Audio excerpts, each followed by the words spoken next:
dynamite. Oh, I gotta let it blow when it's feeling right. Yeah, I'm gonna let it go. Don't care if anyone's watching.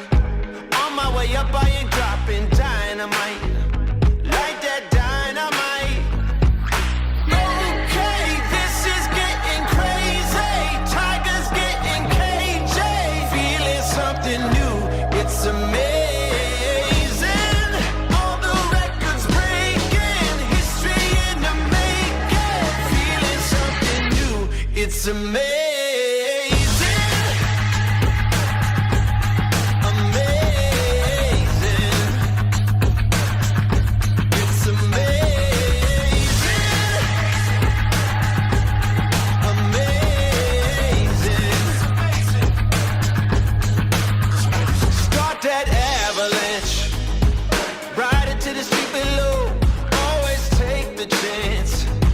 If you never do, you'll never know. Who cares if anyone's watching? Let them keep talking and talking. Avalanche. Start that avalanche. Okay, this is getting crazy. Tigers getting cagey. Feeling something new. It's amazing. All the records breaking. History in the making. Feeling something new. It's amazing.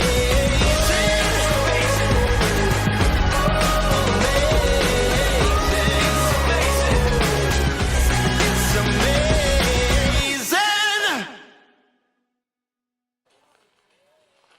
Well, good morning and welcome to this, the third and last day of competition here at the 9th annual San Gervasio ProAm, presented to you by Santos Dassault. Here is our schedule today. It is going to be absolutely jam-packed, starting with the amateurs at 8 a.m. sharp, and then we'll follow on at around about 1 p.m. with the Junior Challenge girls head-to-head final, followed by the Junior Challenge boys head-to-head final. Both of those are presented to you by Radar Skis. And then we're going to go into the quarterfinal of the women's head-to-head, followed by the quarterfinal of the men's head-to-head, and then we'll continue on to the semi-final and to the finals of each one of those as we progress along with this competition. So, a few folks around the dockside right now getting ready for their turn out there on the water among our amateurs, and let's have a look at some of the scores that were recorded yesterday. First of all, in the women's slalom, the leaderboard. Jamie Bull out in the lead, the only person to clear 10.75 meters and registering half a buoy. Her performance means that she meets up with the number 8 seed, which is Delfina Kuklevan. She's currently in a tied position with Alicia Bagnoli based on first and second round. But because Delfina brings a lower seeding value into this competition, she is seeded 8th and Alice is seeded 7th. Now, Alice, for her part, is going to be paired up against our second place competitor, Manon Costar, in the quarterfinals. Ali Nicholson will be paired up against Jamie Metcalf, and Ali Garcia for the United States will pair up against Bailey Austin in an All-American quarterfinal patch-up between 4th seed and 5th seed. All right. A few of our folks are getting ready there. I noticed Carolina Adhanson there. She'll be slaloming about 5th or 6th out on the water. And we'll take a look at the men's leaderboard after the two elimination rounds. Freddie Winter, the only person to get through 10.25 meters. He will be up against Robert Hazelwood, who just sneaked in to the quarterfinals of the men's head-to-head competition. His score at 10.75 meters was the cutoff score for quite a while, but Robert Hazelwood prevails and goes up against Freddie Winter. Now, second seed goes up against number 7. It will be Brando Caruso versus Matteo Lizzeri in an all-Italian quarterfinal. Thomas de Gasperi, number 3 seed, will go up against Sasha Desca, Italy versus France. And then it will be USA versus Great Britain, Will Asher versus Jonathan Travers in that all syndicate skis quarter final. Speaking about skis and ski brands, we have our brand leaderboard still being contested right now. Syndicate on 504 points right now, still in the lead, but all of that can change, of course, as we continue on with the rest of the tour events. D3 with 436 in second, Radar with 279, good, marginally behind with 240. Conley picking up some points there, courtesy of Manon Costar with 57 points, and Lapointe there currently in 6th place on 37. And actually, I just got some breaking news that Stephen Island has actually changed ski brand, so he relinquishes his spot on the Lapointe team, and that will be taken up by Taylor Wolsey van Maasdijk, whose points in this competition will be added to the Lapointe total. So they might actually get a little bit closer in terms of the point spread between 57 and 37 points. All right, then, so that sets the scene. We've got the amateurs coming up in a few minutes, and then at around about 1 p.m. Central European time, we will go on to our junior challenging girls, followed by the boys, and then we go into the first rounds of the head-to-head in the women's and men's slalom final. So grab your favorite beverage, grab your favorite chair, and get ready for some slalom skiing to take place on the water in the next few minutes. In less than 8 minutes, as a matter of fact. This is the 9th edition of the San Gervasio ProAm, presented to you by Santa Tissot, and we'll be back right after these.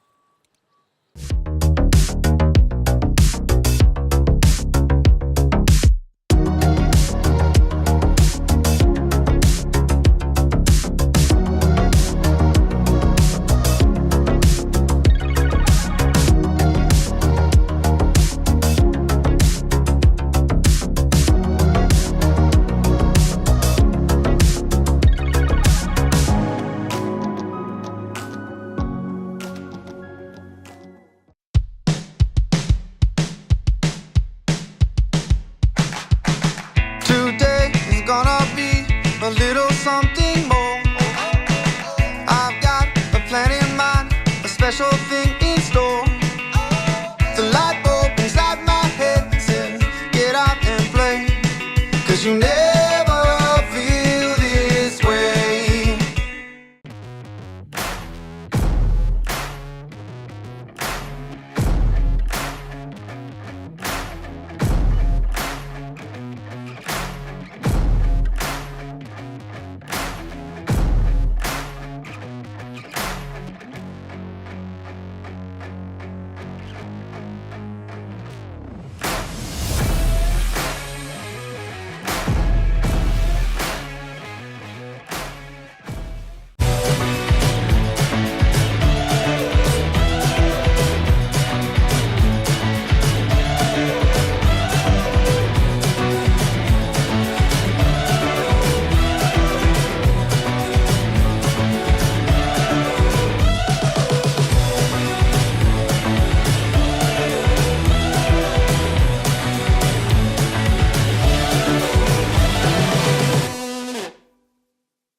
Torrefazione Varanini, a Milano dal 1970.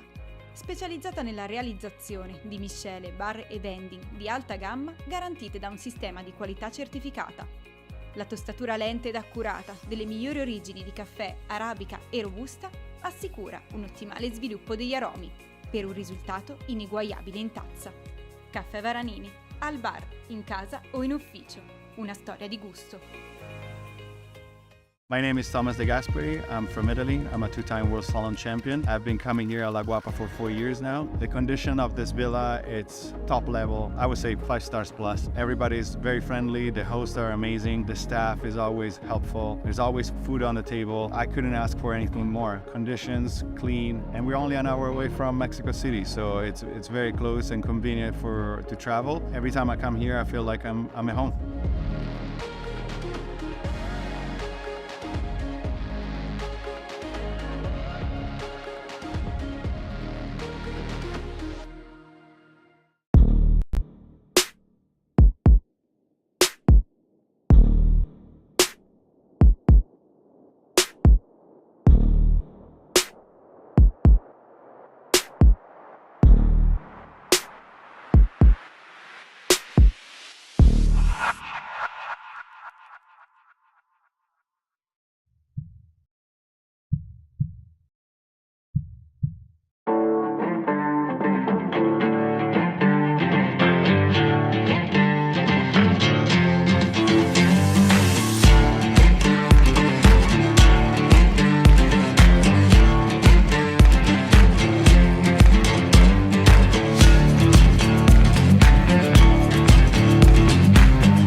I've been a fan of Marcus Brown since I was like 13 years old. He's, been my childhood hero, and so for him to offer something like this, which is it's great not just for me, but it's great for water skis to have something like this where people can really get a bespoke water ski experience. It's going to improve their skiing, their body, and Jenny's she's amazing too. So just to have the access to both of those guys, I think it's huge, and it has been massive just to talk things through and to get a new understanding of stuff I haven't tried yet.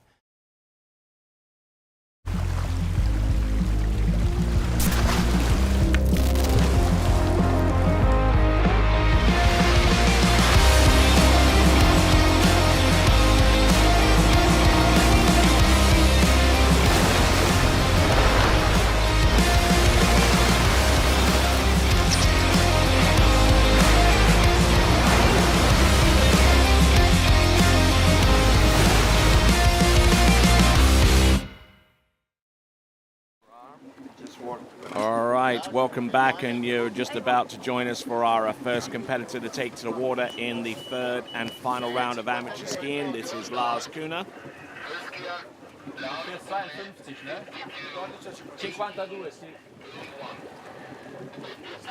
52, 18.25 meters.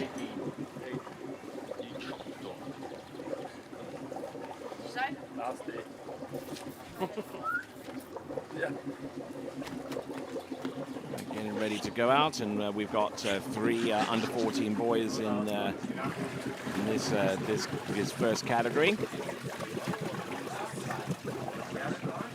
The max speed for under 14 boys slalom is 55k, or 34 miles an hour.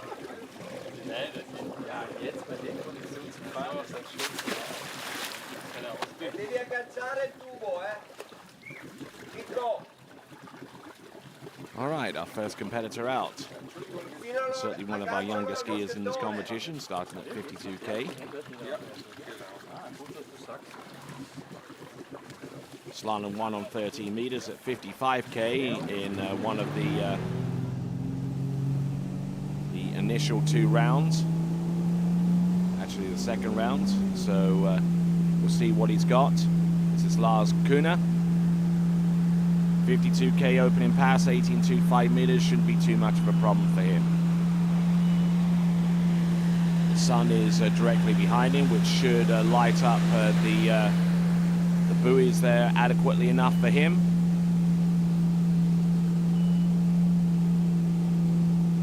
And there you go, opening pass, 6 buoys under his belt, no worries there for him.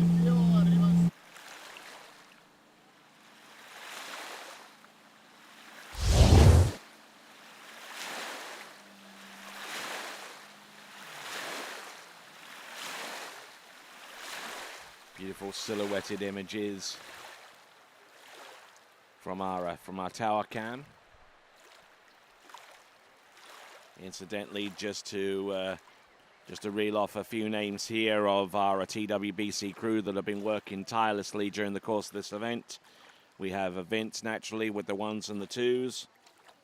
Also Alicia Bagnoli, along with Arno Derrick, Jeremy, Luki, Victor, and Alice.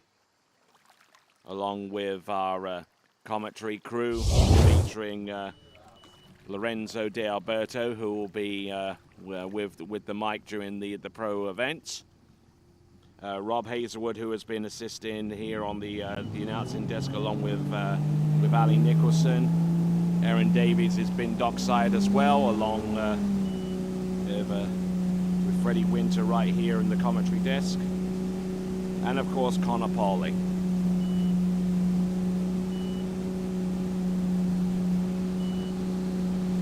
Here we go. This is Lars Kuhne. This is 55K.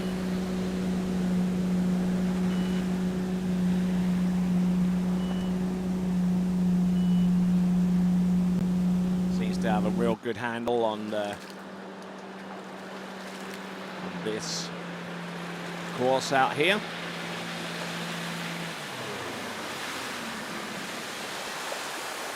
Lars Kuhne, whose previous tournament scores have been at least into 14.25 meters for the most part, half on 13 meters. The made outlier at the Austrian Open not too long ago.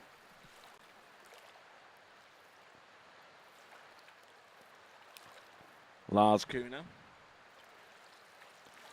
who slalomed in the previous rounds and produced a score of 1 on 30 meters in round 2.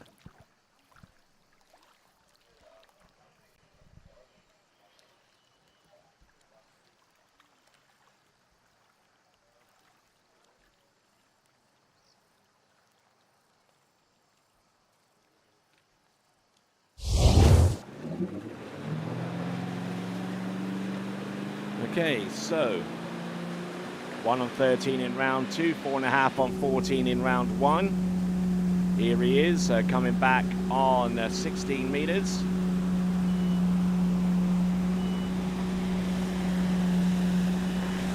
Oh, good pull on there from number 1 into number 2. Looking strong on 3. 4, 5, and no doubt about that one. That's a 16-meter pass there for him. Made to look extremely easy and extremely well thought out. Getting plenty of air off the wakes into number 1. Holding the ski down closer into the water off number 1 into number 2.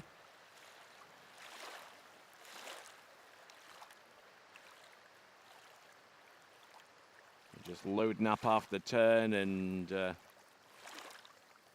just working his angles across the back of the boat into his pre-turn. And not looking bad at all. So Lars Kuhne from Germany.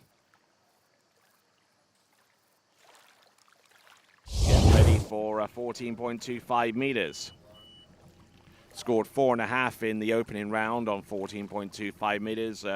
Came straight back in round 2 with 1 on 13 as his best score of the season.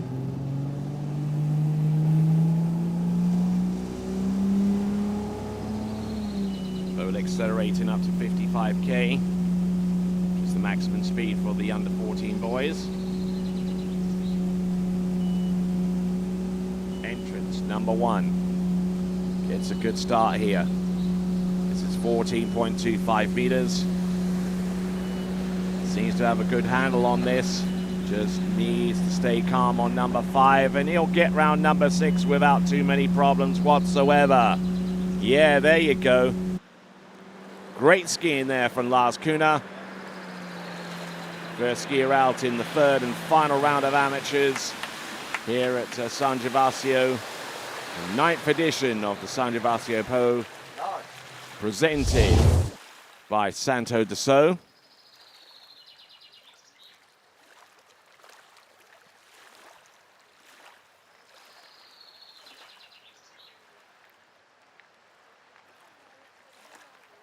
Looking really, really nice off number 2, and just really looked in total control here. In 30 meters, we'll see how far he gets along that pass. His personal best is 1, I believe, which is what he produced in round number 2.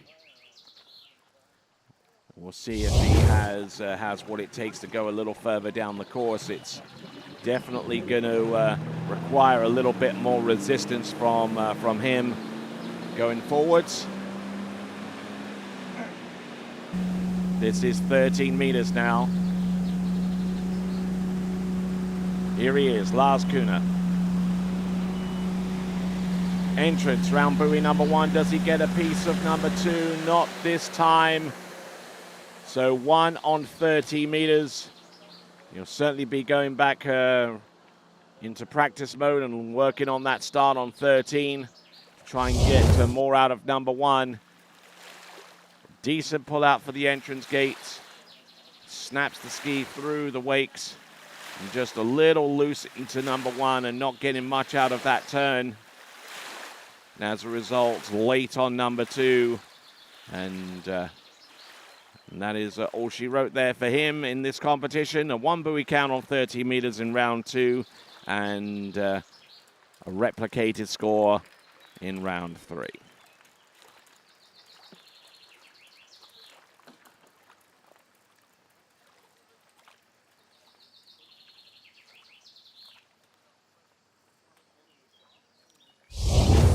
All right then, folks, continue to work right along. We're waiting on Lars Kuhne to return to the dock.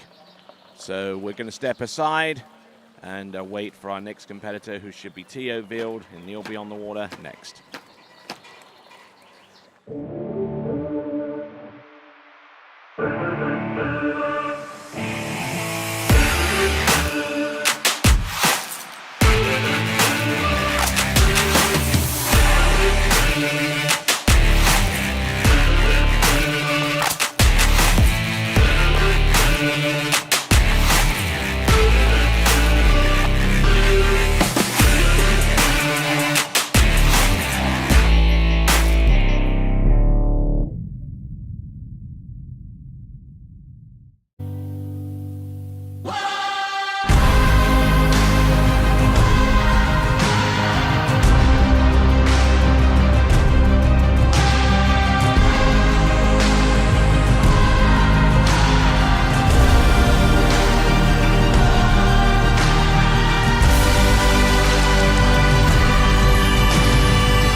Back with our next skier from, also from Germany. This is going to be Theo Wild. And he'll be coming into the course at 55K on 16 meters, much like he did in the previous 2 rounds. His best score so far, I believe, is 1 on 12 meters.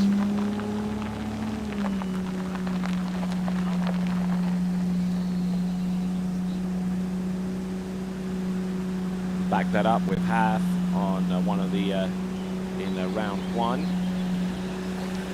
So 1 on 12 is the score that he'll be looking to supersede. And obviously, if he gets to that point, then he'll have scored better than Lars Kuhne in round 3 in the process.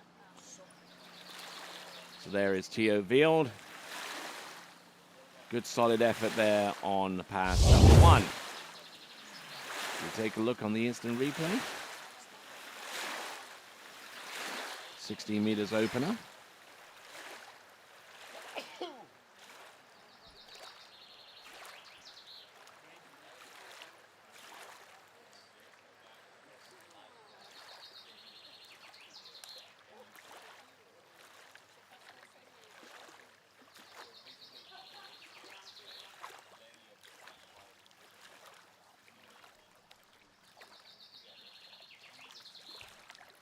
All right. The opening pass looked pretty clean from start to finish. No two ways about that. Our driver at this section of the competition this morning is Mario Pagozzi.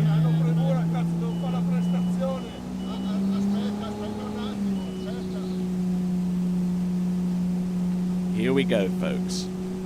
This is Theo Wield, and this is 14.25 meters.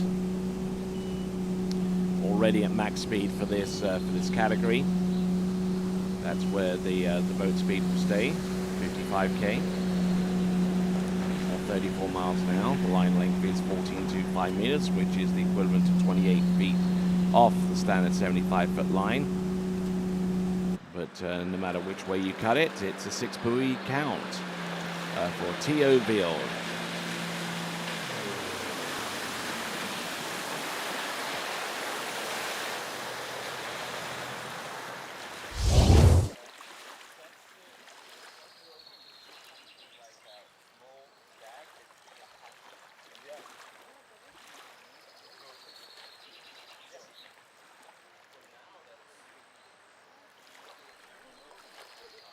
Looking at Theo Wield here.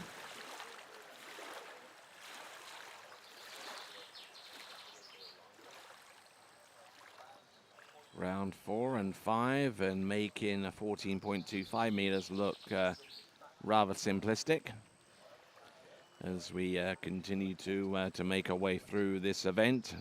Our second skier out in the amateur competition, which started a few minutes ago for the third and last round. And make sure you hit the subscribe button on the TWBC YouTube channel. There it is right there.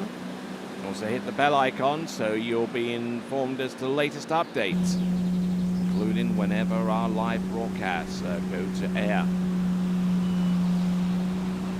Here is 30 meters. Anything past number 1 will give him the lead in round number 3, ahead of Lars Kuhner, of course. This is 13 meters. He's going to have a shot of 12 as a result of the clean pass that you just seen him run on 13 meters. Solid effort. His best score is 1 at this point. 1 on 12 meters in round number 2.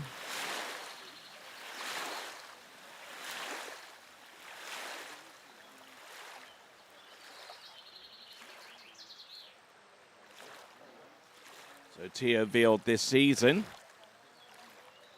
has only skied a couple of times in competition.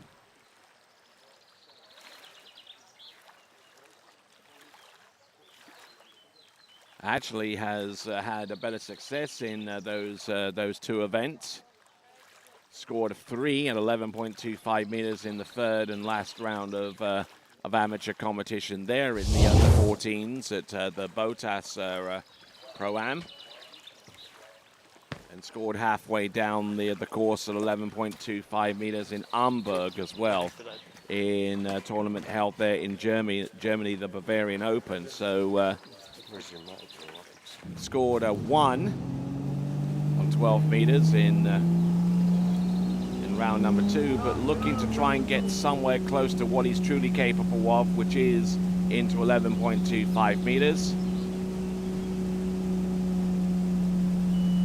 Here he is, Theo Wield, round the first.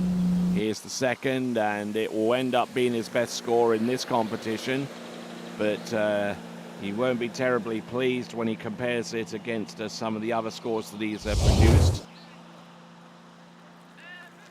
That is 12 meters there for Theo Wield, and it is going to be a score of 1 1/2 buoys. 1 1/2 buoys at 12 meters. He was early into number 2, just rushed the end of the turn in the vain attempt to try and generate some cross-course angle right at the buoy. And Theo Wield, 1 1/2. 1 1/2 on 12.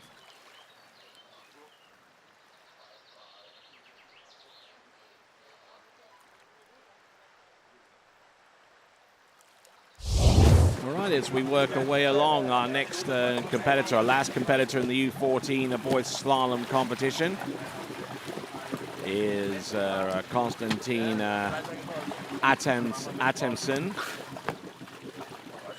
And for those of you that are continuing to watch and feel inclined to contribute to the TWBC broadcast here, an easy way to do that is to hit the dollar sign on the bottom right-hand corner of the screen on the YouTube live chat.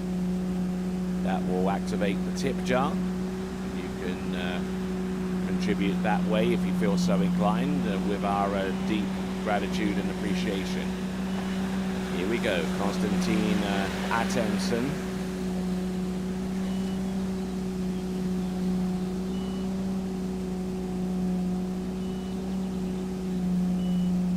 Looking strong on the opening run of 60 meters 55K. Scored a 2 at 11.25 meters in round number 2. Looking for something similar here. Conditions out there absolutely impeccable. No breath of wind. It's quite hot though. We do have to mention.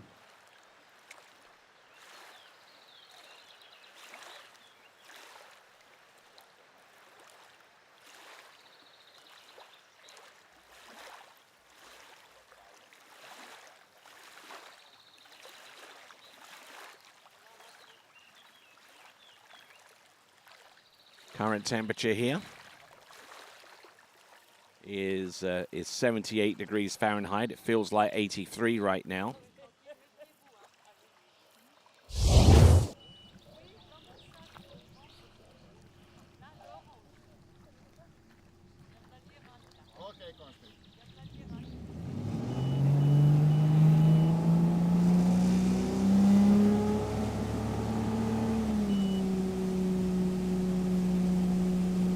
Go, folks. Here's Konstantin Atemsen.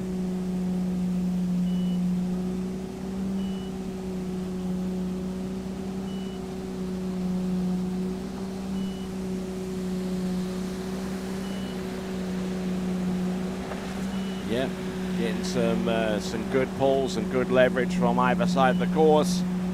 And 16 and now 14 securely under his belt.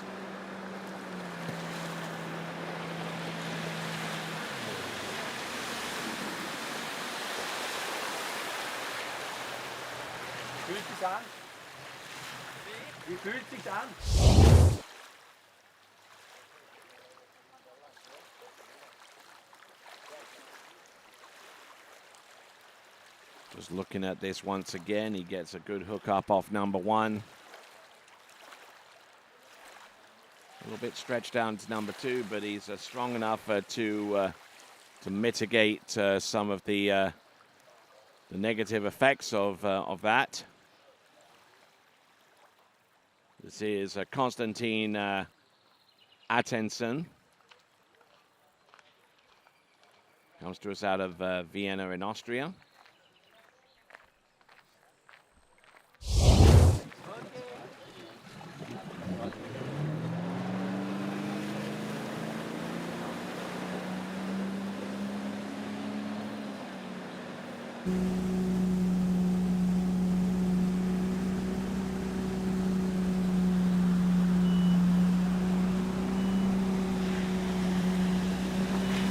Here we go. Konstantin Atemsen. Oh, a little bit late up there off number 4, around number 5, but still skiing with plenty of room in hand to make his way through that run. That is a 30-meter run. Yep, crushing that run. He turns the ski and leaving himself a little open into number 1, mind you, but still able to do enough off the gate shot to really not make that too much of a concern going forwards.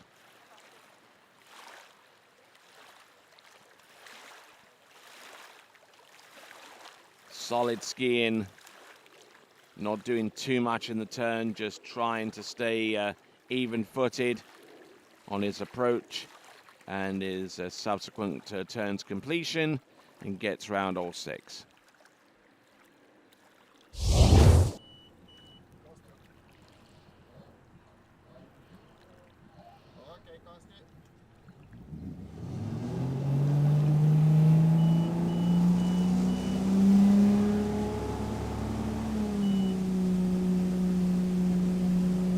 So, coming in, current temperature in Celsius is 27 degrees Celsius, which is a little over 80 degrees Fahrenheit. Top temperature today is going to be about 94 degrees. In Celsius, that's 34 degrees.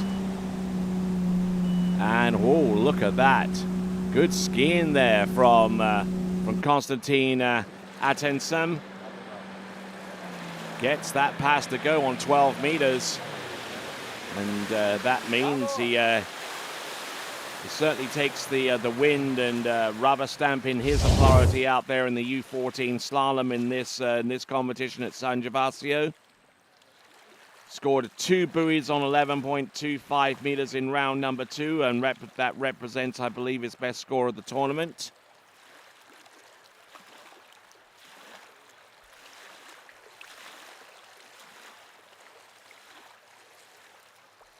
Actually has 2 scores that are exactly the same, with 2 at 11.25 meters.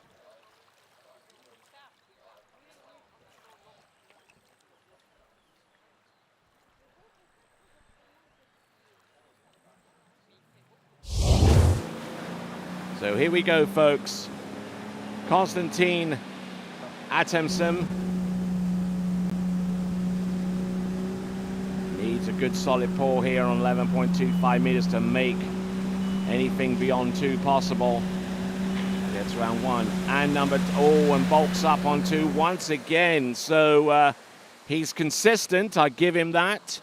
It is a 2 buoy count on 11.25 meters, which is exactly the score that he produced in rounds 1 and rounds number 2. And for that matter, round number 3. Just didn't really attempt to turn that number 2 and get much out of it. So it's going to be a 2 buoy count for Konstantin Atensem. That concludes U14 boys. We now go into over 35 men.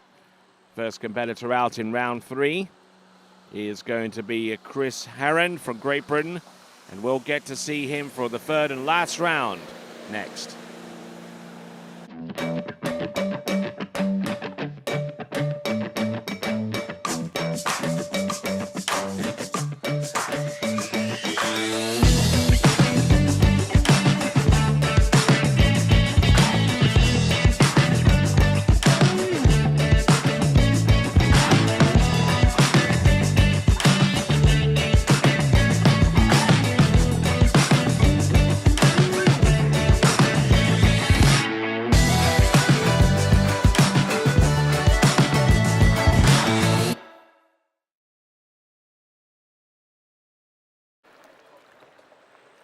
All right then, good morning to you, or rather greetings to you, no matter where you happen to be around the world.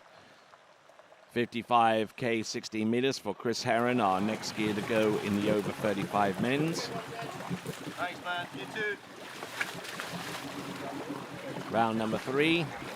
Let's see what he's got. His score from round number 2 was 2.5 on 14.25 meters. I believe he had a similar score in round number 1. In round number 1, actually, he was disqualified despite putting a score out there of 3 on 14.25 meters because his handle was judged to be too long. Let's see what he can do here. Round number 3.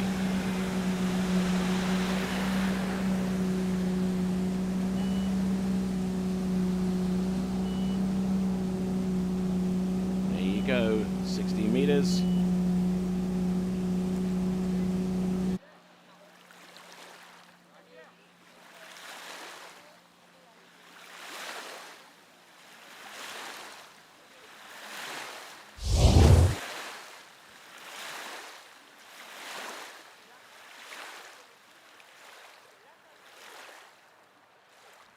All right there, so we see Chris Herron there with the opening pass, getting the job done.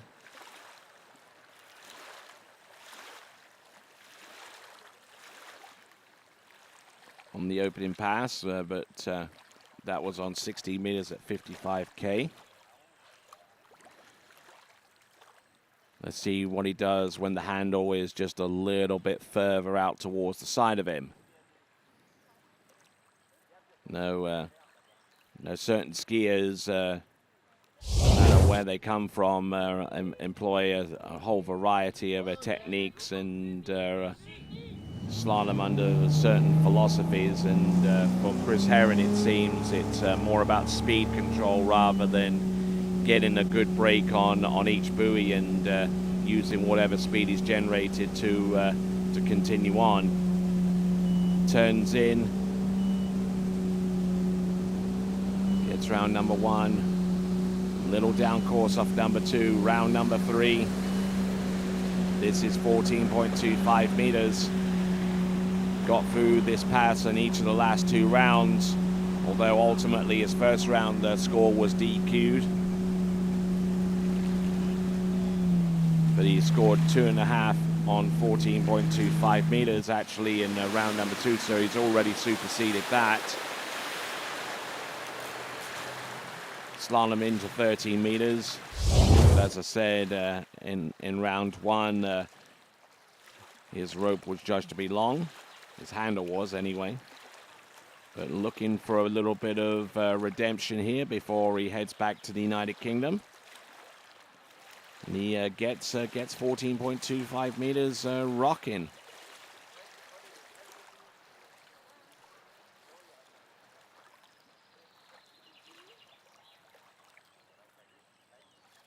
So Chris Herron, good for 6 buoys on the opening 2 passes. Each of the opening 2 passes of 16 and 14. Now let's see what he does on 13 meters.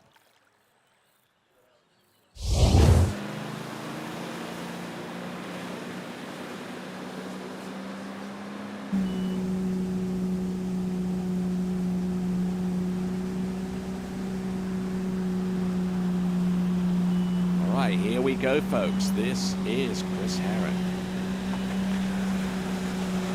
Oh, again, a little bit wayward round buoy number 2, so it's going to end up costing him any future buoys that he had intended to run beyond 2 on 13 meters. So it is a 2 buoy count at that on that run.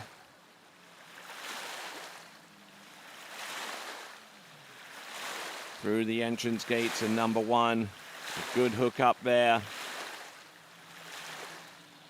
Barrels in on number 2. Couldn't really bleed off enough at that speed to make an attempt to the turn on that and make a break for number 3. So there we go. That is a 2 buoy count on 13 meters there for Chris Herron. We'll have a look at this from the boat camera view.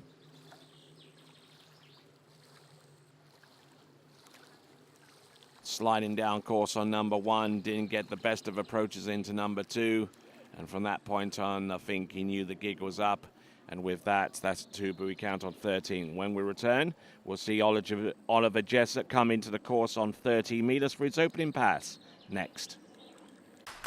What if I told you there was a place where the sounds of nature are only broken by the roar of a boat?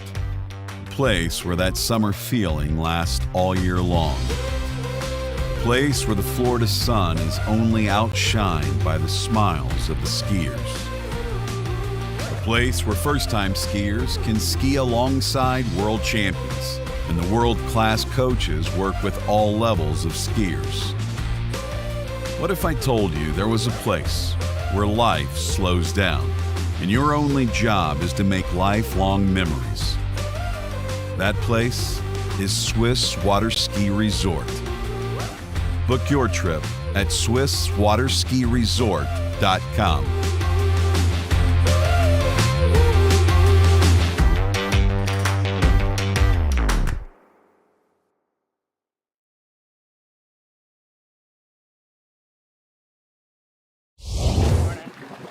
to live pictures here in San Gervasio, just outside the city of Brescia in the northern part of Italia, in the region of Lombardy.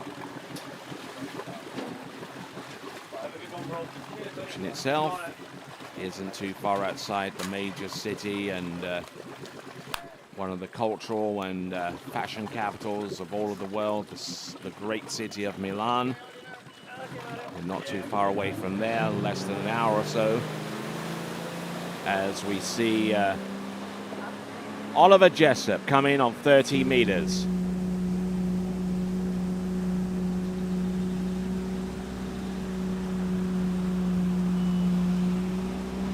Here he is, 30 meters.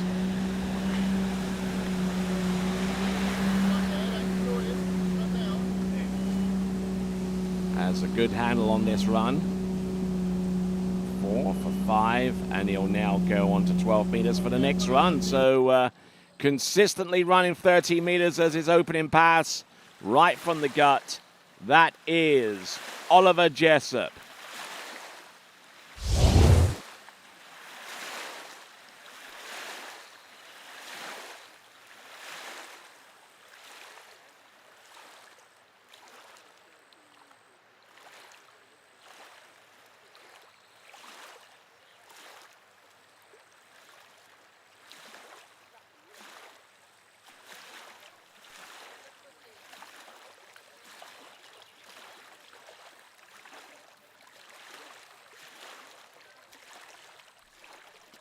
All right, looking good.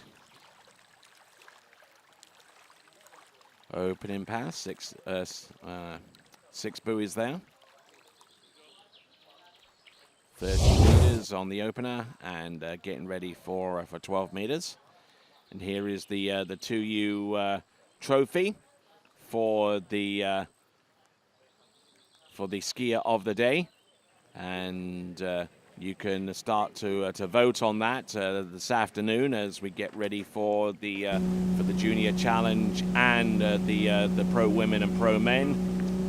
You can vote for your favorite skier by going to waterskibroadcasting.com/play. waterskibroadcasting.com/play. The voting starts at around 1 p.m. this afternoon, Eastern European time, the Central European time, I beg your pardon. There you go. That's Oliver Jessup. That's 12 meters. Oh, yes. Good looking run there from him. One of his scores from the previous round has been 2.5. And actually scored 3 on 12 on round number 1. So he's seen some improvement between rounds 1 and round number 2. We'll see if he can improve even more for round number 3. Working that Radar ski. Radar, our presenting sponsor for the Junior Challenge, which will take place starting at 1 p.m. This afternoon, Central European time.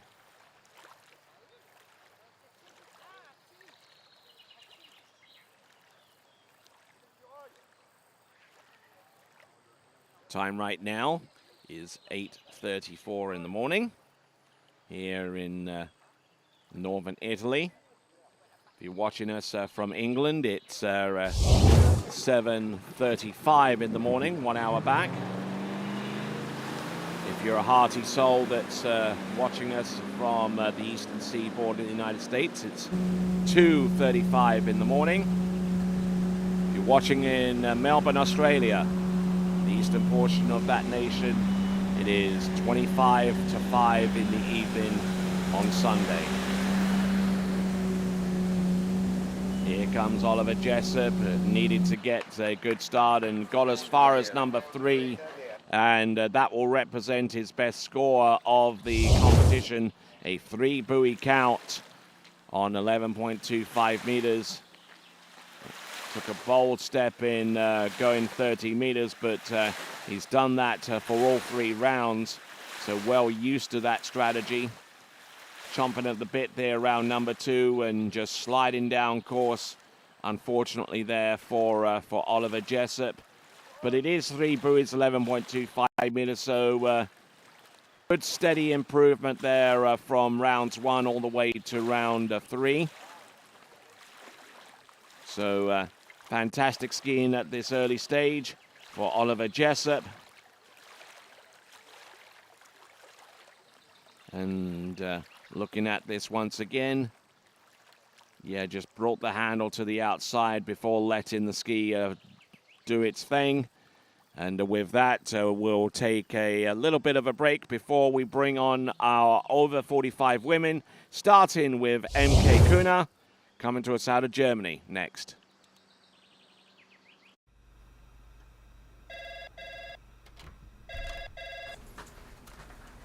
Morning, Brian. Hey, morning.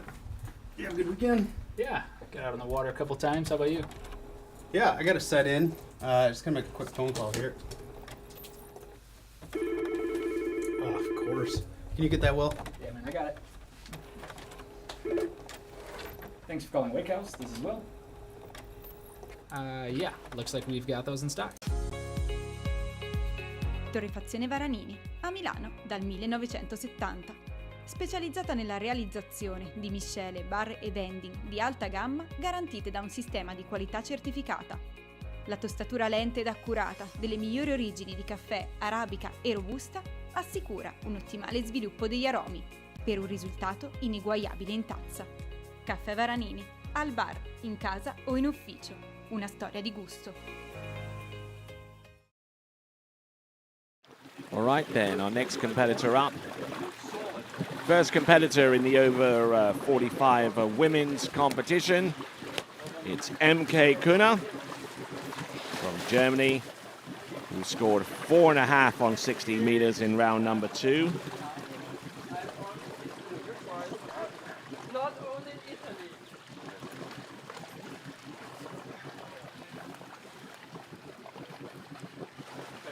MK Kuna in round 1 actually scored 0 at 52K, 18.25 meters, which was a pass number 2 in round number 1. So she's already exceeded that.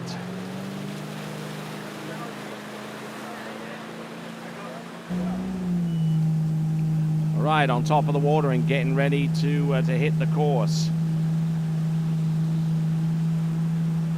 49K. Maximum speed, 52K.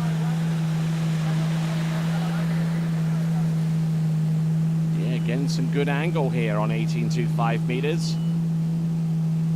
Not getting too much swing from that line being 18.25 meters, but getting sufficiently enough to make that pass happen at 49K.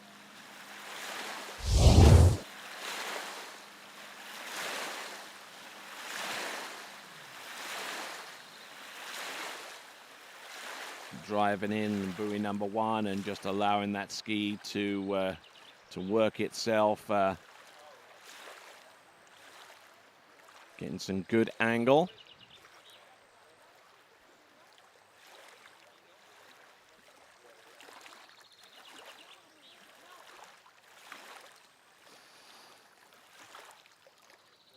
All right, so greetings no matter where you are in the world or watching this.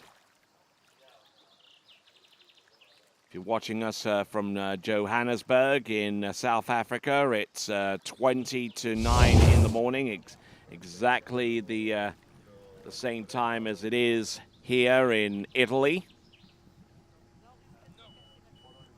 If you're watching us in Japan, it's 20 to 4 in the afternoon.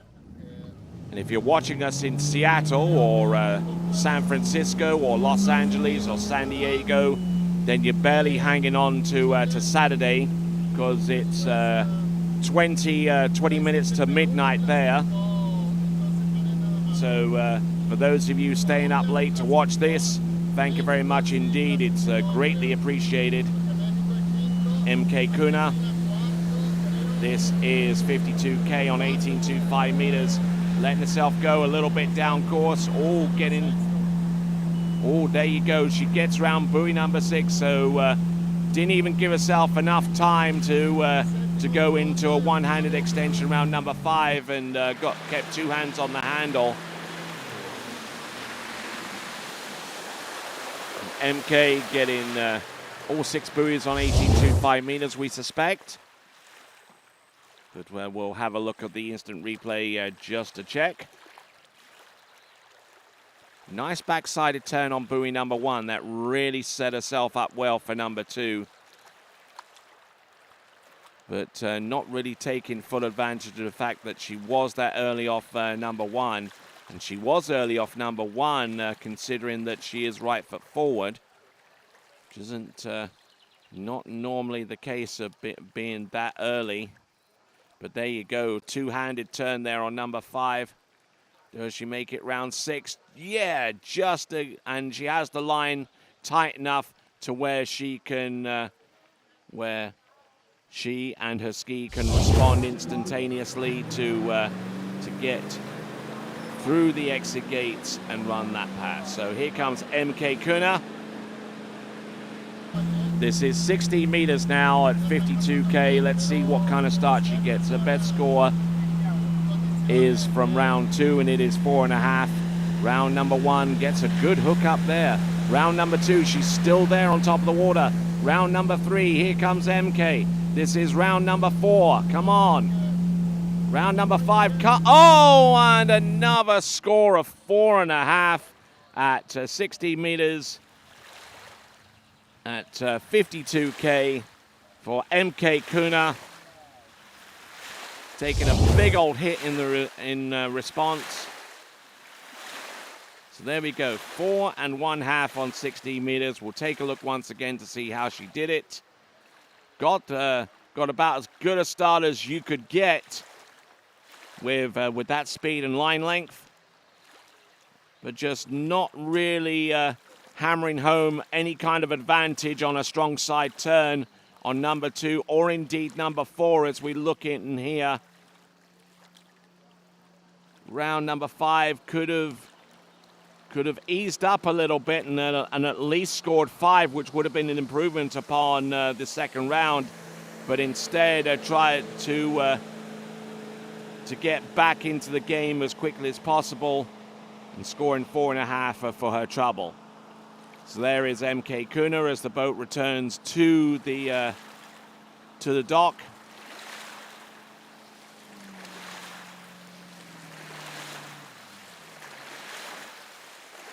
Ski bouncing around a little bit off number 2 into number 3, which isn't always a good sign.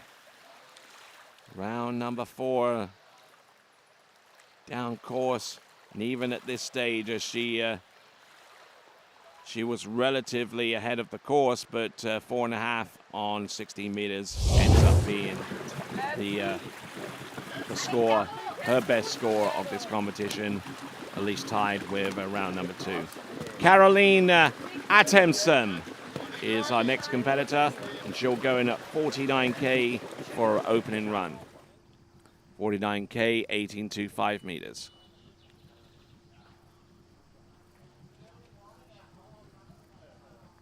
$49.60, I beg your pardon.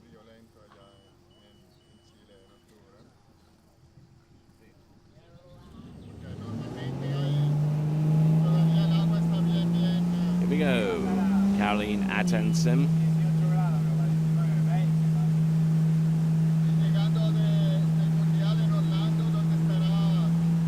Here we go. Let's see what we got here.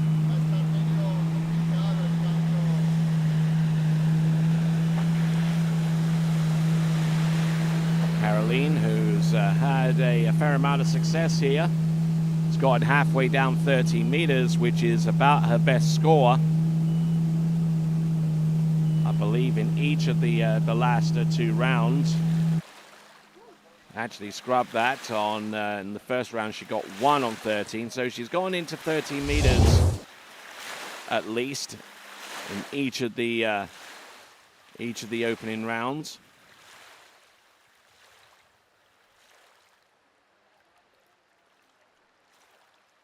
Looking strong here on the 16-meter line, and now we'll work to that same line length again, but the boat speed is going to be raised up to the max for this division. The over 45 women's slalom division.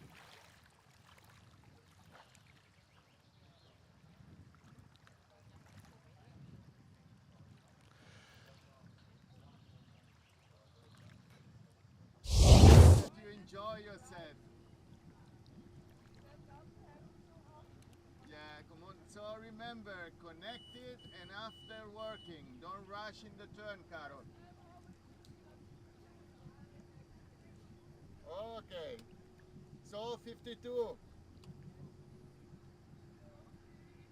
Okie dokie. So here we go. Interesting to hear some of the conversations in the boat or emanating from the boat with Mario Pagozzi at the driver's seat. Here comes 52K, 16 meters. A little bit long into number 2 and 3.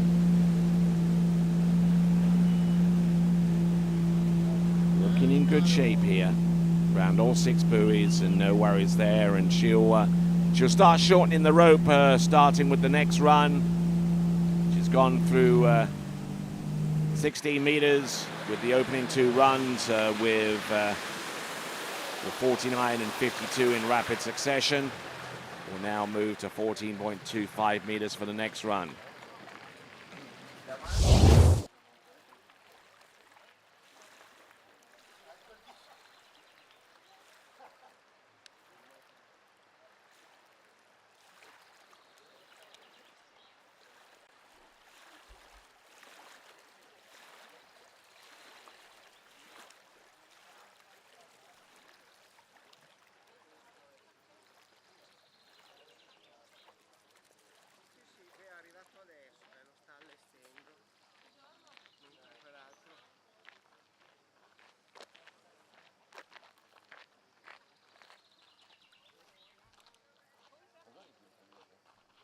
So looking at Carolina Atensem.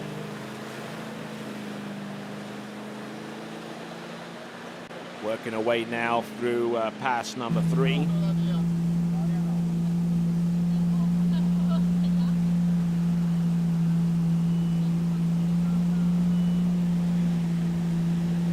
Caroline Atensem. Slaloming with A2 here, 14.25 meters. And for the third round of asking, she's gone into 13 meters.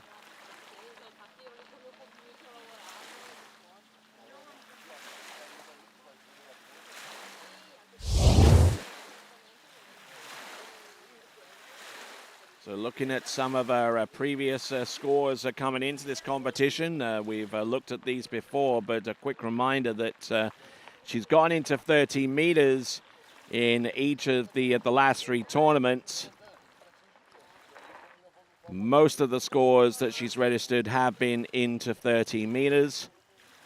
Most recent best score that she's had is the 2 1/4 that she had at Caiaphas, which she's already superseded with a score of 3 in round 2, which is pretty much her best. So Carolina Atensem. Come on, Carol. Just follow me. Caroline Atensem. Let's see what she has. Mario at the steering wheel. Pato Zohar in the judge's seat.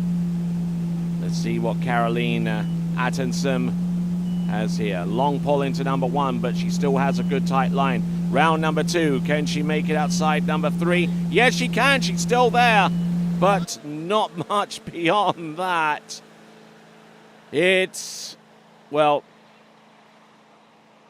I don't know whether to express frustration or anything like that for Caroline Atensem, but she certainly had the start here to maybe do more than get halfway down the run.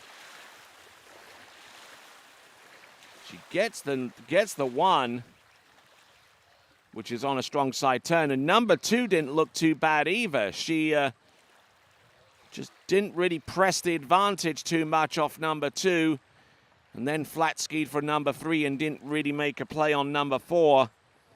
So 3 buoys in this round equals the 3 buoys in the second round, and it is her best score of the season. Caroline Attenson. Now, our next competitor up is going to be Christelle Wild.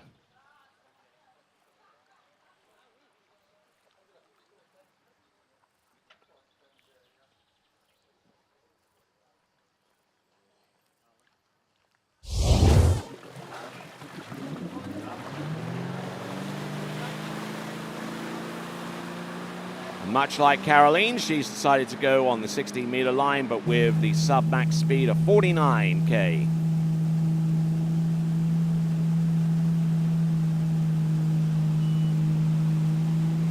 Electing to run with Alpha 2 on the 0 off.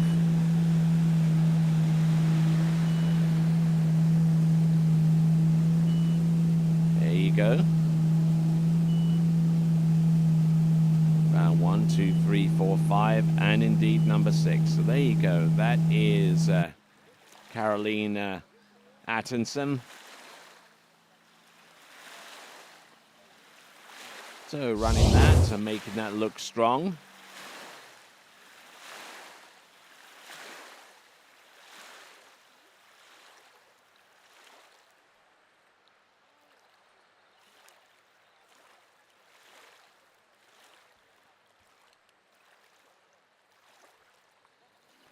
So Christelle Wild, who skis out of Bavaria in Germany.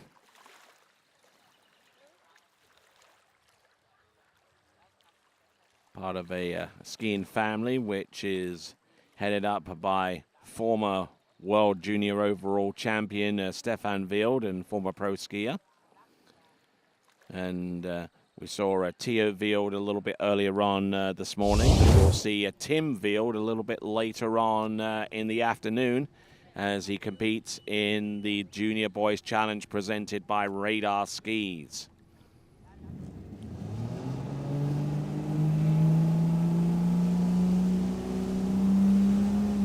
But for the meantime, it's Christelle's turn to have a little bit of fun out there on the water. 16 meters, 52k now.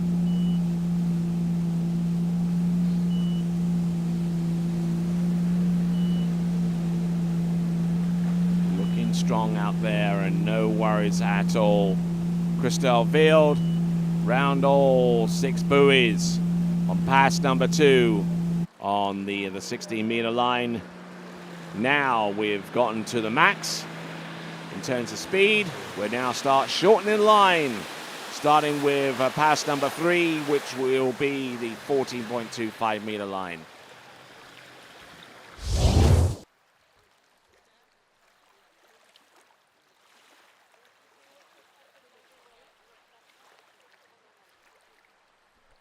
So Christelle Wild, who except for a couple of rounds at the Bavarian Open in Hamburg, has made it into the 12-meter line on every other occasion. And looking to get back into that kind of form, because in round number 2 she scored 5 on 13 meters. Christelle Wild also backed that score up with 3 on 13, so looking to try and get into the 12-meter line for the first time in this competition for her. But first of all, she has to get past 14, and that is this pass. Christelle Wild, oh, nicely done off buoy number 1. I like her approach into number 2. Left foot forward skier will have better turns on the right hand side of the course and using it to great effect here, and gets round buoy number 5 and round number 6. She'll have a crack at 13 meters coming right up next. Christelle Wild.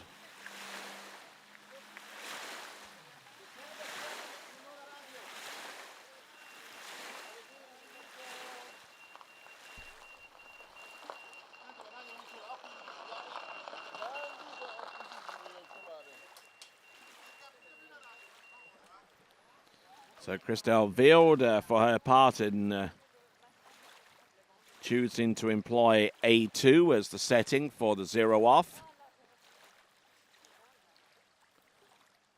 And the alpha setting means that the boat responds a little bit later once the skier starts to put some pressure on the line after the turn.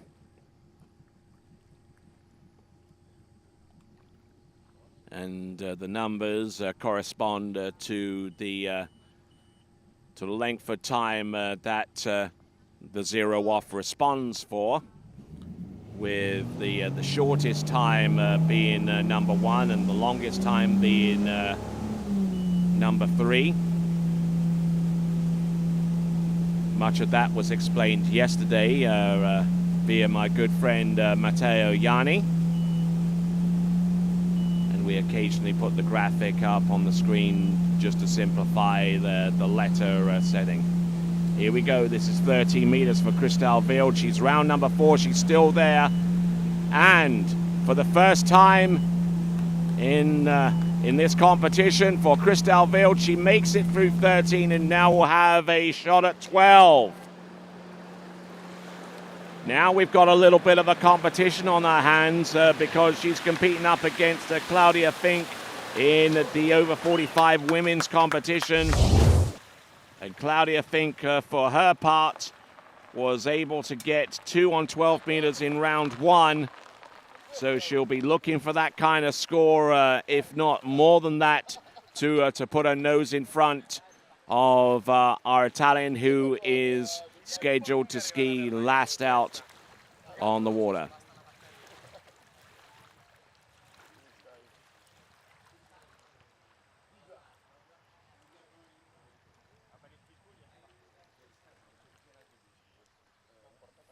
But just looking here,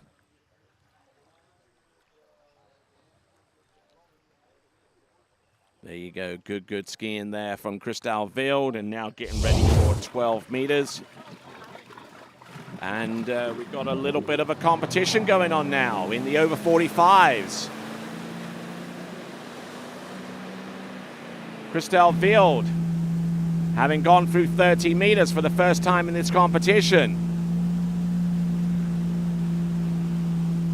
Her best score on 12 is 1. Round 1 and round number 2, and that's her best score of the season. There you go, Christelle Wild. Naturally ties the best score of the competition in the over 45s, courtesy of Claudia Fink.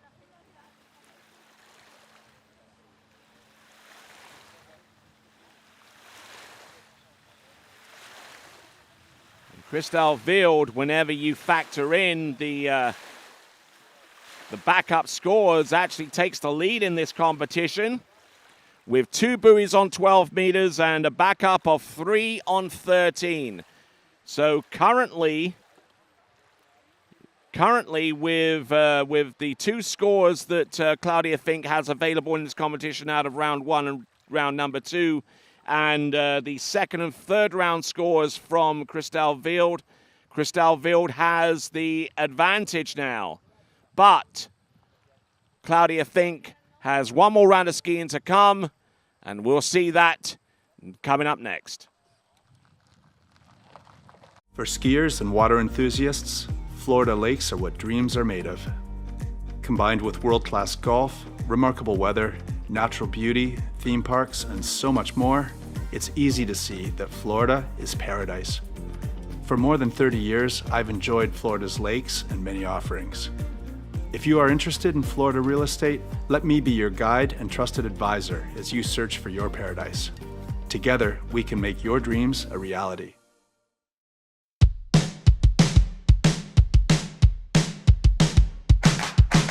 Today is gonna be a little something more. I've got a plan in mind, a special thing in store. The light bulb inside my head says, get out and play, 'cause you never feel this way.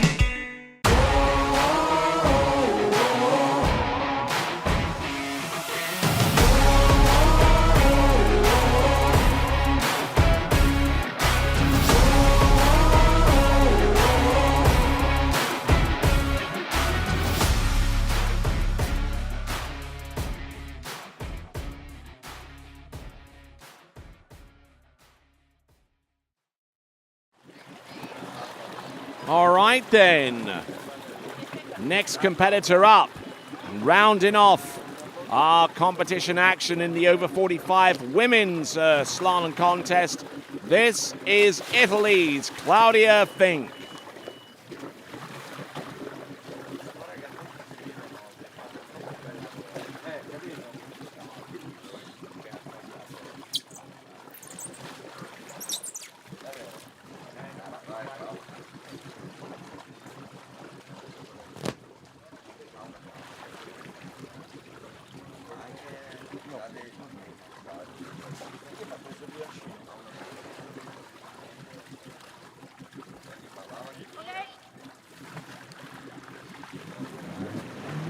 All right, folks, signal made towards the boat. Mario Pregozzi mashes the throttle down, sends that boat in towards the course.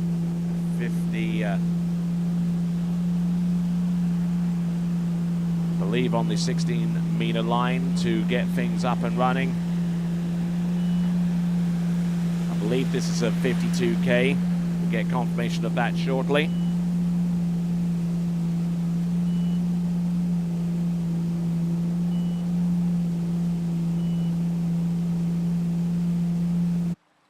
All right, so Claudia Fink successful in making that opening pass on 16 meters.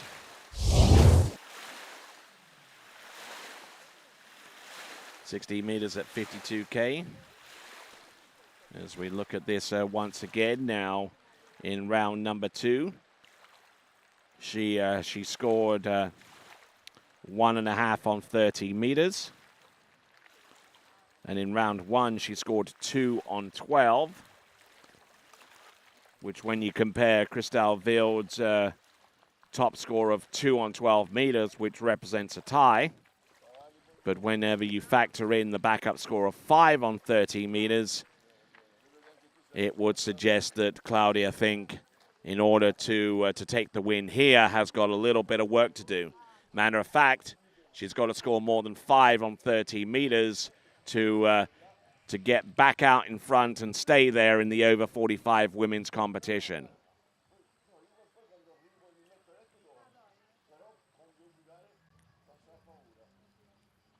Here we go, Claudia Fink.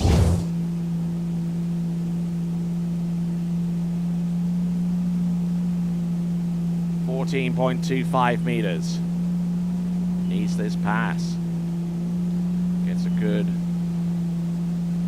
strike there off buoy number 1. A little long pull into number 3 to keep the flow going, keep her water speed up, and allow the thing to turn, and gets round all 6 buoys. Nicely done. That is Claudia Fink.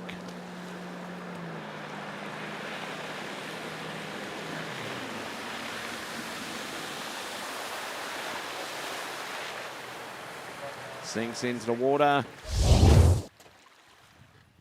Doing an amazing job so far with 16 and 14, and now 30 meters. The critical pass coming up here for Claudia Fink.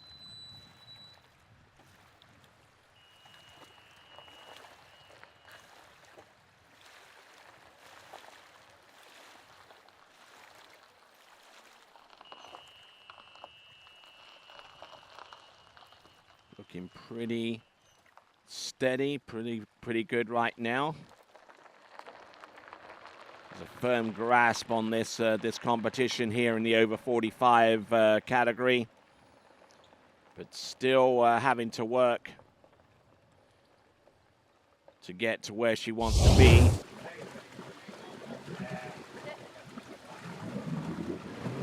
Yesterday. Okay, so we got 13 meters coming up right now for Claudia Fink. In order for her to take the win in this category, she's got to score more than 5 on this line length.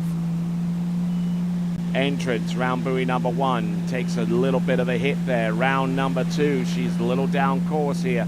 Round number 3, she's got to make up some time. Round number 4, oh, and goes down around buoy number 4, dropping on the inside there.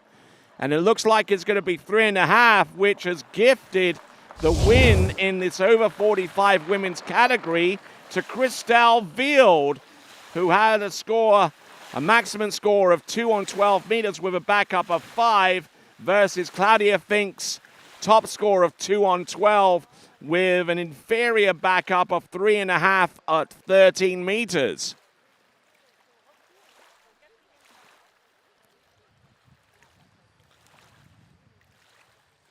So just couldn't really get it to go there on 13 meters. Claudia Fink taking second place in the over 45 women's competition, but she did ski 2 on 12 meters in the first round, so she can definitely hang her hat on that performance. Especially when you consider some of the other performances that she's put together so far this season.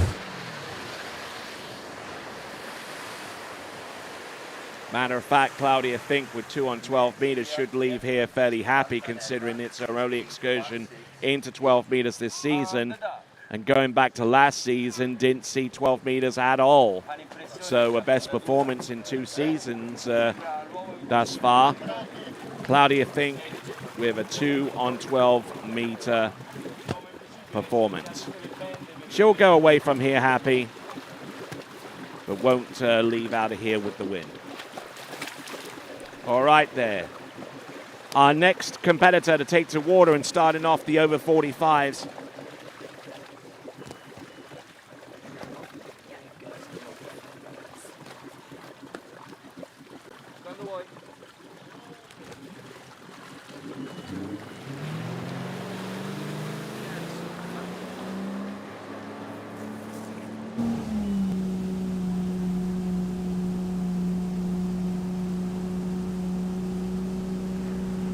All right, first competitor out in the over 45 men's slalom, Pier Francisco Pantanella. 16 meters, over 45 men, which would suggest that their top speed is 52K. 60 meter opener.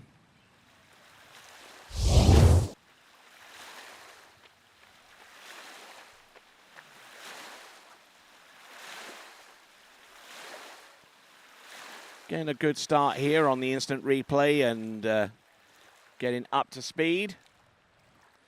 Pier Francisco Pantanella, who started on 16 meters, got 3 on 14.25 meters in round number 2. And I think actually skied a little bit better in round number 1.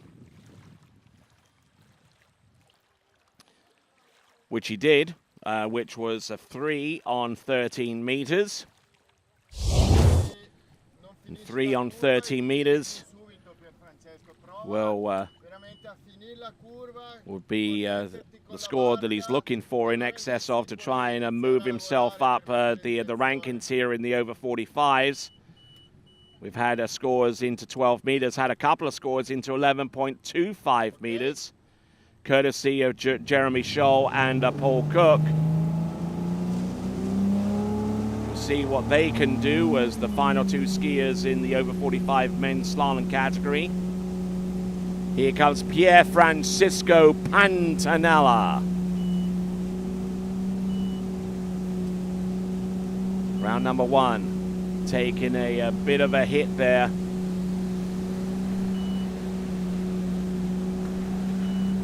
Getting broken over there into number 5 and managing to sneak that ski round number 6 to keep that pass going. Good, solid skiing there for Pier Francisco Pantanella.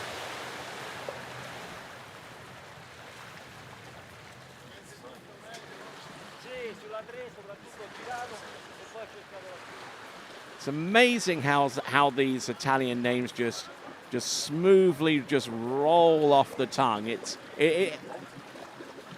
part of their language, you know. It's like a crescendo, isn't it? Matter of fact, Crescendo is Italian, isn't it? And actually, this area right here is musically inclined, because if you go as far as Cremona, that is historically linked to string instruments. If you've ever heard of Stradivarius, that's where they were made. Cellos, violins, violas, the whole works, and they go at auction for hundreds of thousands, if not millions of dollars.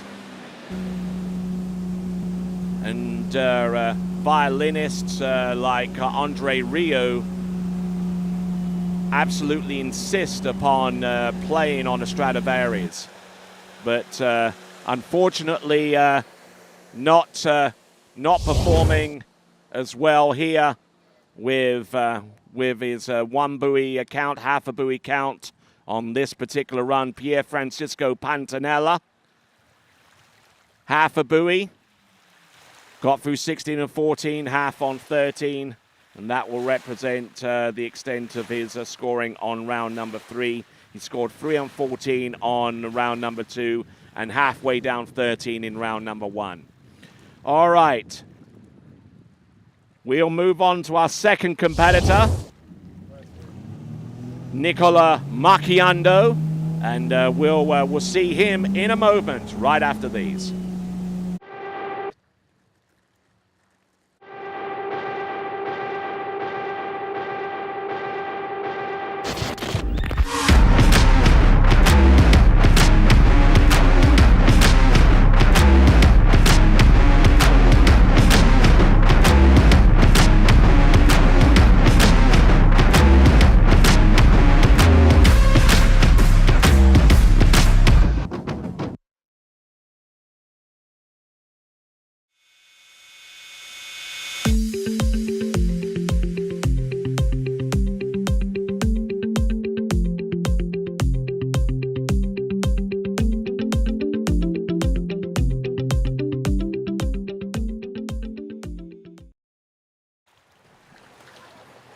Buongiorno Mario.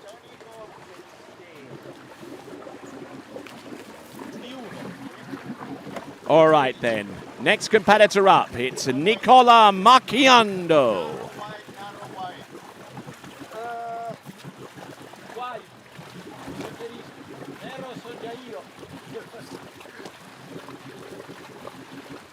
I believe he'll go in on the 16-meter line.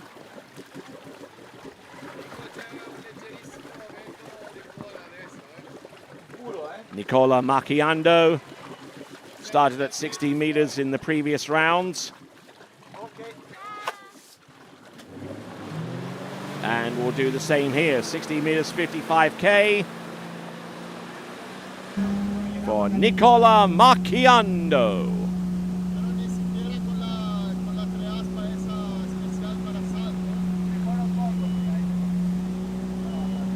Scored a half on 12 in round number 2. Backed that up with 1.5 on 13 meters in round number 1.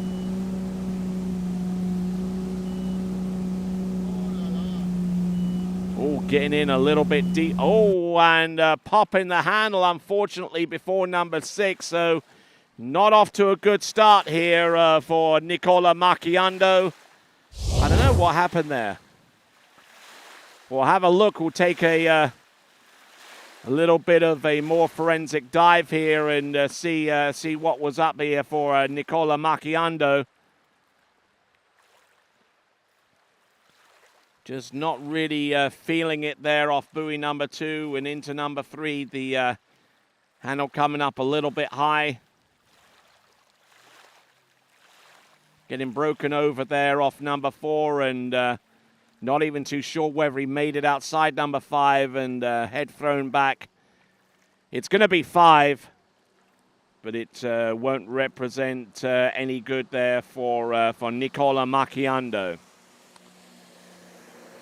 We'll look at the instant replay one more time. We'll see where things decided to go pear-shaped for him. Nicola Macchiando.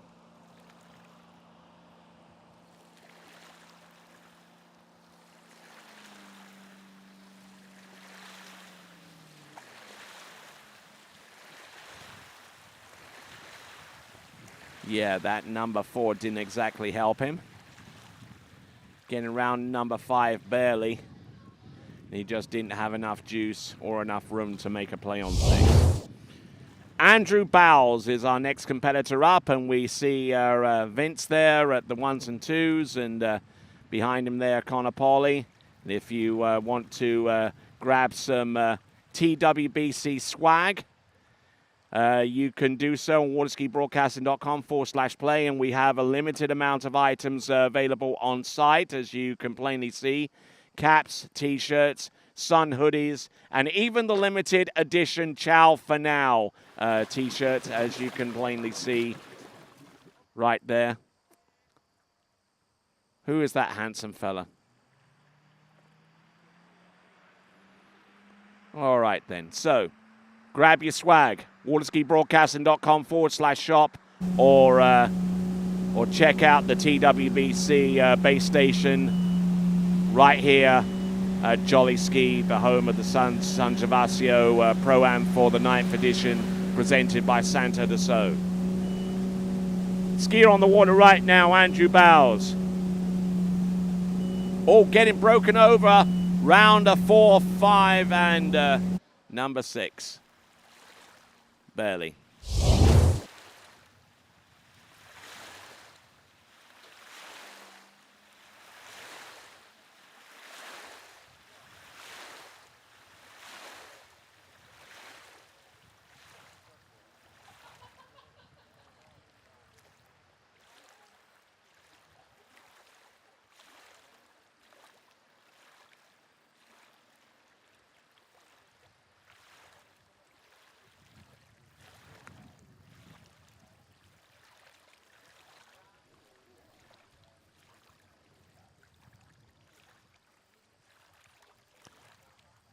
All right, then. So we just seen Andrew Bowles on that instant replay.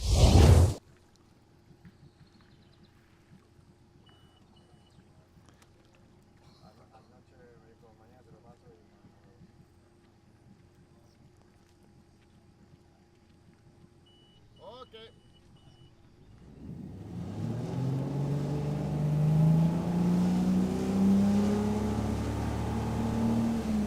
All right, there. Here comes Andrew Bowles, making his way into the course on pass number 2. He's gone through 16 now. This is 14.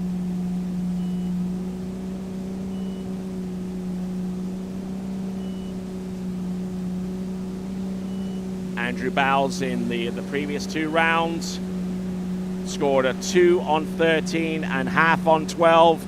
The half on 12 came via round number 1. And he gets through 14.25 meters once again in the 3rd round of asking. We'll see if he can get back into his top tournament form by way of a 13-meter attempt.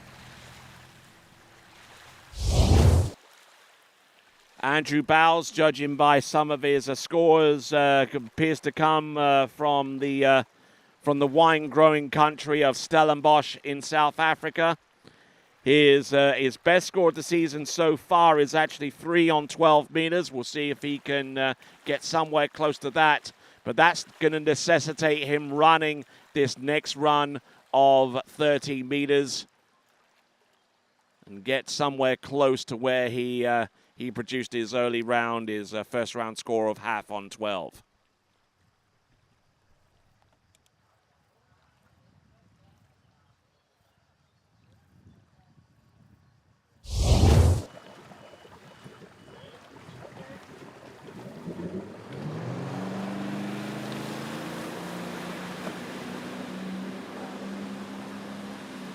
So, coming into the course, age 55, this is, on the water right now, Andrew Bowles, who's traveled far to be here. Let's see what he can do on 13. Oh, nicely done on that LP1 from the point ski. Oh, and getting disintegrated there on buoy number 4, unable to get to the wakes to score fully that buoy. But I'm sure he harbored far greater ambitions than that. It's going to be 3 1/2 on 13, 3 1/2 on 13 meters. for Andrew Bowles as we work our way down to the final two skiers in this category.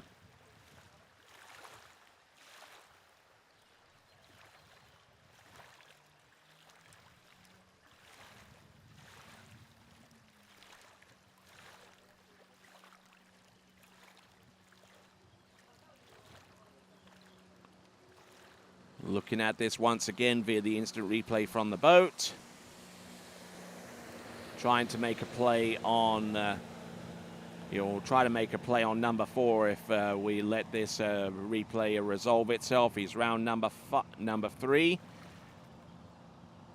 And tries to bring the handle in. It releases pressure off the ski and unfortunately falling on there. All right, we will return in a moment with Jeremy Scholl next.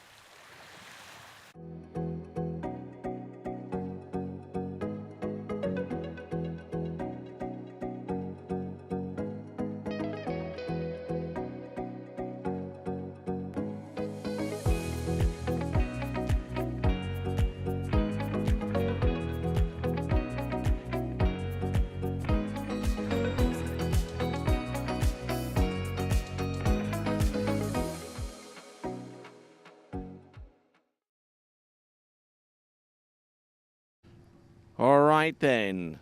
We bring to you our next competitor from the United States of America, from the Buckeye State of Ohio specifically. It is Jeremy Scholl.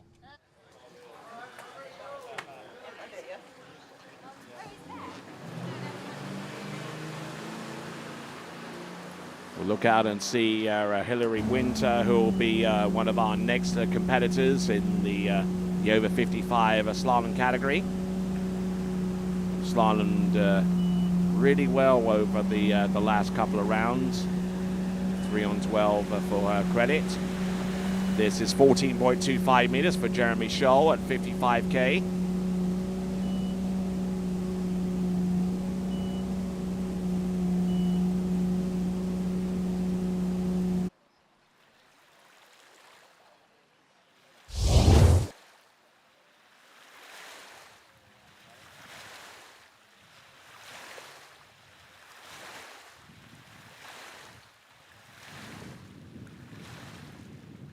All right, so looking at Jeremy Scholl, opening pass 14.25 meters. Looking very strong, looking very impressive at this time, and not over manipulating his balance too much in the turns to affect what he does behind the boat.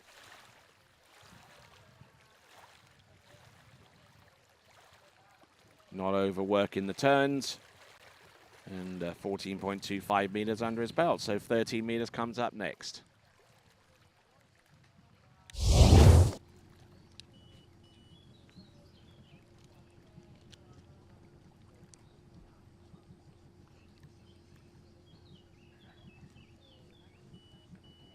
Okay, Andrew. All right then, folks, coming on in. This is Jeremy Scholl, 13 meters now. Jeremy Scholl in round number 2, got 1.5 on 11.25 meters, backed up with 1.5 on 12, so a 6 buoy difference between round 1 and round number 2. But looking for something more, because he mentioned that in last year's competition he skied better than this, and is determined to at least provide himself with some degree of redemption as a result in round number 3. So he gets through 14 and 13 and now ready for 12 coming right up next. And Jeremy Scholl, one of the crew members here at the TWBC, alongside Arno and Connor and Lukey and Victor and Alice, as well as Vince and Stadelbauer. And we've had help along the way from the likes of Lorenzo De Alberto, Rob Hazelwood, Ali Nicholson, Aaron Davies, and of course Freddie Winter here in the announcing point. So we thank those folks too. Jeremy Scholl, good strike off number 5, round number 6. that is the 30-meter run. Now the wind's starting to pick up a little bit here, which is going to complicate matters for Jeremy Scholl on 12. Let's see if he can get a good advance behind the boat and keep a tight line going on 12 meters with the tail. Here we go, Jeremy Scholl. Round number 1 gets a good hit there. Round number 2 staying on top of his ski here. Round number 3 keeping the handle up in a good spot right now. Round number 5, he's down course. He's round number 6. There you go. That is a 6 buoy count. 12 meters for Jeremy Scholl. Getting through that pass for the second time in as many rounds.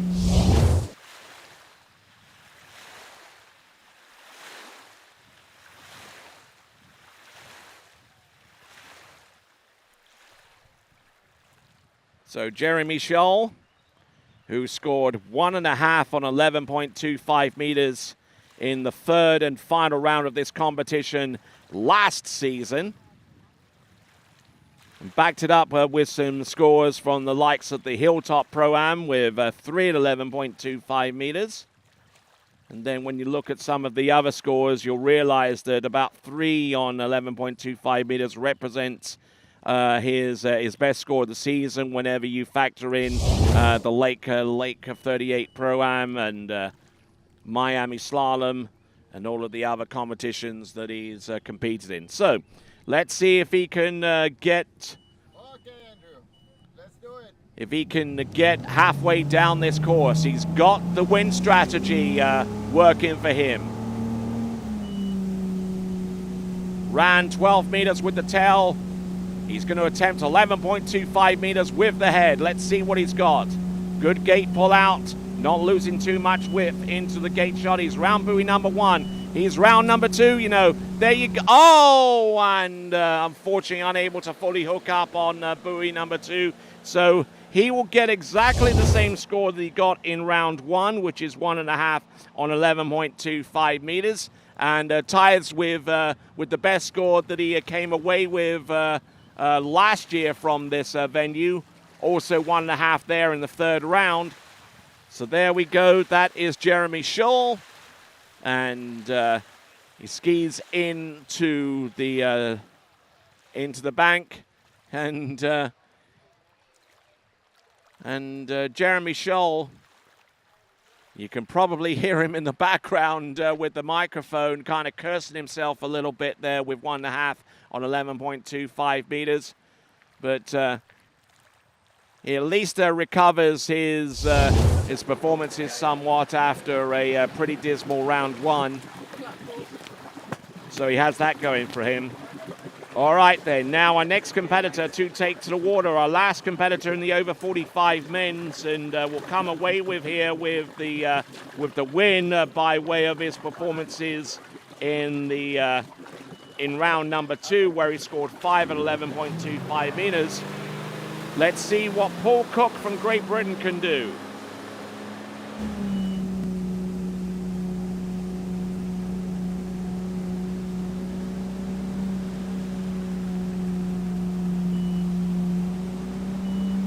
Here he comes. Round number 1 and number 2 on the opening pass of 14.25 meters.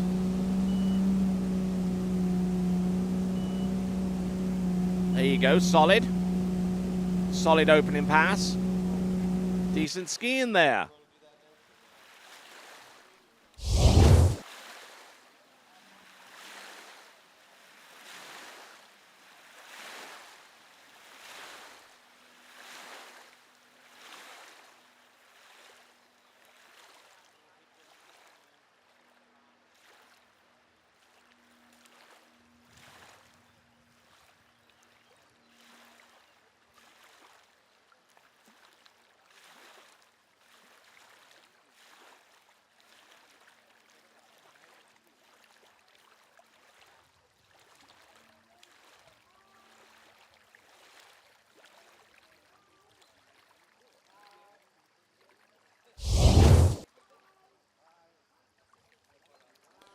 right then, and we have Jeremy Scholl here. Grab the microphone, sir. So how did things turn out for you out there, sir? Oh, it was great. The water felt really nice, and I'm happy to be here for the second year in a row. And the people, the atmosphere, it's just a beautiful place to ski. All right then, let's focus our attention here on Paul Cook as we bring him in on pass number 2. Stick around a little bit there, Jeremy, and get your views on this pass coming up. 13 meters. Handle coming up a little bit high there on buoy number 1. And looking fairly strong on 13 meters there, Jeremy. Absolutely. I like how he's got a really strong body position. He keeps his body in tight going out to the buoy. Solid skier. Looks really good. All right then, so as Paul Cook gets ready for his next pass, he's gone through 14 and 13, getting ready for 12. So what's next for you? Next is vacation around Europe. We're going to take a train. Is that what you mean? Yeah, That's kind of. Tony, you and I are going to take a train, and Connor, he's going to meet up with us towards the end. And we're going to do, like, I don't know, 5,000 K, run around on a train and see the beautiful Europe. All right then. So we're 1.5 on 12, two out of the 3 rounds. What are you going to work on in terms of skiing? I really need to just kind of allow the ski to come around. I'm kind of pushing the ski when I get in a hurry and I want to go cross course.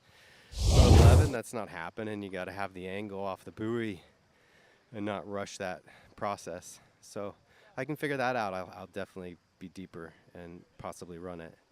All right then. So fair play to you there, Jeremy. You at least come away with a score exactly the same as last season in San Gervasio. Yep, that's right. So we'll let you get toweled off and get back into some dry clothes and continue on with your duties for TWBC. That's Jeremy Scholl, ladies and gentlemen. Thank you very much. Here we go. That is Paul Cook. This is an attempt on 12 meters, which he is successful in completing.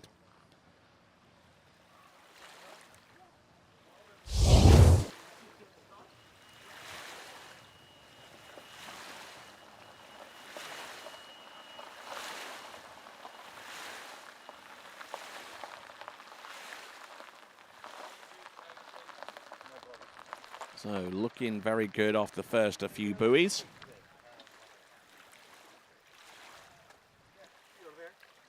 Let's see if we can do 1.5 of 10.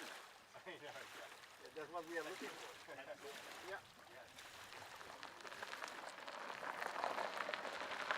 So strong skiing there from Paul Cook and through 12 meters. Now, Paul Cook, who scored 5 on 11.25 meters, obviously very eager to get into 10.75 meters, given the ability that he's shown in round number 2. Didn't show that too much in round number 1, where he scored 4 on the 30-meter line. But he's recovered very, very well for round number 2, and we'll see what he can score ultimately in the 3rd and last round.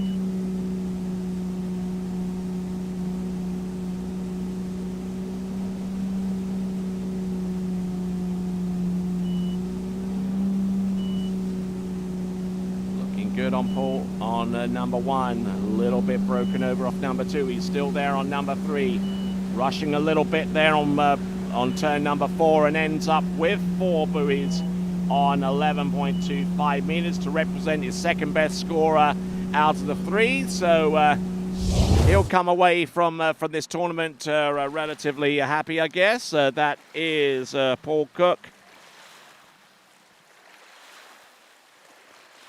So Paul Cook in previous tournaments has gone the likes of a 3.5 on 11.25 meters, has gone into 11.25 meters more often than not in the 2023 season thus far. But I don't see any scores into 10.75 meters except for the one at the Magic Trophy that took place in Namur and achieved that in the 4th round with 1:10.75. But he's been consistent. He's gone into 11.25 meters, so he's keeping that going, I guess. And Paul Cook, he'll have a wry smile, no doubt, as he leaves this site. All right, then, next competitor up, our only competitor in the over 55 women's slalom. It is Hilary Winter. Okay, so coming into the course at 15 off, at 52K.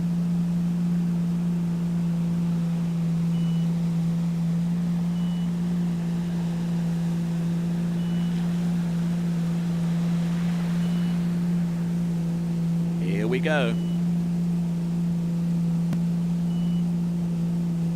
Looking pretty gravy out there. Round on 6 buoys on the opening salvo of her performance out there. Opening pass there for Hilary Winter, 18.25 meters, no worries there for her. Her best to score is into 12 meters. Scored 3 on 12 in round number 2 and scored 1.5 in the round preceding that. And in each of those first 2 rounds went in at 52K, 18.25 meters. So taking the scenic route here a little bit, one would fancy. And running with Alpha 2 as well.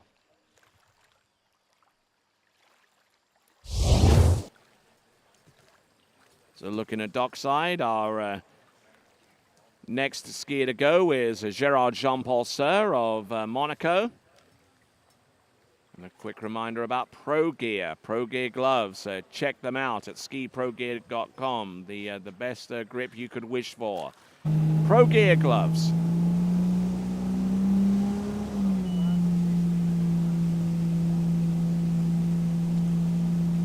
Here we go, folks. This is Hilary Winter, and this now is the 16-meter line.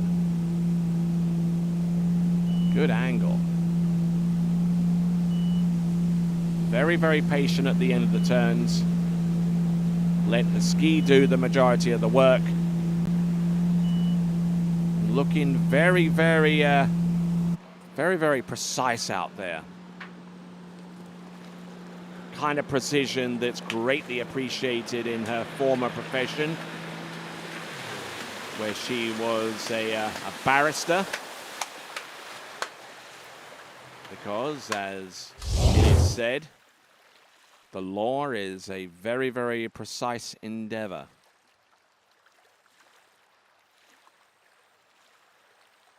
Any one of you that is watching this webcast, and any one of you that's ever watched the TV series of Suits will definitely appreciate that quote.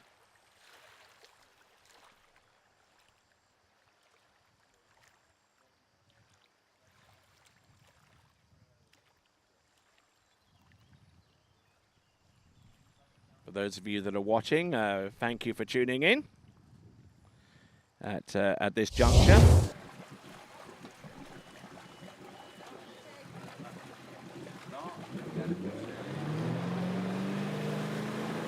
Just a reminder to you good folks that the pro slalom skiing will take place today, starting with the junior challenge in the girls, followed on with the boys, and then the women's and men's slalom competition.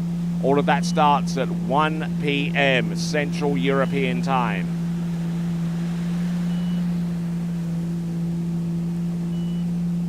Good strike here on each side. This is 14.25 meters. And all right, not bad at all there for Hilary Winter. So the pro head-to-head competitions, juniors, women's, men's, 1 p.m. Central European Time.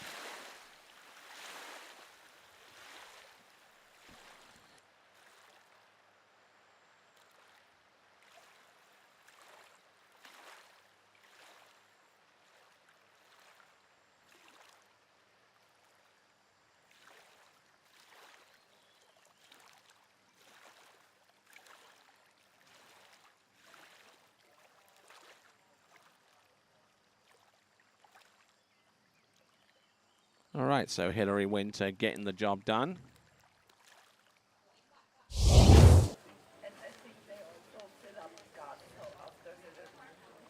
That's right.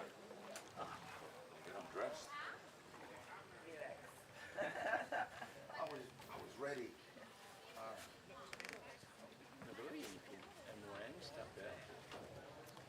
All right, so working away now, we've got Hillary Winter getting ready for 30 meters. She's run this in each of the last 2 rounds, pulling up really wide up on the boat, getting a good swing into buoy number 1, allowing the ski to fully rotate, and then it's off to the races. Here is Hillary Winter, round number 4. And 5 and 4, the third time in asking. She's run through 30 meters and will achieve a score on 12 meters in this third and last round as well. Solid effort here for Hillary Winter. Taking into account what she's done this season so far. She's gone 0 on 12 over at JB Ski, the second round of that event. Every other score that she's had has posted into 30 meters. But I tell you what, I'll give her props for her consistency in running 30 meters in every single round here. Let's have a look and see some of the results in 2022 last season, where she got into 12 meters in about half of the occasions that she attempted it. Matter of fact, last season she scored 1.5 on 12 meters here at San Gervasio. Let's see if she can get about halfway through this time around. Scored 3 on 12 in round number 2.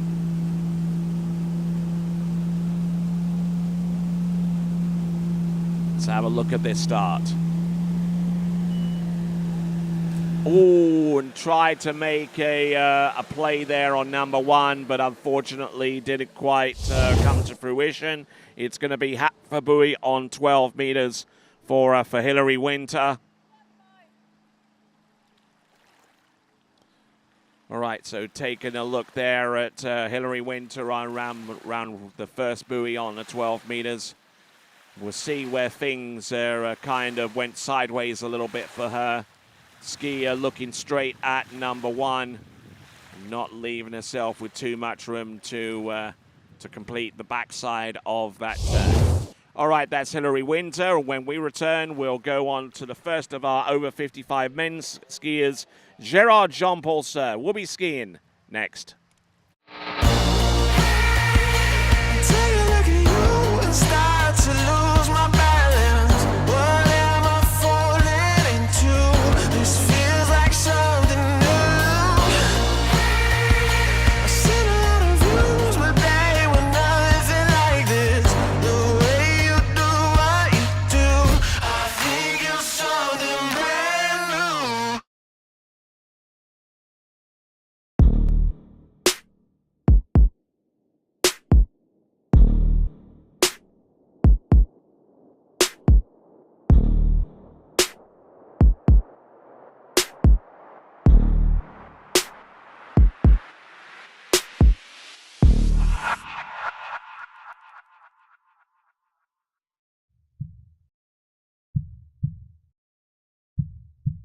For skiers and water enthusiasts, Florida lakes are what dreams are made of.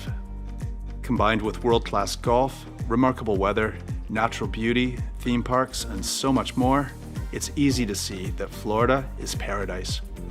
For more than 30 years, I've enjoyed Florida's lakes and many offerings. If you are interested in Florida real estate, let me be your guide and trusted advisor as you search for your paradise. Together, we can make your dreams a reality.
Take a look at you and start to lose my balance. What am I falling into?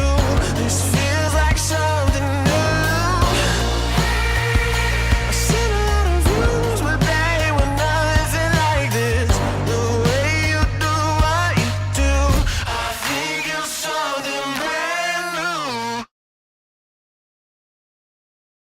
I'm involved with the Flow Point method because I think it's a really strong program. We've been working on a couple things and it's just fine tuning, and I want to be able to make sure that I can do those movements no matter where I am, so I can feel confident skiing at any site. It's just really all encompassing, and I think that's really beneficial. It's very helpful to keep on those keys and have a support team behind you that you can ask questions to and are there for every step of the way.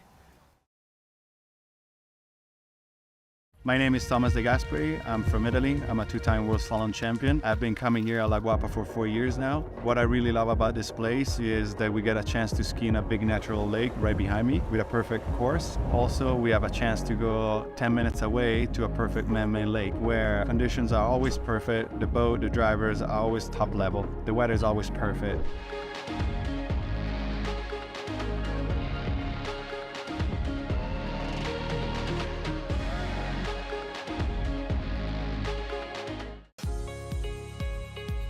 Torrefazione Varanini, a Milano dal 1970.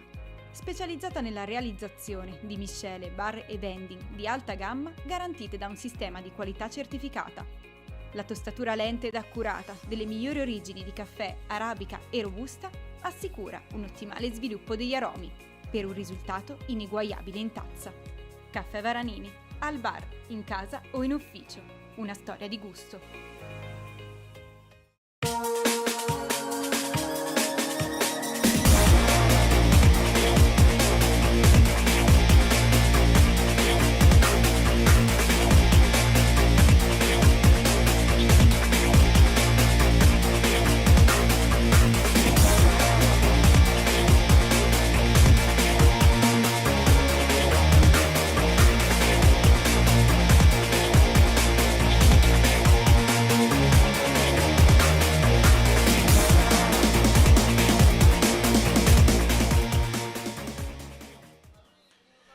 Welcome back to continuing coverage of this, the 9th edition of the San Gervasio ProAm, presented by Santa Dassault. I'm Tony Lightfoot. I'm glad to have the pleasure of your company once again. And this trophy here, this 2U Bars Skier of the Day trophy, goes to the skier that wins the most votes among our pros. The voting starts at around about 1 p.m. So kind of have an idea of who you believe has been worthy of your vote for Skier of the Day. Go to waterskibroadcasting.com/play for more details on how you can vote for your Skier of the Day. All right, so skier about to take to the water, and he's definitely on a mission of redemption here, because it is Gerard Jean-Paul Sir of the Principality of Monaco. Started at 55k, 14.25 meters in each of the last two rounds, and unfortunately, as a result, unable to go clear on either of those two opening passes.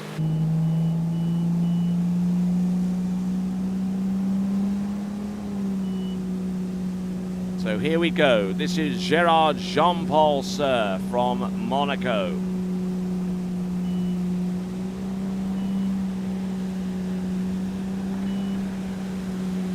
Round number 1 and 2 has not cleared a pass in the last two rounds. and almost did that for all 3 rounds, but man alive, he's gone through a pass in the 3rd and last round of competition. Let's see if he can really get back into work with pass number 2 coming up.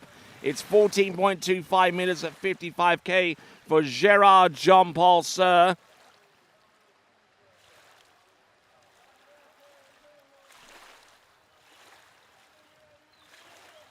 Scored 4 in the 2nd round, half a buoy in round number 1.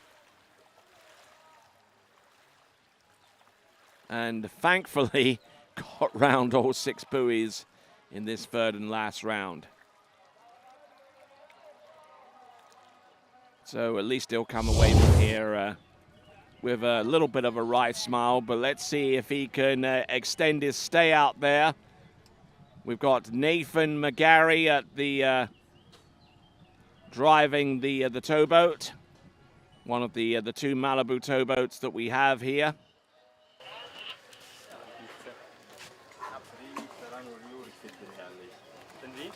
Here we go, folks. Gerard Jean-Paul Sir coming into the course for his next run, as we see Oliver Antonsen getting ready for his go.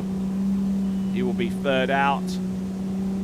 Gerard Jean-Paul Sir, this is 13 meters. Look at him go. He's round buoy number 3. Oh, he gets about halfway down the pass, and unfortunately unable to continue on with it. It looks like it's going to be 2 1/2 on 30 meters, which will represent his best score of the competition. And thankfully able to run at least a pass in the 3rd and last round of competition here, having failed to do so in rounds 1 and 2. So Gerard Jean-Paul Sir, 2.5 on 13. Now,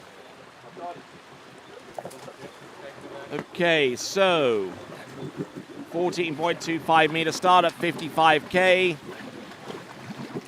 0 offsetting is C3+. This is Fidele Luzzeri.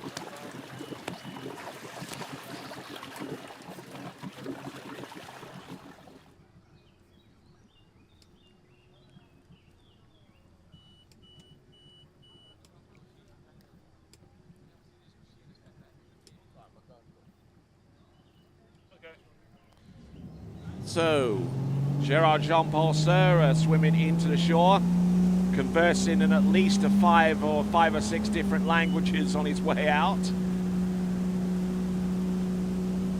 Leaving the way clear for Fidele Luzzeri, C3+.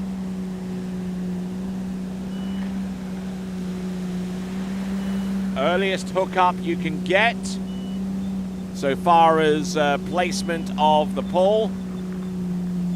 But on C3+, that unfortunately represents his the best extent of his effort out there. With the number setting being at 3, it does extend the intensity of that pull out to a split second or 2 longer. And at C3, it takes him off the buoy rather early, and unfortunately unable to control all of that speed. But a reminder once again that this time last year, Fidele Luzzeri was in a hospital bed trying to recover from a spinal fluid disease, a rather rare form of it. And took him a while before he found the right treatment, the right doctor that could properly diagnose and treat him. And he's back here, not only walking around, but also competing in slalom. So props to Fidele Luzzeri, not only for that, but also being a major factor in the organization here at San Gervasio. All right then, folks. Skier about to take to the water is Oliver Antonsen.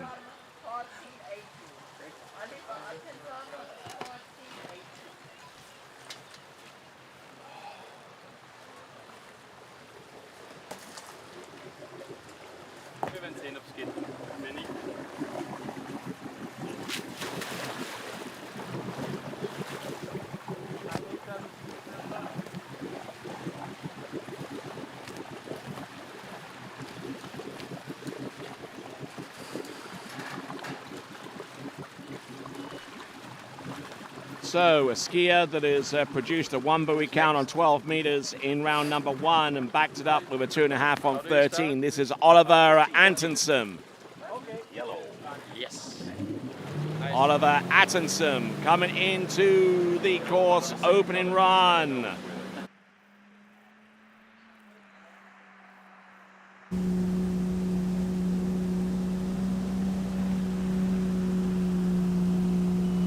Here he is, 14.25. A little bit high and open off buoy number 1 into number 2. Trying to maintain his composure, his height and his balance, doing the work for him for the most part. Solid skiing there from Oliver Antonsen. We see this once again.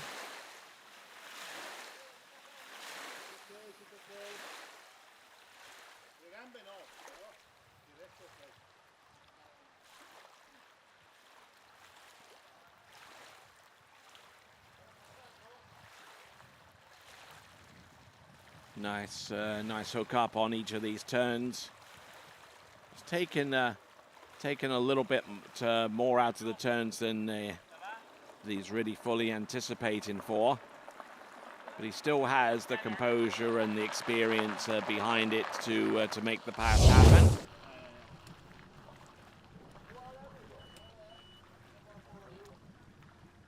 You run 12, you have to keep it that way.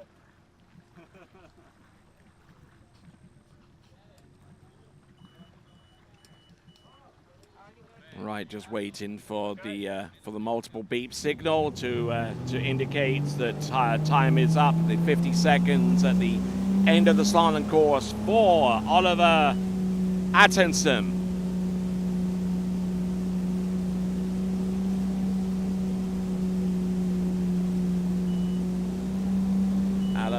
Oliver Antonsen got into 12 meters at the Caiaphas battle and unfortunately will not replicate that kind of performance here, falling on the 13-meter line.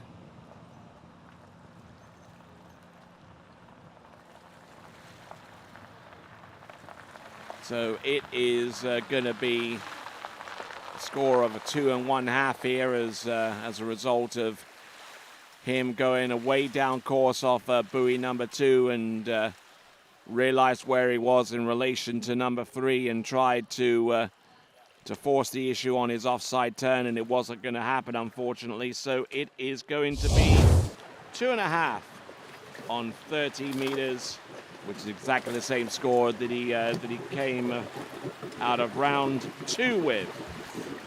Kevin Lockhead from Great Britain is our next competitor.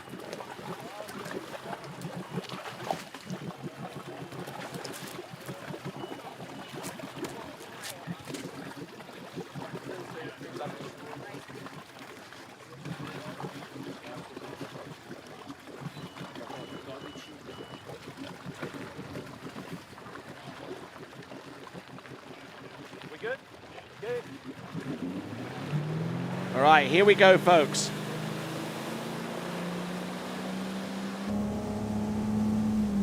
This is Kevin Lockhead.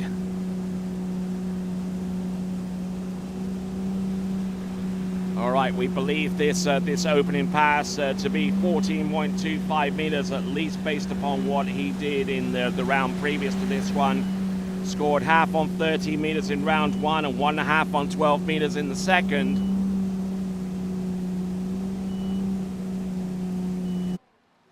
And looking strong, looking composed, and he gets around all 6 buoys on the opener.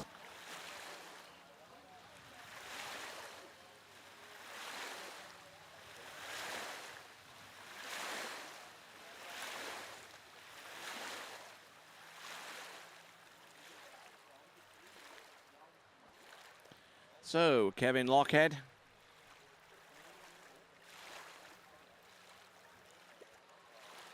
Kevin Lockhead, who's age 59.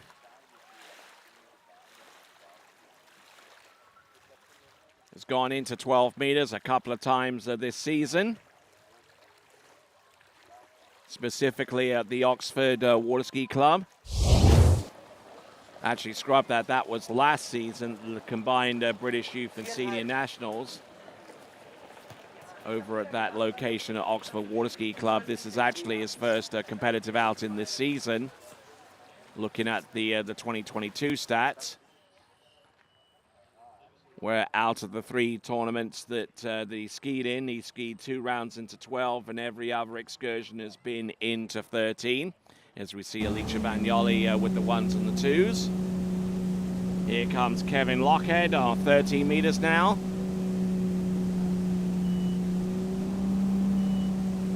Looking for a change of fortune here. He's gone scores into 13 meters. Now, provided that he doesn't mismanage the pull from 5 to 6, he'll have a score into 12 meters coming up next. Kevin Lockhead working towards getting his best score of this season at least. If it's any more than about 2 on 12 meters, it will supersede anything that he's completed last season as well.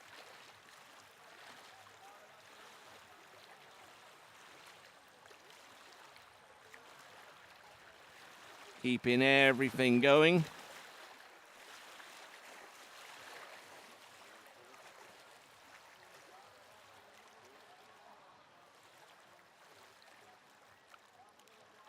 Looking good, looking strong. Don't see too much wrong here on 13 meters. Neither does he, for that matter. All right, 12 meters is coming up for Kevin Lockhead.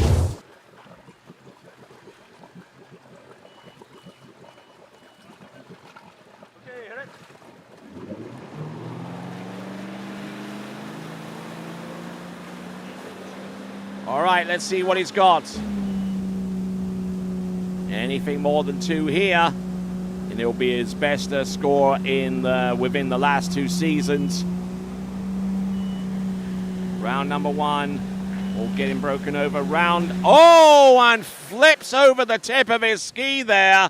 Round buoy number 2. I don't know how much of that turn, how much of that buoy he got.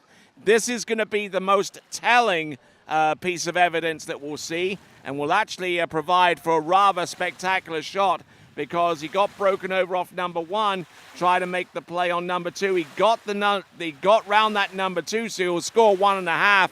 But boy, did he ever throw his hands up above his head to go with the full-on duck and cover.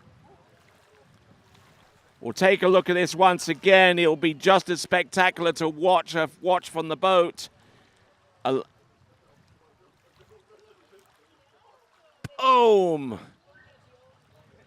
And he flipped over the tip of that ski, much like much like a younger Freddie Winter from back in the day. And we'll be back with our next competitor, who should be Andrea Rivetta, next.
All right, moving right along. Our penultimate skier in the over 55s is going to be Andrea Rivetta, who scored 3 buoys on 12 meters in round number 2 and scored 2 on 12 meters in round 1. So he's been rather consistent in that vein. Andrea Rivetta.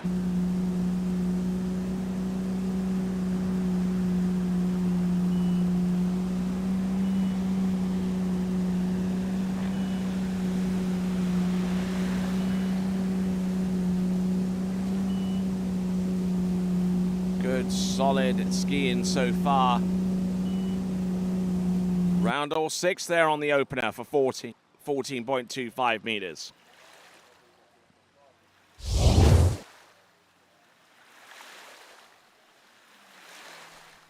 Andrea Rivetta for his part. He's gotten through 14.25 meters and gone into 30 meters in the last 3 rounds of slalom skiing that he produced prior to this competition in the 2023 season, which means we'll look back at the 2022 season, see if there was anything more substantial than that.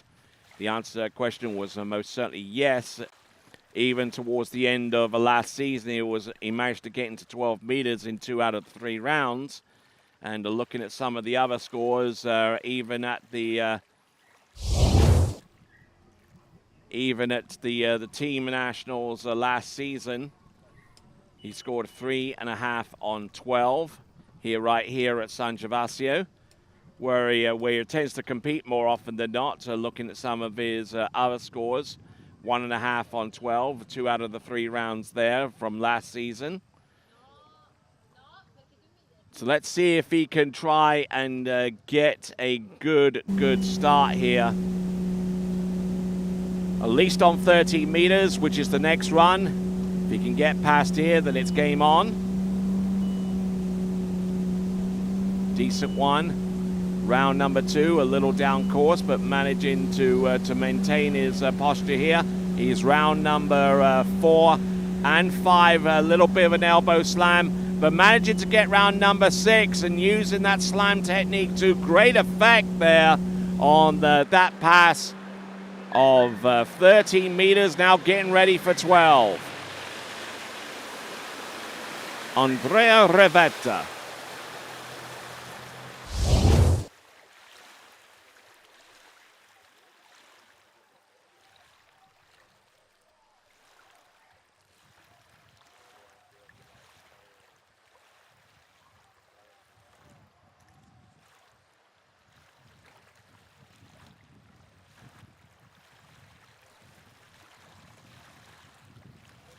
So Andrea Rivetta, a good extension there, round number 4.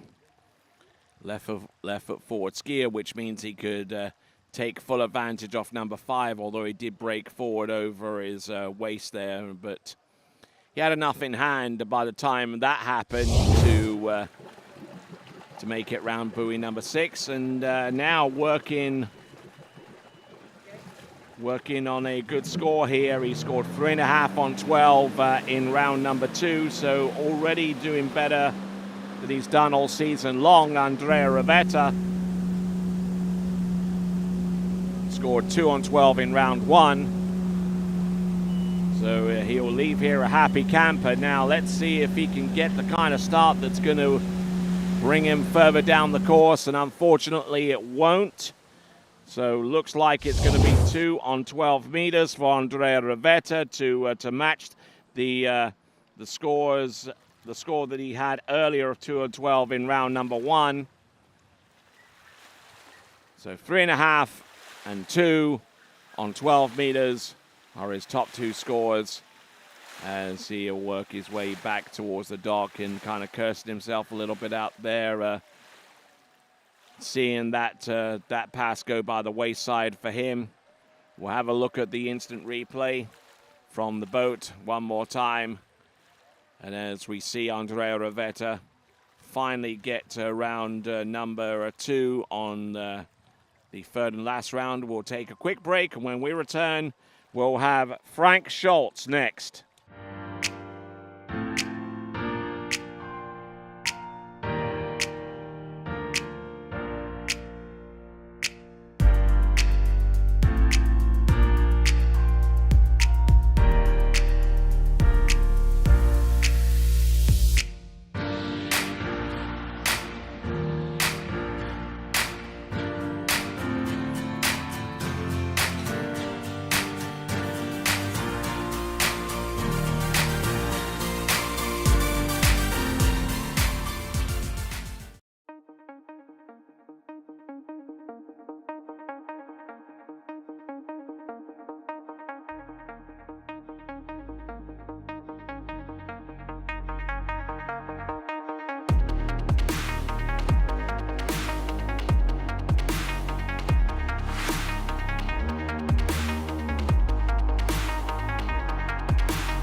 All right, then we just delivered Andrea Rivetta back to the dock and leaving the way clear for our next competitor, Frank Schultz, who comes to us out of Austria.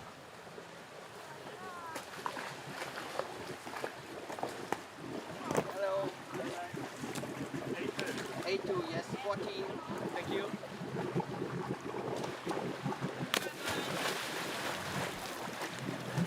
Okay, 14.25, A2 for Frank Schultz, which seems to be consistent with what he has asked for in the last 2 rounds. Scored 2 at 11.25 meters in round 1 and 3 at 11 in round 2.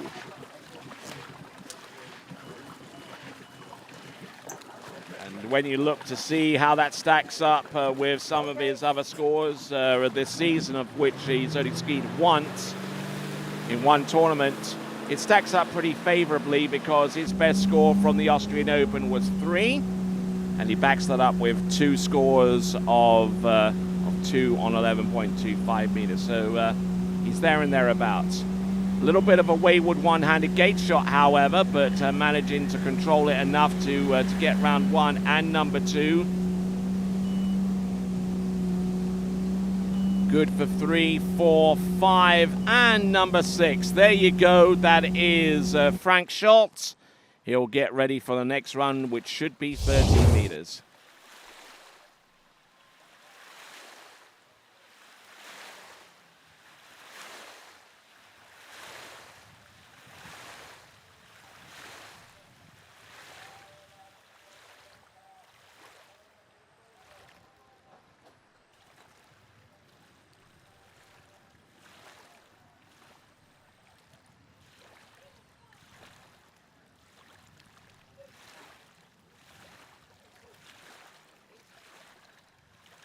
So looking at this.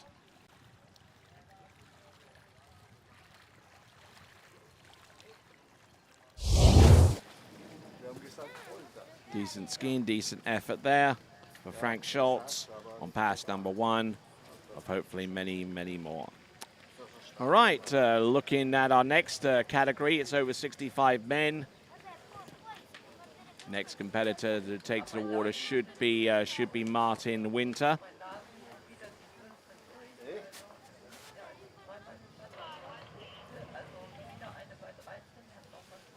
Let's have a seat. Let's have a ganders here at Frank Schultz. Frank Scholz, rather. Round number 1. This is a 13-meter attempt. He's gone as far as 3 and 11.25 meters, which would suggest that he's quite comfortable running this pass. Although comfort is probably not the word that I would use instantly to describe that run. It is 6 buoys nonetheless, round through that pass, and getting ready for 12 meters coming up next. 12 meters will be with the tailwind, however, which means he's really got to get on the good foot and get on it early.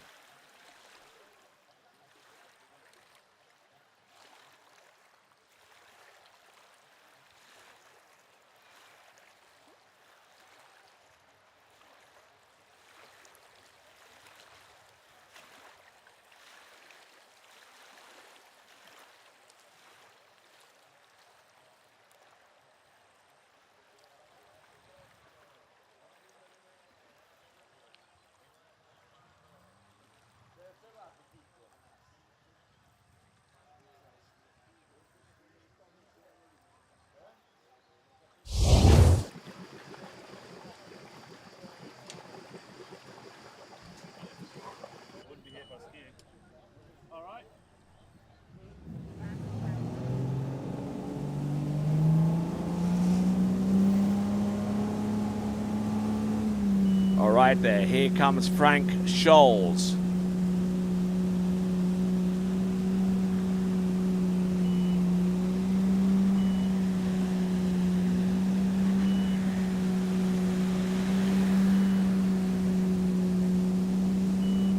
Pulling long into number 4, but still managing to create some space for himself. Gets round number 6. Oh, that is 12 meters, man alive. He certainly had to work to get that run. So for the third time in as many rounds, Frank Scholes is through the 12-meter line and will attempt to put a score out there on 11.25 meters. He's won his event category, no doubt about that whatsoever. The only person to get into 11.25 meters out of all of our over 55 men's slalomers. But it was certainly determined to run this and was not going to take no for an answer here. Handle up high off number 5. Just absolutely bombed number 6. Just kept the line tight and just worked his way around to that turn as we wait for Martin Winter to go out there and perform in the over 65 category. One of only 2 competitors in that particular category.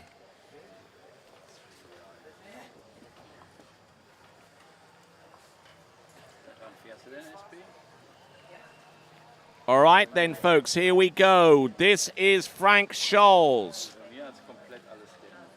His best score of this season is 3 at 11.25 meters, which would appear, comparing that to last season, is about his best score ever, which he will tie with that performance, provided that that ski is adjudged to have gone outside buoy number 3 and the ski gotten to the wake in time for the next set of boat guides.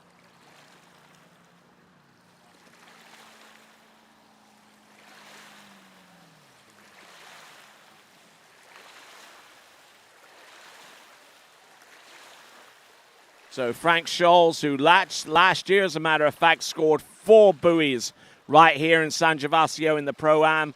Not getting anywhere close to that this year, but 3 buoys at 11.25 meters in 2 rounds out of the 3. I would certainly take that. 3 at 11.25 meters for Frank Scholes to conclude the over 55 slalom category.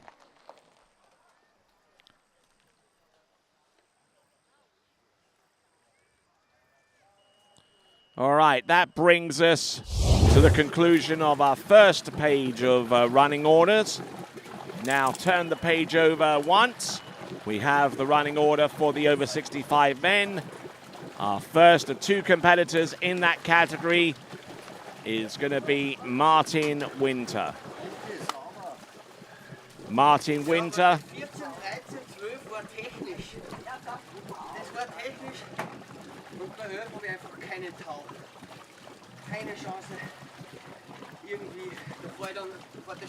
Martin Winter, who's normally accustomed to starting at 18.25 meters at 49K. We'll see if he does that this time around. His best score, he is 1 at 14.25 meters.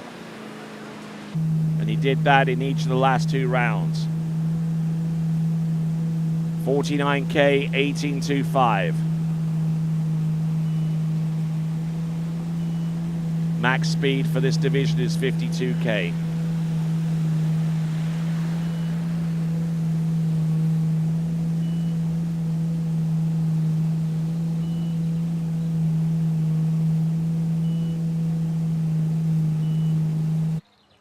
All right, through on pass number 1.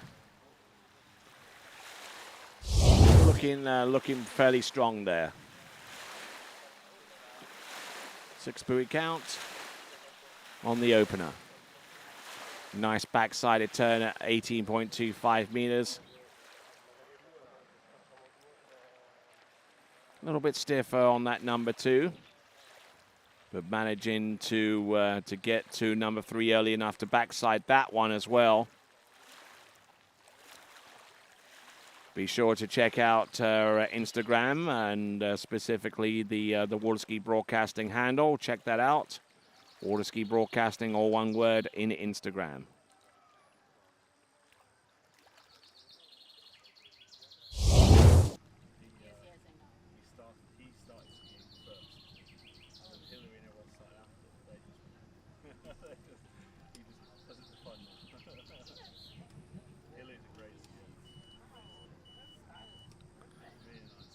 right, here we go, folks. We've got Nathan McGarry at the helm of that towboat. Working with Martin Winter.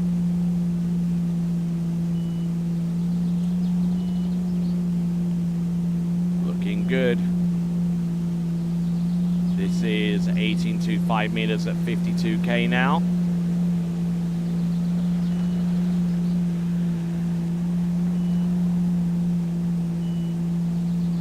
And slamming on the brakes after number 6 to get through the exit gates. That is Martin Winter, folks.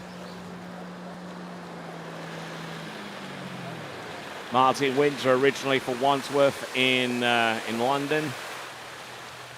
And he too, much like his wife, a former barrister.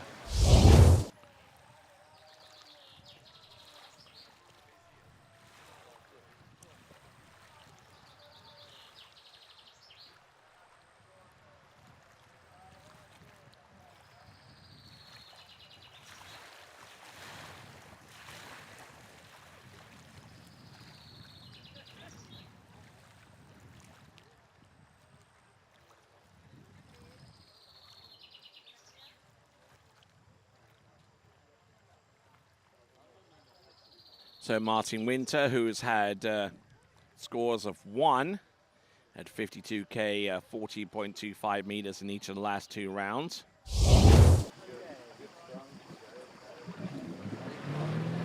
$14.25 meters is coming up right now.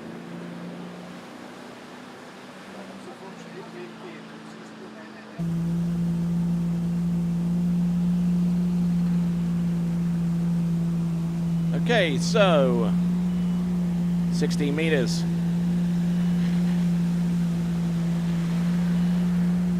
Needs to get back to 40. Oh, wow! And getting into all kinds of trouble there off buoy number 3 on his approach into number 4. Tried to load and he was out of position to start off with. He'll swim into shore and it's going to be a subpar score for him. It's going to end up being 2.5. 2 or 3.5. We'll take a look at this in the instant replay. The first couple of buoys didn't look all that bad. Just his approach into number 3. Brought the handle in, tried to load too much. And I think that actually might be 3. The judges are taking a second look at that. 3 at 16 meters, the final score for Martin Winter right here. Looking at the instant replay here from this angle right now to determine whether Martin Winter got 2.5 or 3. There you go. Looks like he achieved skiing position for long enough to get 3. And 3 buoys there on 16 meters. All right, next competitor up. And we'll see him take to the water in a moment. It's Herman Kottel.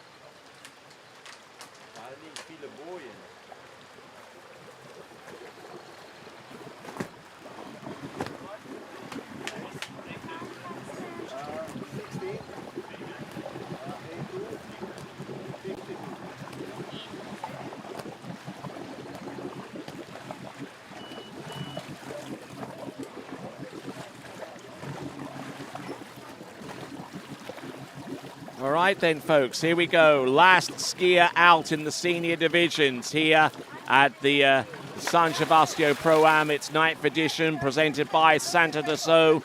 This is Herman Kottel, whose best score is, I believe, a 5 on 30 meters. 5 on 30 meters to go alongside the 2 on 30 meters that he got in round number 1.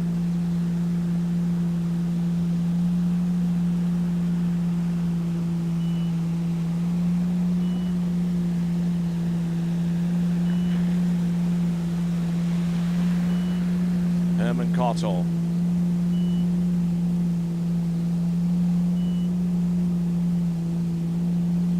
Scored 5 on 13 in the first round of action here at the Austrian Open this season so far.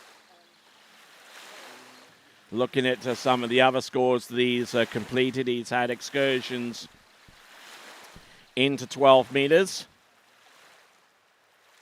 His most recent excursion into 12 meters was in the third round of the Vienna Slalom and Tricks Cup in 2022, which took place the latter part of August. He scored 2 buoys there for his troubles,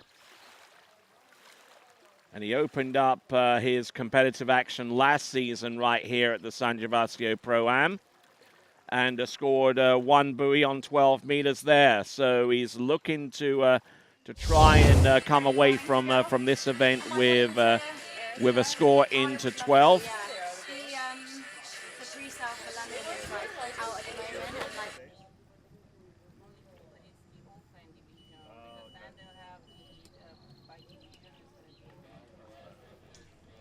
All right. Yeah, we do all together, I guess. All right, here we go, folks. Herman Cottle.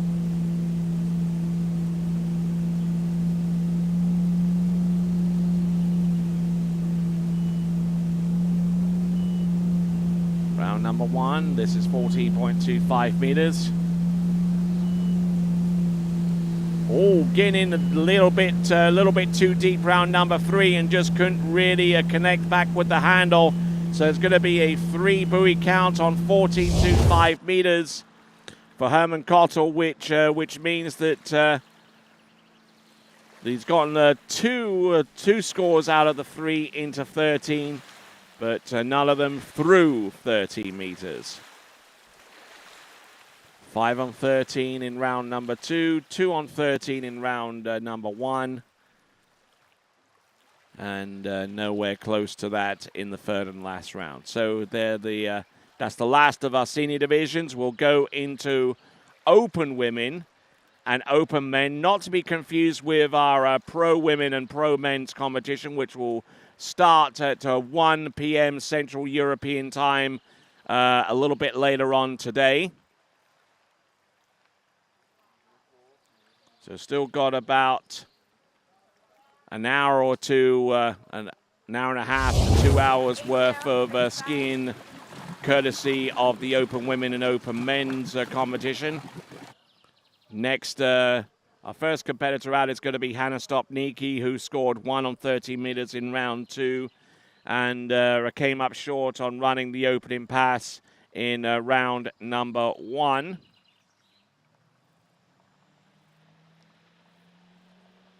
So let's see what Hannah Stopnicki can do with the opening pass. This is going to be 18.25 meters at 55K. Sustained a shoulder injury towards the end of last season, which precluded her from competing in this event. But it allowed her to get some tricking reps under her belt, and it certainly helped her out in the long run as she came through with wins in the Pan American Championships and in the Junior World Championships, which took place in Santiago de Chile, where she won world titles, where she won the titles in the girls' tricking competition. The more significant one being the world girls tricking title this past January in Santiago. But she's looking to try and re-establish her overall credentials out there. And Hannah Stopnicki looking good for that with a 6 buoy count on the opening pass, looking more confident as she goes along. skier on the dock, Sophie Bates, getting ready.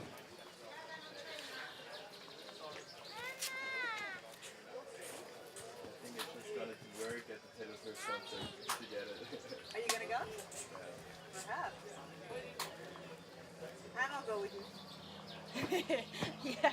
Right, Sophie Bates dockside and approaching the course right now. This is Hannah Stopnicki. She's run through the opening pass of 18 now. This is a 16-meter attempt.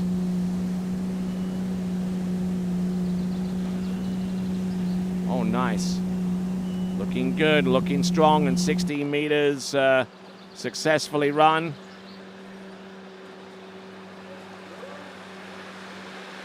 Canada's Hannah Stopnicki.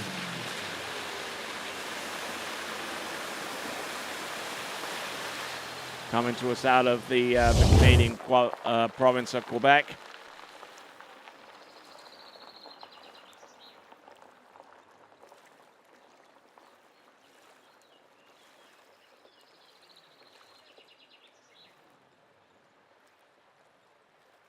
Solid opening couple of passes on 18 and the 16-meter pass that you're looking at right now. Doesn't appear to have missed a beat here with the slalom event, judging by her prowess out there on the course. This is her first competition back in the slalom event. And looking pretty great out there, it would seem.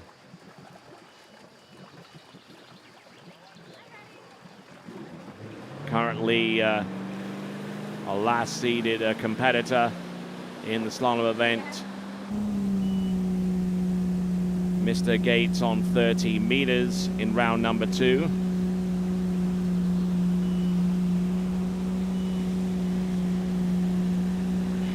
Hannah Stopnicki.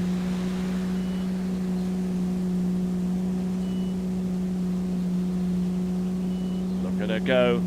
This is, whoa, and getting in a little bit deep there on 14.25 meters and not prepared to risk too much there in order to run the pass. But Hannah Stopnicki.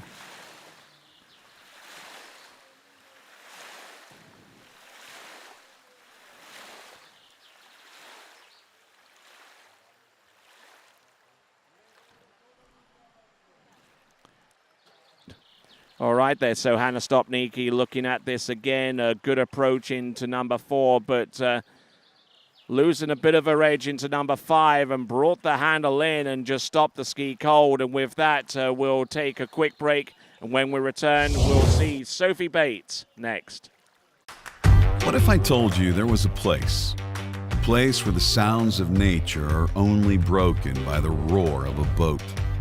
Place where that summer feeling lasts all year long.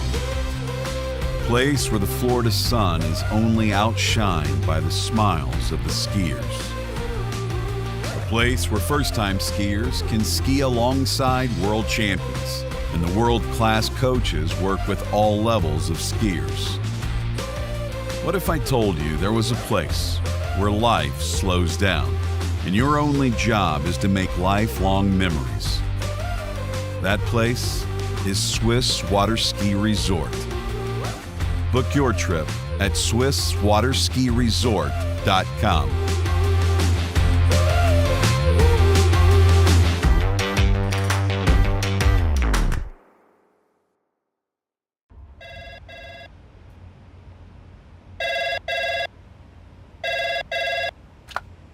Thanks for calling Wake House. This is Brian. How can I help you? Yeah, Will. Can I let him know who's calling? All right, just a second. Will, I got a fill for you. Perfect. Give me just 1 second. All right, hit it. Thanks for holding. This is Will. Hey, how's it going? Good. All right, there we're back, and we've got Sophie Bates about to take to water, whom I believe is going to come into the course on 18.25 meters at 55K, and 1.5 on 14.25 meters is a previous round score. Okay. to go alongside the opening round score of 1.5 on 14.25 meters. So she's consistent at 1.5, I guess. Let's see if she can get it to go with the third and last round. Hannah Stopnicki scored 5 on 14.25 meters.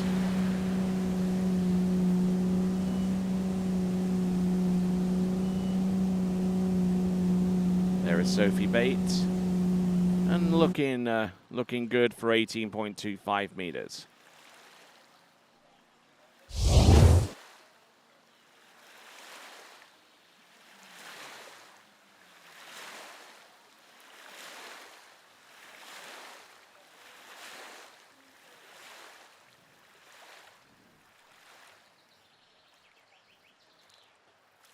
Doesn't seem to have too many problems in running 18.25 meters, although the actual line length itself is a little problematic for some skiers in order to clear, and a good portion of the reason why it's bypassed quite a lot is the rope management and speed issues are coming to play with that run. So the quicker you can get off at 18.25 meters and continue on to 16 and 14, the better. As we look and see Nelly Scholz from Germany about to take to the water next.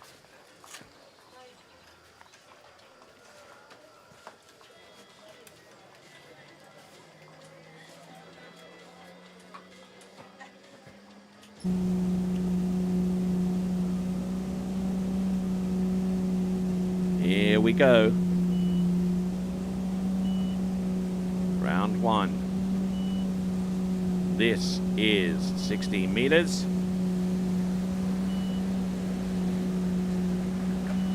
Not too much wrong here with 16 meters. There you go. Not bad skiing there from Sophie, who comes to us from Amersham in England. Amersham is one of the suburbs in the northwest of London. And looking superb there on 16 meters as we take a look at the instant replay for her run.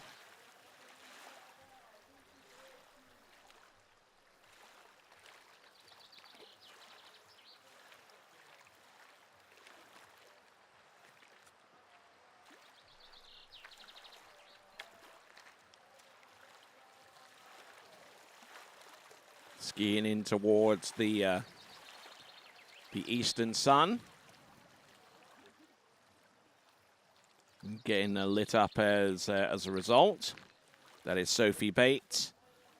As we work our way towards the end of this amateur competition, and we get ready for the pro head-to-head, which will take place starting at 1 p.m. Central European Time, which equates to noon in Britain. And I'm sure that you can work out the rest for your specific time zone.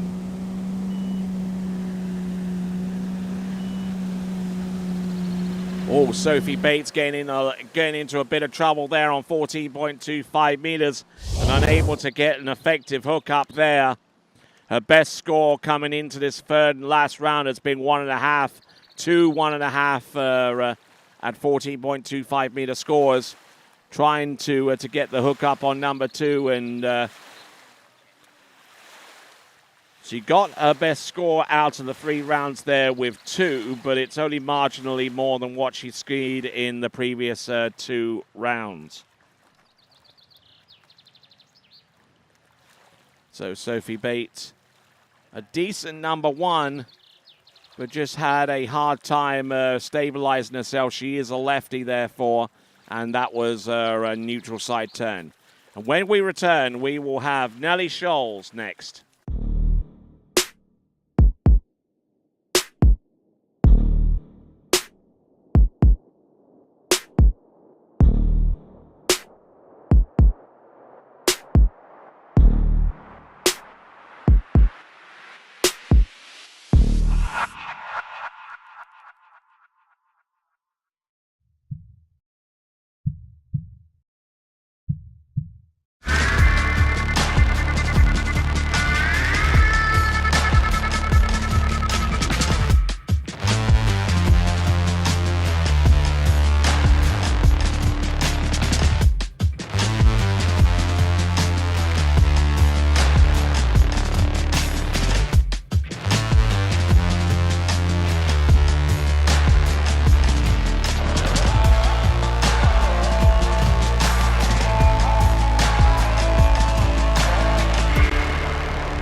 All right.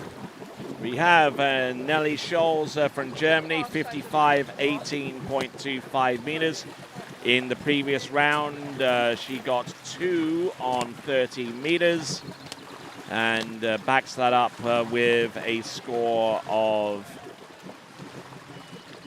I believe, 2.5 on 14. So she's looking to try and play a little bit of catch up here, at least in terms of where she's scored in the past.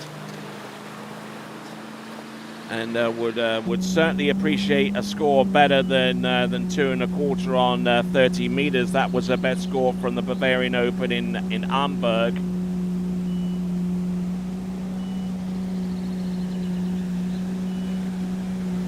So last season only had 2 excursions into 13 meters, and both of those took place in Feldberg in Germany. But so far so good, 18.25 meters, 55K for Nelly Scholz. As we take a look at the instant replay on pass number 1.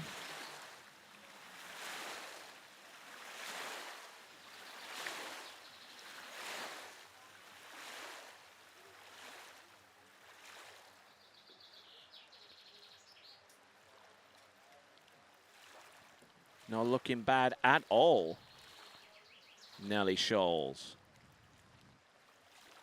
Don't know too much about her from the biographical standpoint. But still eligible to ski this season in the Europe and Africa Youth Water Ski Championships.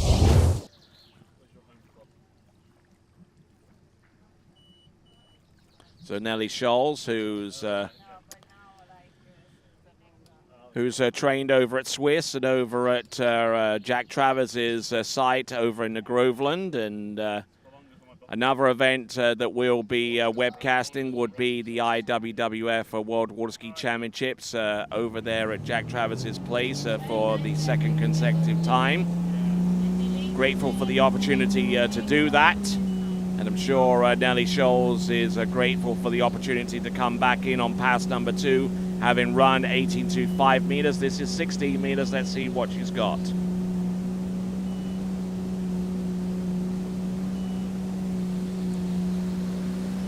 Looking decent. So far, 4, 5, and she'll have a crack at 14.25 meters coming up next.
All right then, here we go, folks. Nelly Scholz.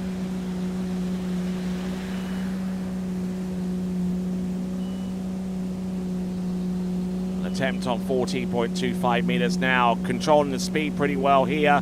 Look at her go round buoy number 6. That was 14.25 meters. Scored 2 in the previous round. And has already superseded the score that she produced in round number 1 by the fact that she has scored in excess of 2.5 on 14. So she's put a second place score up on the board and is still skiing 6 buoys on 14 for Nelly Scholes.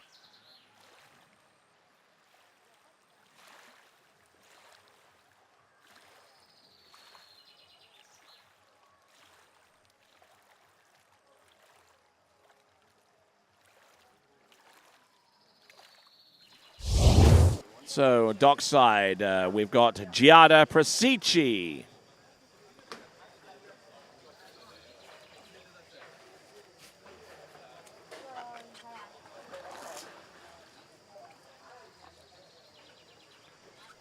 So Giada Prasici just dipping her toes in the water and getting ready for the next run, courtesy of Nelly Scholes.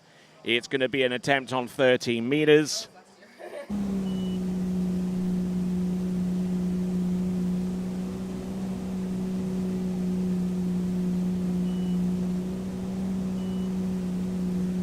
Here we go.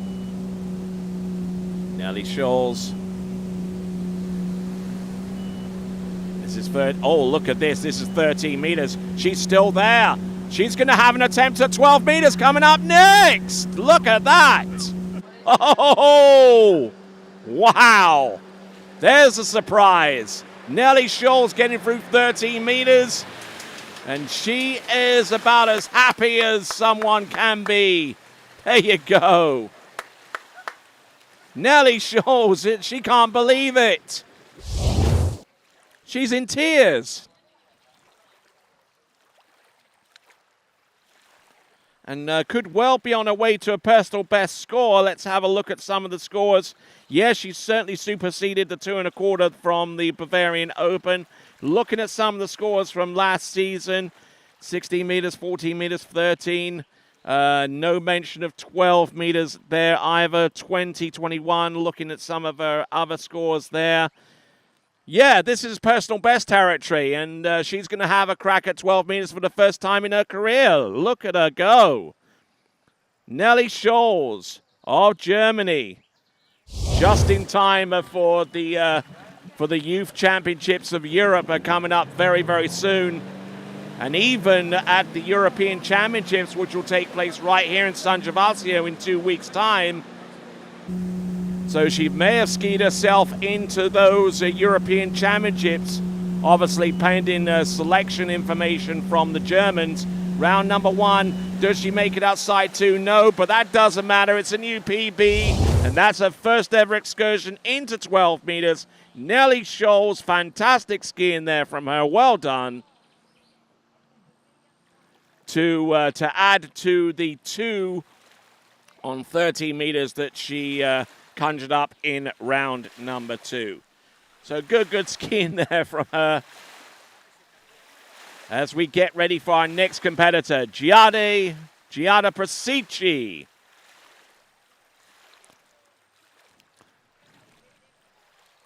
All right, looking at that once again, and when we return, we will have Giada Prasici next.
right then, back here at San Gervasio for the ninth consecutive year. This is the ninth edition of the San Gervasio ProAm presented by Santa Dassault. I'm Tony Lightfoot and glad to have the pleasure of your company once again. All right, the pro head-to-head competition takes place starting at 1 p.m. Central European Time. In the interim, we've got the Open Women's competition. Continuing on with Giada Brasici of Italia. She scored 2.5 on 30 meters in round number 2.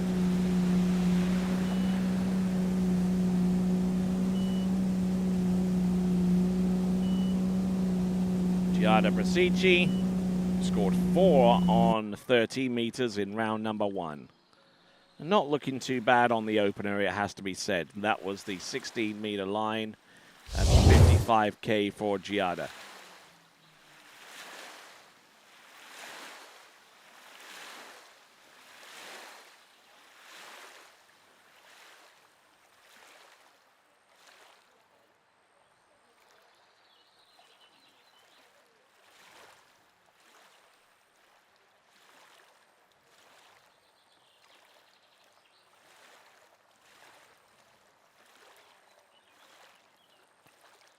Nice hook up there off buoy number 5 and had that pass well in control right from the get-go. So there we go. That's Nathan McGarry at with the steering wheel.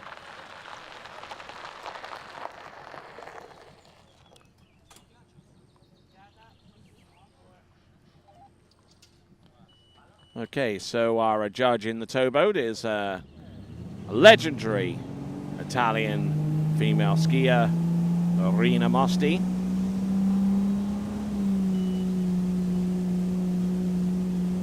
Here comes Giada Brasici.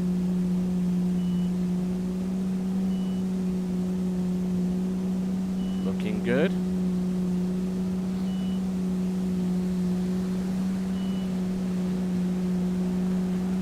Don't see too much wrong here as she gets around all 6 buoys on that pass. Good skiing there for Giada Brasici.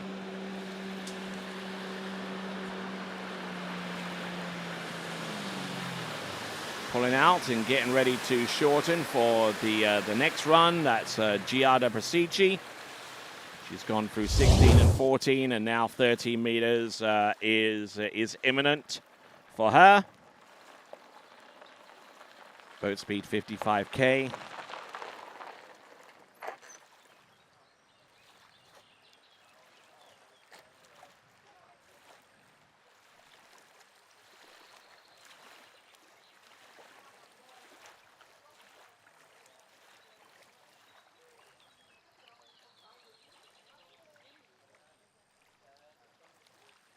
And just looking at this run and just getting the ski fully rotated off number 5 and working her way out towards number 6, Giada Brasici.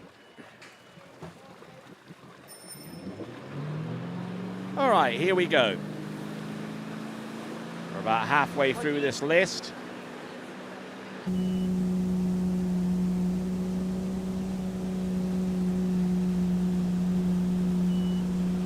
Giada Brasici on 13 meters. Who scored 2.5 as her best score from earlier on in this competition. And look at her go. 13 meters for Giada. Oh, and trying to make that turn happen on number 5. Looks like that score could well be under review, being as close as it is. We know at least that she's gotten 4. The judges are going to take a look at this, one would fancy, to confirm the final total. Giada Brasici, who scored 4 on 30 meters in round number 1. To complement the 2 on 13 in round number 2. There is number... Oh, yeah, definitely inside there. So it's going to be a 4 buoy count for Giada Brasici. 4 on 30 meters, and she did that twice.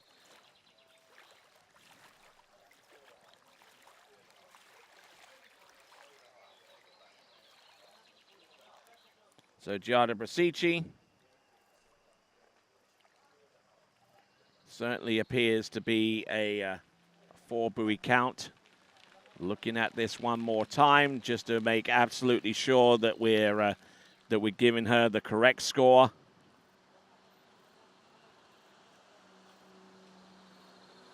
And not even really attempting to sell the number four turn. Actually, the number 5 turn, I beg your pardon. So it is a 4-buoy count, but it is one of her better scores. So Giada Brasici comes back into shore, and that leaves the way open for Stella Anastasi, our next competitor, coming to us out of the Polomedia Dam in Cyprus, but skis collegiately in the United States for the University of California at Los Angeles, otherwise known as UCLA.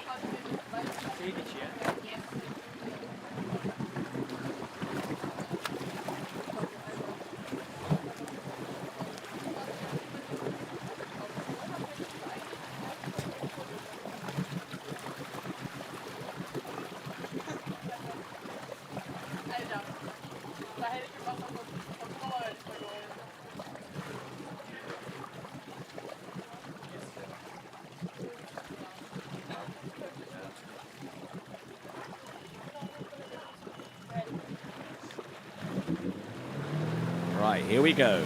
Stella Anastasi, whose best score so far has been 3.5 on 13 meters.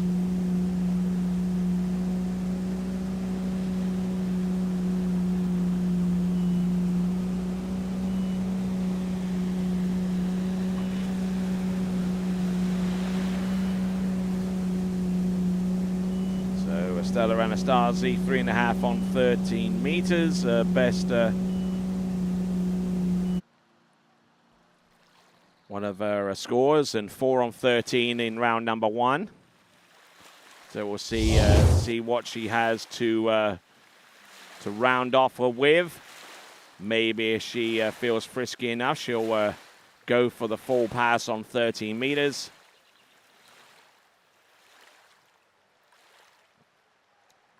Stella Anastasi from the island nation of Cyprus, in the Eastern Mediterranean.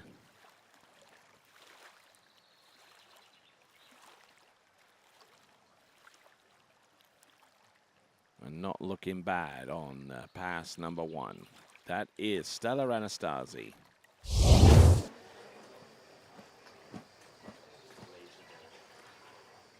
On dockside from Czechia is Katarina Vrabkova.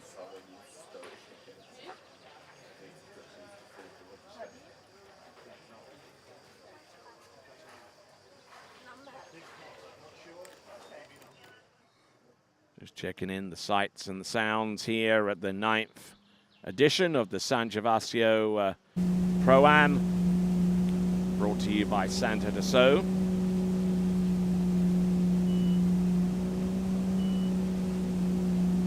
Round number 1. This is 14.25 meters. Shouldn't be too hard for Stella Anastasi to run. Little bit out of shape there into number 6, but able to hold most of it together to help her get through that run. Stella Anastasi.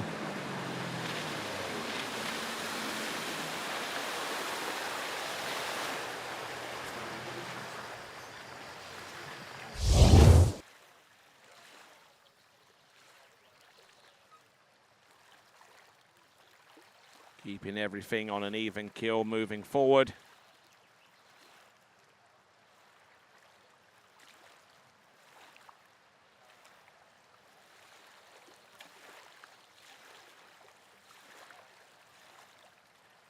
Just not letting herself get too buffeted and too much out of position to prevent her from running that pass, although she was a little tail heavy off number 5 and round number 6. That is Stella Anastasi.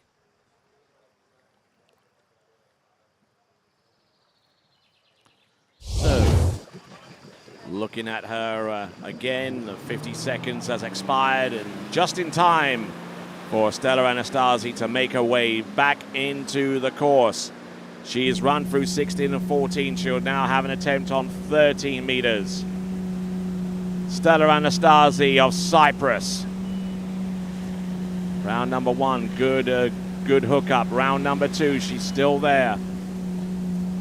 Her best in this tournament was 4. It still is 4 because the hook up there off buoy number 3 didn't allow for her to get outside the fourth buoy. She got a decent swing and a decent turn on number 1.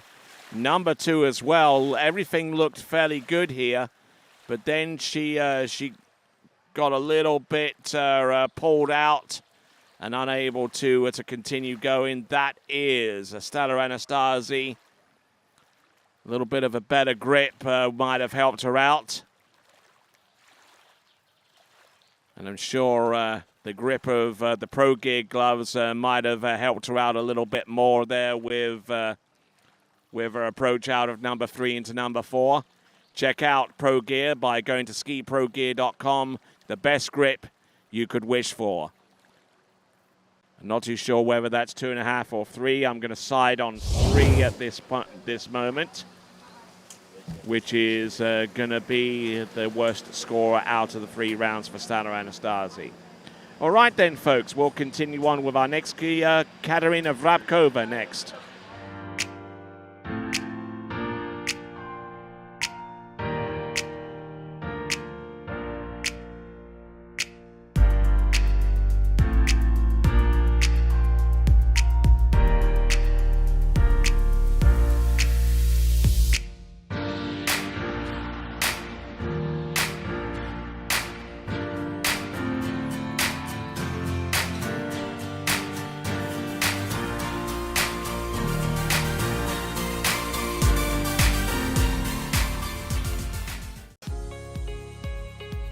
Torrefazione Varanini, a Milano dal 1970. Specializzata nella realizzazione di miscele, bar ed ending di alta gamma garantite da un sistema di qualità certificata. La tostatura lenta ed accurata delle migliori origini di caffè, arabica e robusta assicura un ottimale sviluppo degli aromi per un risultato ineguagliabile in tazza. Caffè Varanini, al bar, in casa o in ufficio. Una storia di gusto.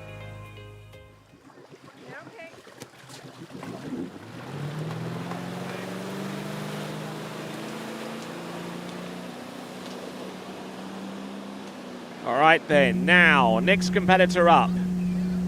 Have 3 more competitors in the Open Women's competition to come, including Katerina Vrabkova from Czechia.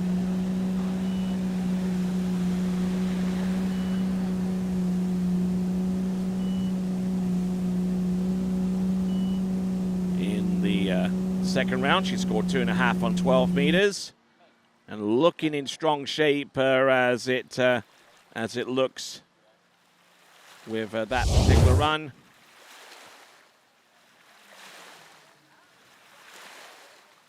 Katerina Vrabkova didn't exactly have the best of starts in the first round, scored 1.5 total. Came back with a score of 2.5 on 12 meters.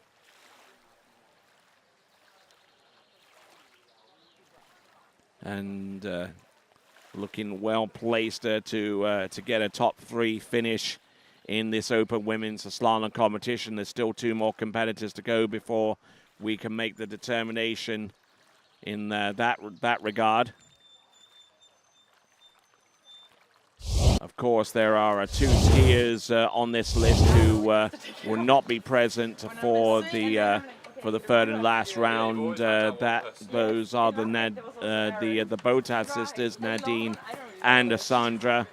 Not here to ski the last round. One would surmise that they came here to San Gervasio to check out the water and the conditions here, and with an eye to the Europe and Africa Championships, which will take place in about 2 weeks' time.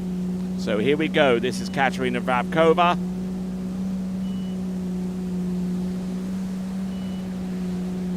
Good, solid skiing here from Katerina. Round 6 through the exit gates. No worries there for her. As we eye in on her as she pulls out to shorten. Run 16 and 14. Katerina Vrabkova of Czechia.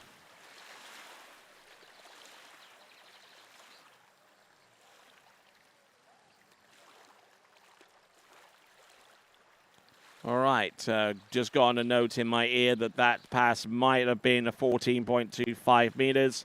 Indeed it was, according to the scoring system. So this pass that you just saw, her run was on 13 meters. And now has a chance to shoot for a good score. She got 2.5 on 12 meters in the second round. Didn't get much of anything in round number 1. Actually fell round number 2 on her opening pass. So let's see what she's got. Katerina Vrabkova from Czechia. So far this season has had 3 tournaments under her belt. Her best score is 1.5 on 11.25 meters, which would suggest that she's been successful in running this pass so far this season, at least a couple of times. Round number 4, look at her go. This is 12 meters, she's round number 5. Can she make it round buoy number 6? No, not quite. So she backs up 2.5 on 12 meters with a score of 5. We'll take a look and see whether she made it actually round a buoy number 5 on the 12 meters. We definitely know she's gone at least halfway down the course, according to our instant replay. But we'll take a look at this around number 3 and number 4. Now, we've gotten to the point where, did she get round number? No, she gone inside buoy number 5. So looks like it is going to be a 4 buoy effort there. 4 buoys are confirmed by the officials. That is Katerina Vrabkova. As we work our way down, we're bypassing Dean Botas on this list to go to our next competitor, Violetta Mikulski. Violetta Mikulski is our next competitor. She comes to us from Argentina. And as we see the tail end of this performance from Katerina Vrabkova, continuing on with the coverage here at the 9th annual San Gervasio ProAm, presented by Santa de So. We will see Violetta Mikulski next.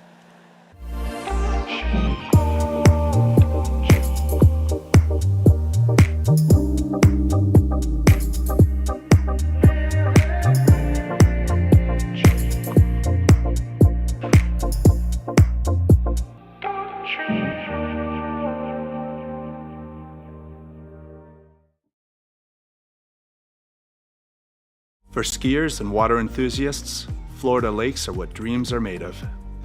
Combined with world-class golf, remarkable weather, natural beauty, theme parks, and so much more, it's easy to see that Florida is paradise.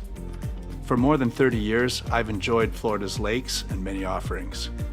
If you are interested in Florida real estate, let me be your guide and trusted advisor as you search for your paradise.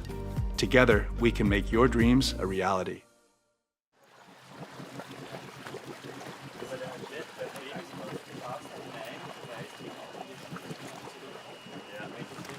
All right, here we go.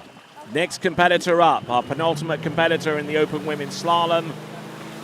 Our pro competition starts at 1 o'clock Central European time. But continuing on with the open women, this is Violetta Mikulski.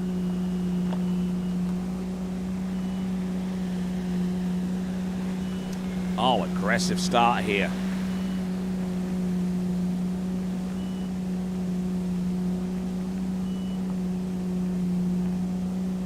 Very aggressive. Look at this.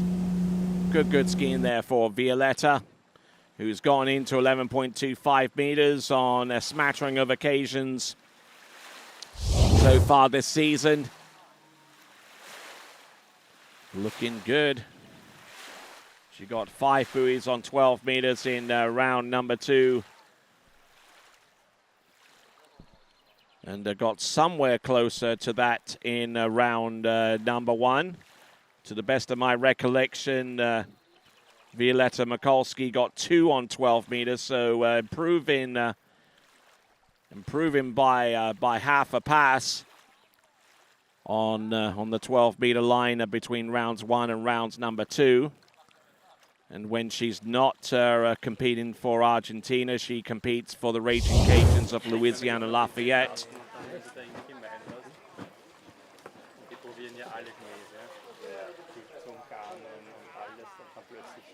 In base agli ordini, stupido. Ma vivo a Milano. In base ai risultati. A Cattolica. All right, we see on the dock there Kim Niederbaumer, another skier, formerly of the Louisiana's Raging Cajuns, and right next to her is Manuel Domini, who didn't ski the first 2 rounds of this competition, is elected to ski the 3rd. Here is Violetta Mikulski. Very aggressive here. Tail end of those turns, very, very tight. And now 14 and 13 and now 12. And if she can keep that level of aggression up, things could get rather interesting in this competition in the open women's slalom category. She slips in, and we'll take a look at the instant replay here for Violetta.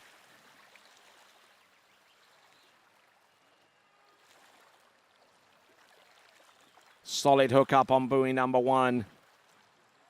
And then she was off to the races here.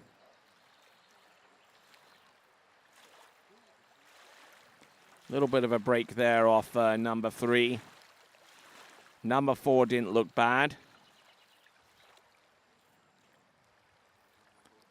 5 looked okay, and well early and in place for number 6. And that was on 13. Let's see what she does on 12, coming right up. Now, as aggressive a posture as she was able to achieve on 13 meters, she's got to settle that down a little bit, because 12 meters has the tendency to kick you in the you-know-where if you don't treat it with a little bit of respect coming in. Round buoy number 1. Round number 2, keeping the flow going. Round number 3. And number 4. Let's see where she can run this. She's round number 5. She's got the tight line. Oh, and is inside 6. Oh, my word. 5 buoys on 12 meters in consecutive rounds. That is Violetta Mikulski.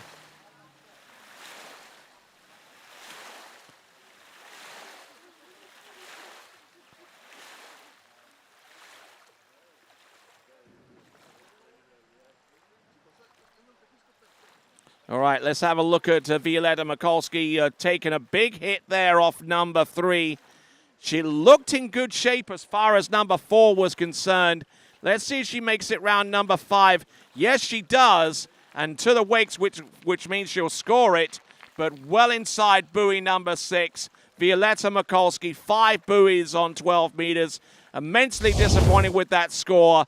And when we return, we will have Kim Niederbaumer from Germany next.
All right, there. Back to continuing coverage of the San Gervasio ProAm, the 9th edition of, presented by Santa de So. Last skier to go in the open women's competition. It's going to be Germany's Kim Niederbaumer.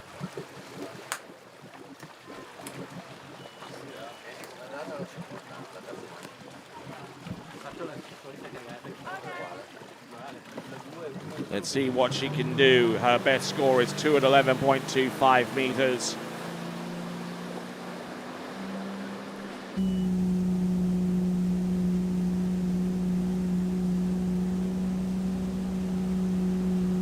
Currently, the best scorer, the best slalom score in the entirety of the women's slalom competition is 3.5 on 11 by Sandra Botas, who, as I mentioned earlier, will not be making an appearance in the third and last round. So unless Kim Niederbaumer has something by way of a response in the third and last round, then Sandra Botas would win this open women's slalom in absentia in round 3, by way of round 3. Kim Niederbaumer, let's see. We'll see how well she does. She's gone through 14 and getting ready for 30 meters coming up next.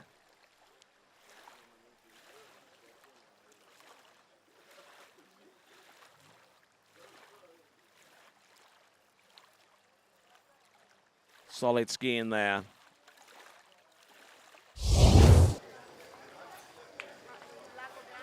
There is Manuel Domini, who will be the lead-off skier in the open men's competition.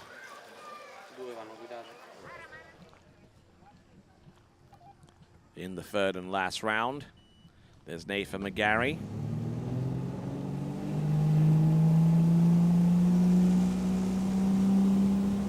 Here we go, folks. This now is Kim Niederbaumer.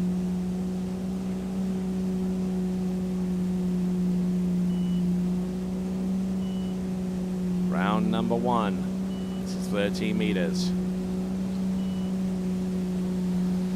Good hook up on 3 and equally well on number 4. This is 13 meters. Just trying to save her energy a little bit for the 12-meter attempt.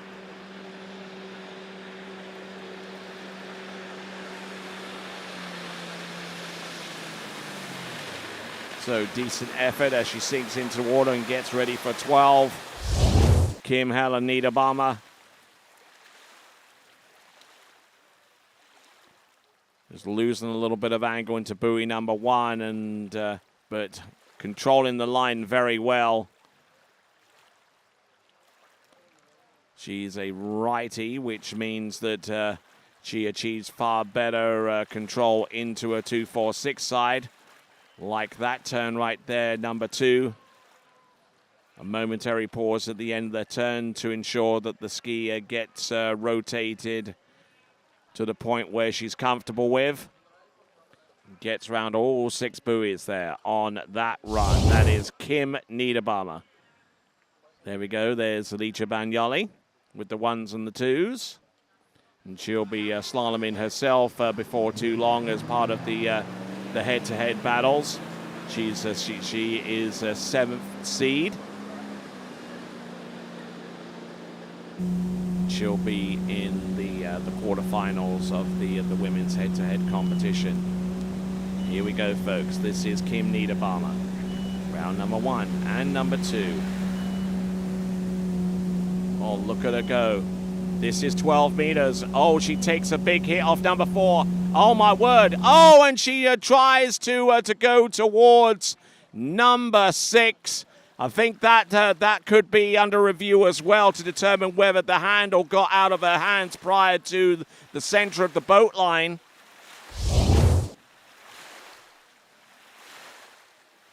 So Kim Niederbaumer taking a look at this.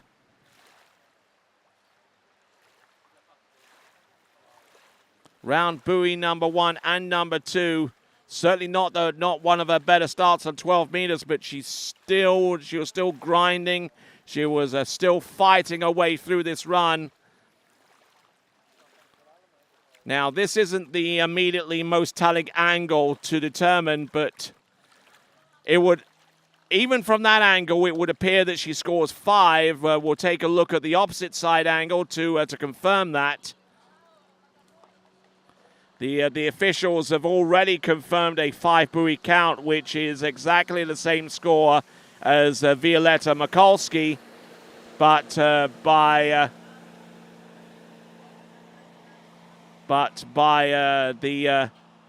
the backup score, it would appear that Kim Niederbaumer would actually be ahead of Violetta Mikulski.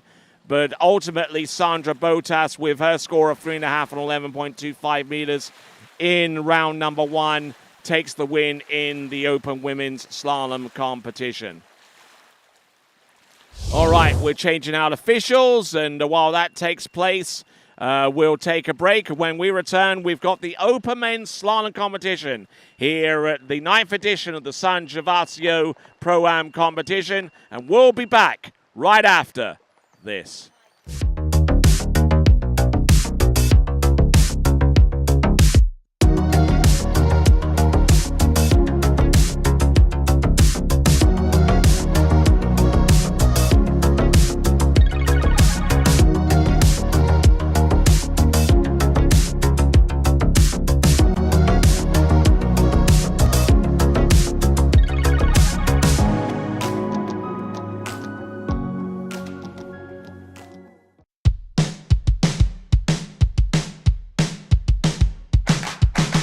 Today is gonna be a little something more. I've got a plan in mind, a special thing in store. The light bulb inside my head says, get out and play, 'cause you never feel this way.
Take a look at you and start to lose my balance. What am I falling into? This feels like something new. I've seen a lot of views, but they were nothing like this. The way you do what you do, I think you're something brand new.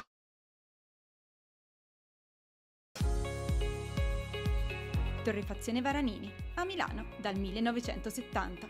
Specializzata nella realizzazione di miscele, bar ed ending di alta gamma garantite da un sistema di qualità certificata. La tostatura lenta ed accurata delle migliori origini di caffè, arabica e robusta assicura un ottimale sviluppo degli aromi per un risultato ineguagliabile in tazza. Caffè Varanini, al bar, in casa o in ufficio. Una storia di gusto. My name is Thomas De Gasperi. I'm from Italy. I'm a 2-time world slalom champion. I've been coming here at La Guapa for 4 years now. The condition of this villa, it's top level. I would say 5 stars plus. Everybody is very friendly. The hosts are amazing. The staff is always helpful. There's always food on the table. I couldn't ask for anything more. Conditions, clean, and we're only an hour away from Mexico City, so it's very close and convenient to travel. Every time I come here, I feel like I'm at home.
I've been a fan of Marcus Brown since I was like 13 years old. He's, been my childhood hero, and so for him to offer something like this, which is it's great not just for me, but it's great for water skis to have something like this where people can really get a bespoke water ski experience. It's going to improve their skiing, their body, and Jenny's she's amazing too. So just to have the access to both of those guys, I think it's huge, and it has been massive just to talk things through and to get a new understanding of stuff I haven't tried yet.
All right, then, welcome back to continuing coverage of this, the 9th edition of the San Gervasio ProAm Slalom, presented by Santa Dassault. I'm Tony Lightfoot, and we're on the last of our amateur categories about to take place on the water. We've got Manuel Domini. First time we're going to see him ski in this competition. Decided to not ski in the opening 2 rounds.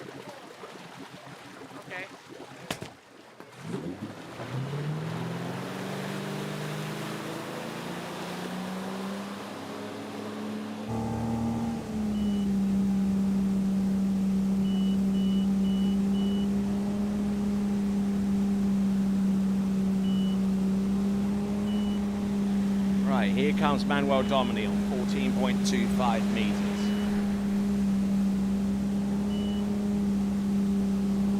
Looking good, looking strong.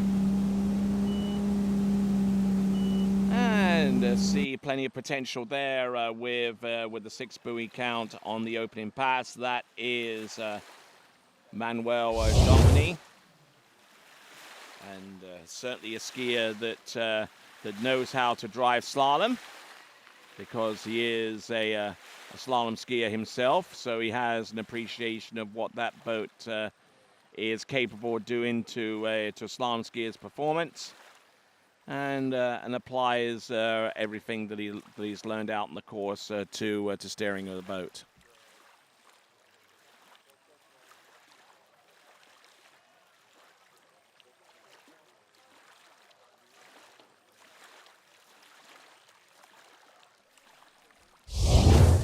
All right, so we're looking at the dock, and we see our next skier on the standby. It should be Christoforos Gratsias.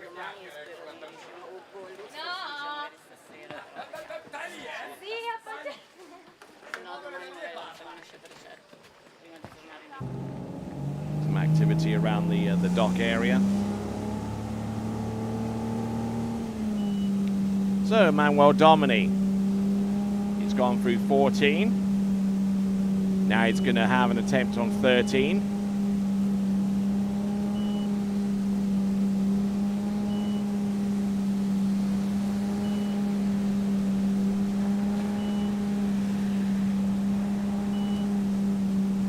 Nice, I like it.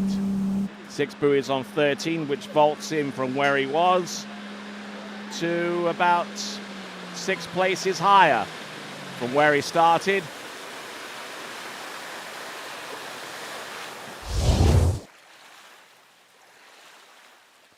So here he is, Manuel Domini.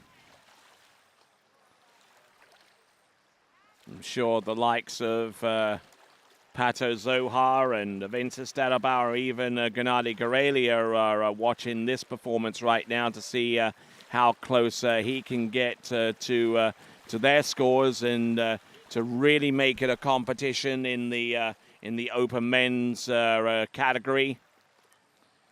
Pato Zohar, for his part, scores 1 at 10.75 meters in round number 2, and he is the leader going into this final round. So that kind of gives you an idea of the kind of scores that the Manuel Domini is chasing.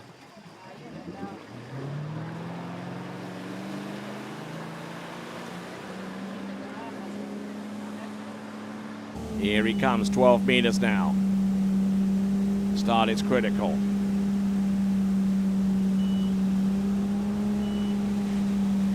Round number 1. Good strike on buoy number 2. And number 3. Seems to be making relatively light work of 12 meters, and he becomes the 4th person to get through 12 meters and to establish a score on 11.25 meters. It is, as they say, game on. So he's vaulted himself all the way from last to 4th right now, based upon the scores that we've seen so far from our other competitors. Manuel Domini, who had not skied in round 1 or number 2, didn't really need those rounds, did he? So, Manuel Domini, who, to the best of our recollections, and I have to thank Alice Bagnoli for this nugget of information, he skied in the Kayak battle in the amateur competition. Matter of fact, he got 1 at 10.75 meters. So a skier who is genuinely capable of taking the lead at this time. He also scored that same total over at the San Gervasio International Tournament that took place about midway through last month as well. He's been capable of getting into 10.75 meters. He got into that pass once last season. Oh, and tries to get the hook arm on buoy number 2, and it's not going to be quite as good this time around. But still, it registers a score that at least gives him 4th place, and it is Manuel Domini with a score of 1 1/2 on 11.25 meters. 1 1/2, 11.25 meters. Sinks into the water, and not particularly pleased with that score, but I'm sure he'll have plenty of opportunities to come through with a better score, much like he did in Kayafis in the amateur rounds of competition there. Brought the handle too high and just stopped the ski cold. And with that, we'll go on to our next competitor. It will be Christoforos Gratsias from Greece.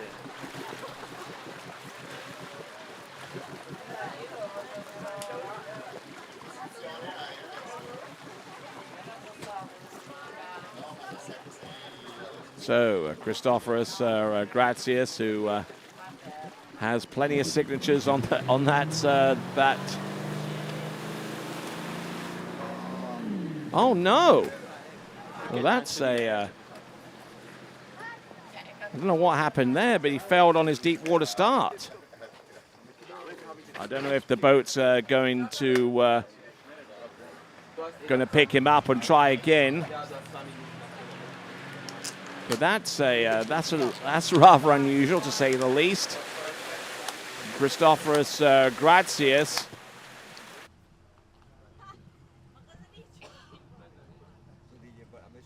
I don't know whether Claudio is going to say that, going to put his hand up and say that's his fault, or rather let Christophorus Gratius swim into the dock. All right then, Claudio, good friend of ours, and held his hand up on that one, said his fault, mea culpa. And Christophorus Gratius on top of the water now.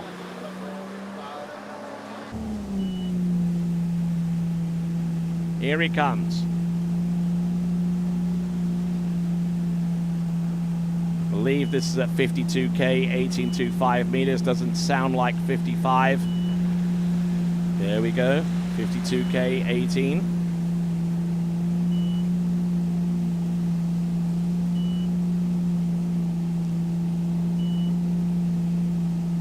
Christophorus Gratius involved with one of the sponsors of the Caiaphas battle, Gratius Volkswagen, which is based in Athens, and furnished that competition with some fine examples of some great vehicles, including the ID Buzz electric van, and also the Amarok truck, as well as a few other vehicles, and certainly George Hatsis and Christophorus really pushed the boat out in terms of getting some great sponsorship for the Caiaphas Pro Battle, which took place last weekend, and it was certainly a tournament to remember. All right then, so continuing right along, and here are our sponsors for this competition. The 9th edition of the San Gervasio ProAm here at Jolly Ski, the home of this tournament, and has been for the last 9 seasons. Here we go. This is Christophorus Gratius, who scored 4 on this pass in the round previous, getting round number 2. Does he continue going on round number 3? Yes, he does. Can he make it round 5? Can he make this his second pass? Here he comes. Oh, and I don't know whether he made an effective play on number 6 to run it, but probably more grateful for the opportunity to ski in this competition rather than the performance itself. But he didn't do too bad with number 2. Had he have held on to a lot more of that angle, he might have had a genuine chance of running 55K, 18.25 meters. As it looks like at the moment, he got round number 5, which meant that he scored better than any of the results in the previous round. And yeah, that ski well inside buoy number 6, so it's going to be his best score of the competition, 5 at 55K, 18.25 meters. That is Christophorus Gratius from Greece. I'm sure with the benefit of a little bit more training time, he'll be more consistent with this run, and those to come afterwards. But in the meantime, our next skier to take the water is Fabian Horsch. This is 14.25 meters on the opener.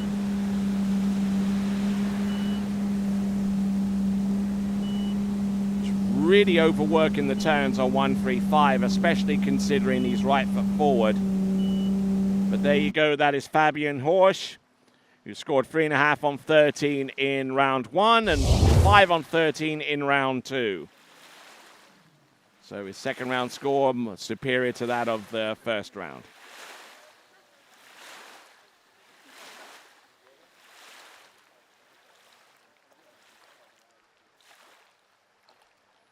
Fabian Horsch successful in running the opening pass. Boat speed 58K, 14.25 meters.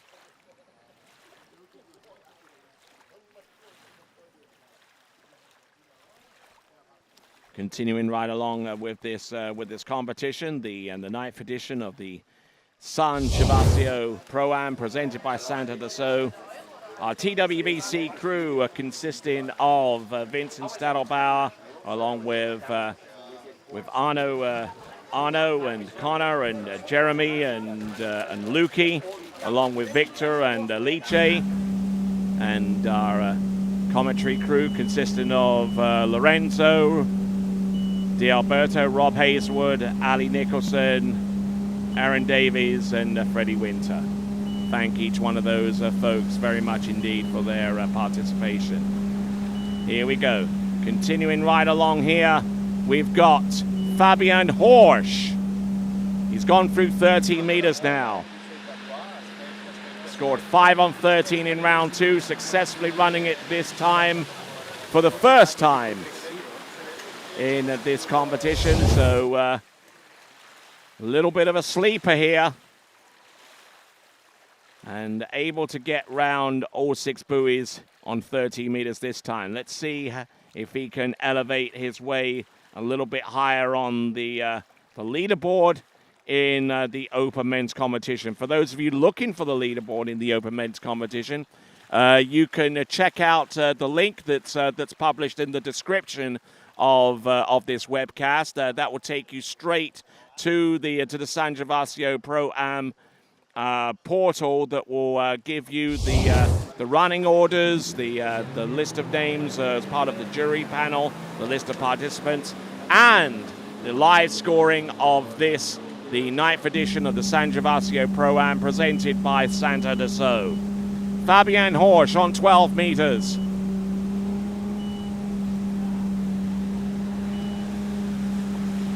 Getting in a little bit deep off number 2.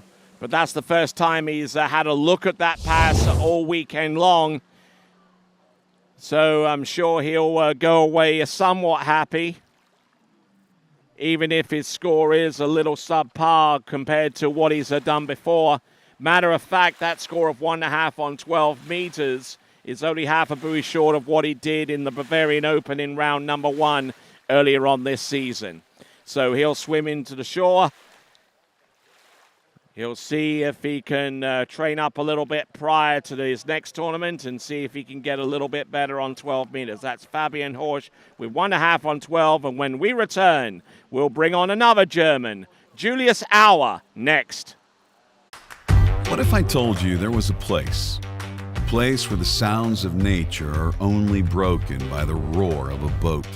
A place where that summer feeling lasts all year long. Place where the Florida sun is only outshined by the smiles of the skiers. A place where first-time skiers can ski alongside world champions, and the world-class coaches work with all levels of skiers. What if I told you there was a place where life slows down, and your only job is to make lifelong memories? That place is Swiss Waterski Resort. Book your trip at SwissWaterskiResort.com.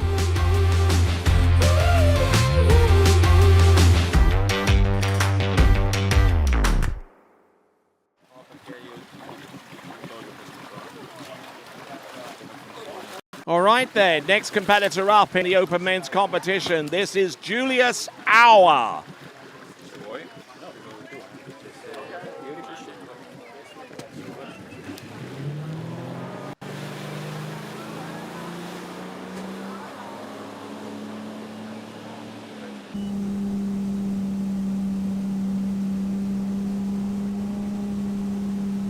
Julius Auer on 14.25 meters.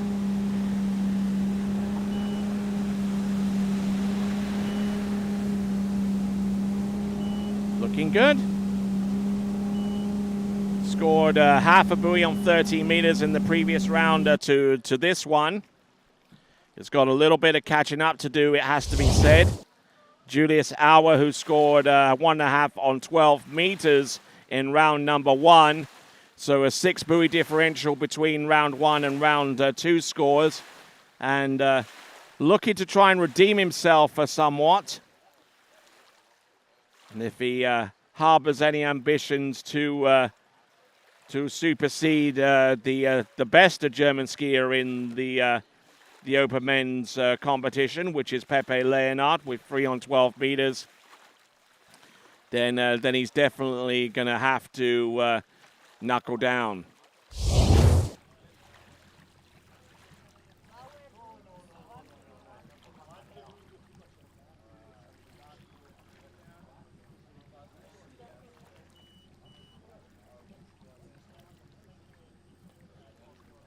All right, our driver is Claudio Benatti.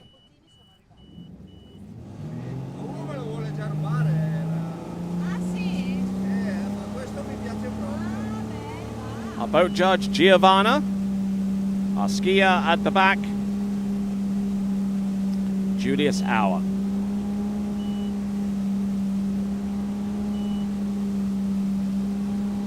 Looking good.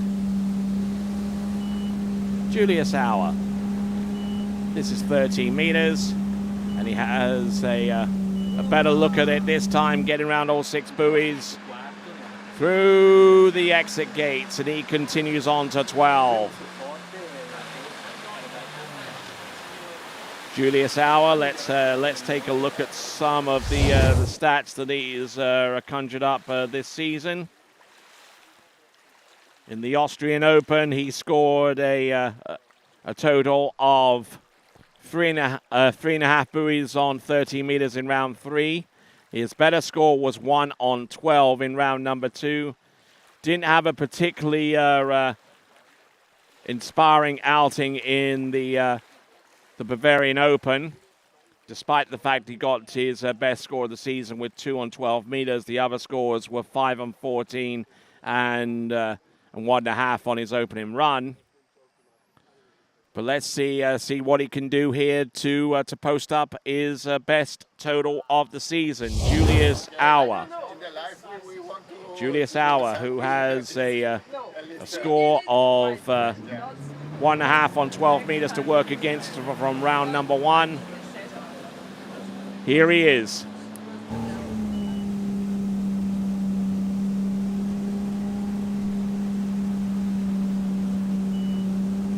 Julius Auer, round number 1, gets in good shape here. He's round. Oh, and rush number 2 left his ski behind him. So it looks like it's going to be a score of 1.5 on 12 meters, exactly the same score as his compatriot who we saw just a few moments ago, Fabian Horsch. So that represents a score that he's already done before. And unfortunately not learning too much from that experience, I'm afraid. 1.5 on 12 meters. And we'll take a look again one more time with the benefit of our boat cam. Start wasn't all that bad. But round number 2 brought the handle across his chest and down he went. And when we return, we will have Grégoire Desfont coming up to us next. Torrefazione Varanini, a Milano dal 1970. Specializzata nella realizzazione di miscele, bar ed ending di alta gamma garantite da un sistema di qualità certificata. La tostatura lenta ed accurata delle migliori origini di caffè, arabica e robusta assicura un ottimale sviluppo degli aromi per un risultato ineguagliabile in tazza. Caffè Varanini, al bar, in casa o in ufficio. Una storia di gusto. For skiers and water enthusiasts, Florida lakes are what dreams are made of. Combined with world-class golf, remarkable weather, natural beauty, theme parks, and so much more, it's easy to see that Florida is paradise. For more than 30 years, I've enjoyed Florida's lakes and many offerings. If you are interested in Florida real estate, let me be your guide and trusted advisor as you search for your paradise. Together, we can make your dreams a reality.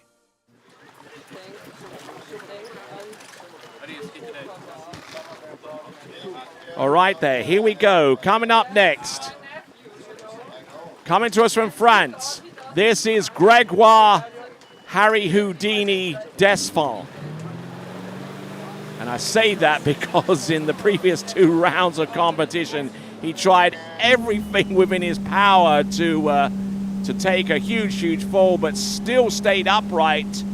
Let's see if he can settle himself down a little bit. His best score, I believe, is 5.5 on 13 meters. That was on the second round. And I don't know whether he took a sedative this morning, but whatever it is has helped him on pass number 1. Scored 1.5 on 12 meters in round number 1. Scored 5.5 on 13 in round number 2.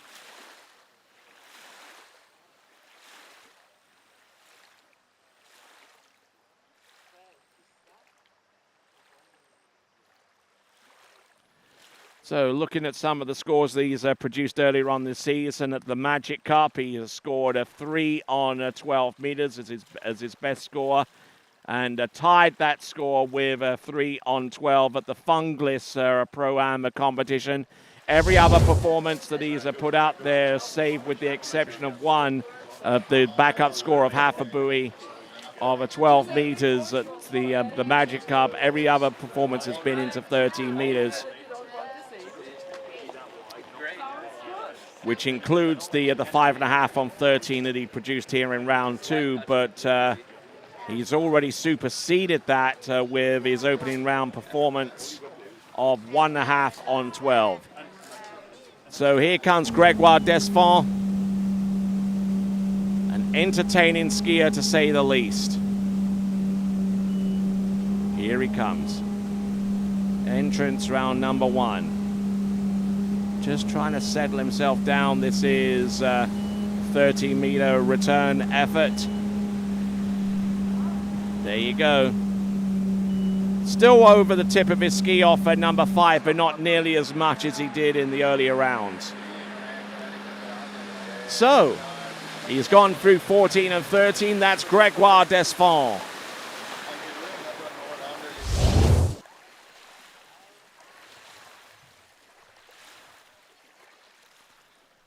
And actually, and I can't believe I'm saying this, is that I don't see too much wrong, if I'm being honest.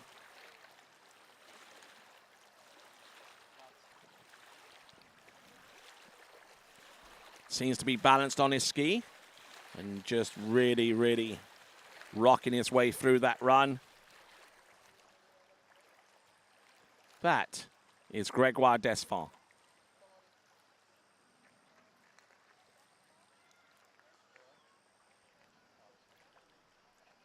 So good skiing all the way throughout.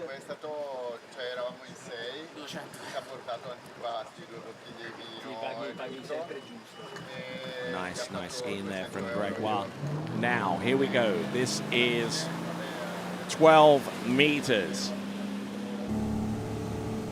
Gregoire Desfond, who skied into 12 meters. He skied into 12 meters already one or two times this season. Scored 1.5 here already in round number 1. Oh, getting in deep here. He gets round number 5. How on earth did he get round number 5 after that number 4? We'll get the confirmation there.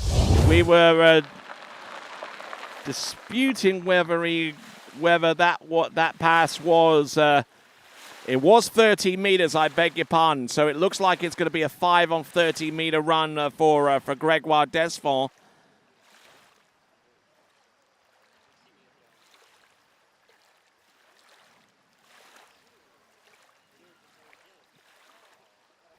So Gregoire Desfond managing to get the ski outside buoy number 5, at least from this standpoint. And I believe 5 on 13 is eventually going to be his best score. It's actually the worst score out of the 3 rounds, but there you go. That is Gregoire Desfond.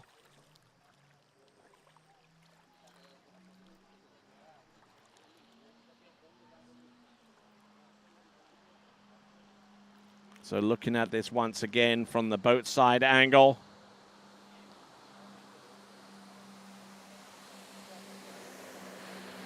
Yeah, and just was a little more patient that time around into number 3. But then Old Technique reared its ugly head again as he got outside of number 4 and around number 5. But there you go. That is Gregoire Desfond. He returns to the dock, and when we return, we will have Pepe Leonard coming up next.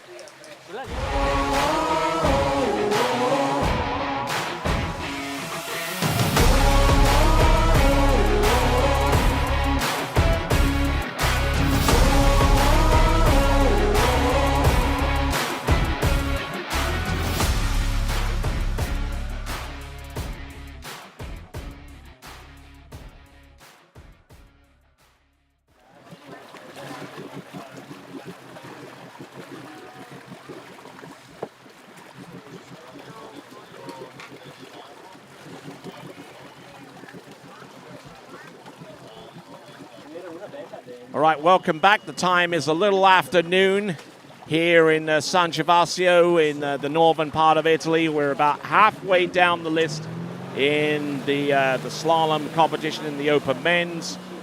We anticipate a start of 1 p.m. for the pro head-to-head competition, and it looks like we are bang on schedule for that. Here we go, Pepe Leonard of Germany. It's a 14.25 meter start.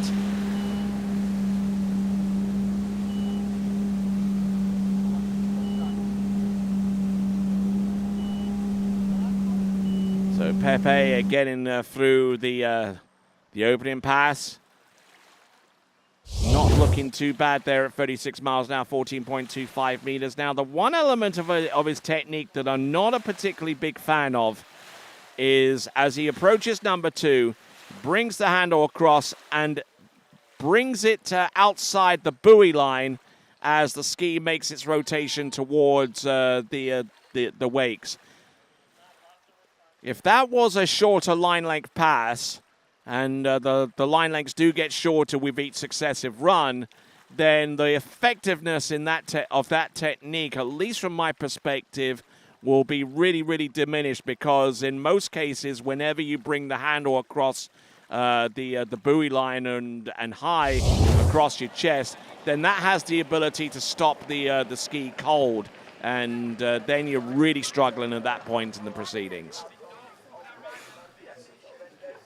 As we're saying that, our next skier coming to us from Sweden, Elias Englund, getting ready. Be sure to check out skiprogear.com, the best grip you could wish for, skiprogear.com. Pepe Leonard, this is 13 meters.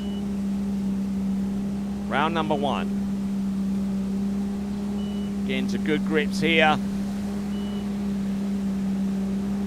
Nicely done. All up until a certain point, and he collapses around buoy number 5.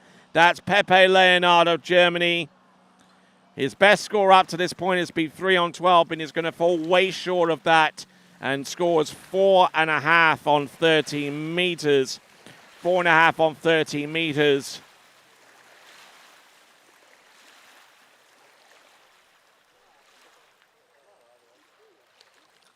So looking at this once again, Pepe Leonard, 30 meters.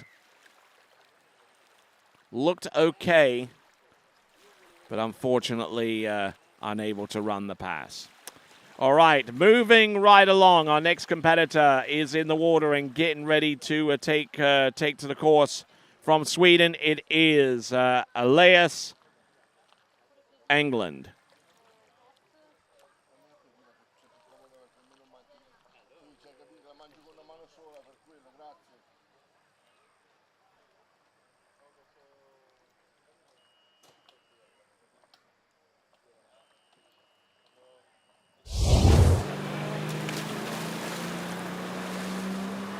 Here we go, folks. Elias Englund.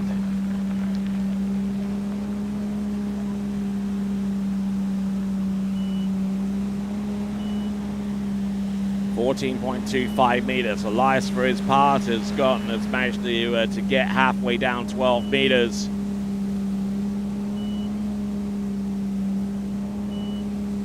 And in previous tournaments, of which he's only skied in one, over in the Malibu 3-round slalom in Carlsbad, he is able to get into 12 meters in each of the 3 rounds he skied and got as high as 2 on 12. Obviously superseding that with whatever he's scored so far here in San Gervasio in the earlier round. And a 14.25 meter start successful here.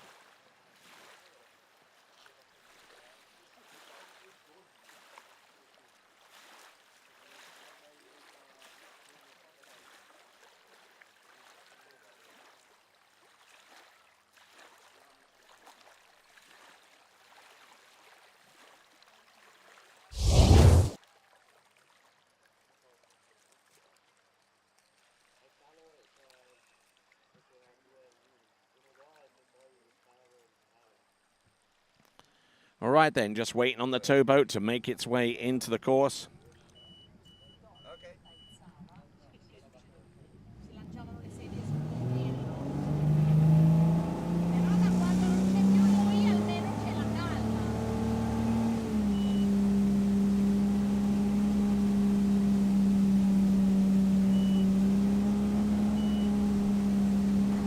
All right there, so. Oh, and going down hard and early. Elias England just not really in full control here by any stretch of the imagination. Gets round buoy number 1, hooks up, and then just was unable to keep hold of the handle on his way to number 2. So it's going to be a 1 buoy count. 1 buoy on 13 meters. We'll take a look at the instant replay to determine whether he held on to the handle long enough for him to score 1. Nope, it is half a buoy.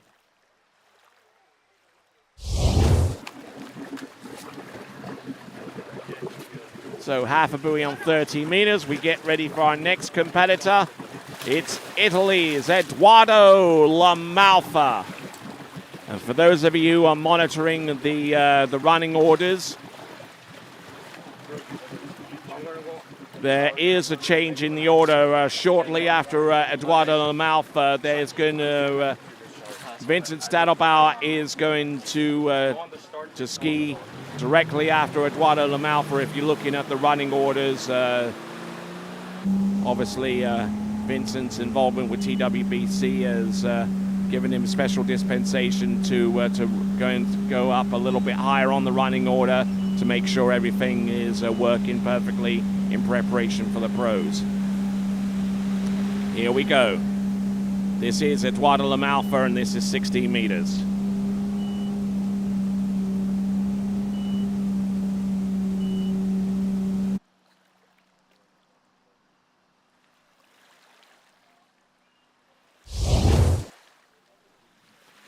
So, in good shape here, Edoardo Lamalfa.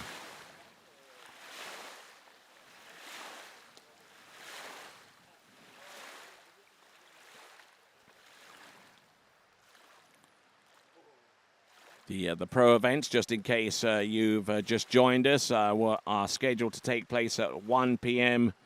Central European time, which is the next hour on your clock, no matter where you happen to be around the world. We're at noon, 12:15 here. Indeed, it is. Time is 12:15 here in northern Italy, and in about 45 minutes' time we will have the first of our head-to-head matchups, courtesy of the head-to-head finals for the girls' challenge and then the boys' challenge, and both of those head-to-head finals are being brought to you by Radar Skis. Looking good. 14.25 meters. Edoardo Lamalfa. Don't says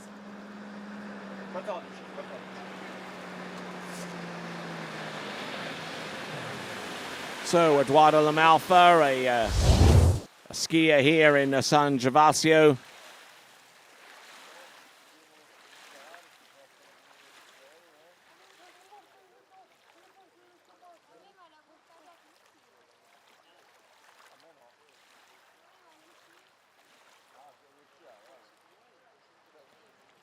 Looking good, looking strong. Eduardo Lamalfa on that SP Skis Bronco.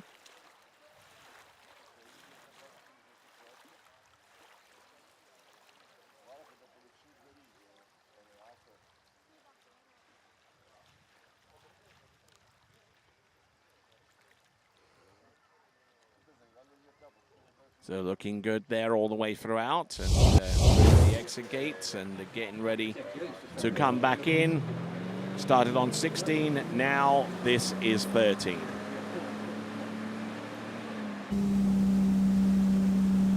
Boat speed of 58k or 36 miles an hour, line length 30 meters or 32 off.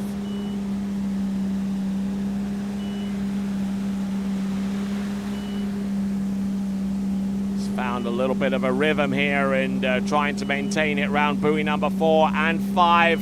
And he's going to attempt 12 meters coming up next. It is Eduardo Lamalfa.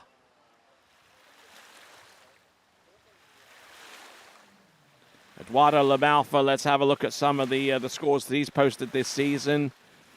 Competed at the U17 World Championships where he got a score of 3 on 30 meters. The next scores that we see from him were from the international tournament that took place about a month or so ago. That was right here in San Gervasio, and he scored half and 1.5 on 12 meters. Let's have a look at some of the previous year's competitions. He's gotten into 12 mostly.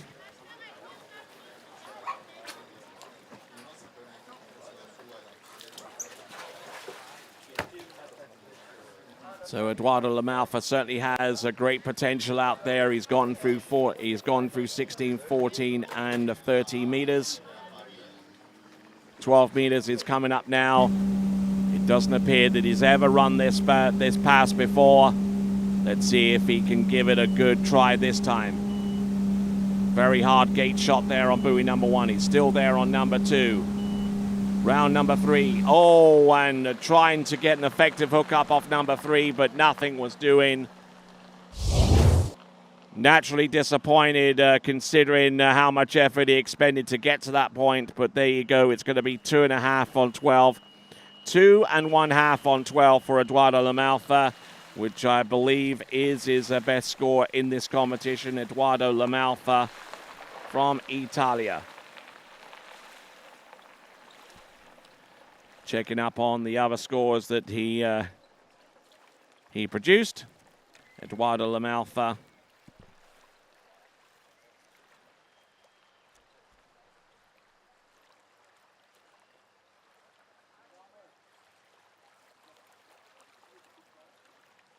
So scored 4 on 12 and half on 12 in the rounds previous to this.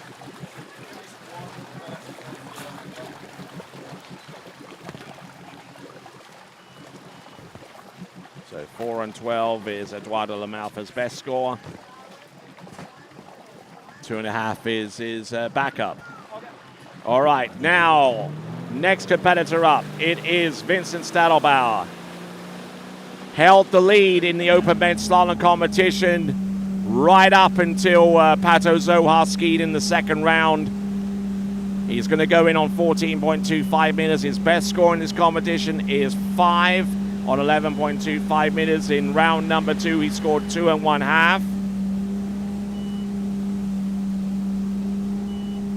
Looking good on that D3 Ion 2.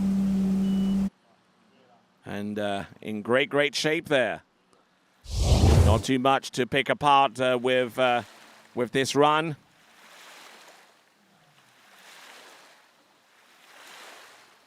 Bringing the handle nice and firmly down after the first turn on 14.25 meters.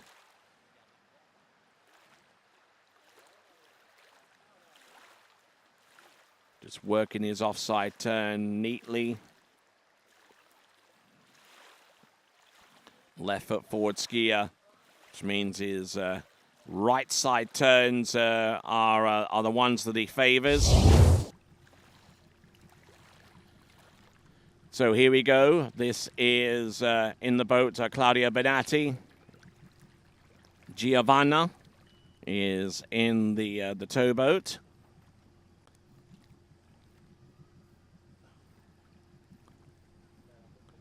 So Giovanna Caserio is our boat judge.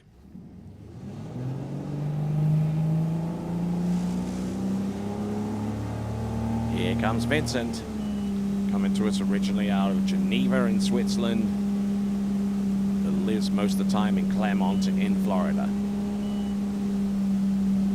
There he goes, round buoy number 1. Round number 2 gets a good hookup on 30 meters. Now, a lot of what he does here is going to dictate how he runs 12, and after that 11.25 meters. We'll see what he can do with that. So 2 passes under his belt.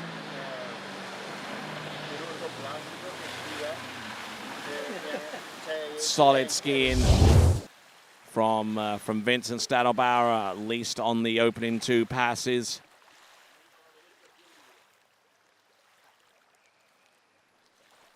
And the Caiaphas battle scored a 2 at 10.75 meters to represent his best score of the season. Pretty much everything else that he's done, save for the 3.5 at 12 meters at the Moomba Masters opening round, everything that he's skied has been at least into 11.25 meters. Going back to the season before, pretty much the same picture.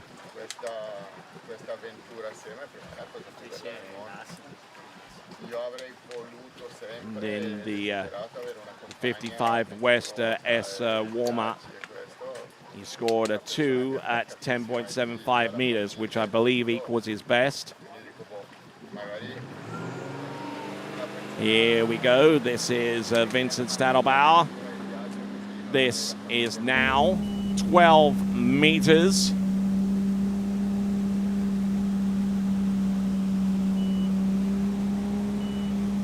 Start is good. Little bit back on his ski, but managing to make it up with a decent turn on 3. Good to go round 4, 5. Nicely done there, Vincent Stadelbauer.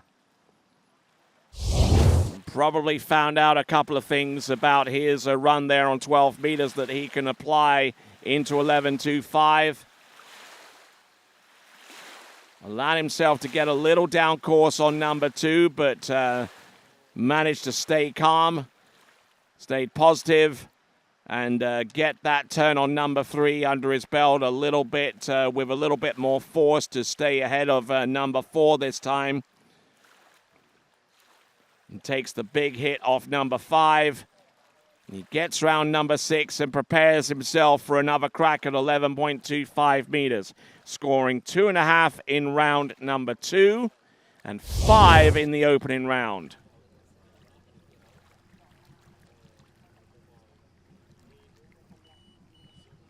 Top score that we've seen so far in this competition. It's the 1.5 at 11.25 meters, the top score in this round of the competition. I should make that clear. Rock and roll indeed. Claudio Benatti mashes the throttle down. The boat speed accelerates up to 58k.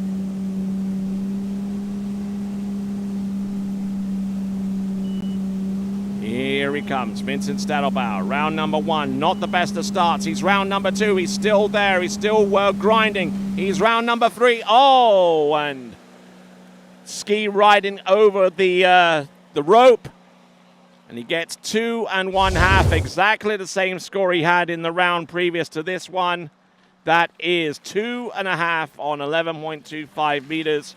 So he comes away from this competition with a best score of 5 on 11.25 meters. That is Vincent Stadelbauer from Switzerland. And heading the crew here at TWBC. and in the water with 2.5. Had the opportunity to make up some lost time with number 3, but unfortunately too little too late. So Vincent Stadelbauer, we're looking at him with the instant replay. And coming up next is going to be Harvey Dyson from Great Britain. We're going to see him take to the water next.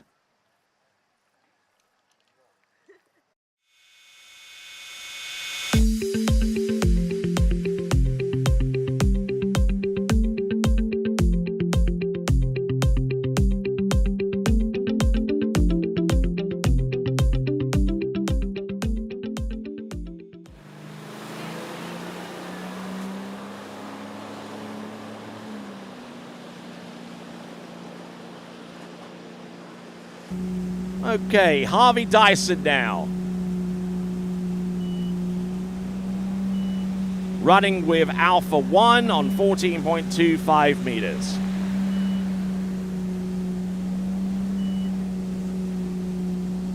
Little loose off number 4, mind you, but able to get through that pass and that on that good slant ski of his, which is probably a little past its sell-by date, mind you, but as long as the ski works, why not stay on it? Good backsided turn on buoy number 1. And likewise on number 2. Seems to have found some good rhythm here.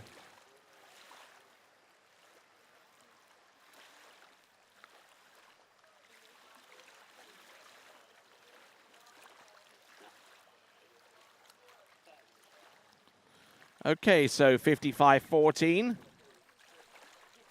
as I suspected. Boat looked a little slow.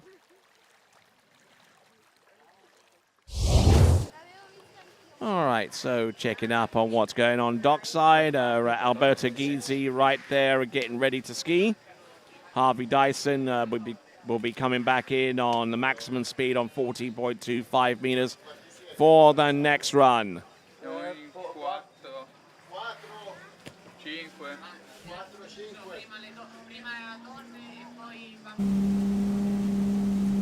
Here we go. This is Harvey Dyson. 14.25 meters at max speed. A1.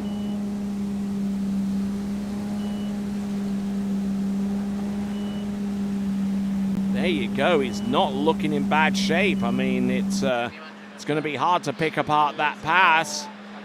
Certainly knows how to backside each turn at this early stage of the game. And that's certainly going to put him in good stead going forwards. That is Harvey Dyson.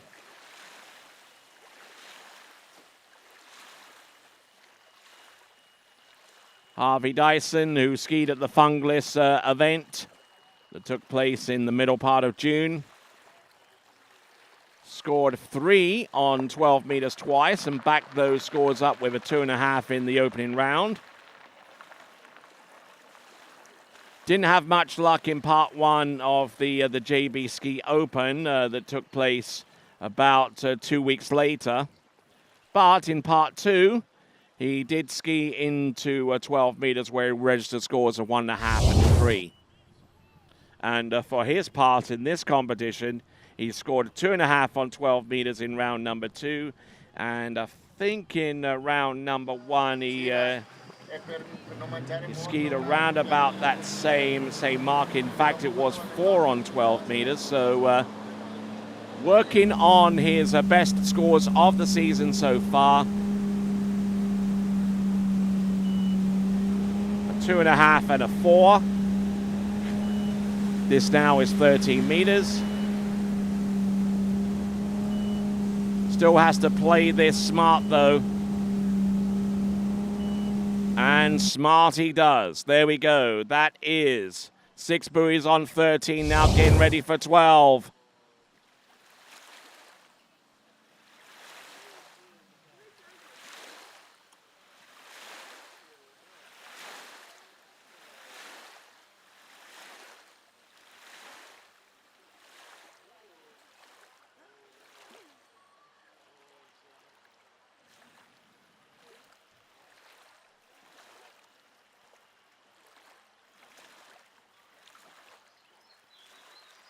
Looking good round number 5, and equally impressive round buoy number 6. That's Harvey Dyson on 13 meters. Now let's see what he's got for 12. As we take a quick shot dockside to see the next skier, Alberto Gysi.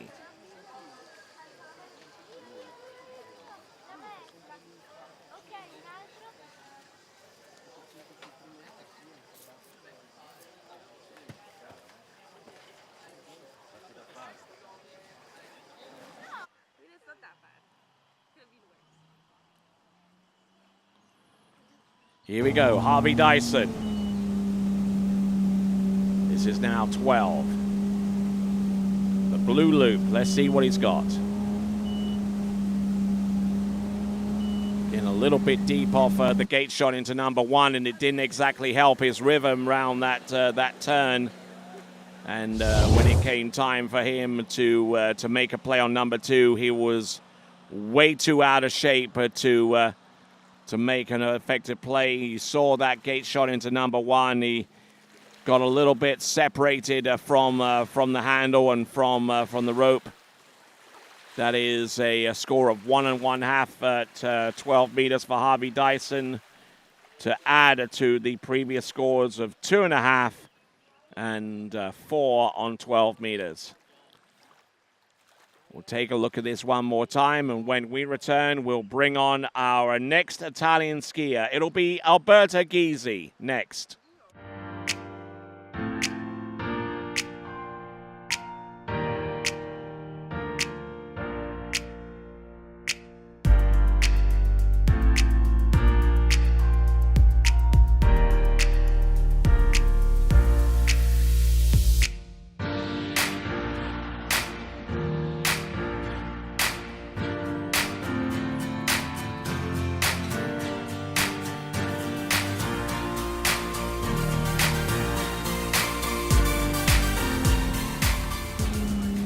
All right, returning just in time for Alberto Gysi. This is a 60-meter opener.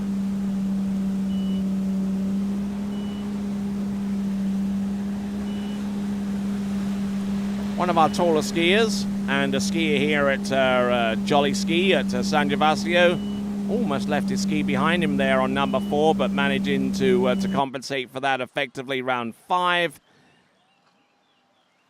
And a superb effort there for Alberto Gysi.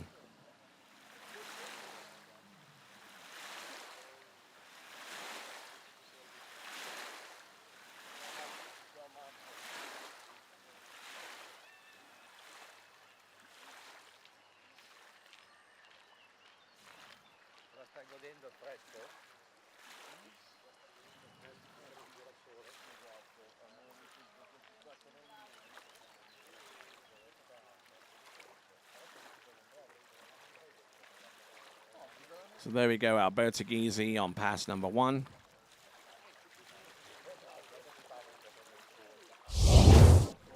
Now getting ready for pass number 2. It's going to be an attempt on 14.25 meters.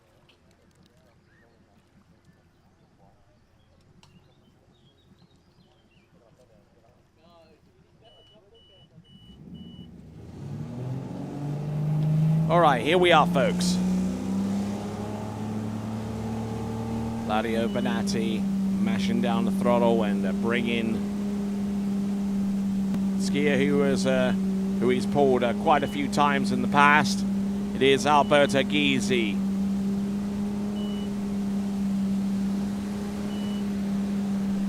Getting round all 6 buoys at this time on that second pass of 14.25 meters.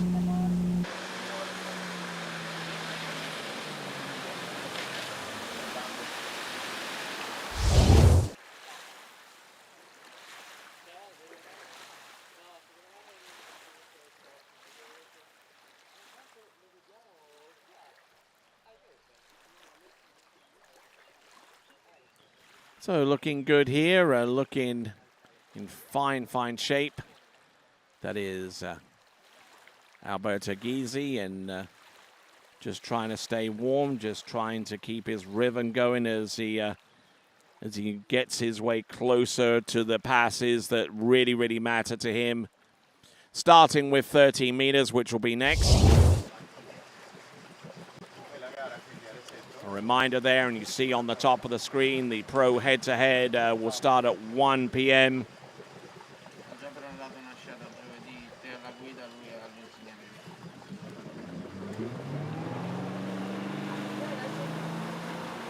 Looks like we're bang on schedule for that, and we should be able to roll straight into that within about the next few skiers.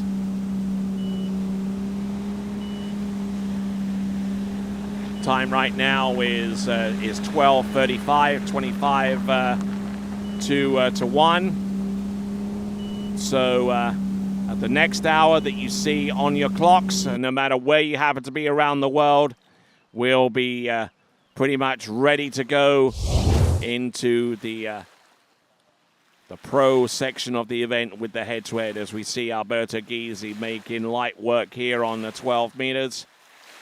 Actually, 13 meters, I beg your pardon. He started on 16, back on 14, and back once again on 13.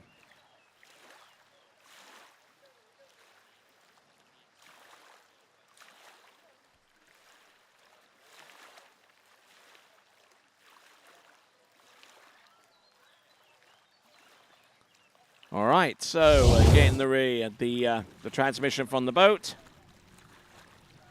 from Giovanna that the next line length is going to be 12 meters.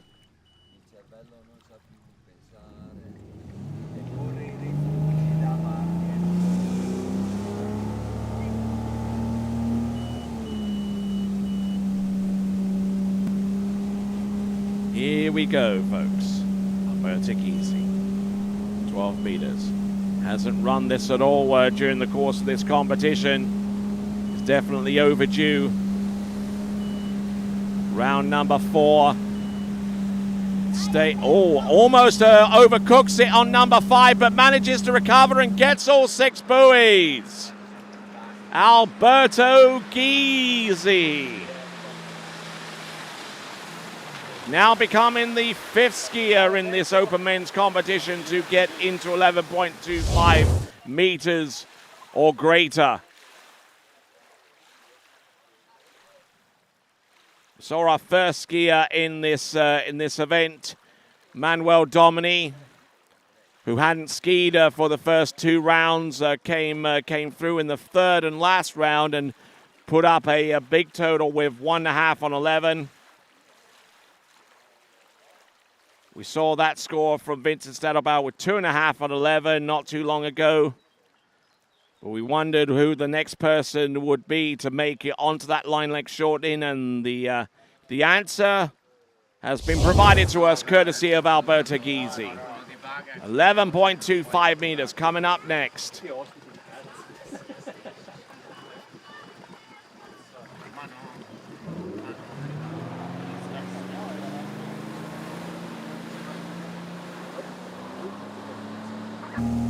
Here comes Alberto Gysi.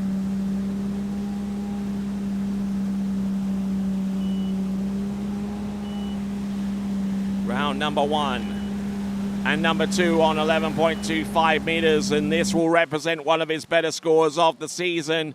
2 buoys, 11.25 meters. It is courtesy of Alberto Gysi.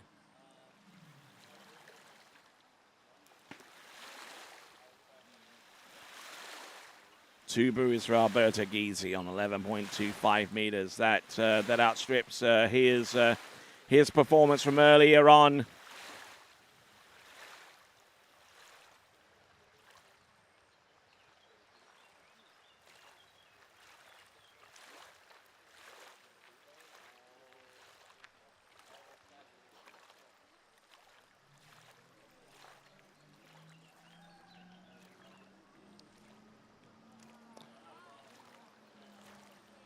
All right, so Alberto Gysi, who earlier on this season scored half a buoy on 11.25 meters. Actually, this is his first tournament outing. I'm reading results from the 2022 season, but last year he got into 11.25 meters twice and couldn't get much beyond a half a buoy as a result of his effort there. But he certainly outstripped that effort this time around with 2 buoys, 11.25 meters. That is Alberto Gysi, his best result in about 2 years.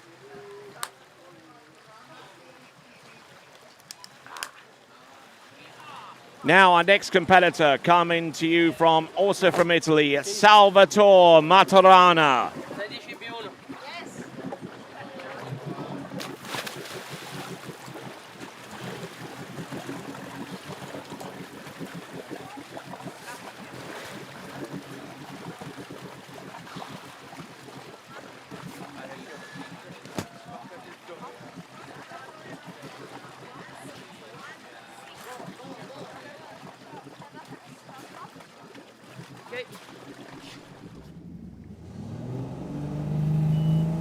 All right, here we go, folks. Salvatore Maturana from Italia. We're down to our final 4 skiers in the open men's competition. Time right now is 20 minutes to 1. Looks like we're going to go straight into our pro finals, starting with the junior boys and girls challenge. The junior girls challenge going out first ahead of the boys, presented by Radar Skis. But so far as Salvatore Maturana is concerned, he's gotten through 14.25 meters on his opener and looking in grand shape.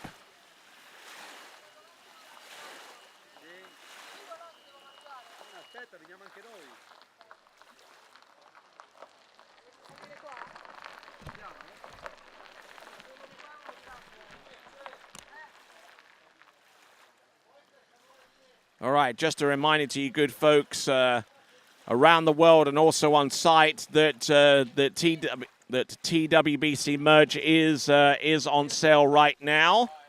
Go to waterskibroadcasting.com/shop to shop on the site.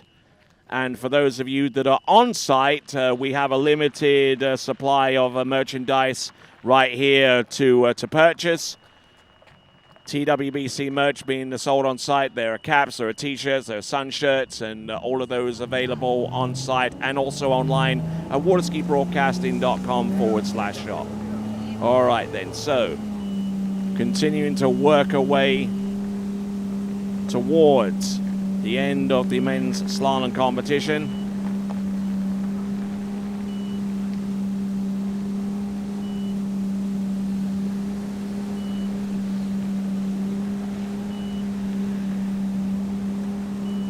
Not looking bad. Salvatore Maturana, 14 and 13 under his belt. No troubles there whatsoever.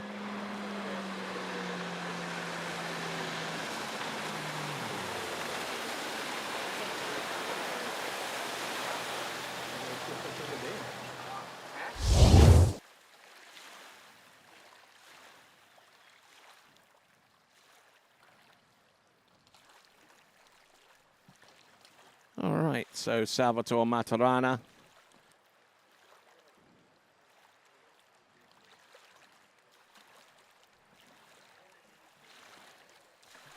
All right, so looking at him once again through 14 and 13 meters. Actually, started on 16 meters, I beg your pardon. So that was 14.25 meters that we saw him ski through. After Salvatore, we'll have Lasciola Voltop, then Gennady Gorelia, then finally Pato Zohar.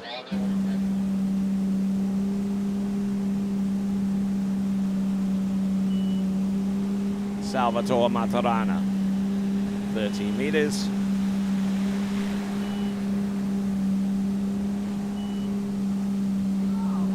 Oh, and going down hard and early on that run. Getting as far as number 4 and just unable to get a clean hook up there on 13 meters.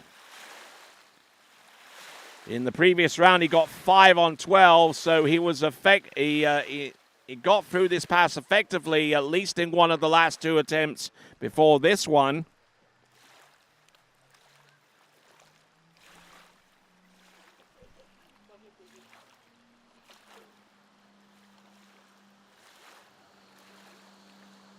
So Salvatore Maturana, 5 on 12 meters in the previous round, 3.5 on 12 in round number 1, but not quite as fortunate this time around. We'll look at this one more time.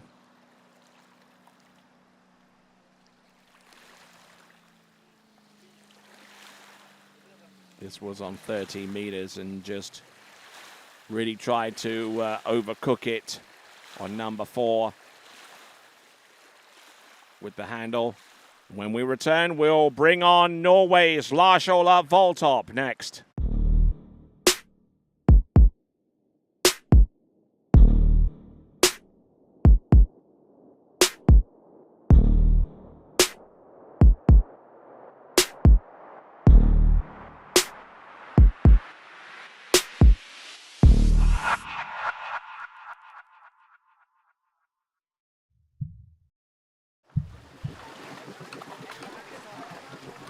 All right then, down to 3 skiers to go before we round off the amateur competition. We are at 12:45 right now, 12:45 p.m. Eastern Central European time. And we've got on the water right now from Norway, specifically from Skarnes in Norway. This is Lars Ola Voltop.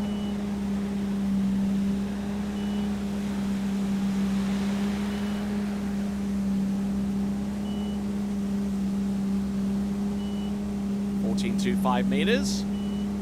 Should have no worries running the opener. Good skiing there from Lars Ola. There we go, and there's the Malibu Response TXI making its way towards the western end of the lake.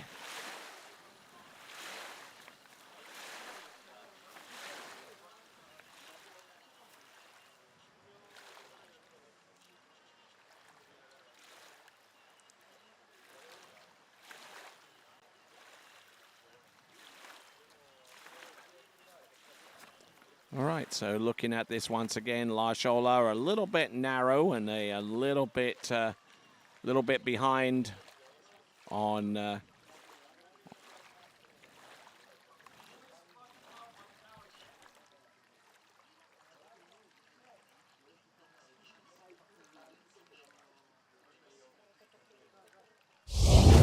All right, so we're waiting on Claudio Benatti to mash the throttle down, and just at the end of 50 seconds drop time, and we'll bring in Lars Ola back into the course, and it is going to be an attempt on 13 meters.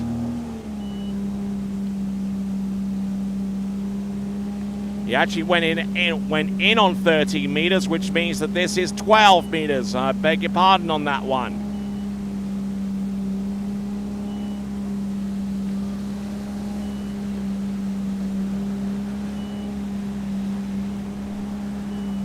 Looking good, round all 6 buoys. Great looking run there from Lars Ola. That gives him the opportunity to score on 11.25 meters for the second round. I believe in the first round he did get into 11.25 meters. If my memory serves me right. Actually, this is the first time that we are seeing Lars Ola at 11.25 meters. The previous scores that he's had have been around the range of 5 on 12 and 5 on 13. So this score here from Lars Ola represents his best effort of the competition. So he's superseded the 5 on 12 that he did in the second round yesterday, or rather the day before, and is now working on a score on 11.25 meters. and becoming the 6th skier to make it into this line length among our open men's. Okay, let's see how far he can move up here. If he gets more than 3.5, he will move ahead of Gennady. If he gets more than 5, he'll move up ahead of Vincent. And if he runs the pass, then things really get interesting in a duel between him and Pato Zohar, and unfortunately that's not going to happen. So, Lars Ola with a 3 buoy count on 11.25 meters. Initial indication. 3 at 11.25 meters. Take a bit of a jolt off buoy number 1. Got a little bit twisted into number 2. Couldn't really hook up effectively, but managing to get round number 3. Had trouble bleeding the speed off. And I wonder if that ski actually made it outside buoy number 3 or not. We'll take a look at this once again. And if he got outside the buoy, then that gives him 3.5. He didn't exactly do much to attempt an S-turn here. But he gets round buoy number 1 and number 2. Round number 3, got round number 3. Now let's have a look at buoy number 4. Oh, inside buoy number 4. So he gets a 3 buoy count at 11.25 meters. We're down to our final 2 competitors. The first of which is going to be Gennady Gorelia.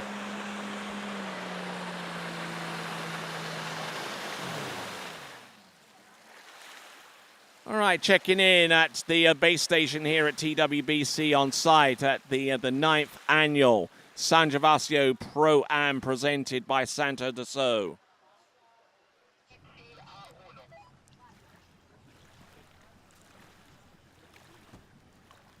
So, and much like Lars Ola, Gennady Gorelia also elects to go into the course on 30 meters.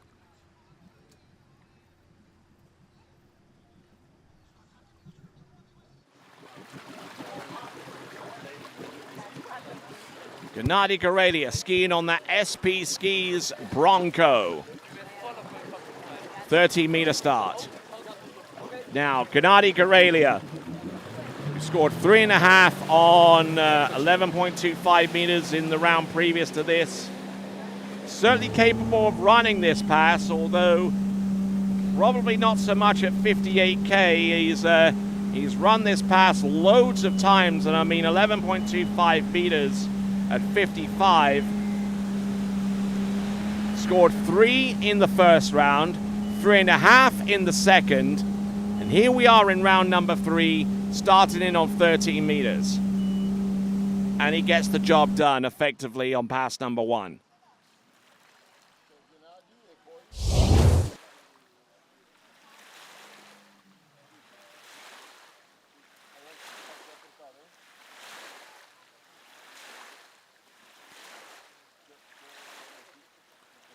So the only person that can stand between Pato Zohar and the win here is Gennady Gorelia. He is our second to last competitor out. And one of only 6 competitors to make it onto 11.25 meters in the entirety of this open men's slalom competition.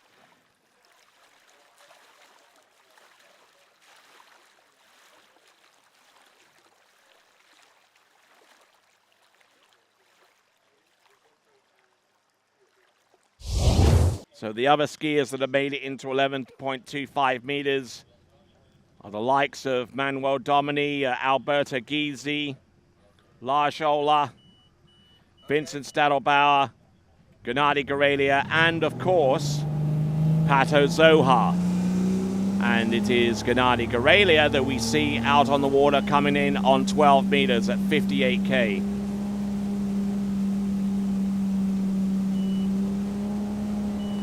Entrance number 1 gets a good solid hookup. Round number 2 in good form for number 3. This is number 4 on 12.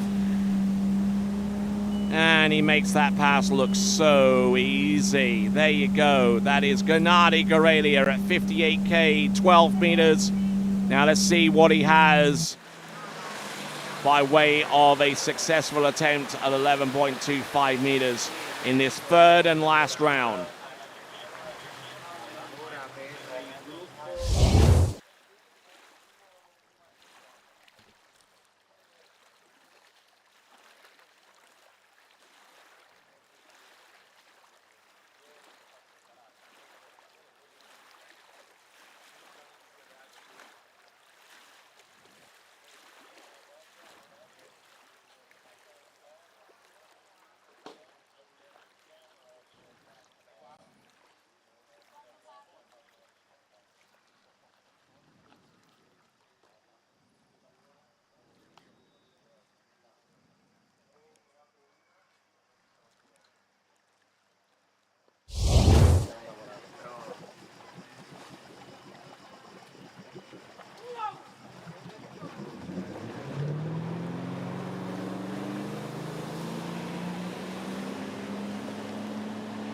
All right then. Here we go, 11.25 meters.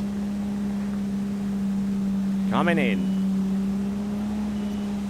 Round number one gets a good hook up there. He's early enough for number two. Look at that ski react. He's round buoy number three. Can he make it outside four? Not quite.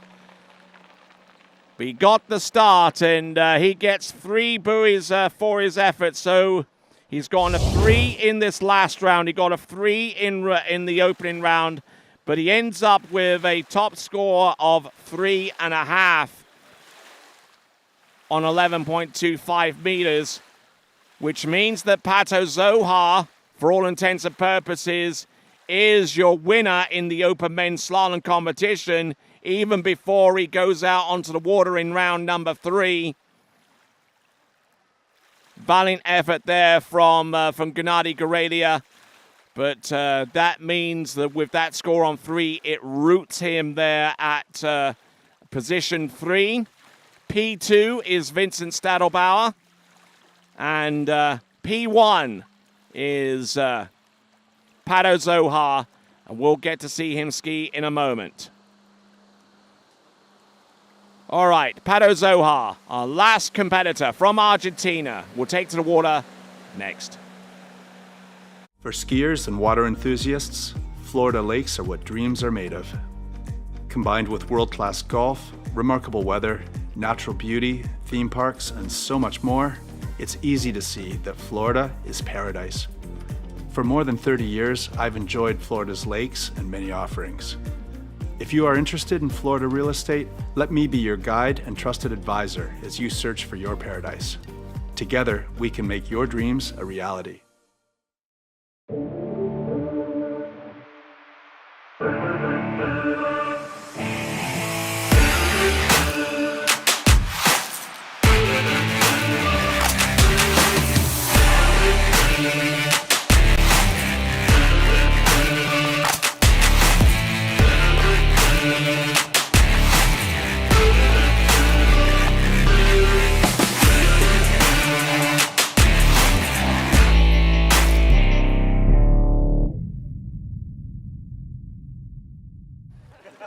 All right. Last skier to go before we go into the pro head-to-head competitions. For those of you sharp-eyed webcast watchers, you'll see that the time right at the top of the screen has been altered from 1 o'clock to 1:15. So at 1:15 this hour, coming up, we will go into the head-to-head competition provisionally at 1:15 p.m. Central European time, quarter after whatever hour that you're seeing right now.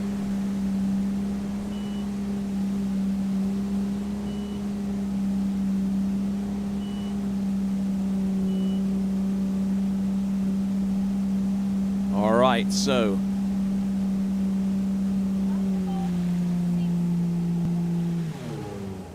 all right then, so Claudio Benatti driving there, Pato Zohar on the first to pass. So as we continue right along into the pro head-to-head competition, a reminder that the 2U Bars Skier of the Day trophy is still very much up for grabs. Make sure you vote for your Skier of the Day. Go to waterskibroadcasting.com/play for more details and to register your vote for whom you believe is deserving of the title of Skier of the Day here at the 9th annual San Gervasio ProAm presented by Santo de So.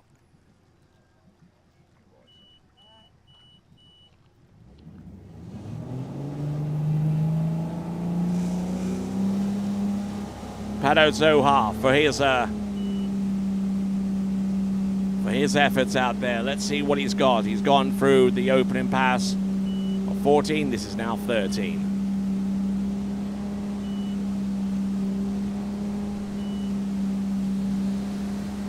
Solid skiing. Round 3 and 4.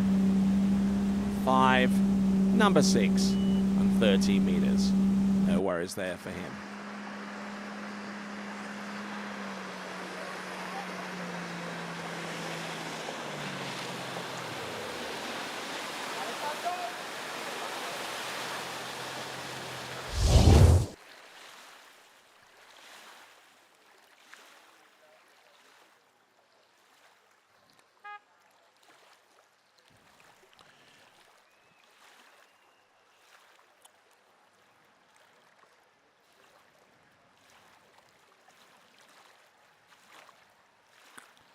All right, so looking at Pato Zohar.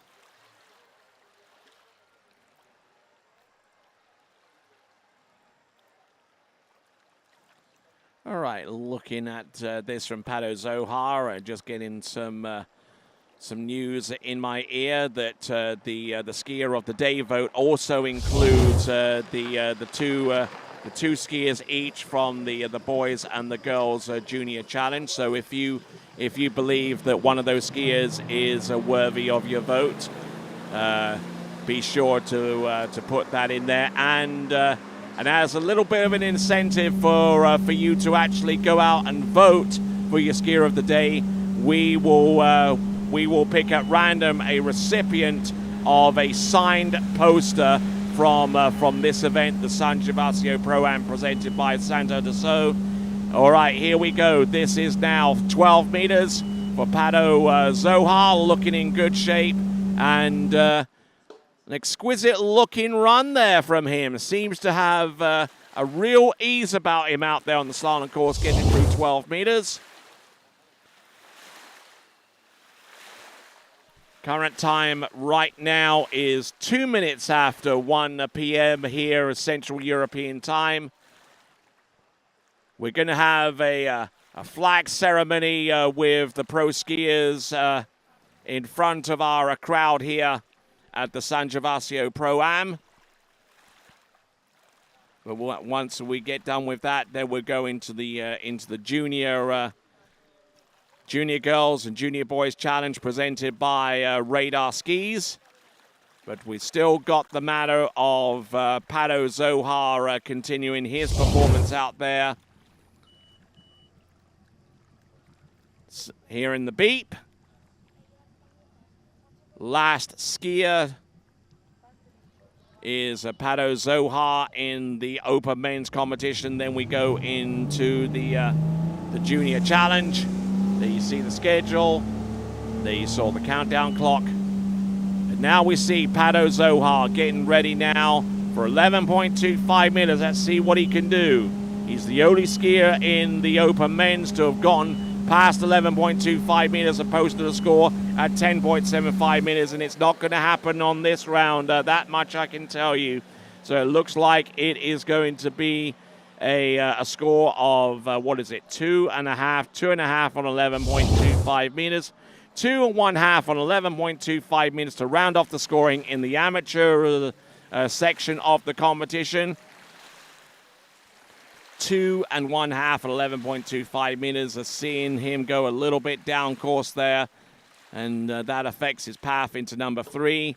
Stiffen the knees, stops the ski cold, and 2.5 is what he scores. But he does win the event based upon his previous round performance with 1 at 10.75 meters.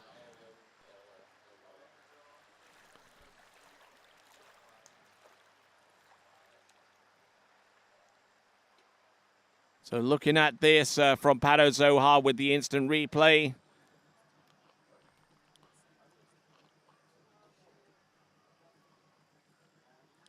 All right, so that concludes the amateurs. Our pros will be taken to the water next, starting with the Junior Girls Challenge and followed on with the Junior Boys Challenge presented to you by Radar Skis. That will take place in the next few minutes. Make sure you get your favorite chair and your favorite beverage lined up because we are about to throw down with some pro slalom skiing, starting off with the juniors and working their way through the women's and men's competition. Here at the 9th Annual San Gervasio ProAm, presented by Santos Dassault, and we'll be back right after these.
I'm involved with the flow point method because I think it's a really strong program. We've been working on a couple things and it's just fine tuning, and I want to be able to make sure that I can do those movements no matter where I am, so I can feel confident skiing at any site. It's just really all encompassing, and I think that's really beneficial. It's very helpful to keep on those keys and have a support team behind you that you can ask questions to and are there for every step of the way.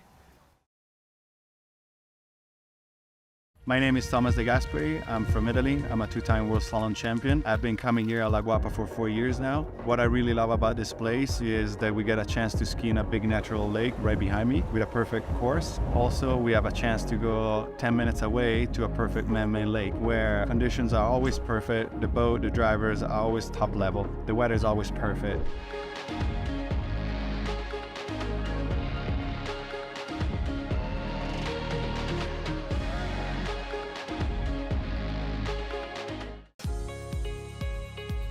Torrefazione Varanini, a Milano dal 1970.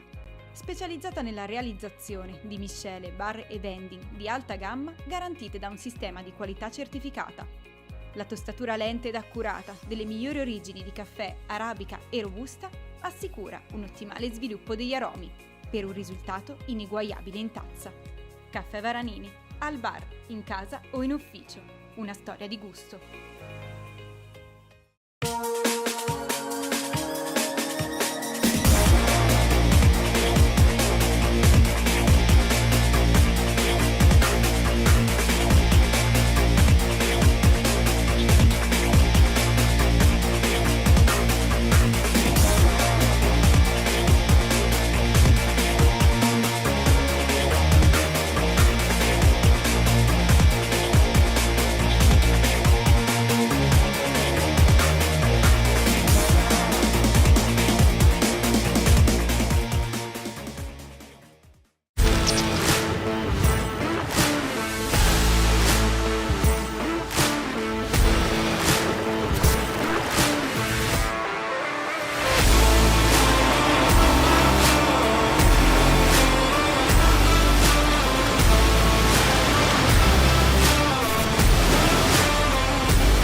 Well, good afternoon, ladies and gentlemen, and welcome back to continuing coverage of the San Gervasio ProAm, the 9th edition of, and presented by Santa Dassault. We're going to go into the head-to-head portions of the competition very, very soon. And just to check out these views of the facility here.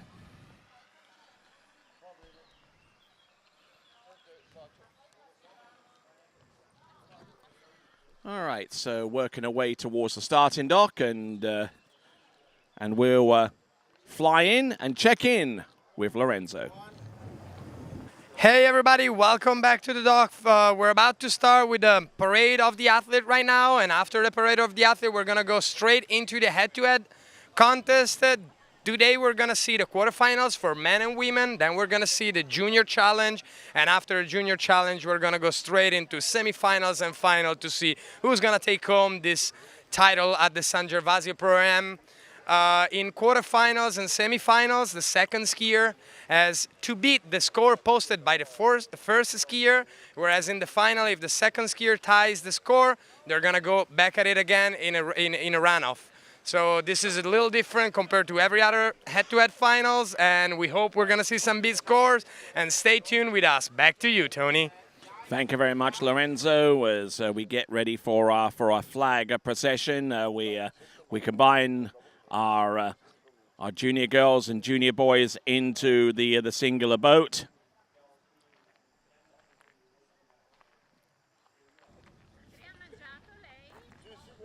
All right, so about to bring in our flag parade. We've got our 2 boys and 2 girls in the junior challenge, and we'll see them later on during the course of today's final round action.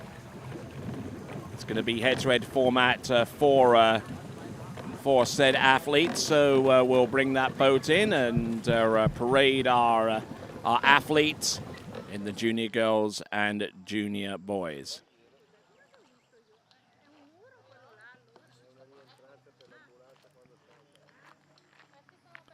All right, so presenting to you your junior girls from Peru. Our number 1 seed, it's going to be Cristiana de Osma. And she'll do battle against Italy's Vittoria Sirocco. And the boys, representing Canada, the number 1 seed, Ty Bigodan. And he'll be going up against Germany's Tim Wield.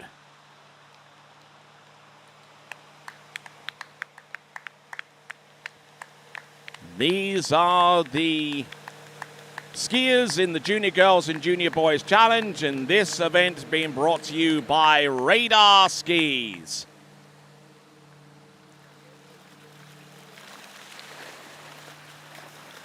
Skiers from 4 separate countries represented in this event.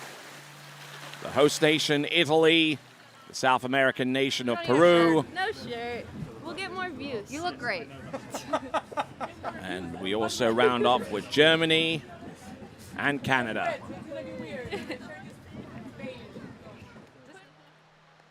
Our flag parade will continue on with the women and the men.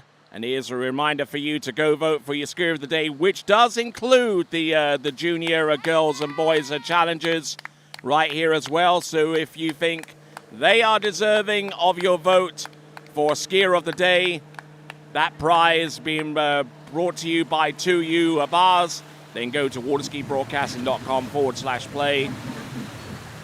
A further incentive for you to vote in the skier of the day voting is we'll send you a signed poster. We'll pick out 1 person at random who voted in the skier of the day and send them a signed poster from this event.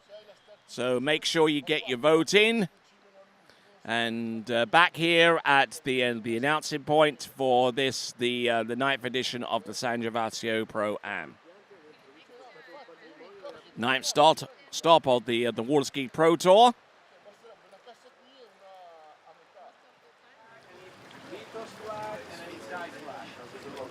So looking as our towboat makes its way back into dock. Quick reminder there. Quick reminder there for you to subscribe to the TWBC YouTube channel as our women get ready to populate the towboats and be part of the flag parade. And And certainly Ali Garcia, who we saw a brief glimpse of, certainly getting into the swing of things. There's Jamie Metcalf alongside Ali Nicholson, getting ready to go. And I think Jamie Metcalf is actually encouraging some of her friends and associates to check in with the webcast right now, as she will be riding one of the towboats in the flag parade. We'll send half of our female athletes out there, and we'll check in and see who they are.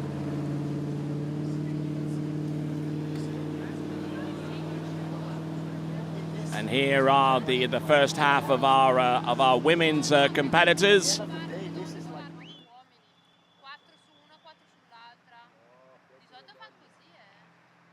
Jamie Ball from Canada in that towboat, along with Delphina Kuklevan. Manon Costard of France, also in that towboat as well, along with Alicia Bagnoli, I believe, of Italia. So the pairings are in there.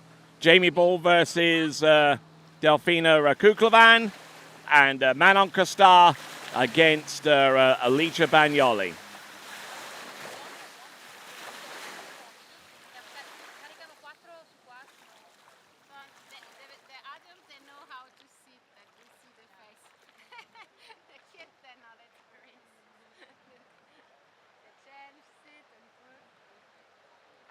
Some beautiful shots there of our first two pairings in the Pro Women's quarterfinals.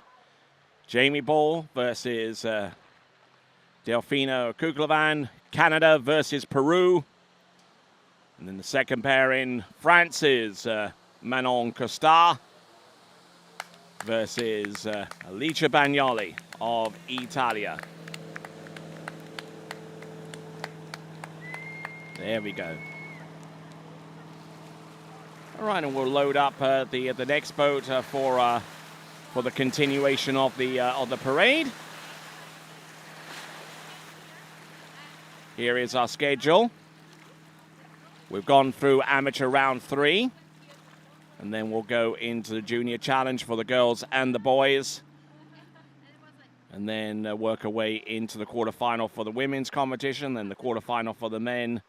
And then as we go through each round, we swap from one to the other until we come to an eventual conclusion where we will crown the champion in this event. So let's check in dockside with Lorenzo. All right, welcome back. As we see the first boat with women coming in, the second boat is coming out, and we split the women into the two by the running order. So today we're gonna see the running order is gonna be first top seed is gonna go against last seed, second seed, penultimate seed, and that's how the bracket is gonna work. And we're gonna have quarterfinals first. As I said before, then we're gonna have the junior challenge. So we're gonna go have head-to-head between girls first and boys after, and then we're gonna go straight into the semi-final, and then the live action of the final for the remaining of the day would be amazing day of slalom. Stay tuned with us. Cheer for your favorite guys, and thank you very much. Back to you, Tony. Not only cheer for your favorite guys and girls, but also get out there and vote as well for your skier of the day, provided by 2U nutritional bars.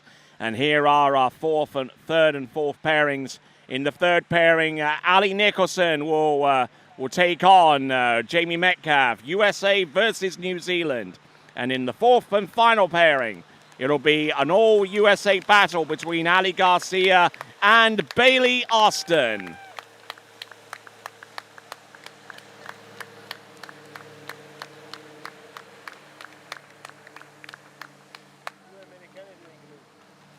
Yes, and how cute is that?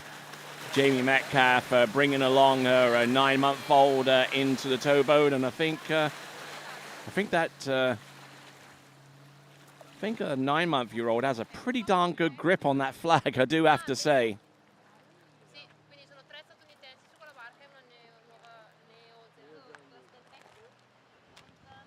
So there are the third and fourth pairings. USA's Ali Nicholson against New Zealand's Jamie Metcalf. And then it's an all-USA affair in the fourth pairing between Ali Garcia versus Bailey Austin.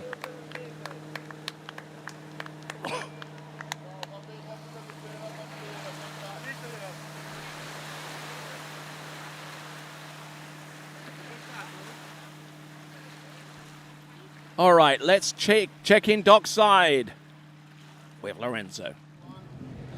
All right, and as the other boat comes in, we're here with one of our drivers that is going to explain us a little bit what's going on in the boat and how he has to behave in the boat. So tell us a little more about your job. How's it going? Good. It's a great event, great boats, great officials. I think conditions are good. I think the score's going to be great, and our job's just to keep it as straight as possible and feel as good as possible. So, yeah. All right, and for our audience that doesn't really follow much tournament water skier, can you tell us how you're sure that you're going that straight throughout the course? Yeah, we have a GPS system that tracks how the boat moves, and it measures it in centimeters, so you can't move left or right by more than a certain amount. So we know exactly where we are every pass, and it helps us to keep it as smooth as possible. So. And do you think that you really adapt your driving style based on the athlete that you have behind, or you're just trying to keep always the same driving style no matter what the athlete that you have behind you? Just the same for everyone. Yeah, there's evens for everyone and the same for everyone. So it's fair for all is the idea. Yeah, exactly. That's what the athletes want. They want to have the drivers that go as straight as possible down the course. They want to have the drivers that they're always in the same position at any given time on the course for every athlete. So it's as fair as possible for everyone, and they can all battle it out, and we can all see at the end who actually is the best one. And we're going to see in a short while. Stay tuned with us, and back to you, Tony. Thank you very much indeed as we continue right along to the men's boat parade.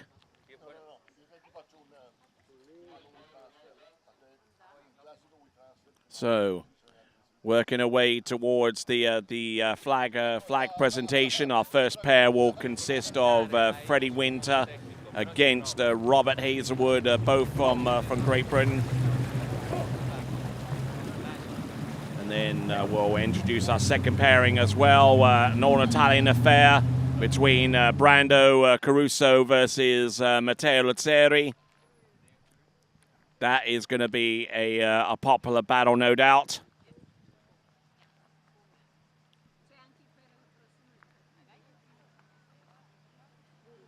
There we go. Freddie Winter versus Robert Hazelwood in pairing number one. Both of them from Great Britain. And an all-Italian pairing. Brando Caruso versus Matteo Luzzeri.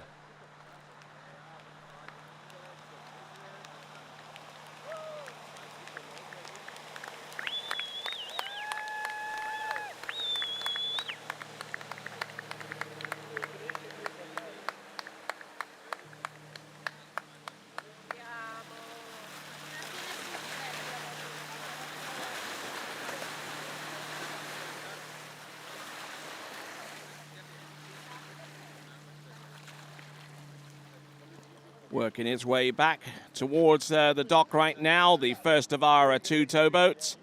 It's going to be head-to-head battles from here on out. We've got the junior girls on deck, and we've got the junior boys about to take to water themselves afterwards. And here we go. Once again, first pairing, Winter versus Hazelwood. Second pairing, Caruso versus Luzzeri.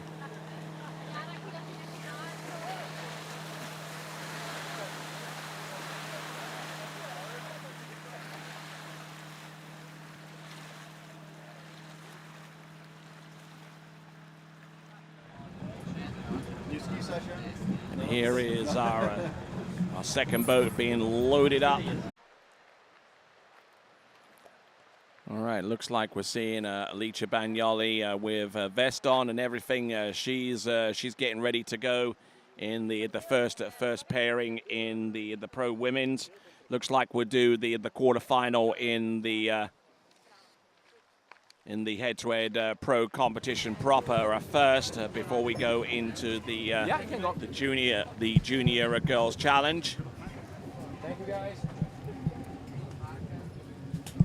All right, and our final boat parade with the black Malibu Response TXI with the monsoon engine and 400 brake horsepower of torque.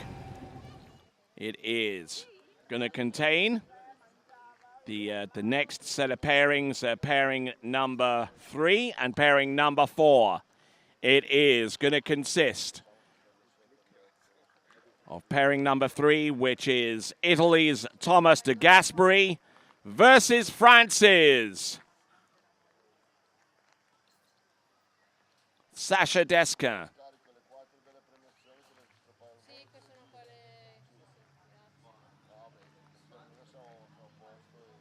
And our number 4 pairing will consist of Jonathan Travers versus Will Asher.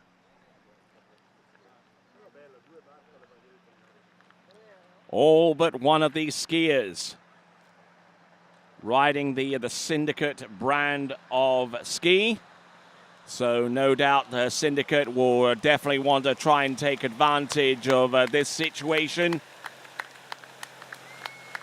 Not to mention the fact that that half the skiers in the previous boatload were also Syndicate skiers, so they have a chance to try and get some points on the board and try and increase the distance between themselves and D3. Hey folks, I'm Tony Lightfoot. I'm glad to have the pleasure of your company right here for the 9th edition of the San Gervasio Pro.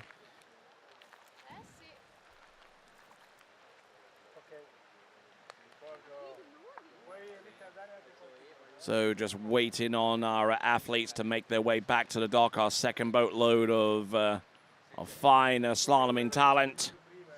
Once again, the third pairing consists of Thomas de Gasperi versus Sasha Desca. Italy versus France. And then it's Great Britain versus USA pairing of Will Asher versus Jonathan Travers.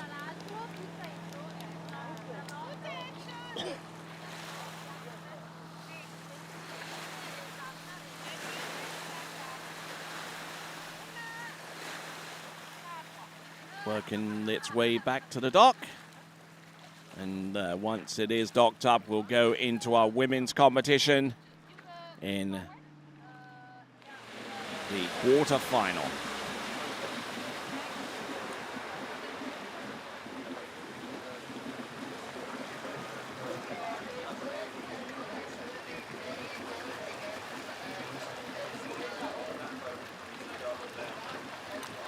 All right, then, wrapping up the boat parade. We thank our athletes for availing themselves of this preliminary action before we go out onto the water and determine the champions.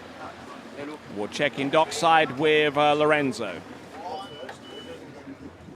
All right, welcome back to the dock. I'm here with Jamie and Delfina, our first pair in the water. So let's see. You're top seed, so you get to pick. Are you going to go first or you're going to pick the driver? I'm going to go first.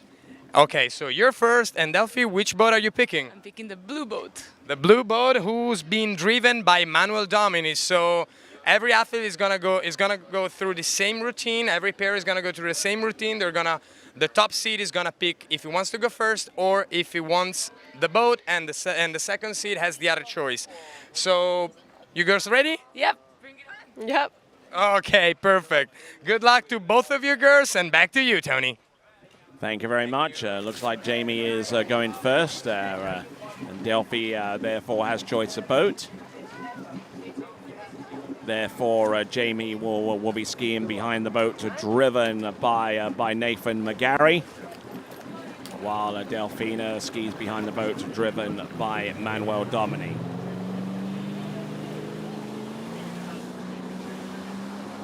All right, let's get it on, folks. Jamie Bull versus Delfina Kuklevan. And I believe it's a 30-meter start for each of our competitors in this section of the competition. 12-meter start for the men in the finals.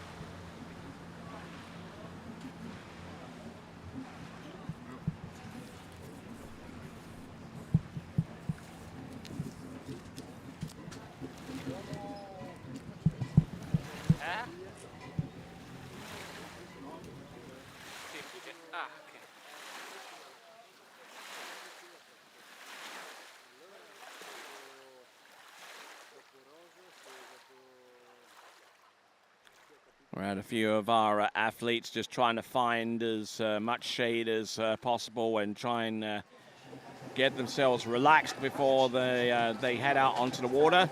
The women's head-to-head quarterfinal. We're pairing number one seed versus number 8 seed. Jamie Bull, the current world slalom champion, versus 2011 U21 world slalom champion Delfina Kuklevan of Peru.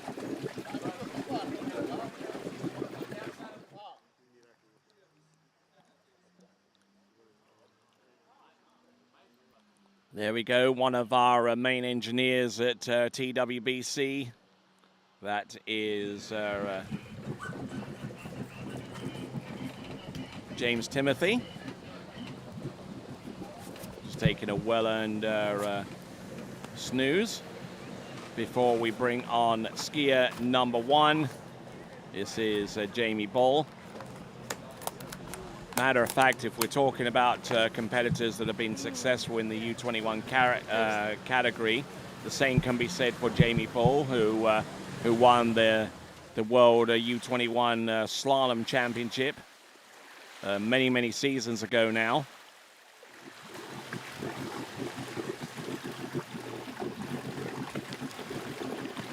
About the same time that she was setting world records in that category. So 30-meter start and working with Alpha 2. It's going to be Jamie Bull.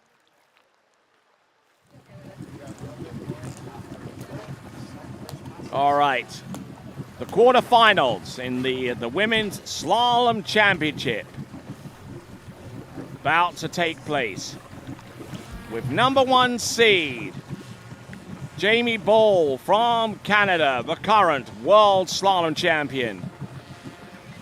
Alrighty, Nathan. Here we go. Heading into the course right now, past number 1. 30 meters. Opening run. Looking good. Looking decent out there.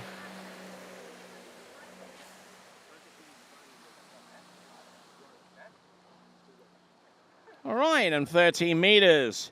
Setting up the target for Delfina Kuklevan to shoot for. So Delfina, in order to keep this pair intact, she has to clear through 13. Let's check in dockside. Welcome back to the dock, everybody. We're here with Mano and Alice. We're going to be our next couple in the water. So Mano is top seed after preliminaries. So Mano, what are you going to choose? Boat or going first? I'm going to pick to go first. Okay, and Alice, which boat are you going to be picking? Blue boat and manual. Okay, perfect. So, as I said before, Alice has the tough choice now because she has to beat the score of Mano in order to advance to the next round. So, girls, get ready, get focused. Best of luck to both of you, and back to you, Tony.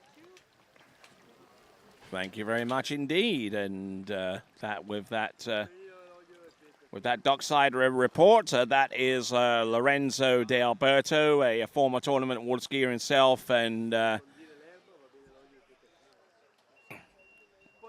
skied collegiately for the University of Louisiana at Lafayette Raging Cajun water ski team. He was present for a couple of their national title wins.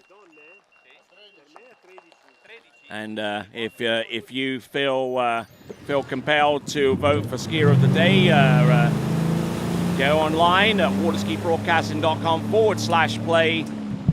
And as an additional incentive for you to vote, a lucky individual will get sent a signed autographed poster of this event, courtesy of the event organizers here, as we see Delfina Kuklevan working her way through 30 meters and not looking too bad.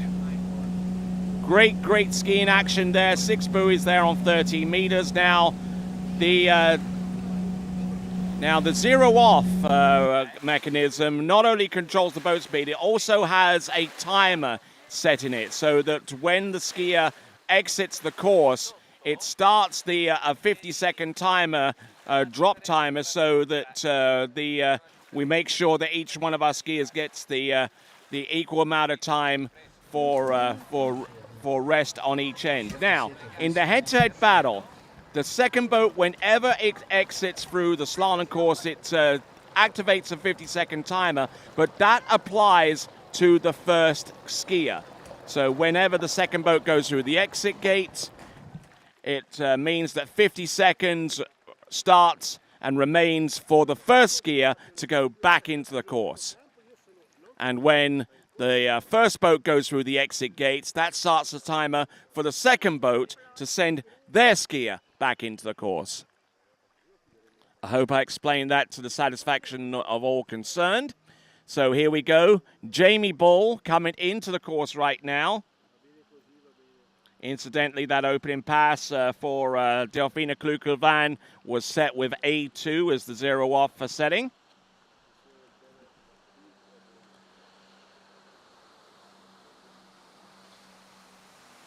This is 12 meters now. This is a slightly different kettle of fish here.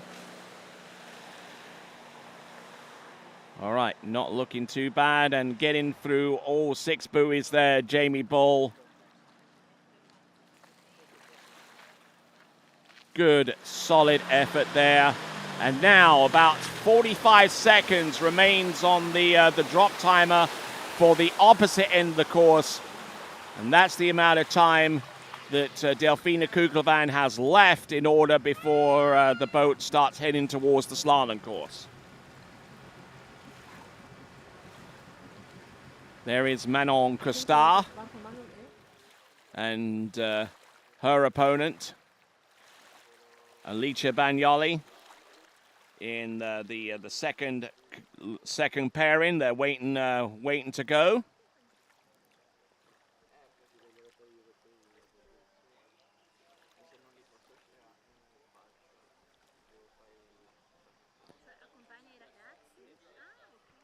All right, here we go, folks.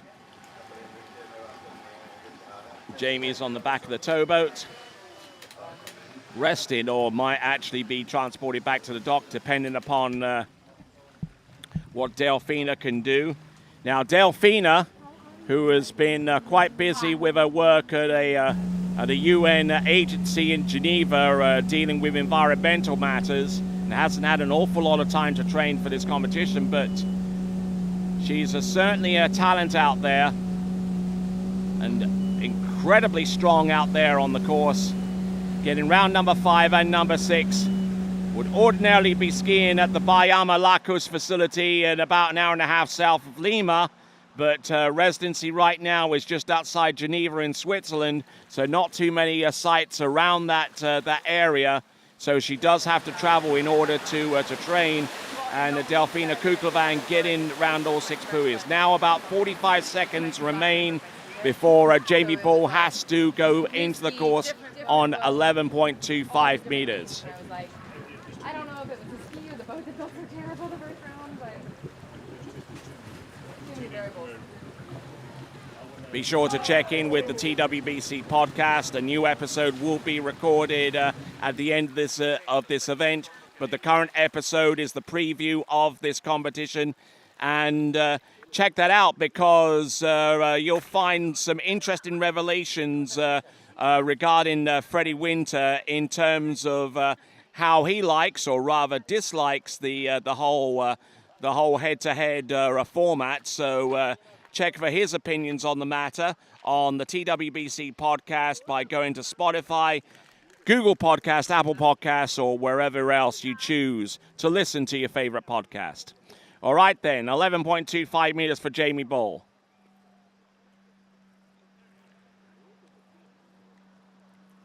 Here she comes, Jamie Bull. 11.25. Entrance round buoy number 1. Gets a good, hard snap of the handle. Elected to go in first. She's been driven by Nathan McGarry behind this boat. And gets 11.25 meters. All right, under a belt. Nicely done. And now that activates the clock prior to Delfina Kuklevan being compelled to come back into the course on that same line length.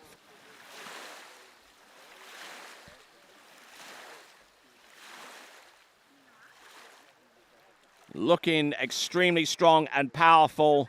Just absolutely wallops each turn. Right foot forward, which means a left side turn on the slalom course can be taken full advantage of. Just like that, almost perpendicular to the wakes. Good, solid number 5, or her offside turn, and number 6. 6 buoys, 11.25 meters, and there's less than 15 seconds remaining on the countdown clock, the drop timer. So Delfina Kuklevan hasn't run this pass yet in this competition. We'll see if it's possible for her to do so right here, right now. Here she comes, Delfina Kuklevan. In order to continue on with the pairing, she's got to run this. Round number 1 and number 2, she's still there, you know. Round number 3. Good to go round number 4. She's a clutch skier. Look at this. Round number 5. Can she make it round buoy number 6? Oh, I don't think so. Even if she got a piece of number 6, she couldn't go out through the exit gate, which means that Jamie Bull advances through to the next round of the competition. We'll take a look just for certainty here what score that is. Jamie Bull. Commiserations to Delfina Kuklevan and congratulating Delfina Kuklevan for her participation going ahead. That's rather nice there from Jamie Bull. Let's have a look at Delfina Kuklevan, who was very, very close to running this pass for the first time in this competition. Got a good hook up off number 2. And looks strong on number 3, just a little bit down course. She could have done with, again, a better turn there on number 3. She is a lefty. Got the good turn on number 5, but by that time, all the deficit that she accumulated down the course meant that she couldn't get outside number 6, so it's a 5 buoy count. So Jamie Bull heads back to the dock. She will await the winner of the pairing between Garcia and Austin. But ladies and gentlemen, let's give it up, please, for Delfina Kuklevan from Peru, the former U21 World Slalom Champion from way back in 2011. Looking at the instant replay once again.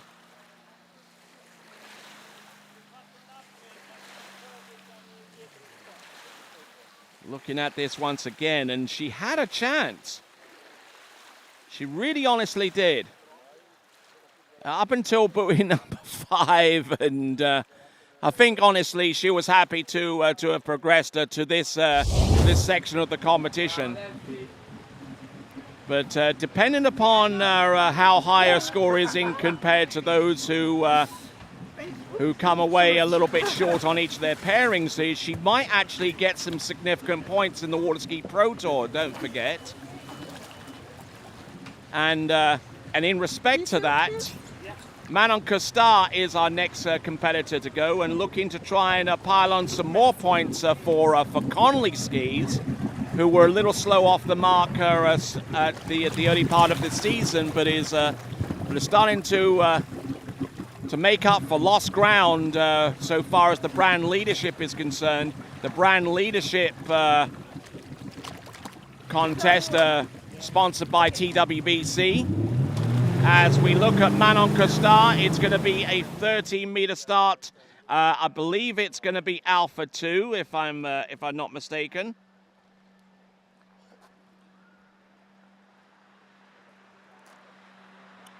All right, here we go. This is Manon Costard. Elected to go first, and with Nathan at the wheel. Meaning that Alicia Bagnoli has the choice of boat, and she decided to go with Manuel Domini, the blue boat. So not looking bad at all on the pass number 1. That is Manon Costard, the former world slalom champion for 2019. And many-time European Slalom Championship champion, including the current title.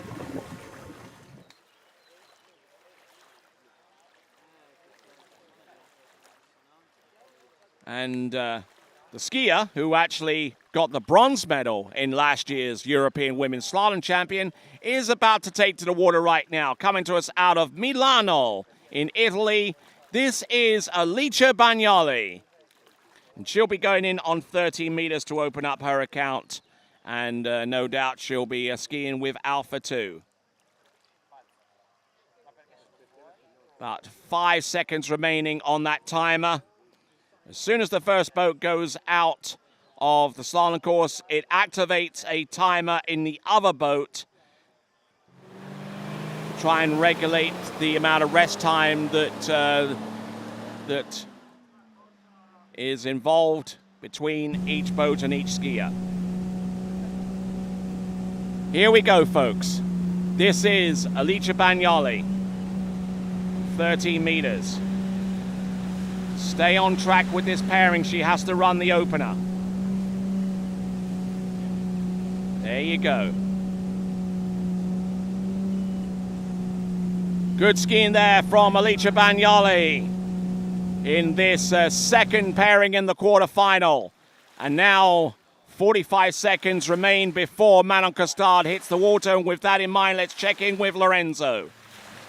All right, welcome back to the dock. We're here with the last pair going... Oh, yeah, last pair going on? No, one more after you. That's right, one more. I missed one. So, as we did before, Ali, you're top seed, so you're going to have the choice. What are you deciding today? I'm going to choose to go first. All right, perfect. And Jamie, which boat are you going to ski behind? So I'm going with the blue. I think it was the blue one.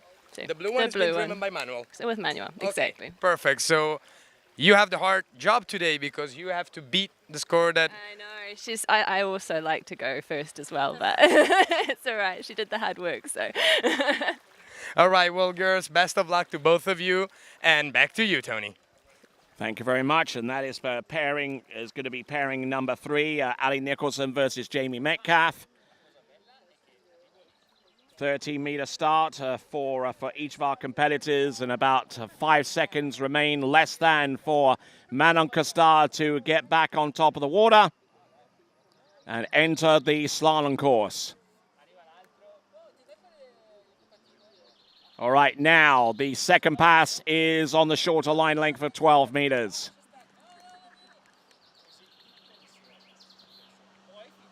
Entrance round buoy number 1. Good, solid effort so far. A skier that's on a bit of a comeback trail. Returned to professional skiing about a few weeks ago at the Lacanau Pro, and then followed that up with some great skiing at the Caiaphas Battle, which took place last weekend. As soon as that boat exits the course, the timer starts for the blue boat, the second boat in the pairing. So Alicia Bagnoli has about 40 seconds remaining of rest time at this juncture. The San Gervasio ProAm, the 9th stop on the Waterski Pro Tour. And in its 9th edition, funnily enough, presented by Santo de So.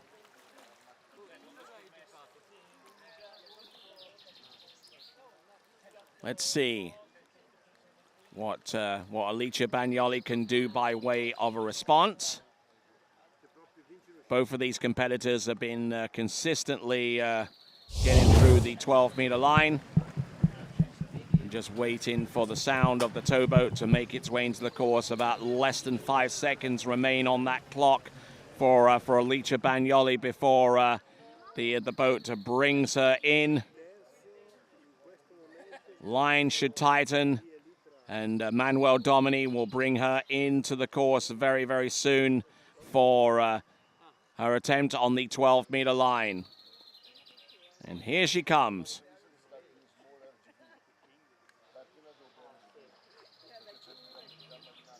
Alicia Bagnoli doesn't do a two-footed deep water start.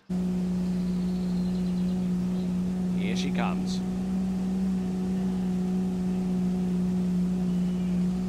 Entrance gates, number 1. Nice hook up on buoy number 2. Needs to be careful here. Round number 4 and number 5. And the pairing continues on, and 50 seconds are activated before Manon Costar returns to the course for the next run of 11.25 meters.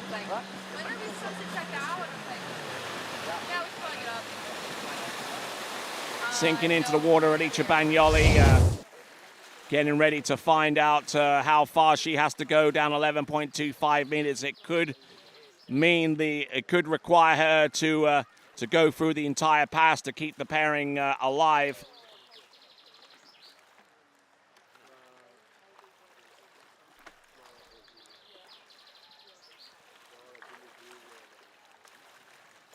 So here we go. Alicia Bagnoli looking very, very strong there through the entirety of the course, much less the first 2/3 of it, right up until third and fourth buoy.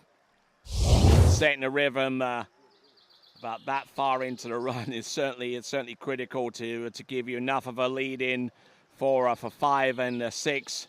5 you can safety check if you're early enough, and number 6 is merely a formality in most cases. Here we go, folks. Right here, right now. This is Manon Costar, who's been off the scene for a little while. But now she's back in. On the back of the ski off number 2. This is 11.25 meters.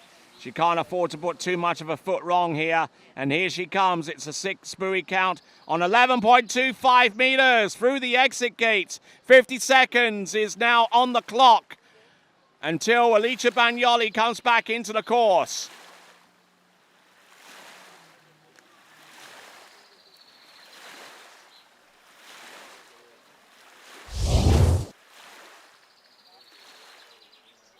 So a great looking run here.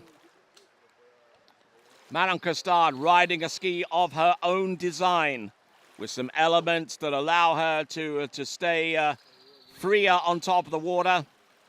She's made some adjustments to the tail of the ski to allow her to do that, probably in concert with the versatile system that is on the top 2 models of a Conley slalom ski, the DV8 and the Carbon V.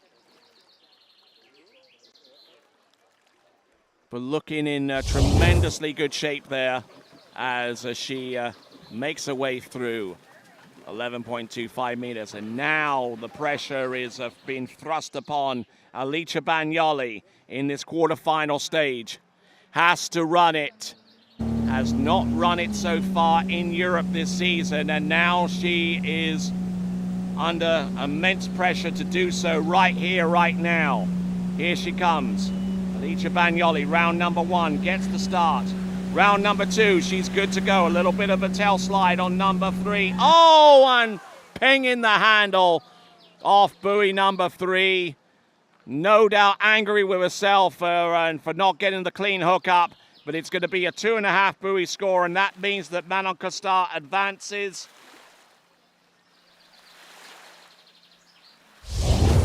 Manon Costar advances through to the semi-final where she will meet up with the winner of the Nicholson Metcalf pairing, which is going to be the next pairing to hit the water. Just got off balance there, got discombobulated, and no time to readjust and get back into shape. And as Alicia Bagnoli makes her way back to the shoreline, let's give her a big round of applause, folks. It is 2 1/2. 2.5 at 11.25 meters for Alicia Bagnoli. And now Manon Costard has a little bit of a choice to make. Does she decide to go in on 10.75 meters? She is through to the next round, but she does have the choice of continuing to ski, or she can rest up and get ready for the next pairing.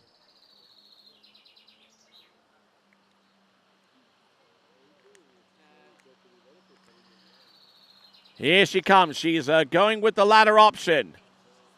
She's deciding to ski. She's round buoy number... Oh, and dumps the ski on buoy number 1. So both of our competitors in this pairing in the water and swimming to shore. Manon Costard with half a buoy on 10.75 meters. She moves on at the expense of Alicia Bagnoli, who scores 2.5 on 11. All right, quarterfinal number 2 is done. We now go on to quarterfinal pairing number 3. Our first skier out is going to be Ali Nicholson, deciding to go with the black boat by default because Jamie Metcalf has elected to go with the blue boat driven by Manuel Domini.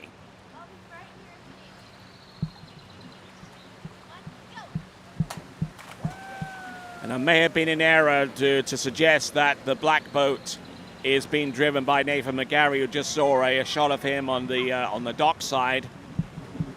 May actually be driven by Mario Pagozzi.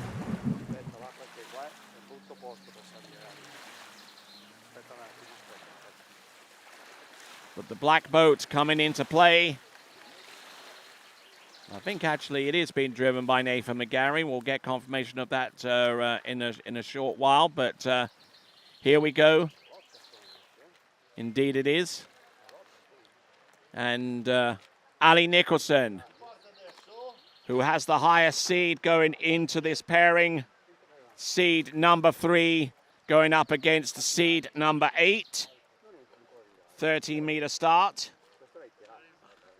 Minimum started line length for all of our competitors is 13, and for the majority of the cases that we've seen so far, almost every competitor that I know, with the rather notable exception of Fidela Luzzeri, who decided to go with C3+, pretty much everyone here electing to go with Alpha 2.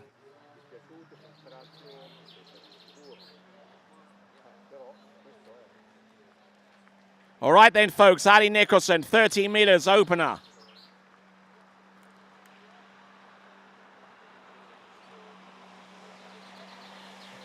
This pairing will determine the opponent for Manon Costard in the semi-final, in the second semi-final, whereas the last pairing in the quarterfinal will determine who faces Jamie Bull.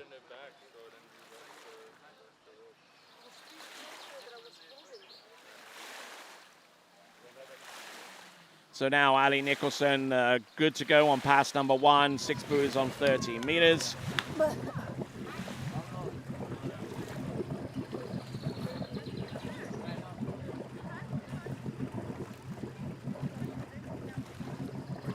Now on dockside with less than 15 seconds remaining, we await for Jamie Metcalf to work her way towards the slalom course. Jamie Metcalf, certainly one of the more experienced campaigners in women's slalom, hasn't had an awful lot of opportunity to get out on tour and compete on a regular basis. But when it comes to the bigger events, such as this one at San Gervasio, and indeed the World Championships, which took place last time around, and Jack Travis's place in 2021, she certainly will make herself available for events such as those. Jamie Metcalf. Coming to us out of New Zealand.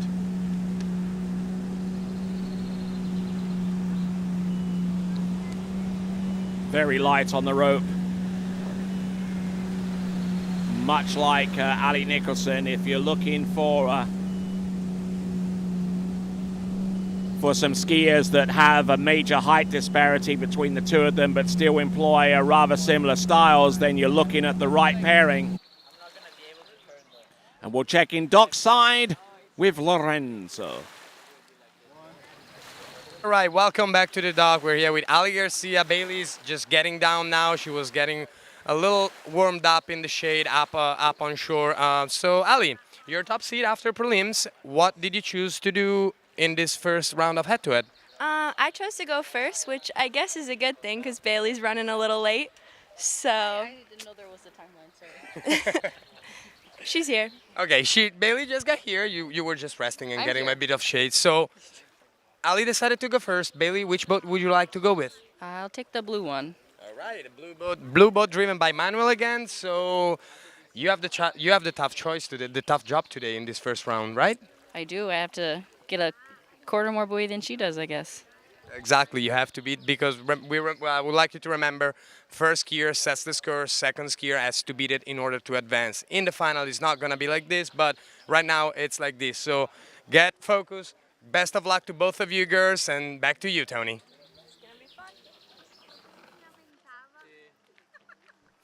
All right then, so continuing on with this pairing to determine who will go up against our number 2 seed, Manon Costa, who defeated Alicia Bagnoli in the previous pairing in the quarterfinals. Ali Nicholson skiing behind the black boat. And there we go, round all 6 buoys and making that one look very, very smooth indeed.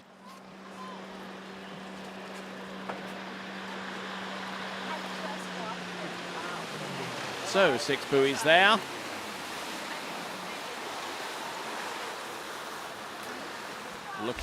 Looking very smooth out there for the most part. That is Ali Nicholson.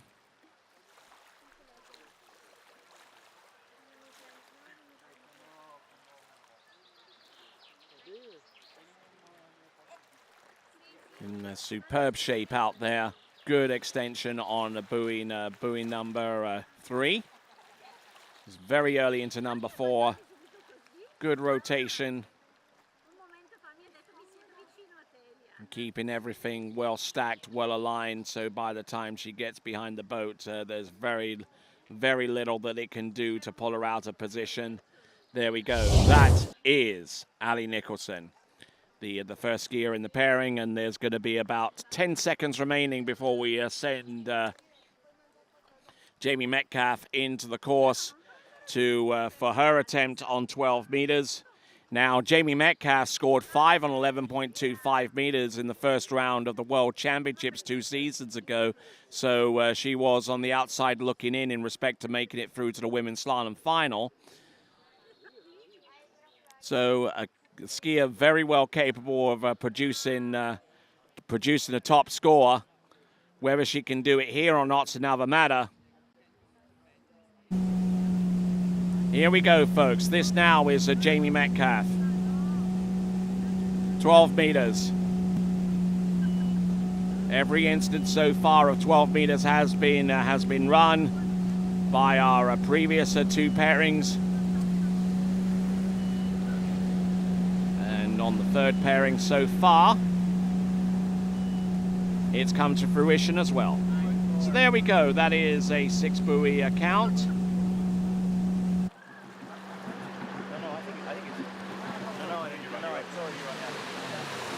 6 buoys counted there for Jamie Metcalf.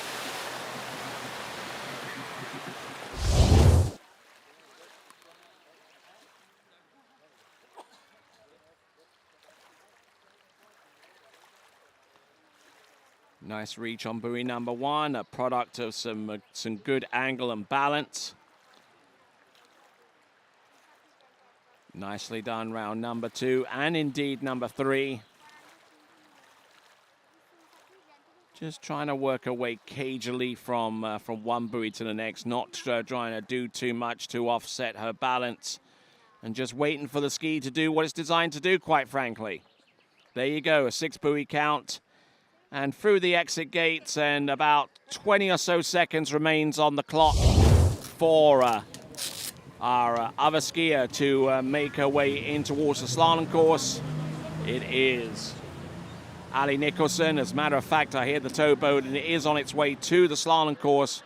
Ali Nicholson ready and raring to go.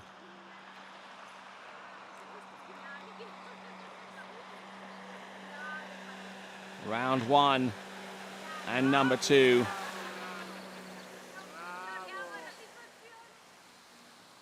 Number 3, 4, 5, and number 6. There you go, 11.25 meters. All right. That is Ali Nicholson forcing this pairing on to the incredibly short line length of 11.25 meters. It gets even shorter when we get to 10.75 meters and beyond.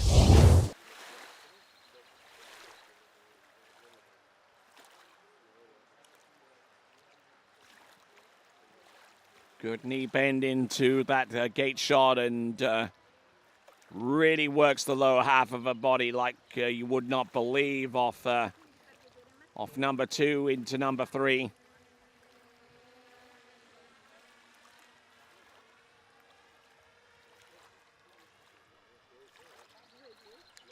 Here we are at the head-to-head quarterfinals. This is our 3rd pairing.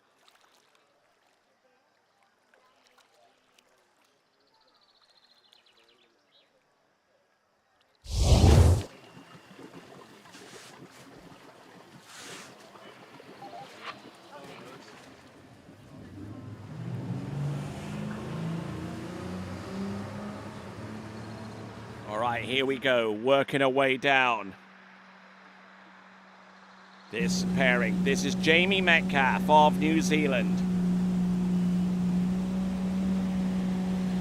Round number 1, a little bit off her edge into number 2. Can she still stay with the run? She's round number 3. Oh, all over the show and is inside buoy number 4.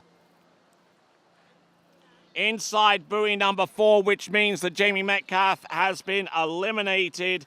And that means that Ali Nicholson will advance on to the semi-final pairing, which will see her battle against Manon Costar. The number 2 seed will go up against the number 3 seed in the first complete semi-final pairing, which is going to be semi-final pairing number 2. The first one is still yet to be resolved because we've got one more quarterfinal pairing left. That is between Ali Garcia and Bailey Austin. But as we look at the tail end of this performance, courtesy of Jamie Metcalf, handled, oh my word, I'm surprised her head is still on her shoulders after that jolt. But I tell you, good skiing all the way up to that point there for Jamie Metcalf. One of the more experienced slalom skiers in this competition. Didn't get the best start off number 1, but you always kind of knew that as long as she was still upright, she might have had a chance. Up to that point, however, and it is a 3 buoy count. All right there, looks like we got Ali Nicholson, and she is going to go back into the course on 10.75 meters. Not quite done yet. Now, there's a reason for this. If she gets more than 1, if she gets more than a half, then she has the edge over Manon Costar in terms of choice. Round 3 and number 4, and she's already achieved what she set out to do by going back into the course on 10.75 meters. So give her a big cheer, ladies and gentlemen. That is Ali Nicholson. She scores 3 1/2. 3.5 at 10.75 meters. Actually one of her better scores of the season. So 3.5 at 10.75 meters. That gives her the edge in terms of choice. whether she decides to choose the boat or the order. I wonder what choice she would make. We'll find out in a few minutes, no doubt. So, coming up, our next pairing, our final quarterfinal pairing to determine who will take on Jamie Bull. Who will take on Jamie Bull? Will it be Ali Garcia or Bailey Austin? An all-USA pairing will take to the water next as we continue on the head-to-head matchups in the quarterfinal.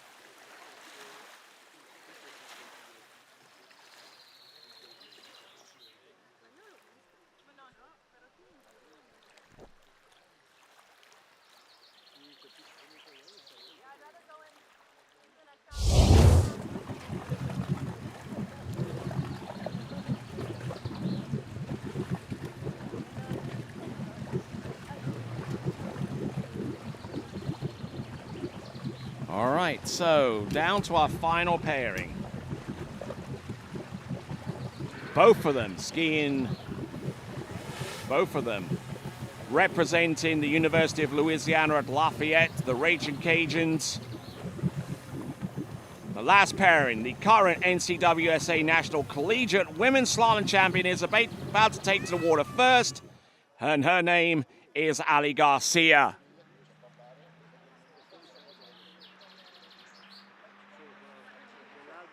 The next skier is Bailey Austin, who herself has medaled at the NCWSA National Collegiate Waterski Championships in her favorite event of slalom.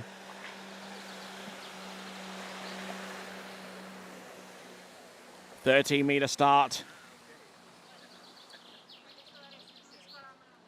All right, not bad. So Ali Garcia in the middle of her bachelor degree studies at Louisiana Lafayette, while her opponent, who graduated about a year or so ago, has just completed her first year's studies, post-grad studies, and with the aims of becoming a doctor over at the University of Missouri. The skier to whom I'm referring to is Bailey Austin. Bailey Austin looking to try and match the score at the very least after seeing Ali Garcia complete the opening pass of 13 meters. Bailey Austin, originally out of Austin, Texas. All right. I think I normally nearly snap my neck off. You need to have some more time on the ski. Yeah. It feels like nothing feels hard. I just keep skiing like that. Okay, that's a very frank assessment of where she was skiing wise, and yeah, she agrees with my assertion that she's lucky to still have a head on her shoulders. All right, there, that was Jamie Metcalf, and the skier about to take to the water now is Bailey Austin.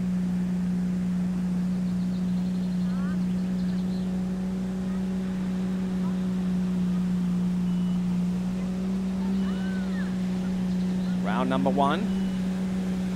In good shape on number two. 3 isn't looking too bad. 13 meters should be easy money there for her on the opener. So both competitors running the opening pass of 13 meters, and now forces the pairing into the 12-meter line. And about a little over 40 seconds remains for Ali Garcia to take to the water, and we'll check in on dockside with Lorenzo. Hi, welcome back to the dock as we see the last head-to-head for women going down. We're gonna welcome our first couple of men. So Freddie, your top seed after prelims, what are you gonna choose? I'll go first. And Rob, which boat would you rather ski behind? This was bad timing. I assume we're keeping the same drivers in the same boats. Then I'll go with the Blue boat is driven by Manuel. Blue boat is Manuel. I was going to say, blue boat is Mario. No, because we're changing driver from Venus. Sorry. hey, this is harder to keep track of than it looks like. I'll go with Mario in the black boat. Okay, perfect. So, thank you. You have the tough job today, right? We all have a tough job today. Well, by your second seed, so you're gonna have to beat whatever score Fred is gonna post. Yeah, you just got to go out there, have fun, relax, and glad to be here. All right, perfect. Didn't you know that water skiing is against yourself? You ski against yourself. Yeah, well, exactly. We all ski against ourselves. Thank you very much, guys, for being here again. Best of luck to both of you, and back to you, Tony. All right, then. Thanks a lot there. We've got Ali Garcia on the water. This is 12 meters. Round 3 and 4, 5, and number 6 on 12 meters has a really good handle on the situation here. So it is a 6 buoy confirmed from our officials as we get ready to send Bailey Austin back into the course. Also on the same line length for 12 meters.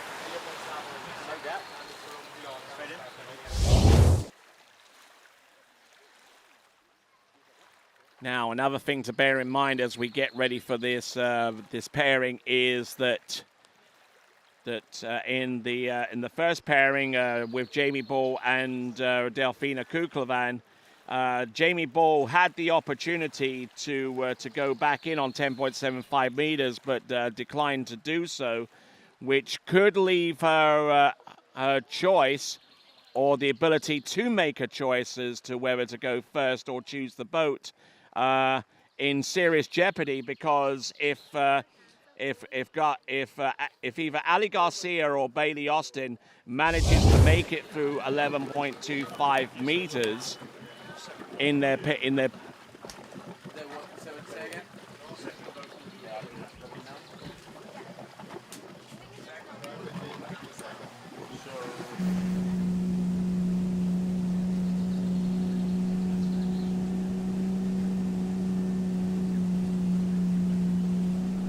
All right, then, continuing right along.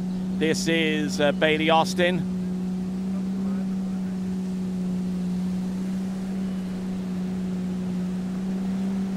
And just a reminder that that the seedings for the quarterfinals going into the semifinals essentially remain the same. So whoever has the highest seeding value going into the semifinal will use that to determine choice of boat and choice of order going through this competition. I do apologize for the error that I made in asserting that the only reason why Ali Nicholson came back at 10.75 meters in the previous pairing is to get a little bit of a leg up against Manon Costar, but that's not the case.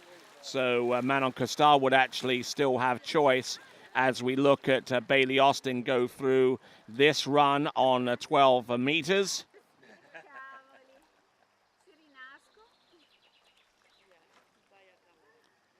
"12 meters for Bailey Austin on a little bit of a comeback trail herself. It's been a while since we saw her ski competitively. Didn't ski at all in 2022. Last time we saw Bailey Austin ski was way back in 2021. Let's have a look and see what Ali Garcia can do at 11.25 meters.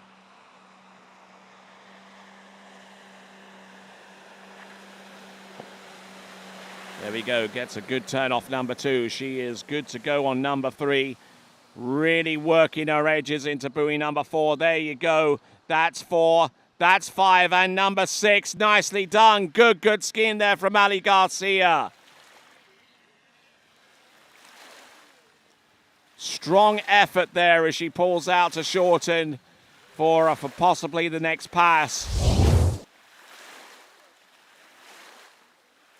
And it could come down to the next pass because Bailey Austin has been skiing remarkably well in this competition.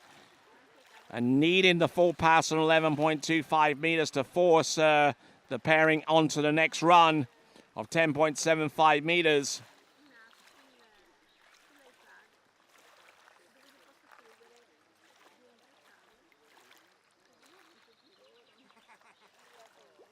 Getting in a little bit deep here, but still managing to get round all 6.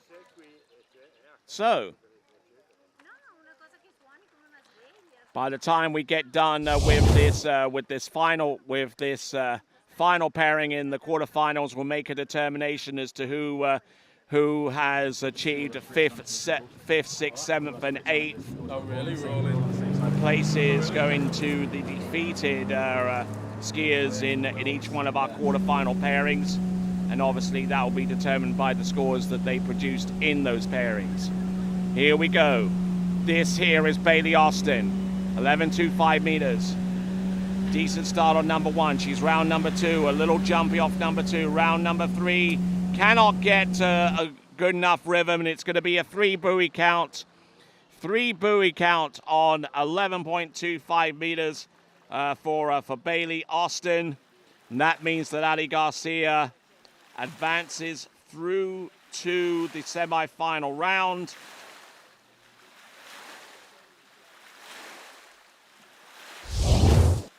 Whether Ali Garcia chooses to go back in at 10.75 meters or not is another matter. But it means that our semi-final pairings are set, with Ali Garcia going up against Jamie Bull in the semi-final, and Manon Costard doing likewise against Ali Nicholson. The winners of those semi-finals will determine who will appear in the finals. So Ali Garcia declining to go back in on 10.75 meters, deciding to save her strength for the next battle. Whereas for Bailey Austin, her time out there on the water this weekend is done. 3 buoys. All right, so as Bailey Austin makes her way back to the dock, let's have a look and see the new pairings.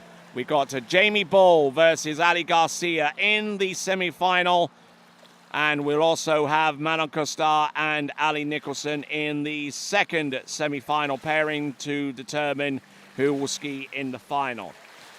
A little bit of working out will ensue here to determine who has occupied 5th, 6th, 7th, and 8th spot.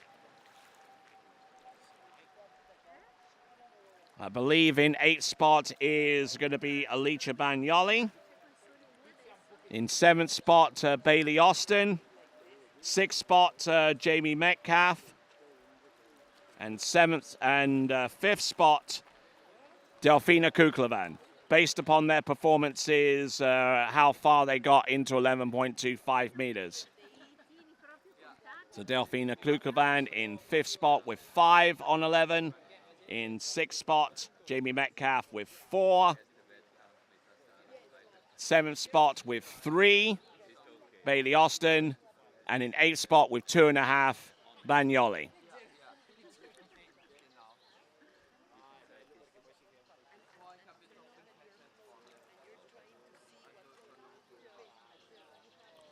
All right, here is the men's quarterfinal bracket coming up very, very soon.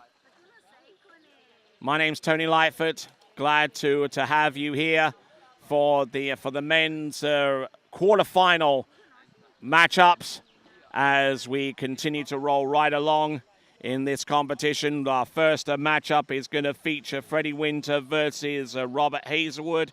Our second pairing will We'll have Brando Caruso on the water against Matteo Luzzeri. Third pairing, Tigas versus Sasha Deska. And our fourth pairing will consist of Jonathan Travers versus Will Asher. And in our first pairing, it's going to be in each of our pairings, the minimum starting line length is 12 meters.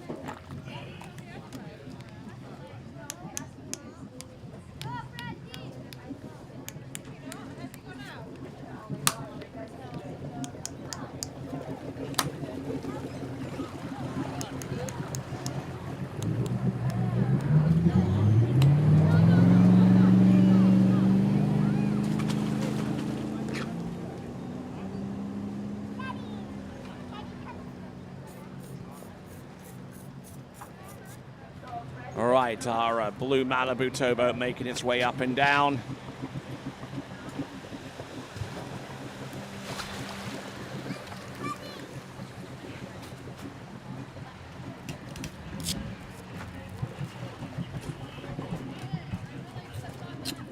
There we go, Freddie Winter donning his gloves on.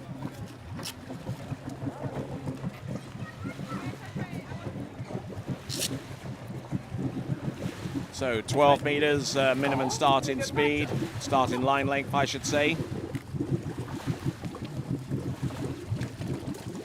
How old are you guys? Must be an average, like what, 28, 28 in the boat? 21. How old are you, mate? You're 29, you're 22. Oh my God, this has never happened. I'm older than you guys by a distance. Come on.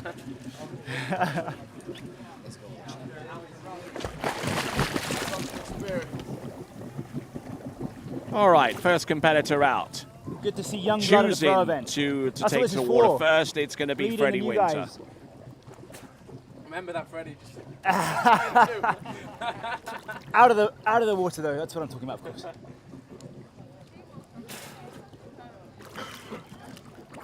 Oh.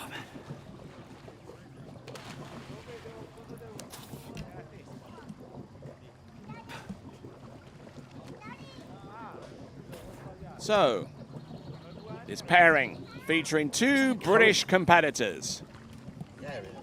What the fuck?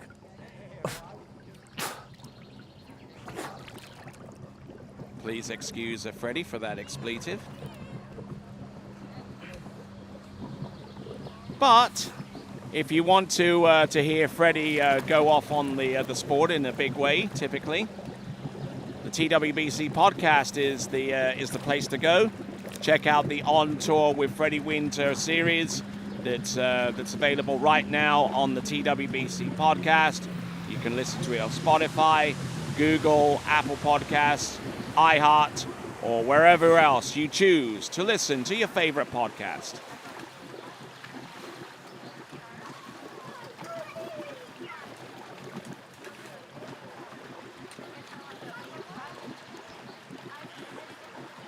Go vote for your skier of the day. Haven't had any major surprises yet in the slalom event in the head-to-head portion, but that could all change, of course. Starting with our first pairing, the all-British pairing of Freddie Winter versus Rob Hazelwood.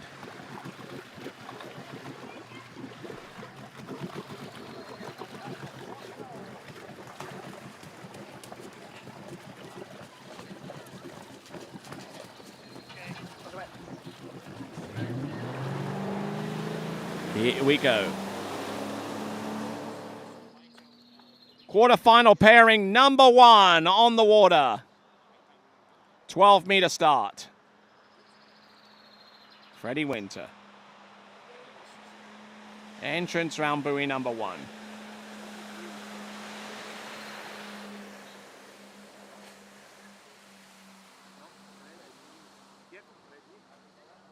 There you go. Good effort there all the way around all 6 buoys.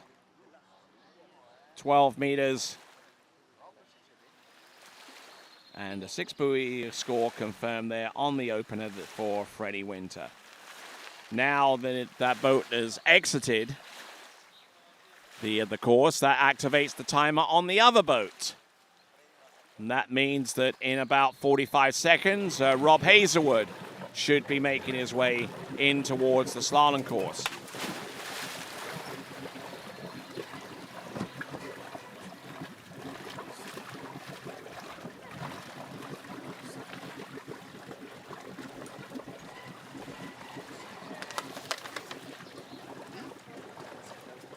All right then, folks, here we go. We got Robert Hazelwood now.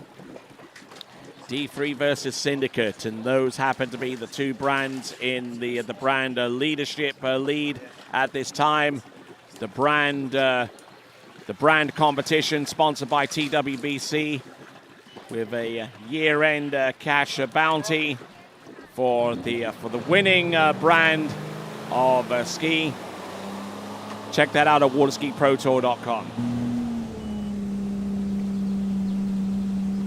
Here we go. This is Rob Hazelwood, originally out of Lincoln in England.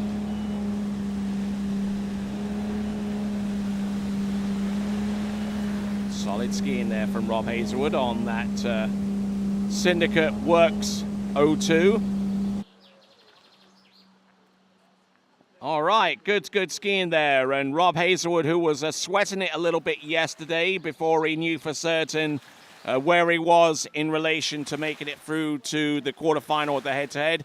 And we'll check in dockside with Lorenzo. Hi, welcome back to the dock, everybody. We're here with our second pair, an Italian pair this time. We have Brando Caruso against Matteo Luzzeri. So, Brando, your top seed today, so you get to choose first. What are you going to choose? I'm going first. Okay, and Matteo, behind which boat would you like to ski? I'll ski behind the blue boat. So you're skiing pulled by Mario? Correct. Okay, because we decided to keep the drivers in the same exact boat that they drove during preliminaries. So in total fairness for all the athletes, they have the same boat and the same driver. That's why there was a little bit of confusion before between me and also the athletes. But Matteo, your second seat, you have the tough job right now. Well, I'm going to have to chase. That's what the second seed does. I have to beat whatever Brando does in order to advance. I'll be watching and trying to do my best to go ahead of him. All right, perfect. Well, guys, keep getting focused, stay in the shade a bit because it's super warm out here today. Best of luck to both of you, and back to you, Tony. Thank you very much. Here we go. This is Freddie Winter approaching the course on 11.25 meters.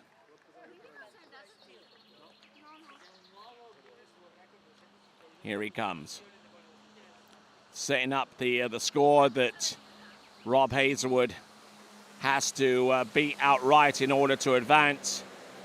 It's pro head-to-head rules where the second has to beat in order to advance. A tie would not do it. Unless it goes to the championship round where a tie will force a runoff. But up to this point, a tie will not allow the skier to advance through to the next round. Here we go. This is Freddie Winter, looking strong on 11.25 meters. Just remarkable what he does out there on the slalom course.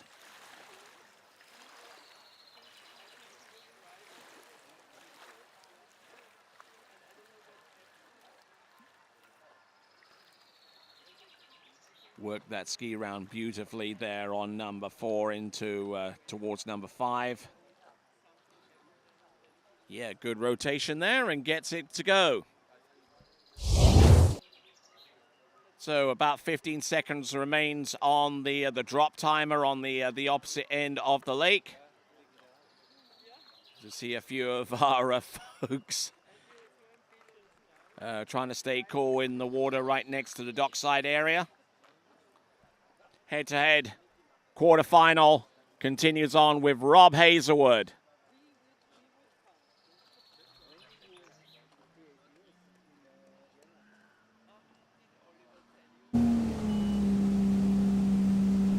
Here we go, folks.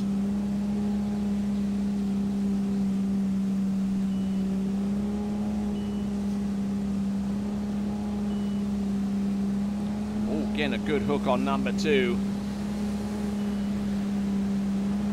Still there, you know, he's round 4-5 and staying upright and staying on top of the water.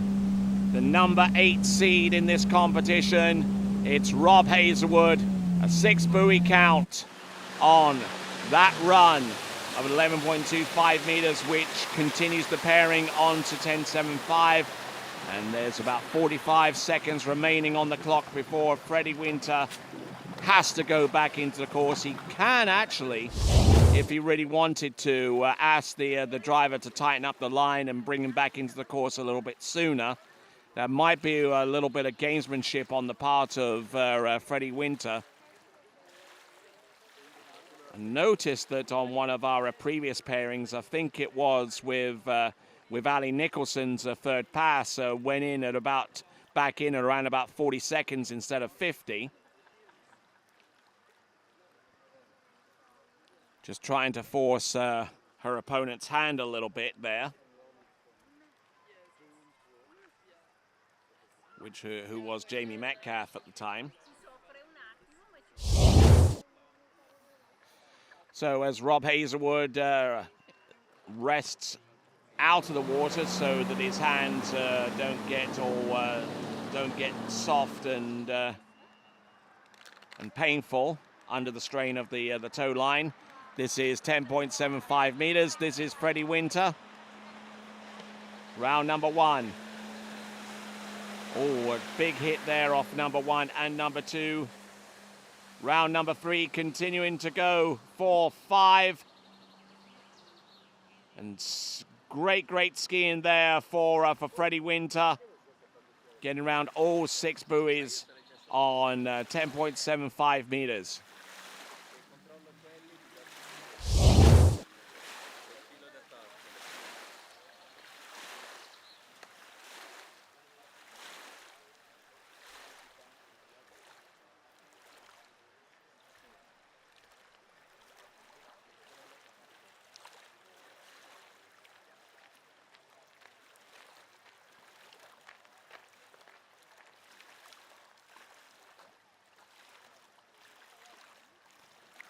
So looking at this tremendous performance again from Freddie Winter, he's now really set the stall out.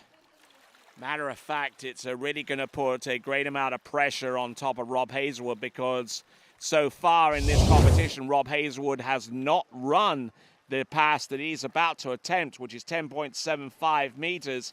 Freddie, on the other hand, has run that pass, the pass after, and won on 9.75 meters. So here we go, here at Jolly Ski, the home of the San Gervasio ProAm, presented by Santo de So. Rob Hazelwood, in order to continue on with this pairing, has got to run this pass. He gets round number 1. He's good to go round number 2 at 10.75. He's round number 3. What does he have on 4? Big turn on 4. He's still there. He's round number 5. Can he make a play on 6? Oh, and he comes up short on buoy number 6. He definitely threw everything he had into that one to stay alive. We're looking at the review here to determine his score. He is eliminated, which means that Freddie Winter advances through to the first of our semi-finals. Freddie Winter, congratulations to him, but it was certainly a close battle, and Rob Hazelwood certainly made it exciting towards the end.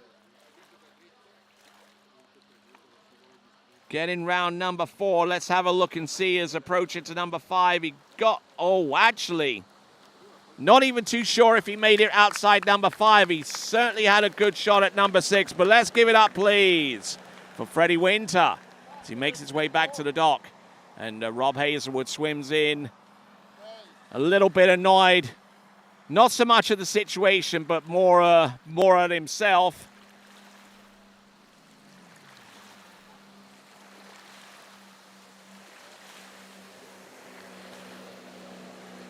Number 1 looked okay. It wasn't his best start. Number 2, he certainly had to work hard from just to stay on top of the water. The rope getting up a little bit high off number 3. High siding a little bit on number 4. Now, does he make a play on number 5? Actually, I believe he did. And he definitely got the ski outside number 6, but did he hang on to the handle long enough? Well, whatever score it happens to be, it's going to be 5 and something. 5 and a half in my mind, at least, which means that Rob Hazelwood. Yeah, 5.5, 5.5, which is going to be critical when determining the placement from 5th, 6th, 7th, and 8th. So anything obviously lower than that 5.5 at 10.75 is obviously going to elevate Rob Hazelwood's placement up from where he started in 8th spot all the way up to maybe 7th or 6th or even 5th, but obviously not in the top 4 because he is a defeated quarter-finalist at this stage. All right, so we go on to pairing number two. Pairing number two, which consists of Brando Caruso versus Matteo Lazzeri.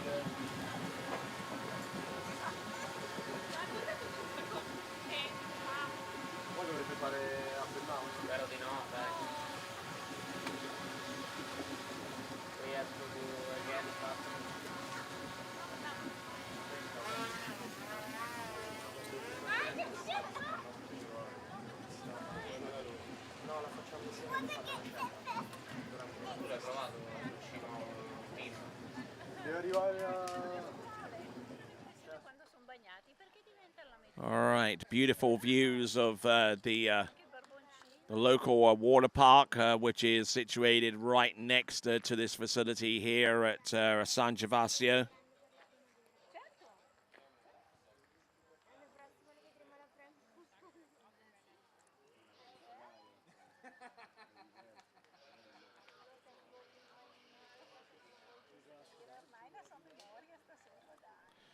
Just a little bit of a delay before we bring on our second pairing.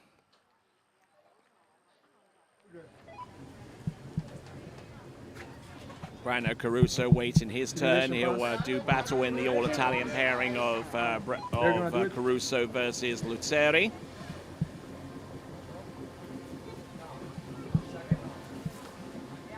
Caruso, who has the number 2 seeding coming into this quarterfinal, obviously has the choice whether he goes first or second. He decides to go in first.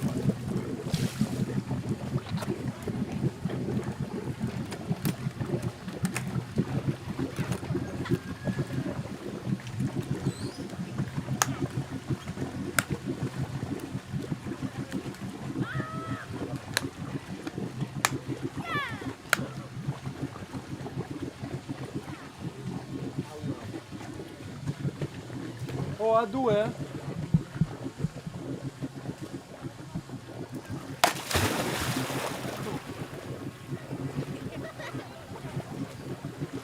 No? Quando vuoi. All right, so let's have a look and see our first skier in the second quarterfinal pairing.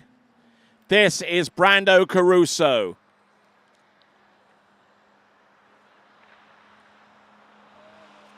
Brando Caruso, who comes to us originally from Rome.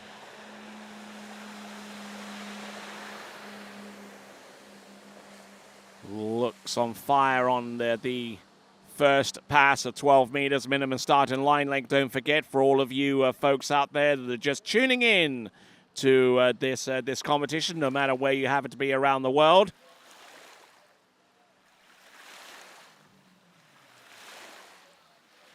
time right now is 10 minutes to 3 in the afternoon.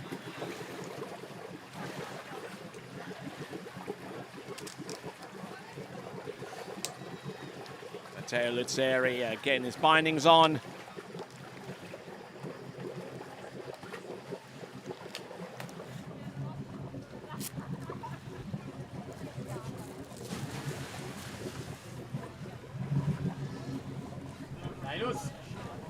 There we see our first look at Thomas de Gasperi. He will be in pairing number 3 against Sasha Deska. Our final pairing consisting of Will Asher versus Jonathan Travers.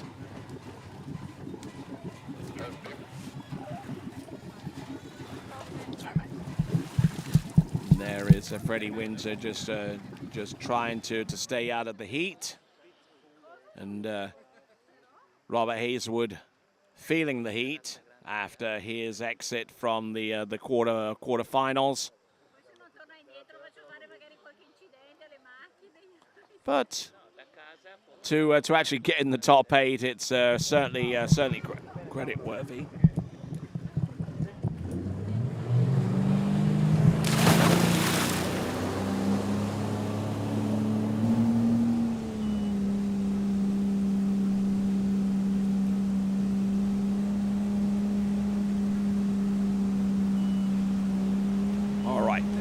This is Matteo Lazzeri.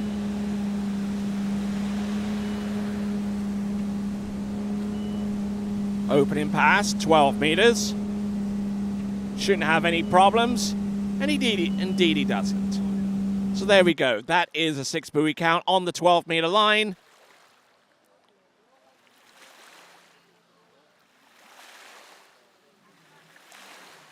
So 6 on 12, and we'll check in dockside with Lorenzo.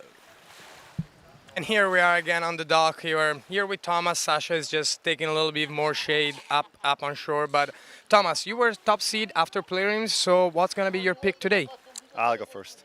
Okay, and then we're going to wait for Sasha when he comes in. We're going to find out behind which boat Willie ski, and as it has been for every other pairing, Thomas has the easier job, and it's Sasha that is going to have to chase after Thomas' scores. So Thomas, best of luck to you, and back to you, Tony. Thank you very much, and thank you very much indeed to Thomas de Gasperi for making himself available right there on the dockside for the interview. This trophy over here still very much up for grabs, the 2U Nutritional Bars Skier of the Day. Make sure you go vote at waterskibroadcasting.com/play. waterskibroadcasting.com/play. All of the pros, including the girls and boys junior challenges, are eligible for this. So make sure you cast your vote. And we have an additional incentive for a random person who votes. They will receive a poster, a signed poster from all of the pros that skied here at the San Gervasio ProAm 2023, presented by Sandra Dassault. So make sure you go vote, and you could win yourself a signed poster from all the pros here. Sinking into the water after the second pass. That is Brando Caruso.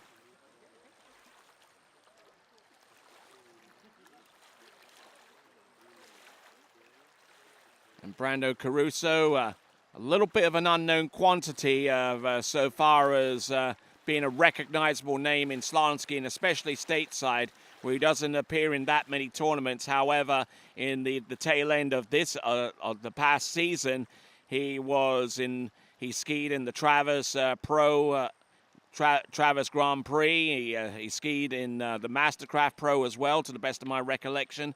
So he's trying to make a little bit of a name for himself. And we'll see if he can do that with this quarterfinal performance here at the San Gervasio ProAm, the 9th edition, presented by Sandra Dassault.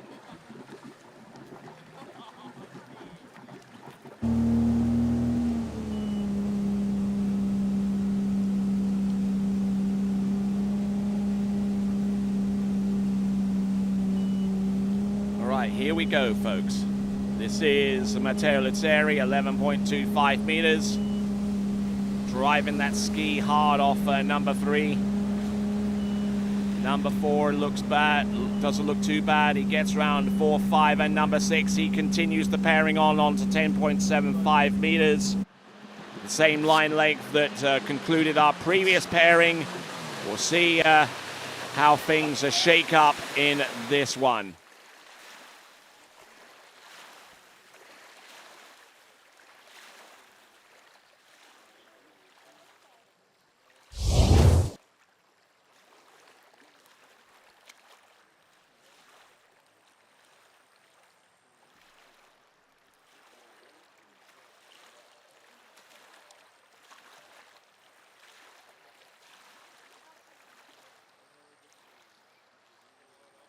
So just looking at this, fine effort there for Matteo Luzzeri, equal to the task in running 11.25 meters.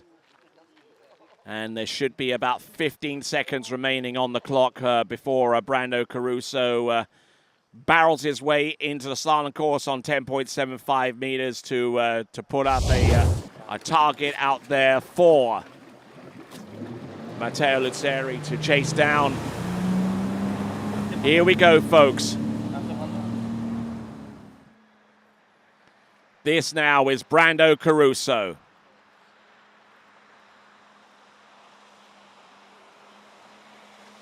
.75 meters. Gets the start. at least on the first third of the course. Halfway down, he's round number 3. He's good to go for 4. He's still there, you know, and on 10.75 meters, he gets all 6 buoys. Yeah.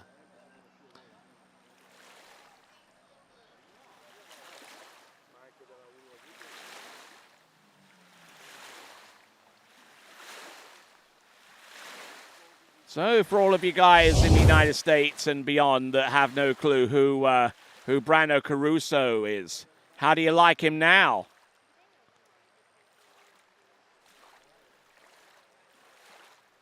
Getting round 1 and a good, solid reach around buoy number 2 as he whips the ski hard round and generates good cross-course angle. Certainly made this pass a little bit easier than Freddie Winter. I do have to admit that. And he certainly has a real good handle with this one. He's tall, he's athletic, incredibly smart out there on the water. And we'll see what our second skier can do. We've got Matteo Litteri, who certainly has the smarts, I can tell you that. A doctor in sports psychology and earning that high honor from Florida State University in Tallahassee. And spent many seasons skiing over at Lake 38. I'm sure that Kiefer Albritton, one of our good friends from Lake 38, for whom we webcasted his tournament, the Lake 38 Pro, presented by S-Lines. Let's see if he can take some of that experience and make it useful here on 10.75. He's round buoy number 1 and number 2. He's round number, a little bit deep on number 3. He's good to go round number 4. And ladies and gentlemen, this is the first time he's run this pass all weekend. He's taken it to 10.25 meters. Wow. Good skiing there. Now it comes down to a big royal battle. Wow. I'm not even too sure going back what has been the deepest run that we've seen in a head-to-head competition. We may have to consult the records in the California Pro-Am and some of the other competitions that choose to run head-to-head. But to my understanding, going into 10.25 meters in a head-to-head pairing is not that common a thing. And I tell you what, these two Italians, oh, look at that. He almost popped the fin there off number 3 into number 4. Looking at that. No wonder he got real deep there off number 3. That is incredible strength and fortitude to stay with the run. And Matteo Litteri, hometown skier here in San Gervasio, runs the jolly ski with Fedele Litteri and Claudio Benatti. Here we go. This is now 10.25 meters. It is now anyone's game here. 10.25, he's round buoy number 1. Does he gets round buoy number 2? Oh, does he make a play on 3? It's going to be under review.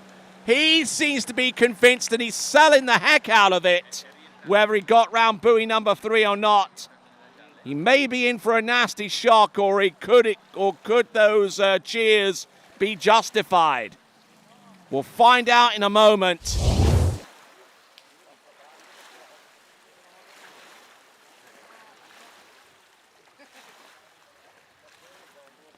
Just taking a look at this on buoy number 1. Round number 2, getting down course with that kind of error, nearly impossible to... Yes, he gets round buoy number 3. The question is, does he get back for the wakes in time? Oh, you know, it's going to come down to centimeters, guys. And he's convinced that he's done it. Now, this is going to be the more telling view. Now, at this point, the boat is only 10.25 meters away from the spot where it's going to be judged against. We know that he gets round buoy number 3. That isn't in question. Does he get the full 3? Oh, it's that close, folks. It's going to be a judgment call. We're waiting on... 100%. È un muschio mais alto do que Barca tem Vabbè, amico suo. So what is the judgment call, we wonder? It is 3 buoys confirmed. 3 buoys confirmed for Brando Caruso. Oh. And after that buoy number 2, I thought he was dead and buried.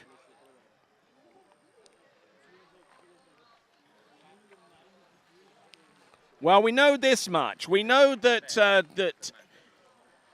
the Matteo Luzzeri, either Matteo Luzzeri or Brando Caruso, has a higher position greater than 8th, on the sheer fact that both of them have run the 10.75 meter pass that Rob Hazelwood came up short on.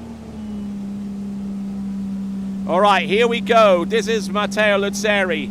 He has got to get a piece of 4, which he has never done. Round number 1. Round number 2, he's still there up until a point.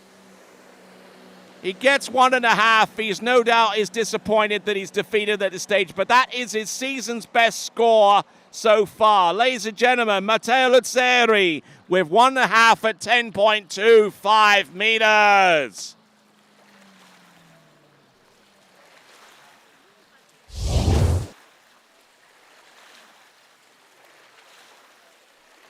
So, Brando Caruso, the number 2 seed, he's through to the next round. And to determine his opponent in that next round, the semi-final, we'll take the 3rd pairing, and that will pit Thomas de Gasperi of Italy against Sacha Desquin of France. Decent number 1. But just couldn't really get settled in, and it almost took out the camera, as a matter of fact, by pinging the handle that violently. Wow. All right, so 2 pairings down. Winter and Caruso advance to their respective semifinals. Pairing number 3. Thomas de Gasperi enters the course on 12 meters to start his campaign.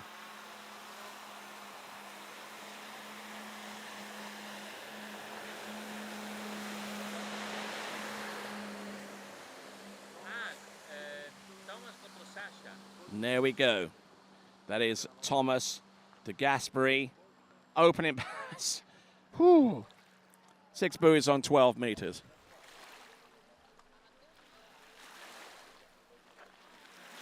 All right, as Thomas de Gasperi gets through 6 buoys on the 12-meter line, we're going to bring in Sacha Desquin to do the same thing. About 45 seconds remains before Sacha Desquin gets out onto the water.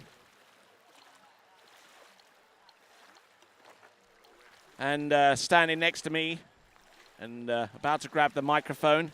He knows how to do all the switches and the knobs and all that kind of stuff. He's done this enough times before.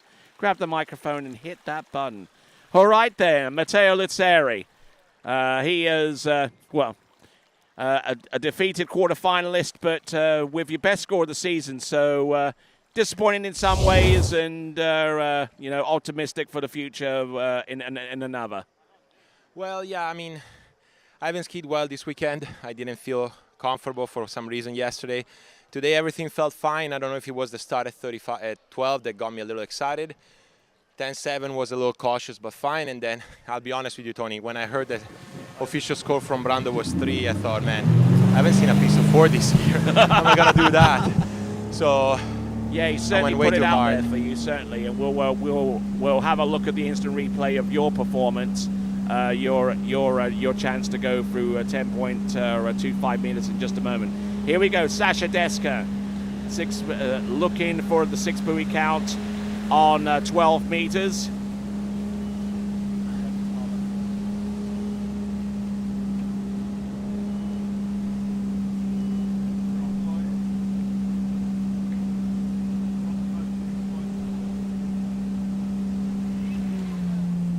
All right, so Thomas de Gasperi and Sasha Deska. All right, so let's go dockside and let's check in with Lorenzo. All right, welcome back to the dock. We're here with the last pair of the men's quarterfinal with John and Will. So, John, you're top seed, so what are you going to choose? It's hard, but I'm going to go first. Okay, and Will, which boat would you rather ski behind? Whew.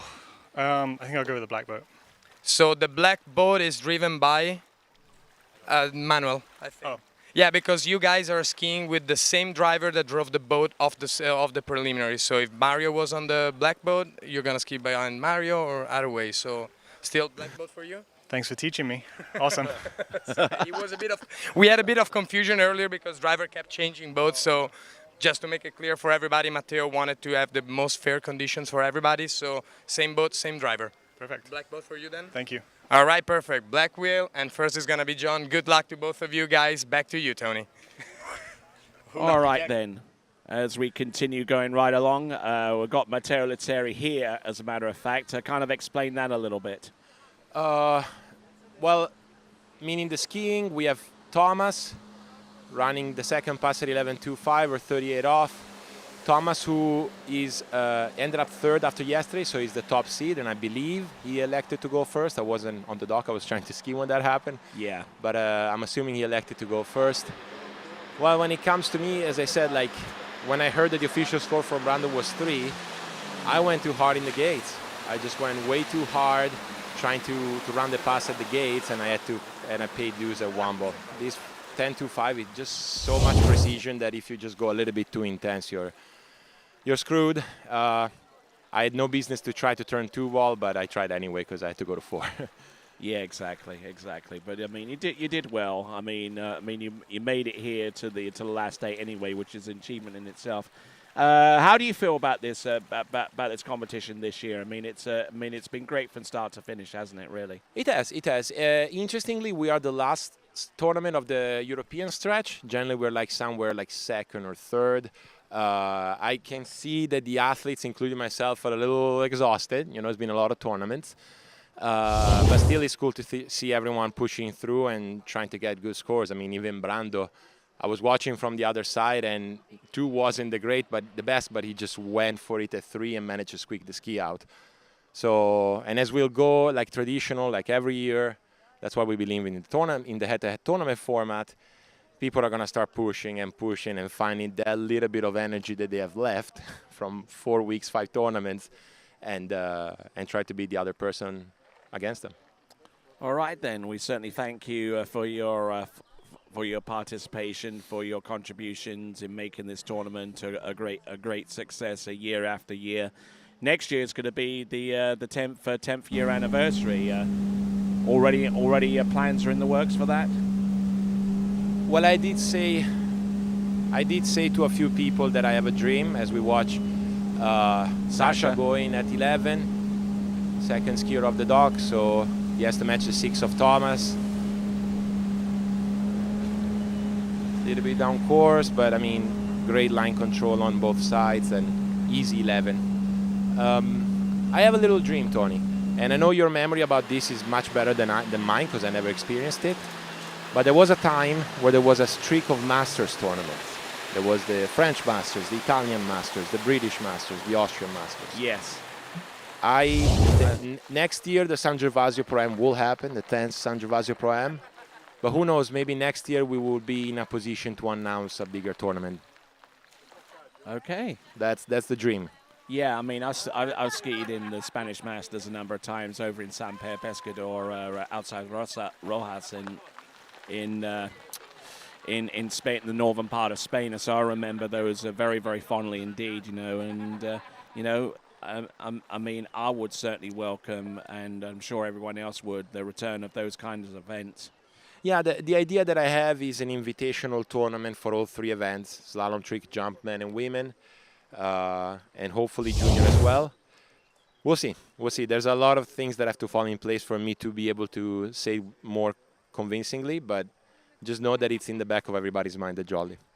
All right, then. So I'll leave you. I'll get you to have your head back and get yourself dried off and get ready for the remaining portion of this event. Unfortunately, not part of the semi-finals, but you skied incredibly well up to that point. Thank you so much, Tony. That was fun. Appreciate it. All right, then. Thanks a lot, Matteo Luzzeri. We've got on the water Thomas de Gasperi, 10.75 meters. Looking good. All right. 10.75 meters, just like that there for Thomas de Gasperi. Great effort from start to finish. And he just seems to have that knack of just doing exactly what he needs to do. Little bit of a slide there on the back foot. And there, here a little display of that typical Thomas de Gasperi grit and determination off his weak side turn. Then he goes into his strong side, and then just allows the skis design to do exactly what he intends for it to do at any given moment. All right, now that Sasha Desko has seen that for himself, he knows that he's got to try and replicate it in this 3rd quarterfinal. The winner of this quarterfinal will advance through to semi-final against Brando Caruso. Needs to clean all 6 buoys on this run. Good to go round number 1 and number 2. Look at this. Just absolutely dizzy out there. Round number 5 and number 6. Good effort there. Certainly has to put a little bit more beef into that run. He isn't quite as tall as Thomas de Gasperi, granted, but he knows his way around a 10.75 meter line length. And that's exactly what he just cleared, with about 40 seconds to go before we see Thomas de Gasperi attempt 10.25 meters. Just to emphasize one more time, the second person out on the water has to beat outright the first score in order to advance. And so far, whether you look at the women's or the men's competition, no second person has advanced in each of the quarterfinal pairings. None of them. So electing to go first seems to be the thing to do. And there's good, strong evidence to support a more productive set with a trip out first in a head-to-head pairing. Here we go, 10.25 meters. Round number 1 gets it to go. Round number 2, look at him go here. Round number 3, and this is why they call him Mr. Number 3. 3 buoys at 10.25 meters. Now, this is what it essentially means for Sasha Desko. He has got to get that ski outside the buoy line of number 4 and make a play on it in some way, shape, or form. Thomas de Gasperi has gotten through 12, 11, 10.7, and now 10.25, and now 3 at 10.25.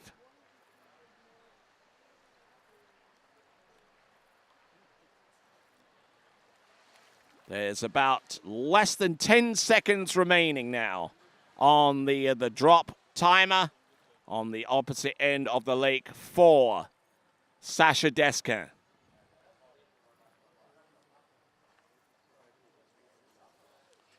Let's see what he has.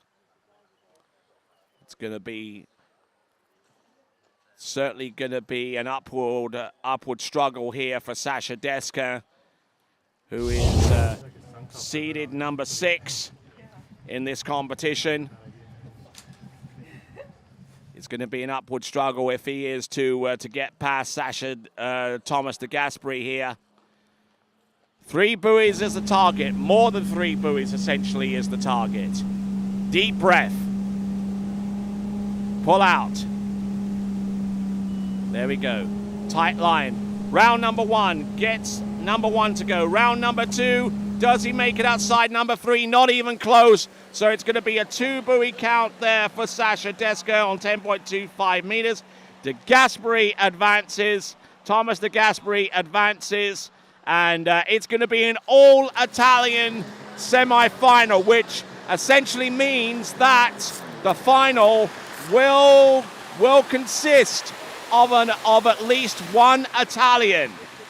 In fact, the remaining Italian between Caruso and de Gasperi. So that is what essentially has happened. An all-Italian semi-final with the surviving one going to the final.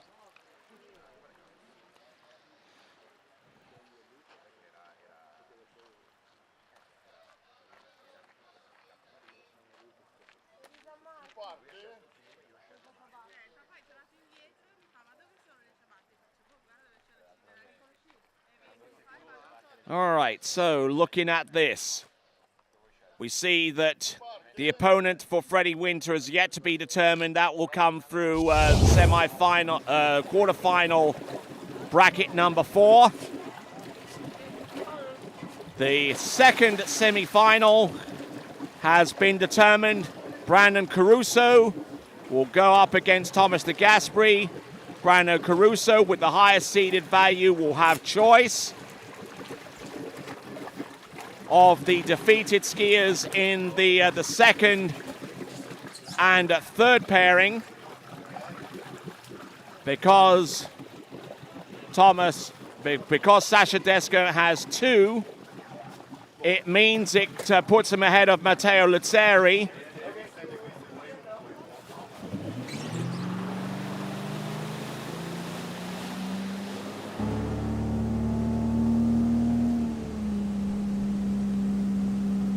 All right, here we go, coming into the course. This is Jonathan Travers, who has the highest seeded value at number 4, as opposed to Will Asher, who has number 5.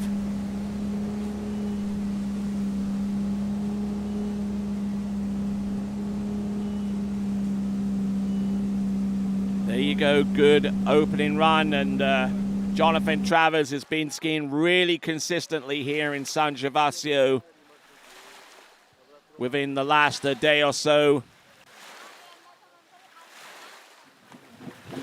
Not overworking the turns as he typically does, and just getting really settled in and skiing really, really well. That's Jonathan Travers. Now, next competitor with less than 15 seconds to go before he hits the water. It's Will Asher, number 5 seed. And he decides to go with the boat choice, with the driver being Manuel, I believe.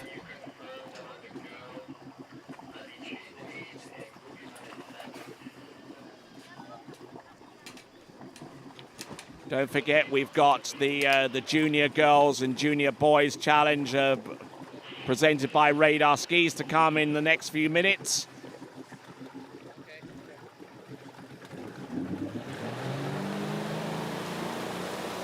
Here we go, folks.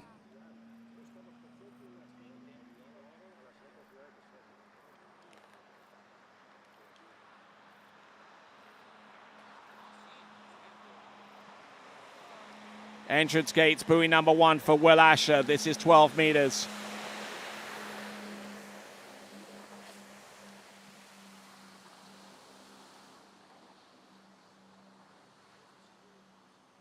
Yeah, and just in a typical Will Asher fashion, 12 meters, no worries there for him at all.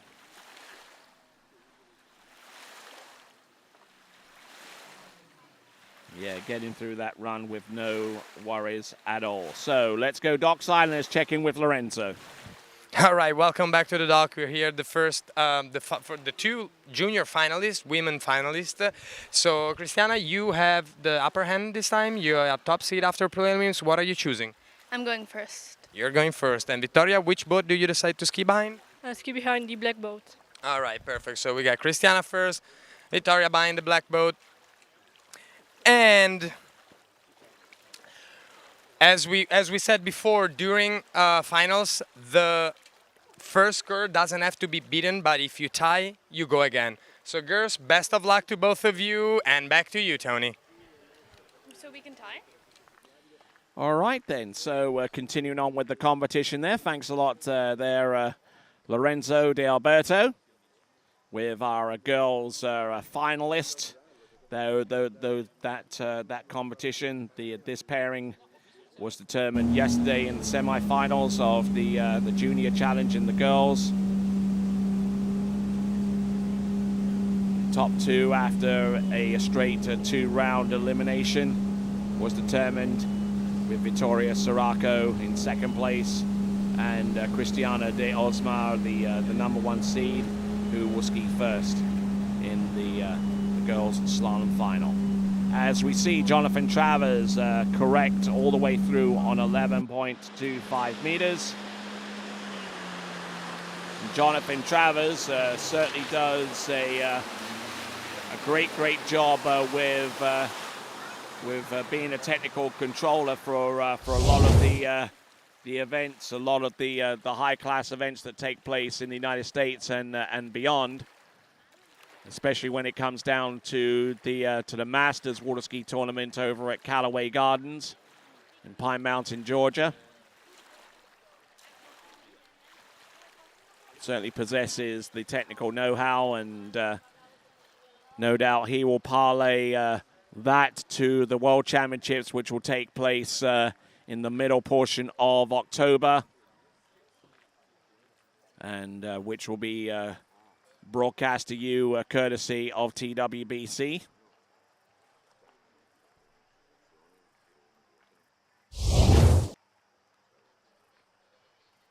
So here we go.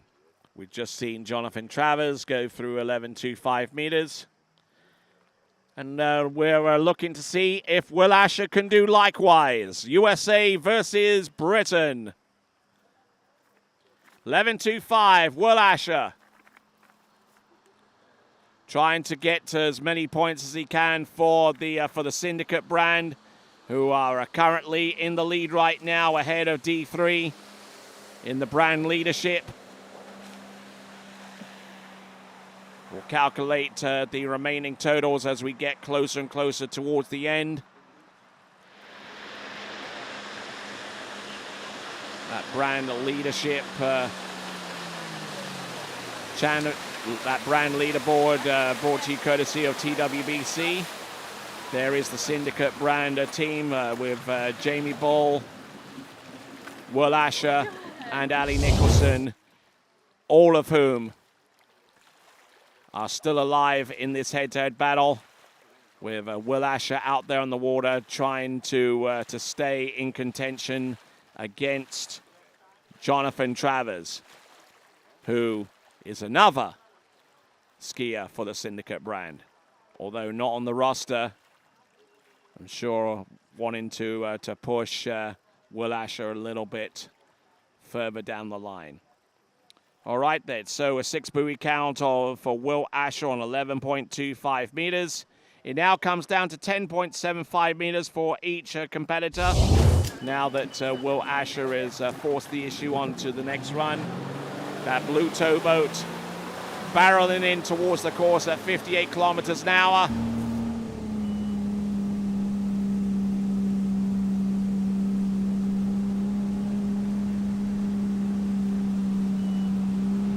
locks onto his inside edge, and now gets a good solid one. It's now about 2/3 of the way down the course, 10.75 meters. He's certainly making a meal of that run on the last 2/3 of that run.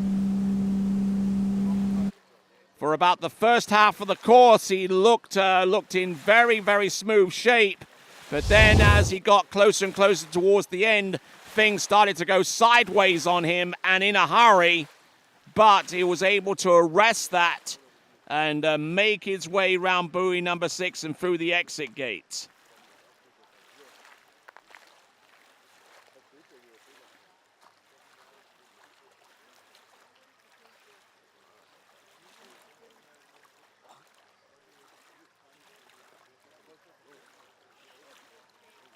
Oh, on the back foot there on number 5, round number 6. And going full-on rodeo there through the exit gates. Didn't have to do too much of that. Round number 6. Superb effort there as we now bring in Will Asher behind the black Malibu TXI.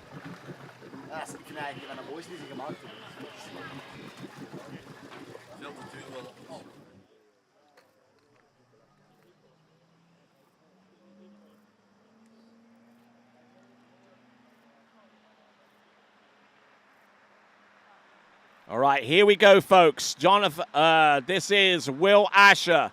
Six buoys he needs on 10.75 meters to force this pairing into 10.25. Looking good for number 3 and number 4. And that's about as good as a 10.75 meter pass you will ever see. That is Will Asher.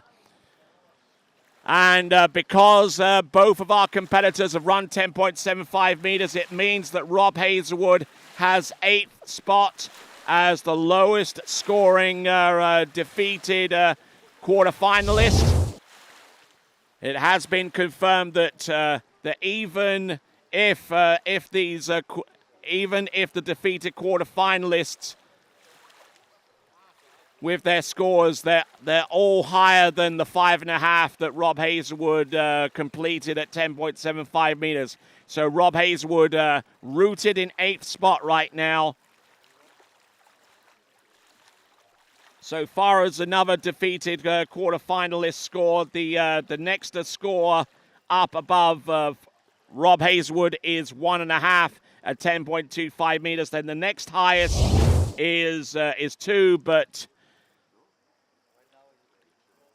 the highest defeated quarterfinalist score is yet to be determined because that will only be known by way of this 4th quarterfinal pairing. Let's see what Jonathan Travers can do to put the heat on Will Asher, their training partners. They ski on a regular basis over at Jack Travers' facility in Groveland in Florida, so they know each other very, very well indeed. Rears up on the back and is inside buoy number 2. Oh my word. Jonathan Travers worked hard to get round all 6 buoys at 10.75 meters and just reared up on the back of the ski on 10.25 and just opened the door for Will Asher to come crashing through.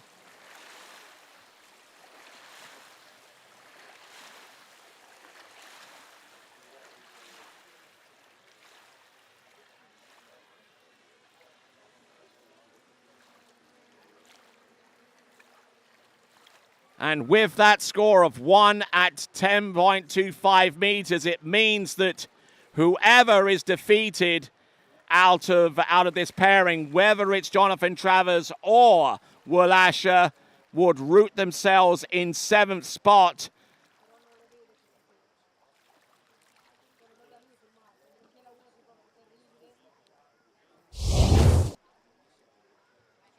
So, Will Asher, for his part, he's just seen Christmas come early. But he's still got to get the job done. Here we go, folks. So Jonathan Travers setting the target as 1. Will Asher needs to exceed that in order to advance into an all-British semi-final against Freddie Winter.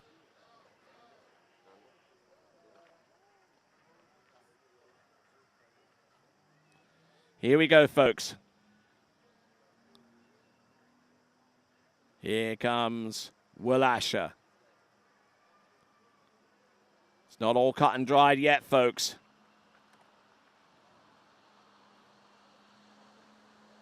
Round number 1. Does he get a piece of 2? Yes, he does. Yeah, there you go. Doesn't even need a ski for the wakes because he knows that he has at least 1 1/4. At best, he has 1 1/2. Didn't even need to ski for the wakes in time for the boat guides, which means that Will Asher advances through to the first semi-final against Freddie Winter. The other semi-final has also been created between Caruso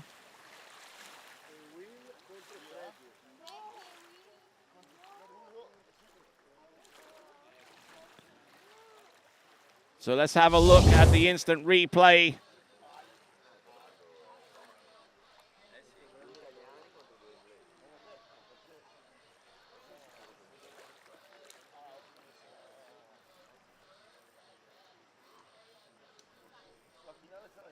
Looking at the instant replay there with Will Asher taking the necessary path in order to advance through to the next round of the competition.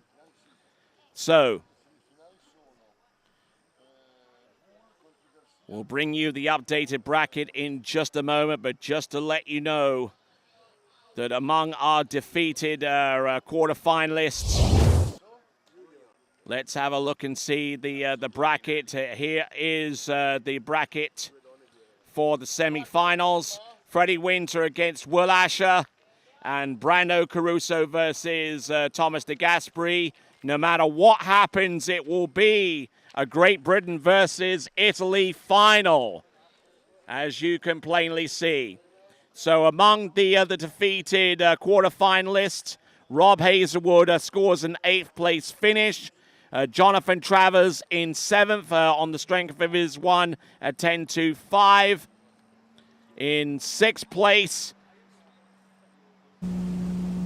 is a 1.5 for Matteo Luzzeri, and Sasha Descan with 2, putting him in 5th place. Those are the only certain positions at this point. Here we go, head-to-head battle. Cristiana de Osma of Peru.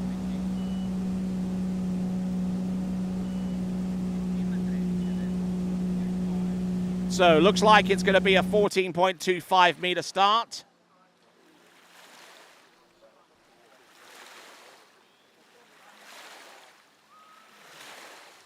So 14.25 meter start for Cristiana de Osma. We'll get confirmation of that from our officials. Alzati bene, ingressi veloce. Okay. Vai. Yep, and confirmed by officials, a 6 buoy count on 14.25 meters for Cristiana de Osma. Vittoria Sirocco, who I'm not even sure has ever started on 14.25 meters.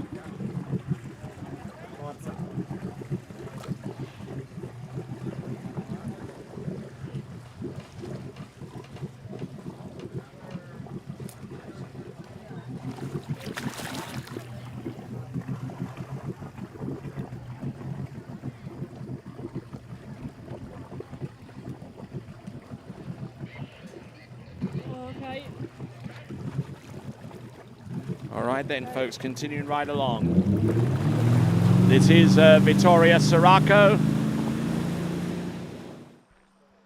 Vittoria Sirocco, who in round 1 scored 4 on 12 meters and backed that up with 2 on 12.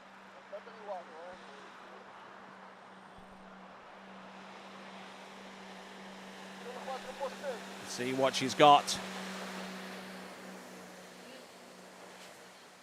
Vittoria Sirocco with a 6 buoy count on 14.25 meters, heading away as soon as she gets around buoy number 6. Now that forces the continuation of the the head-to-head battle. But let's check in with Lorenzo. And welcome back to the dock, everybody. We're here with the 2 junior finals. We got Ty and we got Team over here. So Ty, your top seed after yesterday, what are you gonna choose, boat or going first? I would like to go first today.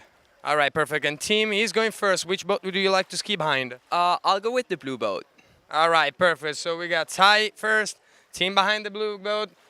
Good luck of both of you, and back to you, Tony. Thank you very much, and best of luck to those 2 guys there for the boys head-to-head junior challenge presented by Radar Skis. And those skiers are also eligible to win this prize that I have here on my right and to the left side of you on the screen, the 2U Bars Skier of the Day. Go to waterskibroadcasting.com/play for more details and to vote for your skier of the day. Could it be any of the skiers that you've seen in the quarterfinal? Or could it be maybe one of these skiers that you'll see in the junior challenge? 13 meters now.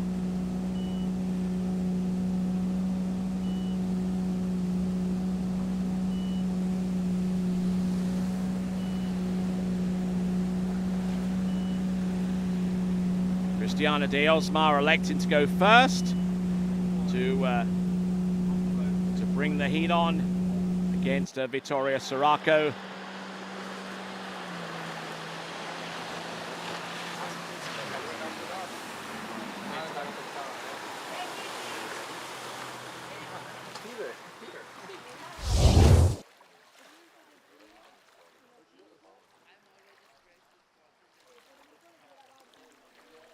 Solid start there on number 1.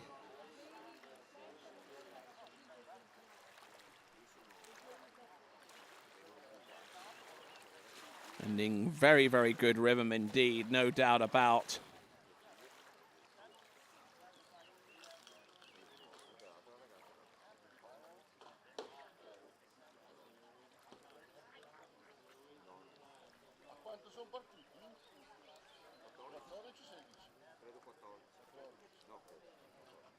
All right, so Christiana de Osmar through the exit gates and getting ready now for a next pass, which she won't be compelled to go in and try to complete unless Vittoria Sirocco comes through and completes 13 meters.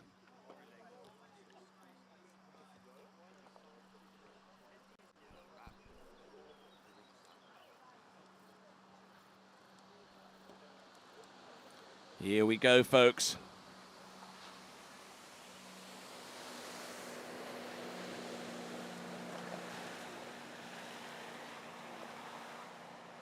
Looking in good shape here, and Christiana de Osmar will be forced to go back into the course on 12 meters for the next run.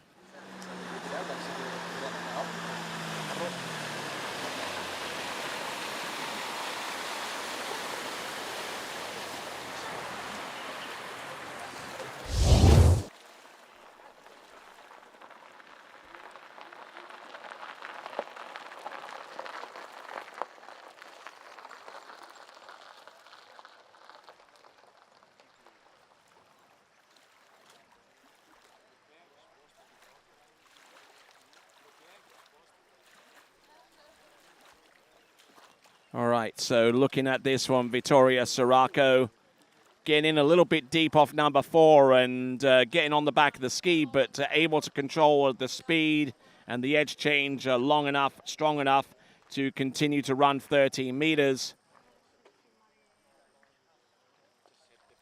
Now, Vittoria Sirocco has recorded scores into 12 meters. Whereas Christiana de Osmar has recorded both scores in this competition into 11.25 meters. So she's well experienced at this next line length. It is 12 meters. Round number 1 and number 2 a little flat into number 3, but still holding a position. Round number 4. Nice and open round number 5, and round number 6, a 6-buoy count on 12 meters, which now essentially means that for Vittoria Sirocco, she's got to essentially run a PB in order to keep this pairing going on to 11.25 meters.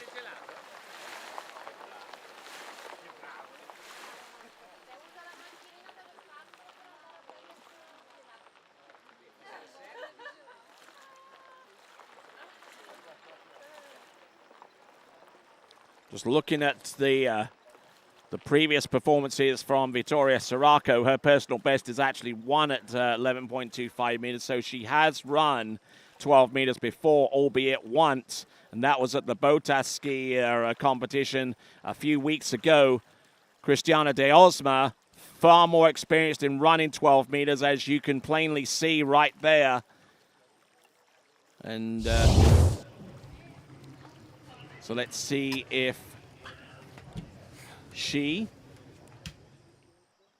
Vittoria Sirocco has what it takes to go through the 12-meter line for a second time in her career. She's going to need to in order to keep the pairing going onto that extremely short line length for 11.25 meters. Here we go, Vittoria Sirocco. Round number 1 gets a good start here.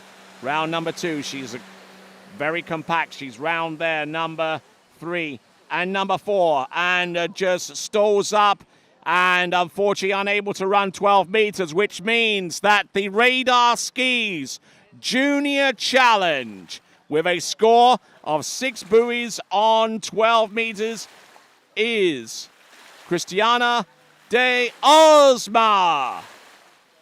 Vittoria Sirocco, the runner-up, in second place with a 4-buoy count on the 12 meters. Here is your top 3. Cristiana de Osma, number 1.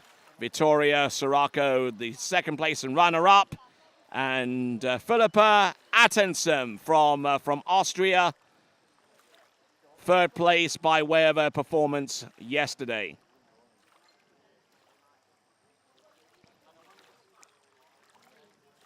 Just couldn't really get enough of that ski to turn and to keep her position. Slapping her thigh, a little bit disappointed, but she's got plenty of time. She's got plenty of time on her side to get perfected on that pass of 12 meters. Now, Cristiana de Osma, for her performance, she could actually go back in and try 11.25 meters. Cristiana de Osma scored 2 at 11.25 meters in round 1 and came back with 1 at 11.25 meters in round 2. So, yeah, and she is skiing. She's coming back into the course. We'll see what she can do. Her best is 2 on 11.25 meters. There's 1. Little bit of a break there. Tries to make a play on number 2. She gets round 2 into the wakes, and let's give it up for her, please. That is Cristiana de Osma, your Radar Skis Junior Challenge Girls Champion for 2023.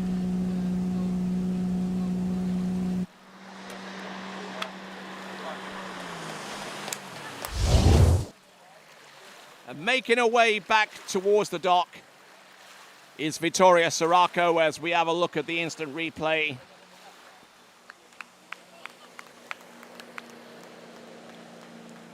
Solid skiing there from Cristiana de Osma all the way through.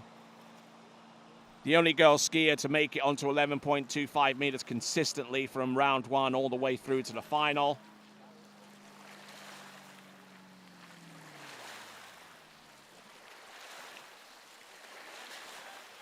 Now, for you good folks out there, you vote in public. Was that performance good enough to earn your vote? If it was, then go to waterskibroadcasting.com/play and enter for the skier of the day. Vote for skier of the day if you think that this performance by Cristiana de Osma is worthy of your vote. And for a random person who does vote in this Skier of the Day contest, sponsored by 2U Nutritional Snacks. We will be sending you a poster signed by all of the pro skiers. So one random winner will get a poster based on the information you provide us whenever you vote for Skier of the Day, sponsored by 2U Snacks. All right, now we're going to go on to the next event, which is the Radar Skis Junior Challenge Boys competition.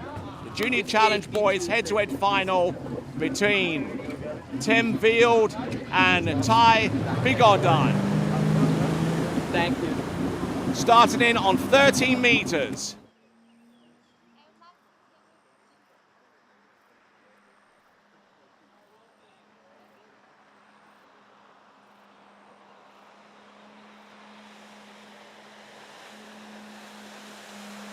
So from what I understand, it's 14.25 meter start. Ty Bigodon from Canada.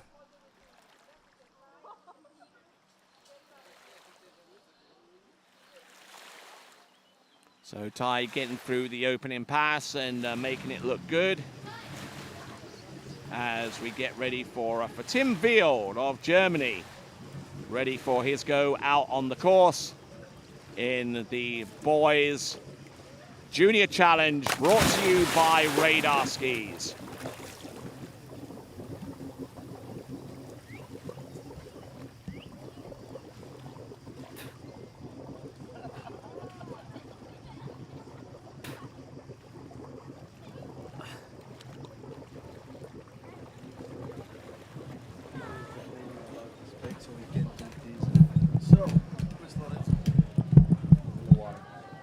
So as Christiana Dalesma leaves the dock and gets toweled off and dry and ready for the award presentations, which will take place in a short while's time. We've got Tim Field about to go in towards the course to continue on this this boys' final pairing between himself and Ty Bigodon.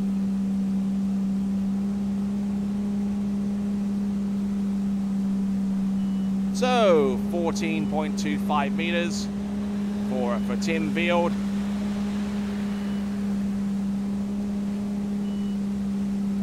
Whoa, getting in a little bit deep there off number 4, I fancy. And there you go, that's a 6 buoy count. And that continues on the pairing on to 13 meters for Tim Field. And about 45 seconds of drop time remaining for Ty Bigodon, who elected to go first. There is our schedule. The challenge, the boys head-to-head final. Then we go into the head-to-head semi-final for the women and semi-final for the men. And then we go into the final pairings, the men's head-to-head final, and preceded by the women's head-to-head final. And then we got a prize presentation for all concerned.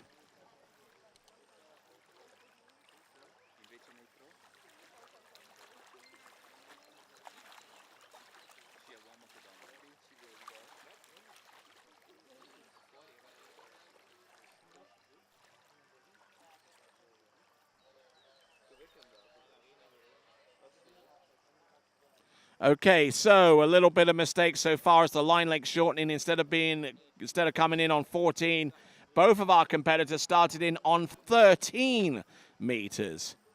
That's a bit of a shock to the system, no doubt, but let's see what Ty Bigodon will do on the 12-meter line.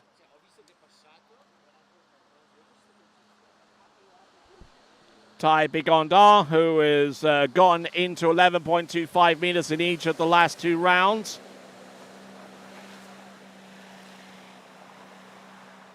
But he certainly didn't have to start on 13 meters to do so. He gets round all 6 on 12, and it keeps the pairing alive, at least so far as he's concerned. Ty Bigodon.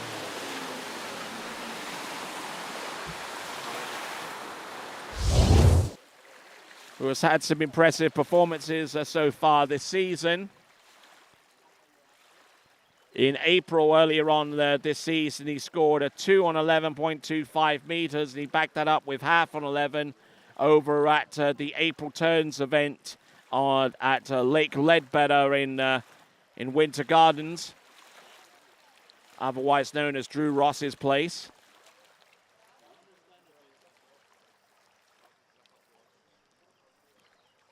We certainly thank Drew Ross for his continued support of the TWBC webcast through his realty brokerage. Thank him once again for his continued support.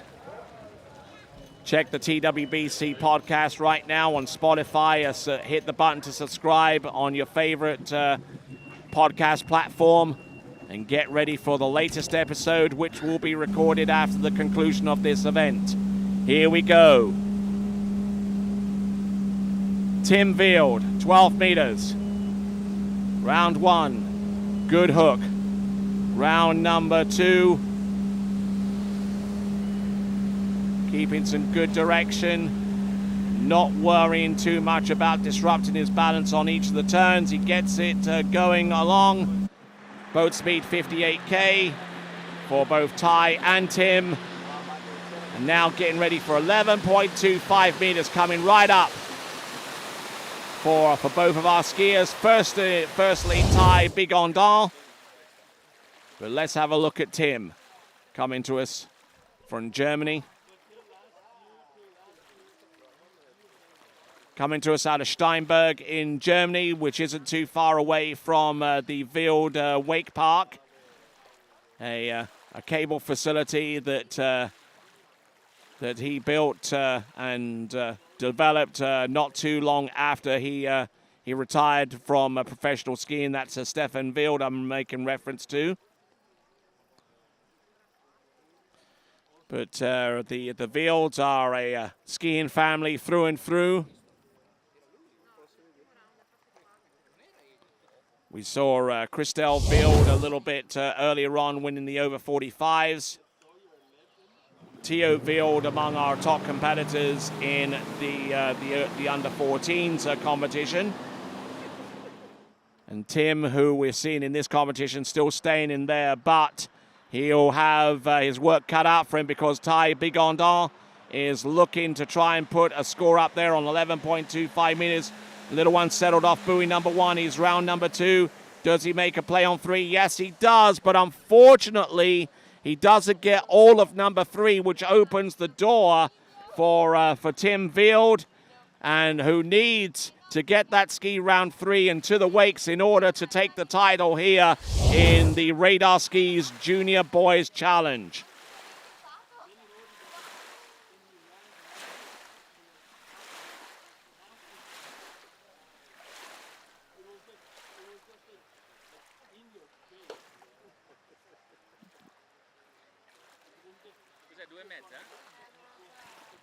Yeah, just not getting the best of starts on number 1 and just skiing flat into number 2 and unable to make up much of that deficit he created for himself on 11.25 meters.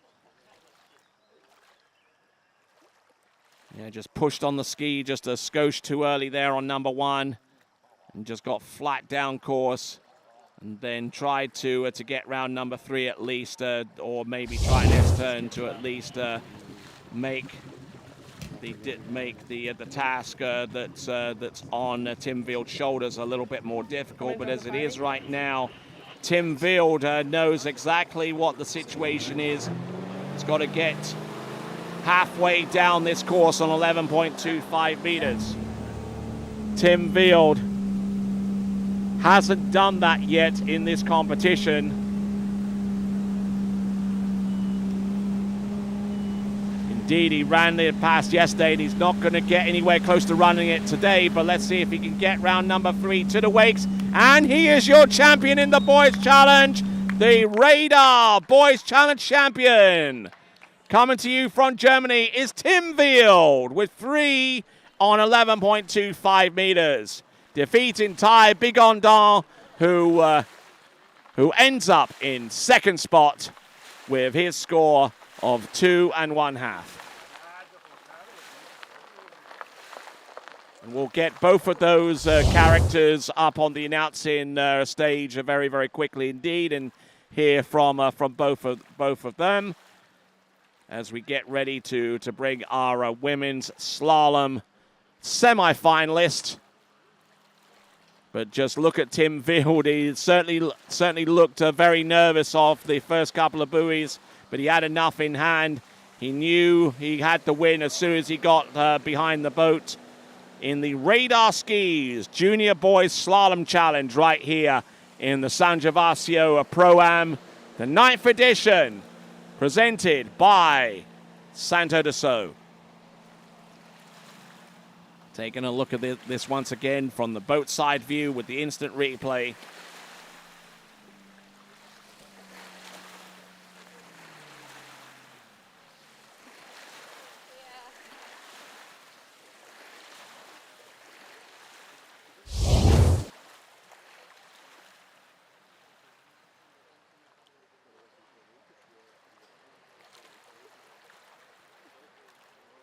And I'll say this once, but I think the girls dig slalom skiers. All right, okay, you grab that microphone, Ty. There we go. Or you can just stay standing for the time being, guys. Okay, Tim, you grab onto that microphone if you can. There's a button that says mic on. Okay, there's a button there that says mic on. There we go. You just hold on to the mic and you speak into it. Okay, don't worry about the headphones so much, Tim. Don't worry about those. Okay. Okay, just drop them. Yeah. Okay, Mic grab the on. microphone. Yeah, mic on. Okay, red light is on. So, guys, great skiing. Ty Bigondal, your first experience. How do you feel after that in the head-to-head competition? Yeah, I feel pretty good. I'm happy it was close. It was fun. It was a lot of fun. I liked it. Did you feel that you left the door open a little bit Yeah. by getting round number 3 and not to the wakes? 100%. I knew as soon as I let go of the rope, I was a little worried. I knew Tim's a good skier. I knew he could get it done, so I was a little worried. All right, then. So what happens from here on out? Obviously, you return to Canada? Return to Canada, get ready for the Canadian Nationals. Hopefully ski good there. Should be a blast. I'm super excited at Shalom Park. Should be fun.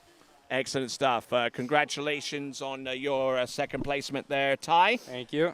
He is second because our big old champion here is Tim Wild. Congratulations to you, sir. Thanks a lot, Tony. Thank you so much.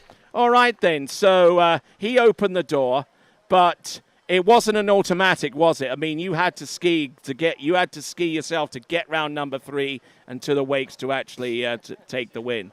Yeah, that was mentally actually the hardest 3 at 11 I ever had. I knew I had to get 3, but I was kind of nervous that I would go too safe and then just safety check too much and not get around 3. And then I even got a bad gate and bad 1 and kind of managed to get through it to 3.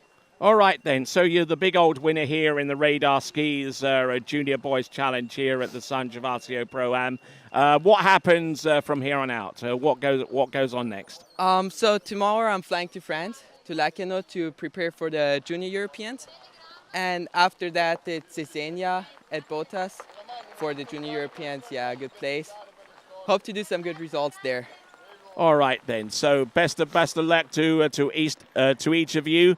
Ty Bigondon, the second place and runner-up, and the champion for this year, Tim Wild. Congratulations to both of you. Great skiing, and best wishes and best of luck for whatever else that you do in the upcoming season. Thanks a lot, Tony. Thanks, Tony. All right, then, and we'll be back right after this with the 9th edition of the San Gervasio ProAm, presented to you by Santo de So.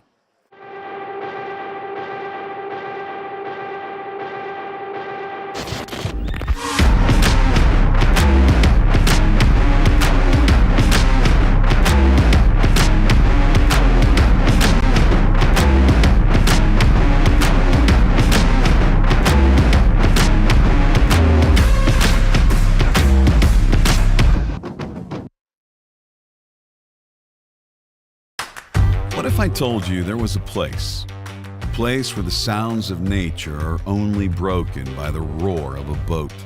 A place where that summer feeling lasts all year long. A place where the Florida sun is only outshined by the smiles of the skiers. A place where first-time skiers can ski alongside world champions, and the world-class coaches work with all levels of skiers. What if I told you there was a place where life slows down and your only job is to make lifelong memories? That place is Swiss Waterski Resort. Book your trip at SwissWaterskiResort.com.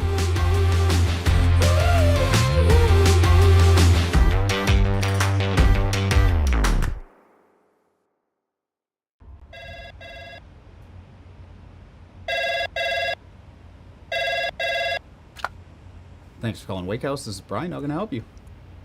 Yeah, Will. Can I let him know who's calling? All right, just a second. Will, I got a fill for you. Perfect. Give me just 1 second. All right, hit it. Thanks for holding. This is Will. Hey, how's it going? Good.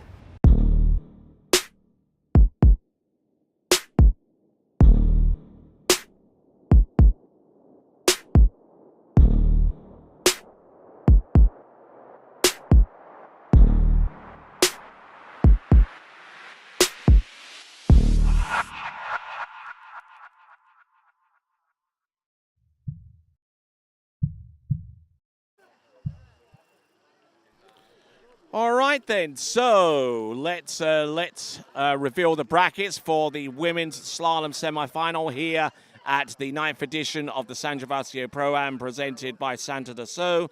Veronini brackets contain Jamie Ball versus Ali Garcia in the first bracket. And then we have Manon Costard versus Ali Nicholson. The winner of each go through to the final. And let's go dockside with Lorenzo. All right, welcome back, ladies and gentlemen, to the dock. We're about to get ready for the first semifinal. I'm here with Jamie and Ali, who are going to be in the first semifinal. So, Jamie, your top seed. What's your decision? I'm going to go first. Okay. And Ali, which boat? I'm going to keep it consistent and go black boat. All right, perfect. So, girls, stay in the shade, stay cool. Best of luck to both of you, and back to you, Tony. Thank you very much. And that is a preview of bracket number one. The other bracket will contain Manon Costard versus Ali Nicholson. We'll get to hear from them in just a short while. And thanking once again Lorenzo De Alberto for making those interviews on Dockside possible. And a big shout out to the entire crew at TWBC for their continuing hard work. The crew are consisting of Arno, Connor, Jeremy, Luki, Victor, Alice. A little cushy. Our commentators, our guest announcers. Sure, you don't want the cobblestones back? Lorenzo De Alberto, who we just saw there, Rob Hazelwood, Ali Nicholson, Aaron Davies, and Freddie Winter. And of course, Vince Stadelbauer, the leader of the pack, so to speak. That's the TWBC crew. As we continue to roll right along, do you reckon any of those junior challengers are worthy of this trophy? If you think that is the case, go to waterskibroadcasting.com/play. And vote for your skier of the day, which does include those junior challenger skiers. The Pro Tour leaderboard in the women shows that Whitney McClintock-Reaney has a 1-point advantage ahead of Jamie Bull, and I think that Jamie Bull will take the lead in the standings as we take a look at the brand leadership team from Syndicate, with Bull, Asher, and Nicholson on that roster. And they are currently in the lead, and they'll probably will stay in the lead by a good increased margin ahead of D3 as it stands right now.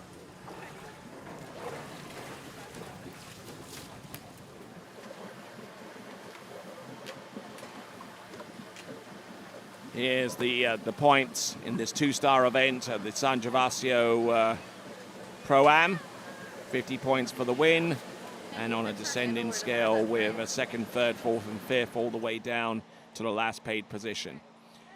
All right, there is Vincent Stadelbauer, as I mentioned, with the ones and the twos. All right, let's get this done. We've got Jamie Bull. She'll be going out first ahead of Ali Garcia, and I think it's going to be the 13-meter rope length that's going to be the minimum starting line.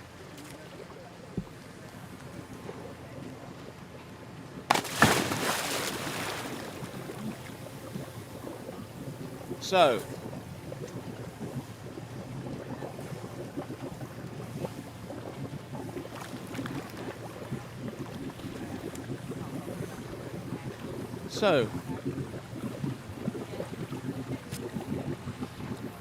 there is your current Pro Tour leaderboard, 1 point away from the lead, which is currently held by Whitney McClintock-Rini, on 157 there in third place for Ali Nicholson. Now, because Jamie Bull currently has the best score in this competition, and we've still got essentially 2 rounds remaining, just on the basis of having the best score, she's already tied with that lead with Whitney McClintock-Rini. But if she comes through with some additional points for whatever place that she gets as a result of this competition, she would overtake Whitney McClintock-Rini for the top spot on the Waterski Pro Tour women's slalom standings.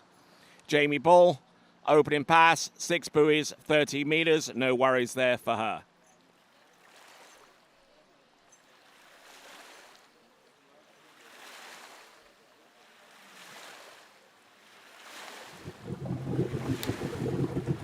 All right, so JT, Jonathan Travers, offering his sage advice to Ali Garcia, who will be looking to try and match that 6 buoy count on that opening pass, as we see Jamie Bull get onto the back of the boat and try and keep everything as dry as possible and not let the warmth of the water soak into her hands too much. And Ali Garcia, for her troubles, making sure that her hands stay out the water for as long as possible before the boat driver mashes the throttle and brings her into the course right here, right now. It is going to be a 30-meter opener. This is Ali Garcia.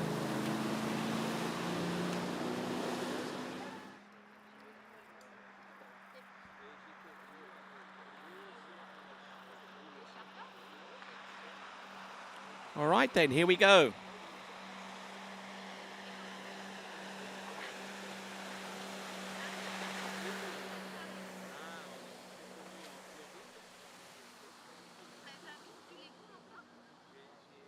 Looking good on 13 meters and getting around all 6. Don't see too much trouble there. All right, let's go dockside with Lorenzo.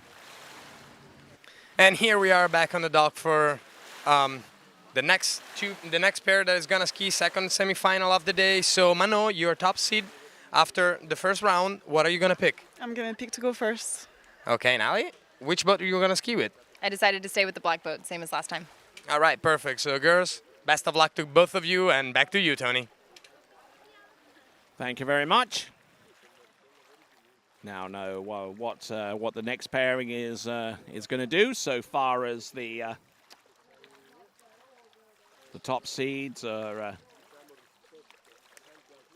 Manon Costar, who has the highest seeding, giving herself the opportunity to go in first ahead of Ali Nicholson. Ali Nicholson keeping true to the black boat. There is Manon on dockside and just getting ready to bring Jamie Bull back in. Jamie Bull back in on 12 meters.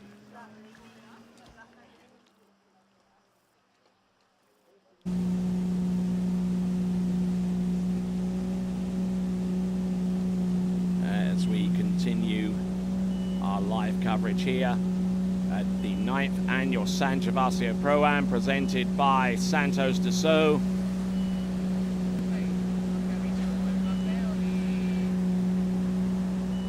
Solid skiing there on 12 meters. No worries there for Jamie Bull. Yep. Just working that out very smooth indeed. The balance and control of that slalom ski, remarkable thing to behold. Our Canadian from North Bay in Ontario. This is Jamie Bull. Jamie Bull, who graduated not too long ago from the University of Louisiana at Lafayette with an engineering degree, and hoping to use that to develop more advanced medical devices going forward. But for the amount of time that she has left in the sport, as physically able as she can be, she is going to avail herself of every opportunity to ski in pro events such as this.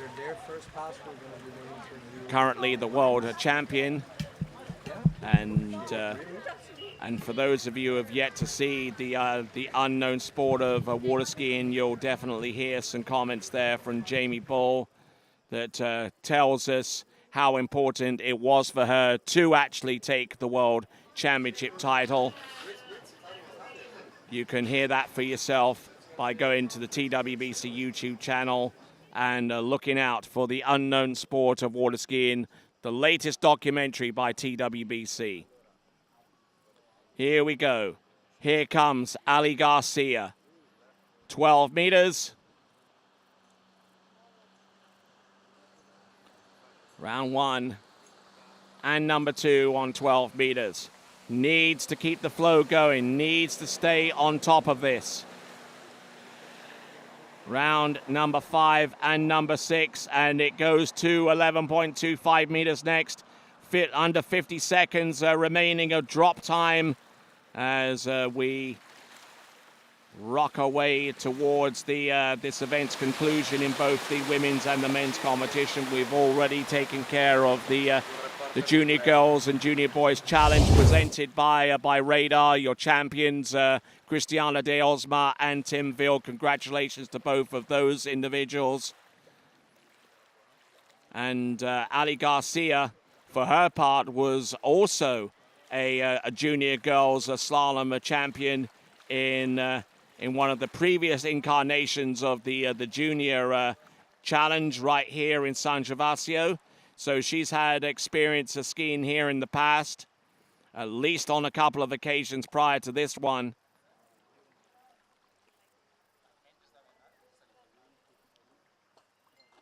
So there is Ali Garcia all the way through on the second run, 12 meters.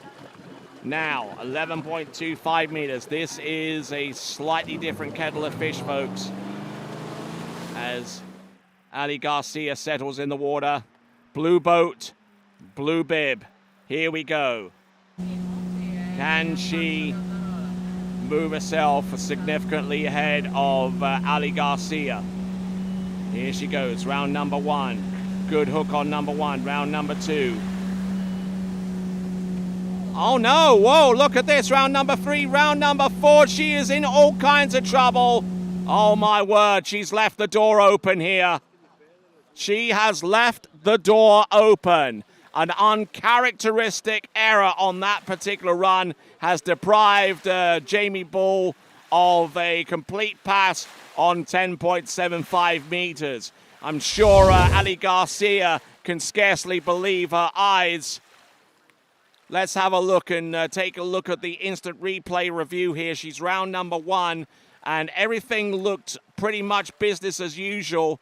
She got round number 2 a little bit on the back. That was some ominous signs going forward. But then round buoy number 3, handle going up high, a big old jolt to the head, much like Jamie Metcalf in the quarterfinal. And then she tried to get back on edge and got inside buoy number 5. Wow.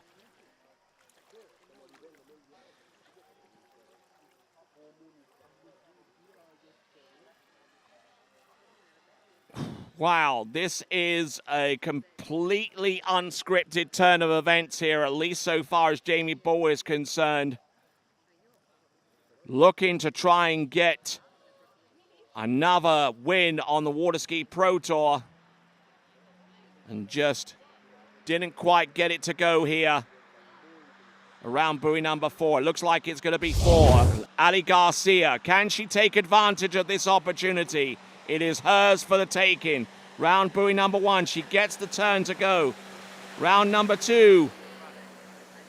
Look at this.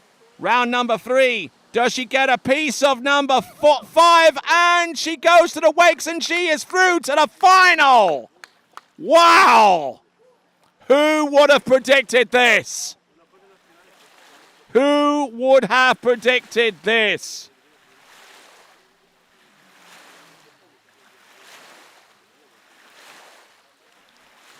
She advances through to the final with a score of 5 or even 4.5 on 11.25 meters. But she didn't ski to the wake after her trip around 5 ball, which means that Ali Garcia advances through to the final on 4.5, and Jamie Bull defeated with 4 and 11.25 meters. Let's give it up for her, please, as she makes her way back to the dock. Jamie Bull, the world champion and defeated semi-finalist. She'll finish no worse than 5th in this competition. Will only finish as high as she will only finish as high as 4th, as a matter of fact. Either 3rd or 4th in this competition is going to be the highest that Jamie Bull will finish. It would still be enough points for her to take the lead on the Waterski Pro Tour Women's leaderboard, but not as high as it could be. There we go, Ali Garcia through to the women's slalom final here at the San Gervasio ProAm. Ali Garcia, man, that smile of hers can definitely light up a dungeon, I tell you what.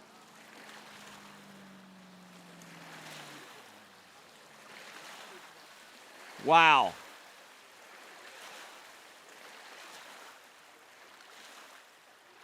So, fantastic skiing there from Ali Garcia. She just hung on for dear life. An opportunity presented itself, and Ali Garcia took it with both hands. She came back to the dock with one of the broadest smiles that you will ever see. Just imagine the darkest place that you know of, and that smile of hers would light up that place forever and ever. All right, so now Ali Garcia can now relax, and she'll find out who her final opponent will be in the women's slalom final here at San Gervasio.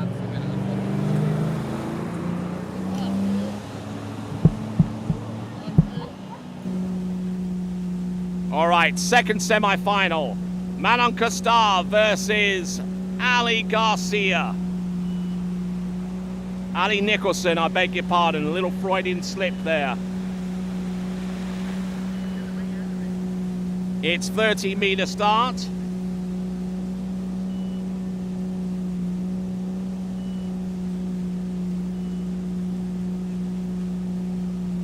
All right. So now she gets the 6 buoy count on 13 meters, and now that sets up Ali Nicholson, who hasn't had the best of competitions here in San Gervasio, at least by comparison to what she scored at Caiaphas with her first ever score recorded on 10.25 meters. When you suddenly have an opportunity you're not sure you were going to get, like that's like you just go, that's hard. Good for you. Yeah. Well, no, you had the least.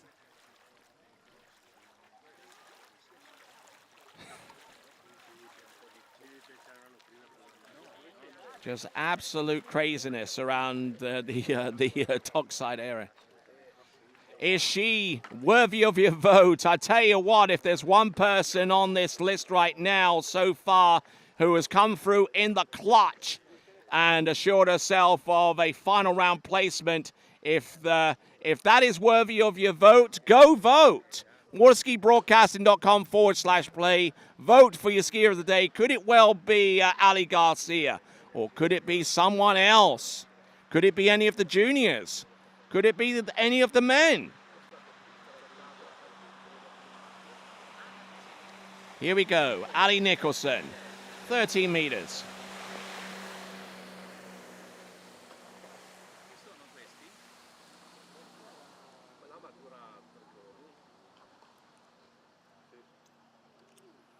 So there we go. That is Ali Nicholson, a 6-buoy count on 13 meters. So again, a good few messages coming through on the live chat. And we'll go dockside and see Lorenzo. All right, everybody, we're back on the dock with Ali, who just passed this wonderful semi-final and took advantage of an unexpected door, I would say. Yeah? Yeah, definitely not what we expected for Jamie, but it was definitely an open door for me, and I'm really happy that I could take advantage of it. Just want to say that one was for Mickey Geller, and we all ski for Mickey, so. All right, thank you very much. It's good to see you in the final later, and back to you, Tony. Thank you. Good job, Ali. That was nice. All right, then. Good comments there from Ali Garcia, and the skier, the person to whom she was referring to, is Mickey Geller, who passed away around about the same weekend as the Swiss Pro Slalom a little bit earlier on the season. Mickey Geller, a member of Team Canada in the U21s, and also a member of Louisiana's Raging Cajun. So Ali Garcia dedicating that effort so far to Mickey Geller. Let's have a look and see what Manon Costard can do. Our first skier out. 13 meters and now 12. Seems to have a pretty darn good look on that run. So Ali Garcia, don't forget she's 4th seed, and just looking at the pairing here, it's a 2nd and 3rd seed. So Ali Garcia still a little bit back so far as her seeding value is concerned. So whoever she gets to ski against, whether it's Costard or Nicholson, she would still wouldn't have the choice as to whether she would go first or whether she would have a pick off the boats first.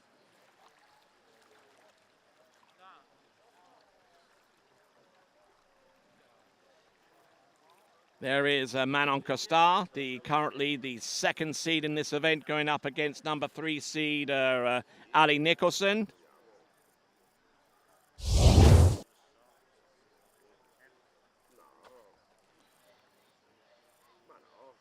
All right, continuing right along here at the 9th edition of the San Gervasio ProAm, presented by Santa Dassault.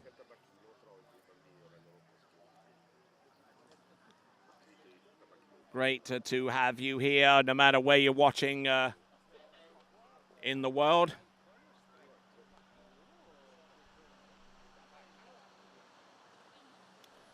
All right, here we are. You got Manon Costard with 6 on 12, and this is 12 meters for Ali Nicholson.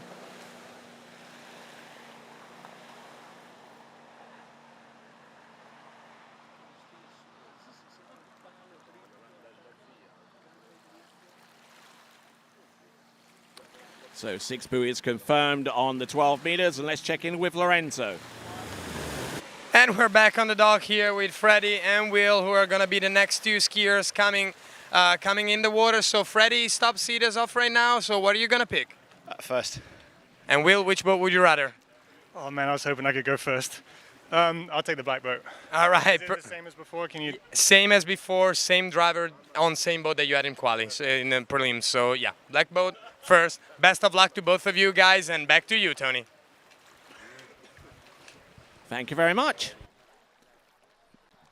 So it'll be two British skiers going against each other, and then we've got two Italians skiing against each other as well. So that guarantees a Britain versus Italy final. And here is your Pro Tour rankings. Nate Smith still in the lead with 2:36, but he can be caught by Freddie Winter, who's currently second place, and even by Will Asher, who is in third place right now, a little further back, but he can definitely claw back some of that deficit with a positive result here. Here we go, Manon Costan, skier seeded number 2. This is on 11.25 meters. Coming to us originally from Aix-en-Provence, but now residing in Lacanau, I believe, and getting back into tournament shape, into full-on top tournament level. Returned to the Lacanau competition, the Lacanau Pro event, a little bit earlier on in the season. Slalomed decently well there, and added a halfway decent result in Kayafas last weekend to that distinction. Vote for your skier of the day. Could it be what we see here from Manon Costar? If she's worthy of your vote, vote. And for one of you guys or girls out there that happen to vote, a random selection, a random person will receive an autograph poster of this event. We'll get that sent off to you, to a person who is selected. Bro, could make some extra money on the road. In between. All right, here we go, folks. Let's see what Ali Nicholson can do on 11.25 meters. Manon Costar correct all the way through on 11.25 meters.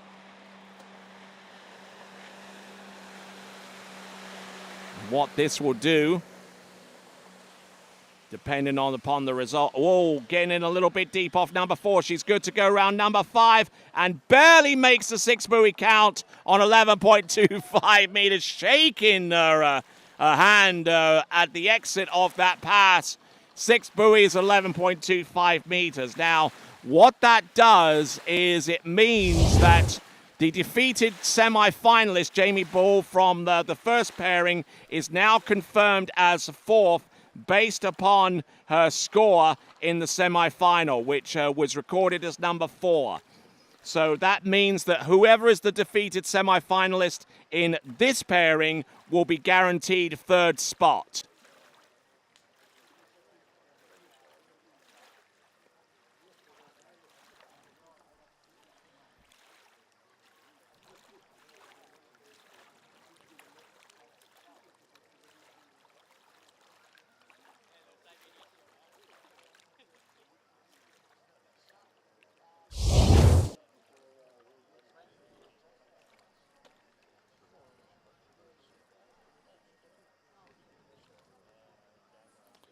All right, then. So, okay, so 2 things can occur here in this pairing as a result of the performances you're about to see on 10.75 meters.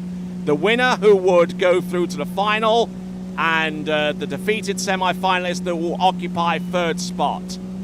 Here we go. Round number 1 and number 2 for Manon Costar, 10.75 meters.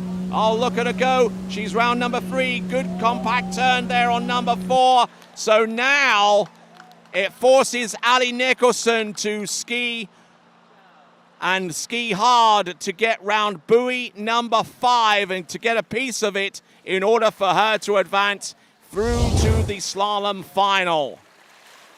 Bleeding off in speed as she makes the turn into the entrance gates on 10.75 meters. Round number 2, almost popped the tail there on number 2, but she got brilliant angle into number 3 and just couldn't really hold all of that angle off number 3 as she made her path to number 4. Handle up high, big jolt there, and inside number 5.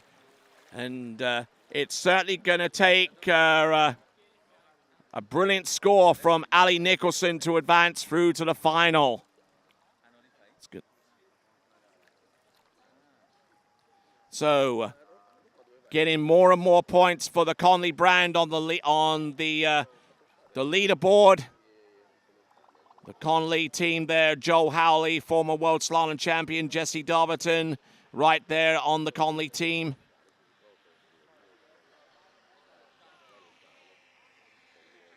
Will it be enough to keep them ahead of LaPointe skis? We'll find out in the fullness of time.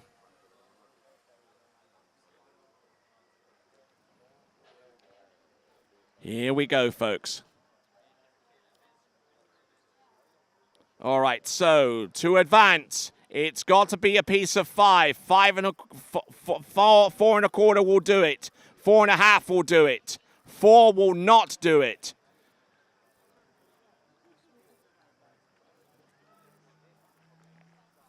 Here comes Ali Nicholson.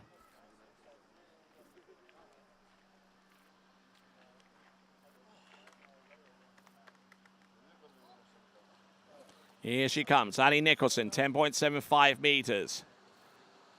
Round number 1, gets a good start. Round number 2, she's there on number 2. She's good to go on number 3. Does she get the number 4? Yes, she can. Now she's looking for a piece of 5 to set up the final against herself and Ali Garcia.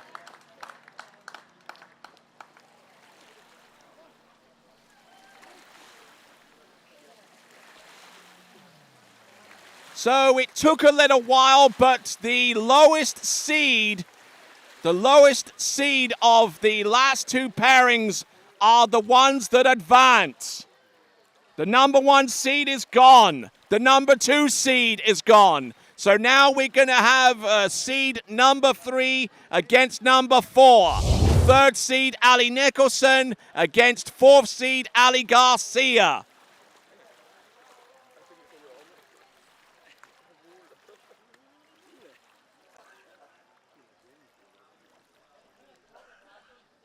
So, head-to-head final. The 2 Alis are going to go head-to-head for the Slalom Championship here at the 9th Annual San Gervasio ProAm presented by Santo de So.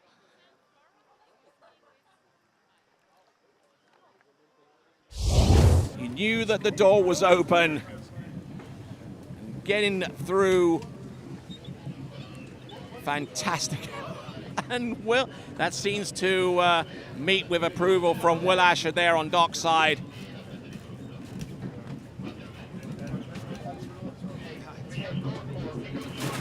Jamie Ball there still on dockside.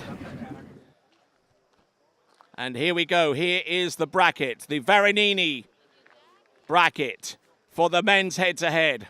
Winter versus Asher, Caruso versus De Gasperi, guaranteeing a Britain versus Italy slalom final.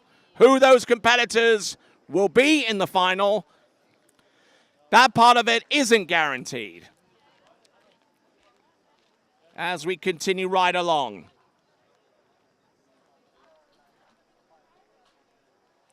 All right. Do you reckon that performance from Ali Nicholson was good enough for your vote? If indeed it is, go to waterskibroadcasting.com/vote. Who do you believe has won that Skier of the Day trophy? Courtesy of 2U Nutritional Bars. And as an incentive for you to vote, you could win yourself a signed poster from this event. We will draw at random and award a signed poster of this event. But you've got to vote. waterskibroadcasting.com/play.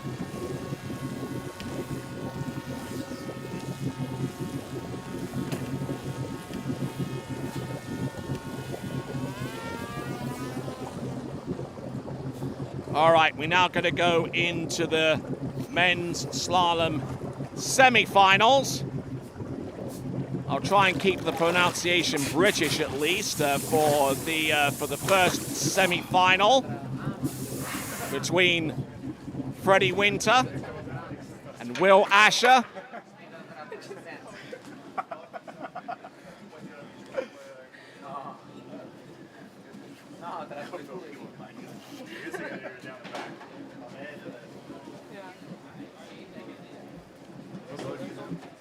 All right, back here, and wonderful to have you watching here from all across the world.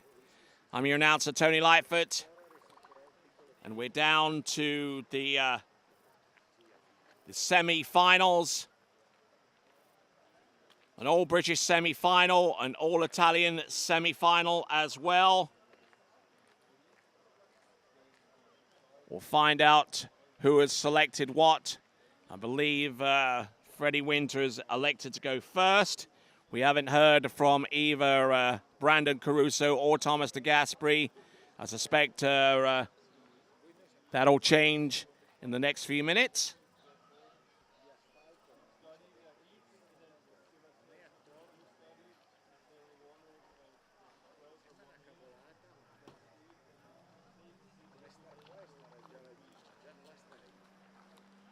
Okay, 12-meter start for Freddie Winter. And let's go dockside with Lorenzo. All right, here we go. The both are ready. The crews of the boat are ready in the boat, and we're about to start with the men's semi-final. We got first semi-final in Great Britain. We got Freddie against Will, and the second semi-final is going to be Italy, Thomas de Gasperi versus Italy, Brando Caruso. As of right now, we have a good battle going on in both of those semi-finals, so it's going to be very, very, very, very interesting to watch. And if you just walk with me, we have right here our chief homologator, Peter, who's going to show us what his job is while the tournament is running after he's done all the checking for the course. So, Peter, what's your main job now? Well, checking all the courses, make sure the slalom course is to the regulations and all of that. But obviously, one of the things that you see on the dock is handles being checked like this, making sure that they are the right length. And then you can see T-gases is perfect, so we're all good. All right, perfect. Thank you very much for being here. Thank you very much for helping during this tournament. And back to you, Tony. Thank you very much. As we see Freddie Winter looking to go out first. Sorry about that.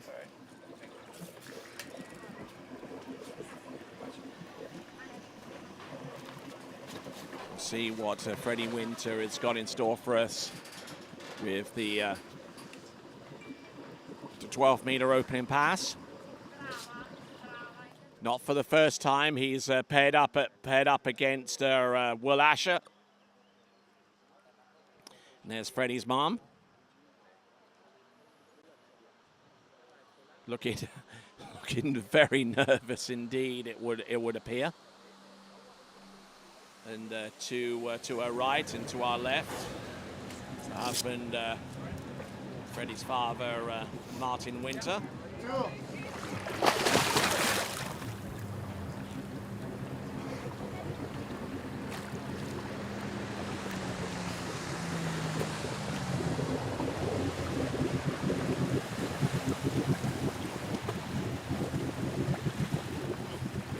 All right, let's have a look at the point scale. 25, so 25 points is awarded for fourth spot, which is the lowest points award that Freddie can leave this spot with. And assuming that his score of 1 at 9.75 goes undefeated, so that would be 27 points that he would come away from this at least, which means that on top of 200 points, it'll be 227. So even if he doesn't make it out of this semi-final and ends up being fourth, then he'll still come within 9 points of taking the lead away from Nate Smith.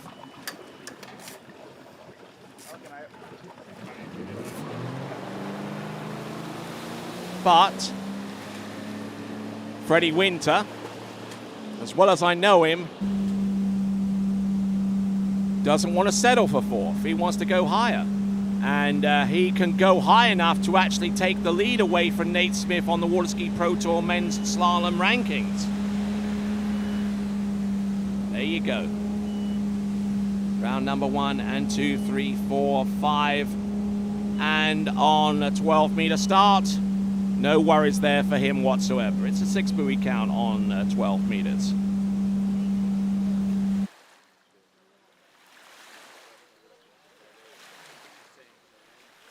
All right, getting lowered into the water.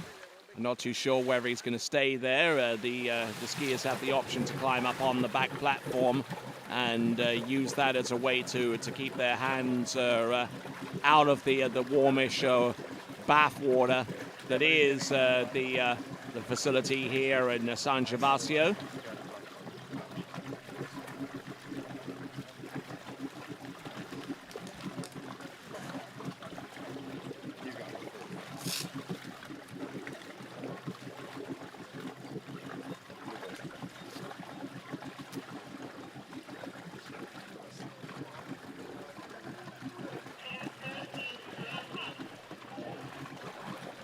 All right, so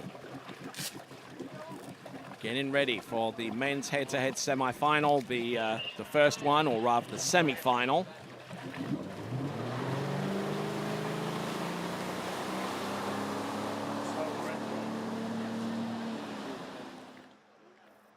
All right, let's send it, shall we? Will Asher rolls in, looking good, looking strong.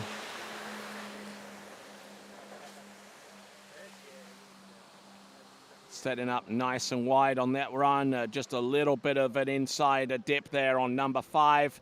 But managing to get all 6 buoys on 12 meters. Now the pairing carries on to the next line, leg shortening on 11.25. Let's check in with Lorenzo. Welcome back to the dock. We're here with our next 2 semifinals, which is going to be Tigas against Brando. Brando is top seed as of right now. So, Brando, what are you picking? I'll go first.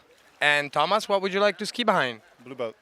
Perfect. Guys, keep resting, keep focusing. Thank you very much. Good luck for both of you. And back to you, Tony. All right, being the Italian that he is, Thomas de Gasperi going behind the blue boat, the Azzurri boat, as it were. I'm Tony Lightfoot, glad to have the pleasure of your company. So Brando Caruso will take to the water first. Much like Freddie Winter, go vote for your skier of the day.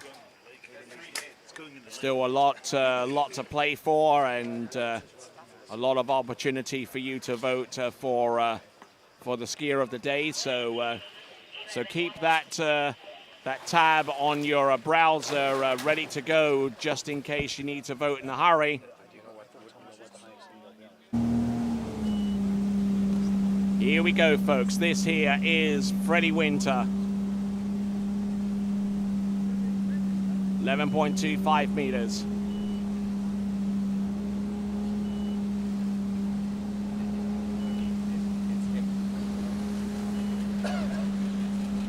Round 1 and 2 and 3, 4, 5, and has no worries getting around buoy number 6 on 11.25 meters.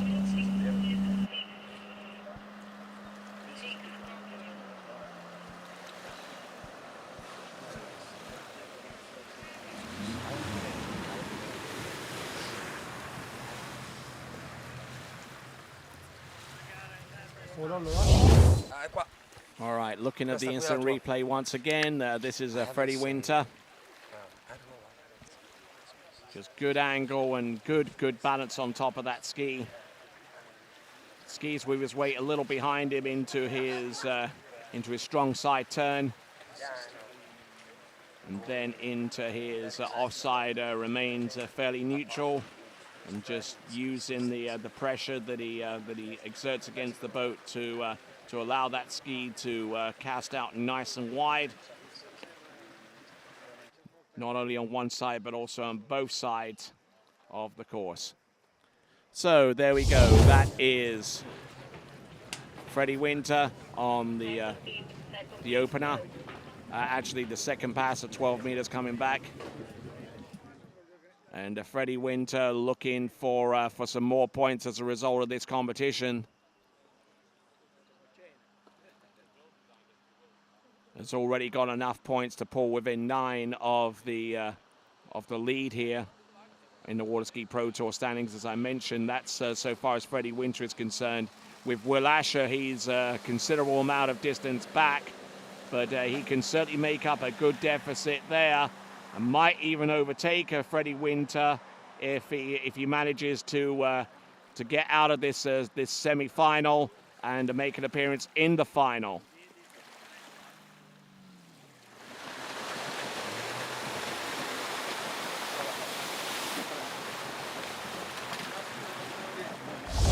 Looks like Will Asher about to climb onto the back of that boat, and here is the brand leadership leaderboard.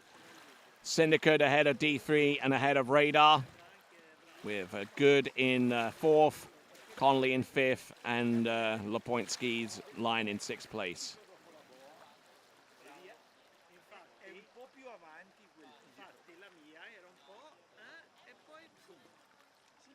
So getting hooked up off number 5. A good, strong effort to get round number 6.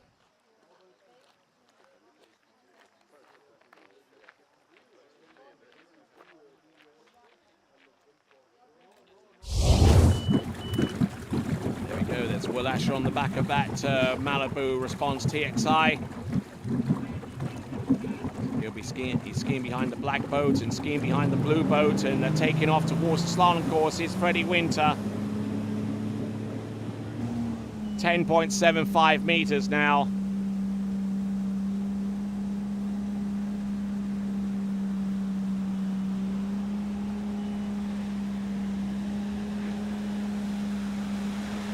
There he goes. First 3 buoys on the course. And just not making a single error out there, and that's been the case. That's been the case for much of the season so far. Even had 1 or 2 issues with his ski getting cracked a little bit after taking a huge fall in Monaco, but still able to get onto another ski and still perform wonders on top of it.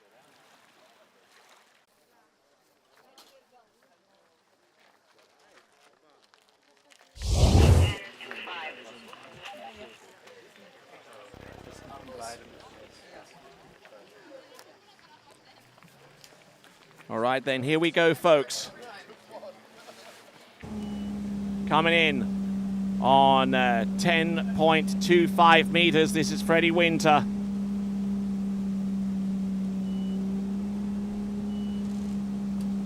Getting in a little bit deep off number 1. He's good to go round number 2. The only person to have run 10.25 meters this weekend, but unfortunately it isn't a go this time around.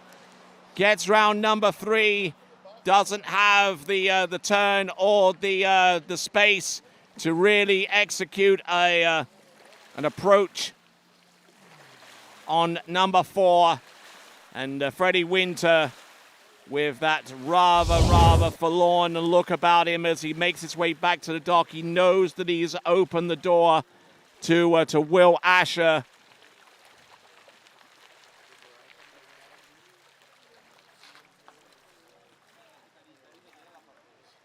So Freddie Winter on.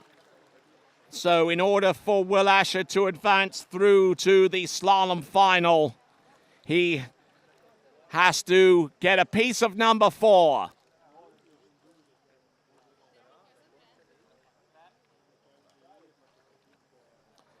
Looking at this with the instant replay, a little jumpy off number 1, but that's no big deal breaker for Freddie Winter. Even being this late in off number 2, he could still make up a lot of time, but He just brought the handle in before the ski had a chance to fully rotate. And he stalls up, having scored 3. So, Freddie Winter taking a seat, and is now looking to see if his performance is enough to send him through. Here comes Will. 10.2. Oh, huge number 1. He's round number 2. Now is round buoy number 3. Oh, and he ties with Freddie Winter, which means that in that situation, Freddie Winter goes through to the final.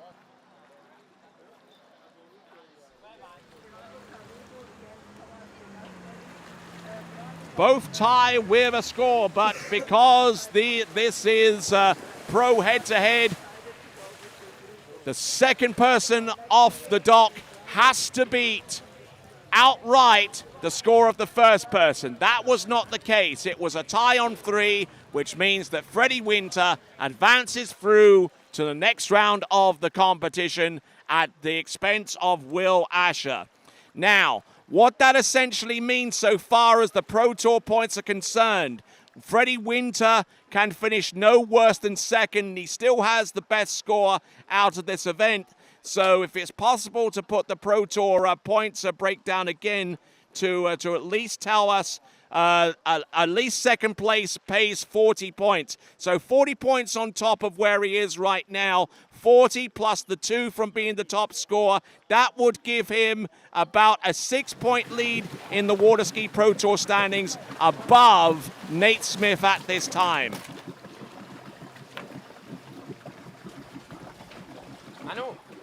So implications far beyond what we're seeing on the water.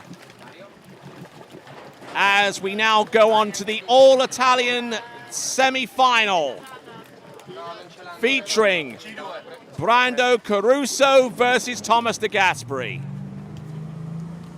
There is Will Asher. Tried his best, but unfortunately the Pro Tour tie rule came into effect, and he will get either 4th or 3rd spot. But he'll still get some points for either of those finishes on the Waterski Pro Tour.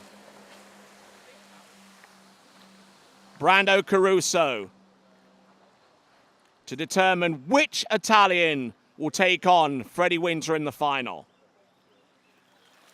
6 buoys on 12 for Brando Caruso.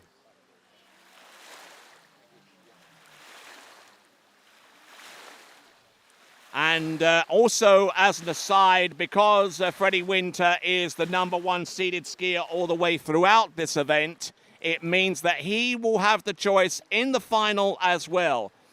And let me remind you that during the final pairing, if there is a tie there, then it will be run off.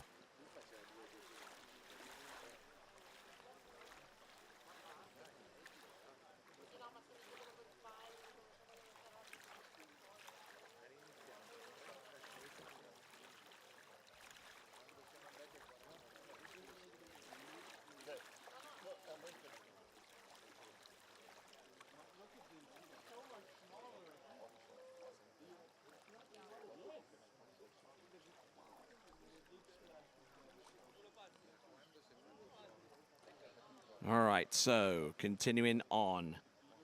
We've just seen Brandon Caruso open up with his 6 buoy count on pass #1, which is 12 meters.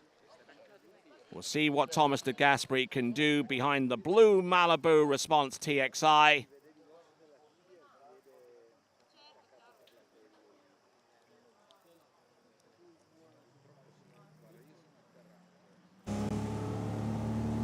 All right, so continuing on, this is Thomas de Gasperi.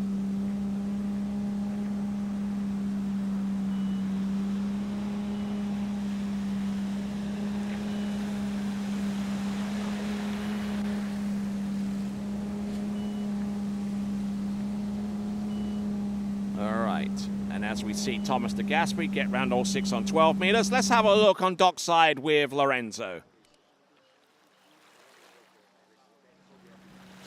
All right, everybody, welcome back to the dock. We're here with our two finalists. We have Ali Nicholson versus Ali Garcia. Ali, she's top seed, so she's gonna choose if she wants to go first or behind which boat she wants to ski. So what are you deciding? I'm going to go first. And Ali, which boat you want to ski? I'm going to stick with the black boat. Think we got a good thing going, so. Yeah, definitely. You girls definitely got a good thing going. Best of luck to both of you girls, and back to you, Tony. All right, then. Good to hear from both of them as they're about to take to the water. Our next pairing, the final pairing in the women's competition. Now, this current pairing between Brando Caruso and Thomas de Gasperi certainly has plenty of implications. Obviously, the number one implication is who goes through to the final to take on Freddie Winter. It'll also determine who finishes in either third or fourth spot. Obviously, at this stage, whoever has the highest defeated score will take third spot, our first spot on the podium, and who will take a fourth spot as the lowest defeated score in the semi-final round. So, here we go. This is Brando Caruso. 11.25 meters. Just has an incredible knack of being able to just put that ski on the water and just make it track like a rail, especially off his 135 side. And especially off that right side as well, considering he's a lefty.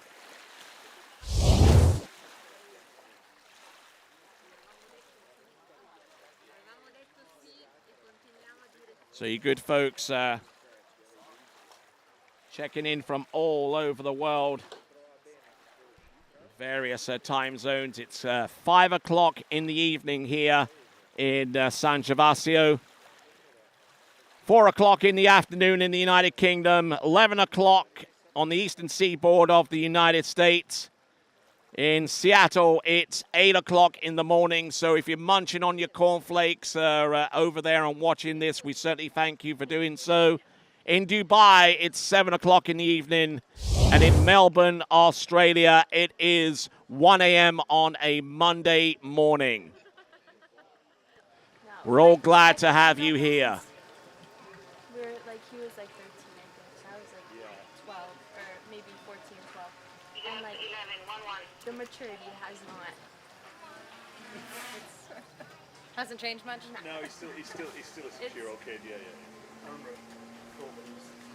Oh, you see, because you had a lot of stories with him. All right, then, here we go, folks. We've got on the water Thomas de Gasperi.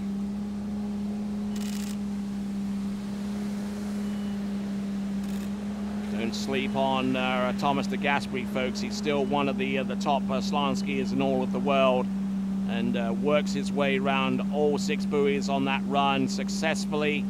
Thomas de Gasperi, 6 on 11, now getting ready for 10.75 meters. Thomas de Gasperi, for his part, was able to get past Sasha Deska in the quarterfinal stage with a 3 buoy count at 10.25 meters, so he's definitely got the ability to get the job done. As we see our graphic, courtesy of Zero Off, giving you an explanation as to the response from the towboat, and the numbers that are used as well denote how long that response is for. With 1 being the lowest and 3 being the highest, the longest amount of time that pressure stays on from the boat. But it's a remarkable system, Zero Off, and it's really helped with consistency in driving, no matter where it's being implemented anywhere around the world.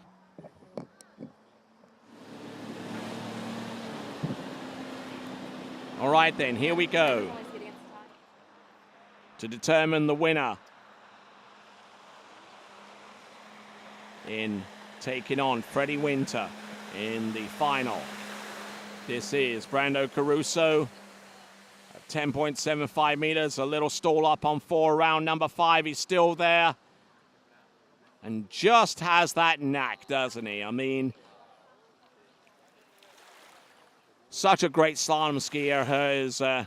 His poise out there, his ability to relax and still stay on task with this run. Brando Caruso.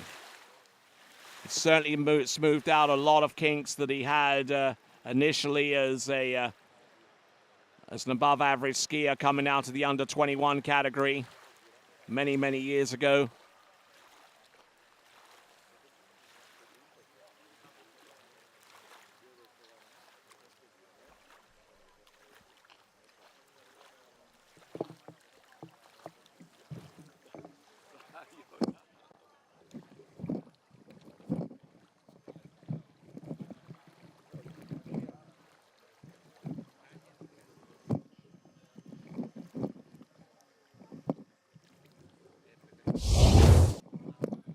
All right, continuing along.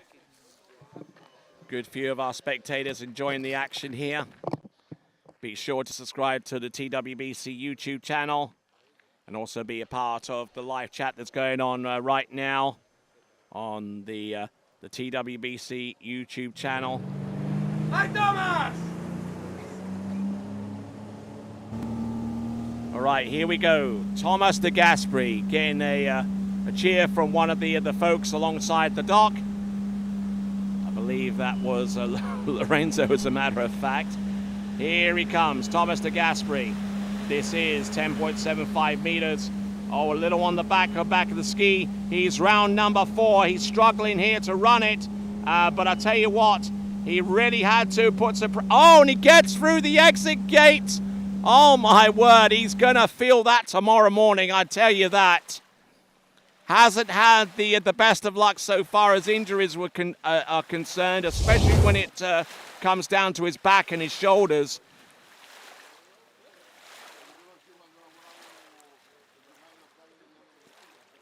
He certainly changed a few things so far as his conditioning and his sleeping habits that have helped him so far as stay within the sport for as long as he continues to desire to ski amongst the very top skiers from around the world.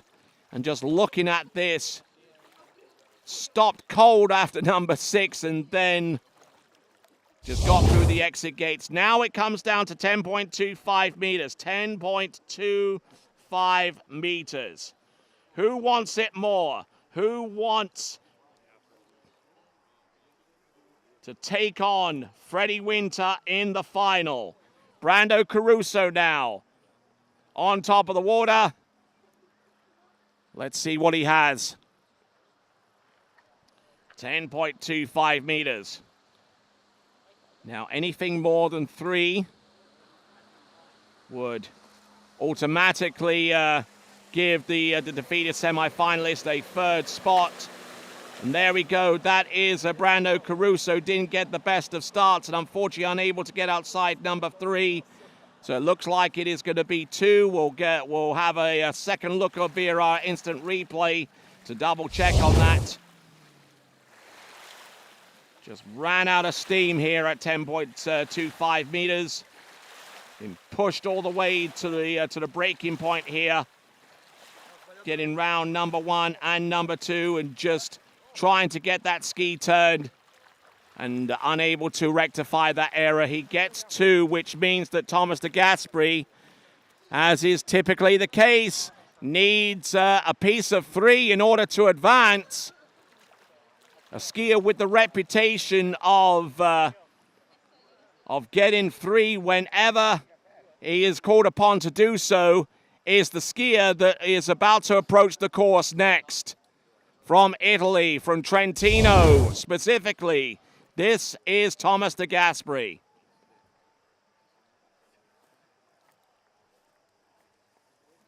Still by no means an automatic for Thomas.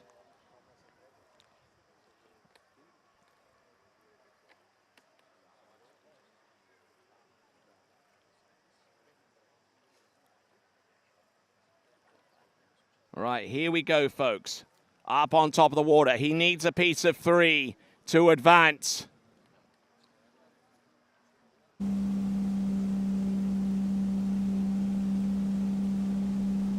Here he comes into slalom course, 58K, 10.25 meters. There's 1. There's 2, and he's cleanly off 2. We'll get around buoy number 3 to set up the British and Italia versus Italy final with Freddie Winter going against Thomas de Gasperi.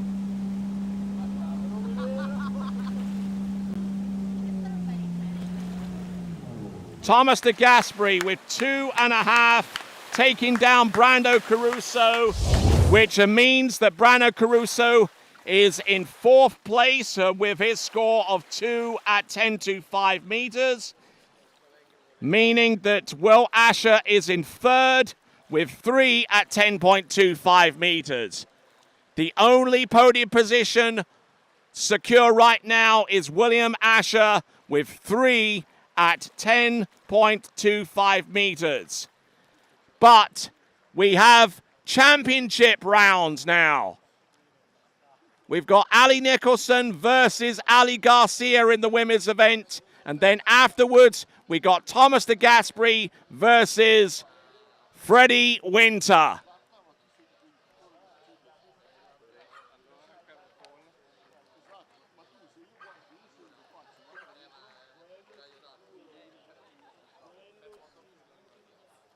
Let's take a look at dockside with Lorenzo. Right, everybody, welcome back to the dock. We're here with Thomas, who just passed the cut and made it to the final. So, Thomas, how many finals have you done so far in the San Gervasio ProAm? I have no idea. I think this is my 3rd one, final. Got 3rd and 4th a couple of times. I won 1. So it's hot. It's tough. It's hard to breathe, but boats are amazing. Mario did a great job. He's, for me, one of the best drivers in the world. And yeah, happy to be against Freddie in the finals. All right, we're happy to see you in the final, Thomas. Thank you very much for being here. Go and get some shade. And back to you, Tony. Well, thank you very much. And we'll take a look very, very soon at the final pairing, which will pit in the women's competition, sponsored by Veronini. Ali Garcia versus Ali Nicholson. And in the men's competition, it will be Freddie Winter versus Thomas de Gasperi. An All-American women's final, a British versus Italian men's final. All right, then. When we return, we'll have the women's slalom final next here at the 9th annual San Gervasio ProAm, presented to you by Santo Dusso.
All right then, so here we go. Here are the points breakdown. 50 points for first, 40 for second. I think it's 33 points for third, and the points breakdown is that much. Thomas de Gasperi, for those of you that are wondering, is currently 5th in the Waterski Pro Tours, and he's 3 points behind Robert Hazelwood, and a good deal away from Will Asher. So actually, Thomas de Gasperi has enough points, at least by finishing second, to leapfrog over Rob Hazelwood for 4th place right now. So plenty of implications going forward here on this night stop of the Pro Waterski Tour. The San Gervasio ProAm presented by Santo de So. She got her nickname on her thing, and mine says Jonathan. I asked you to do Tiga's last. We did Tiga's last. All right, here we go. Slalom final. Who takes the victory here? First competitor out, Ali Nicholson. She has the highest seed, and she has the choice. And the choice was made to go in first.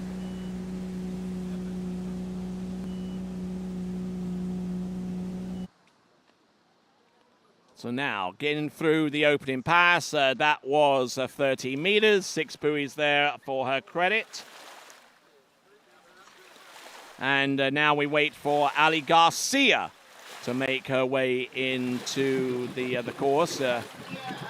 Tell you what, this is going to be a challenging one for me personally to announce for, and to try and not confuse one Ali with the other. As Jonathan Travers gives Ali Garcia some last nuggets of advice before she takes the water. And Ali Nicholson, for her part, will not only be trying to get some points for herself on the Waterski Pro Tour, but also some points for the Syndicate brand.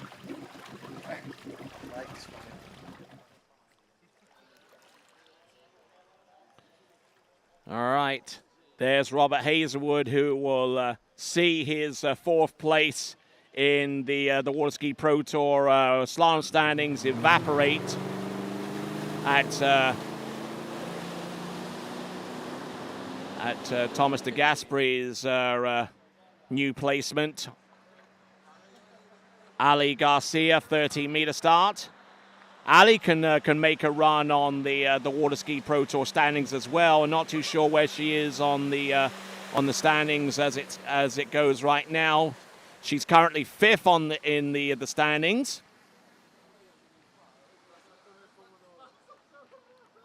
But looking to try and elevate herself up towards 4th or maybe even 3rd. And currently in 3rd right now is Ali Nicholson.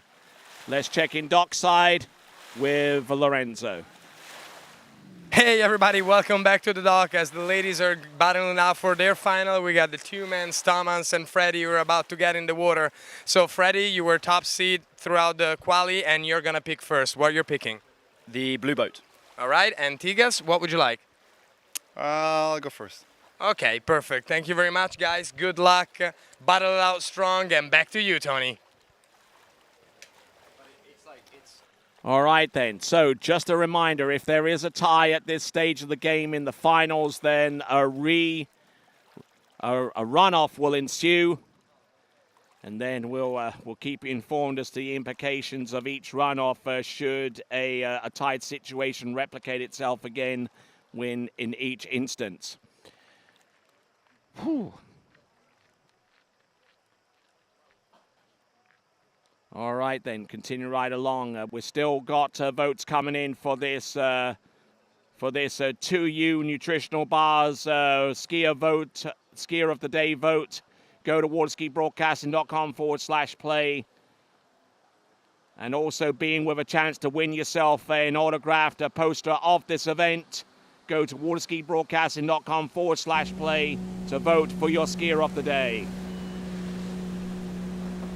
12 meters. This is Ali Nicholson. Nicely done.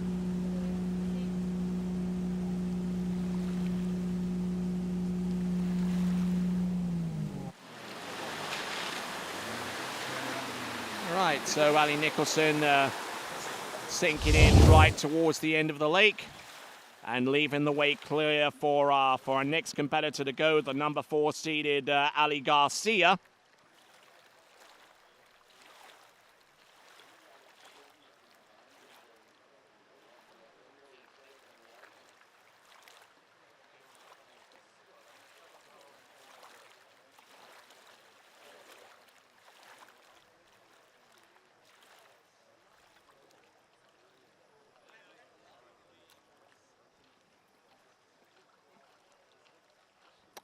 All right, then, some breaking news coming through in the pairing between Winter and De Gasperi. It looks like Freddie Winter will take to the water first, and Thomas De Gasperi elected to go with the blue boat. And check out the Waterski Broadcasting Company's merch by going to waterskibroadcasting.com/shop. Waterski Broadcasting Company /shop, and we have a limited amount of items still available for sale on site here in San Gervasio as well. Here we go, folks. This is Ali Garcia.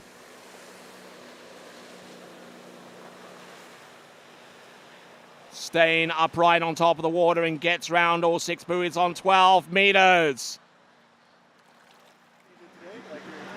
I'm sure that there are at least 2 or 3 folks over in Horizon West right now are watching in on this coverage to see if Ali Garcia can come through with the win here at San Gervasio. Of course, referring to the Garcia family as Steve, Dana, and Taylor Garcia, as well as Sasha Denierskaya, will no doubt be glued to the computer and to whatever big screen they've hooked that computer to, or they might straight up be watching it on a YouTube app on those large screen TVs. Most of them have that these days, as we see Ali Garcia work away round all 6 buoys on the pass of 12 meters.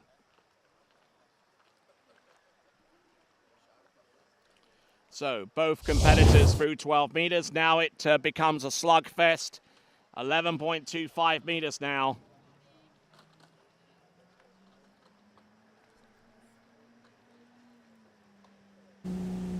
All right, here we go.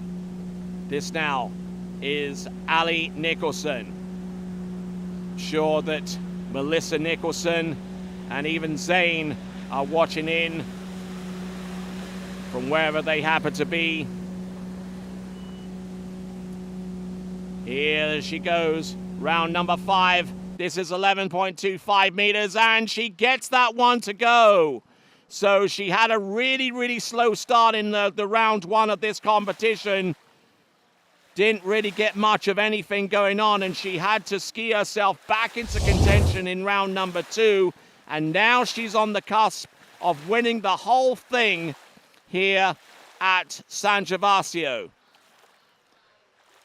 11.25 meters. I'm sure the sun is becoming a little bit of a problem. She's lit up like a Christmas tree right now as she works her way down the course.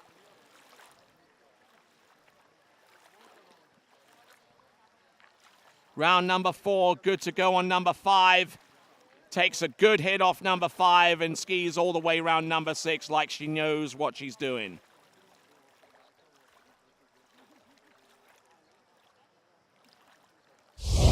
So Ali Nicholson looking for some more points on the Waterski Pro Tour standings. Whether the winning points will be enough to see her climb ahead of Jamie Bull is another matter.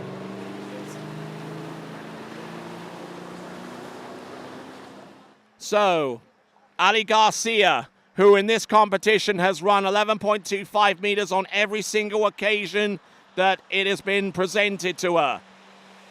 Round number 1. Look at her go. A long pull into the... Oh, and going down round buoy number 2. Which means that your slalom champion here at the 9th annual San Gervasio ProAm slalom competition in the women's category presented by Santo de So. Your winner is Ali Nicholson. Let's have a look. Buoy number 1.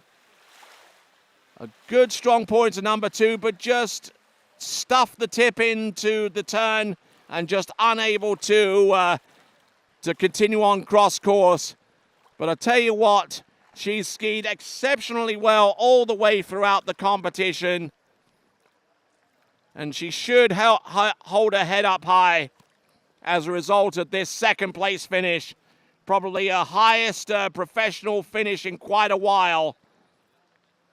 Won her first pro title last season over at the U.S. Nationals, the America's Cup, and has come through with a second place finish. That's Ali Garcia. But the champion who you're seeing right now from Gallatin in Tennessee, it is Ali Nicholson.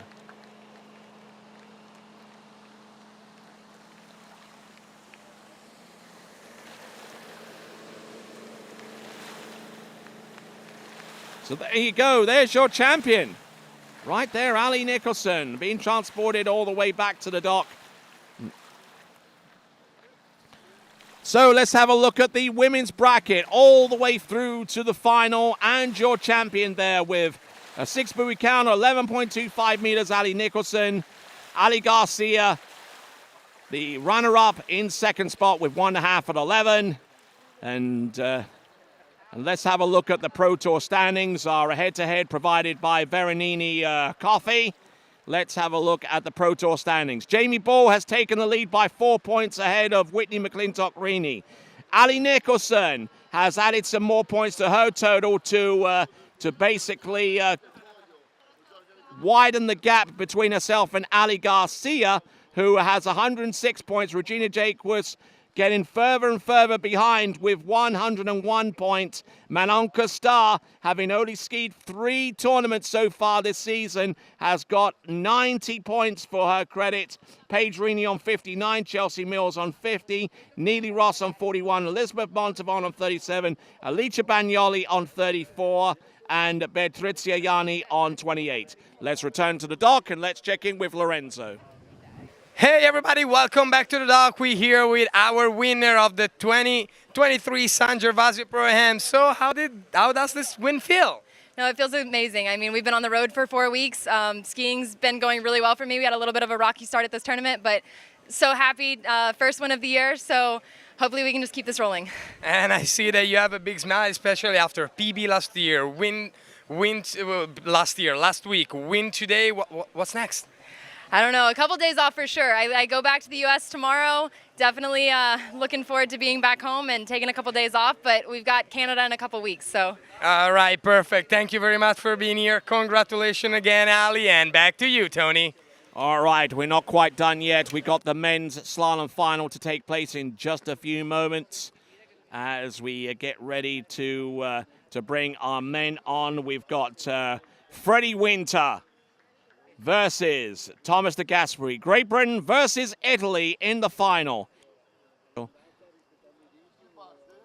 And they're about to hit the water at this time as Ali Nicholson getting the plaudits from her friends on the dockside.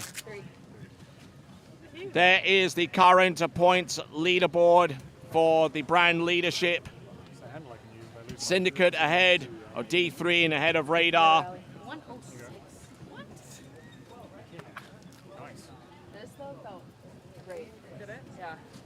So there we go, some great skiing there, and take it off ASAP. Yeah. No, like, As soon as I get my all right then, here we go, our final pairing. Who will take all the marbles? Will it be Great Britain or will it be Italy?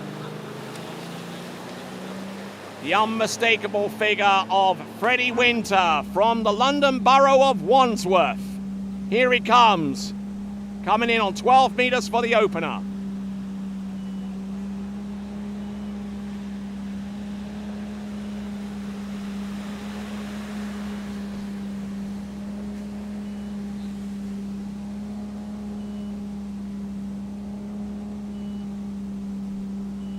There you go, looking good there.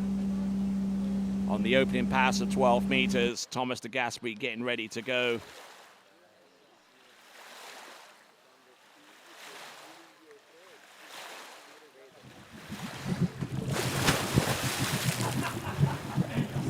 Thomas de Gasperi, who has been in the final here on a number of occasions, mentioned that he's won at least one of these finals.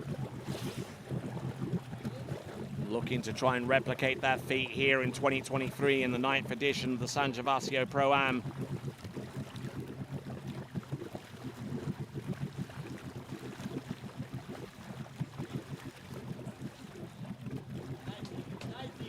Right, here we go, folks. Game on. Thomas de Gasperi ready to go, line tightens, and we are going to be off to the races in the next few seconds for Thomas de Gasperi, our second skier out.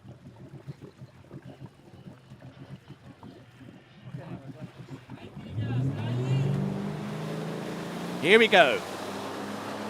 Rocking his way in towards the slalom course. 9-time European men's slalom champion, 2-time world slalom champion.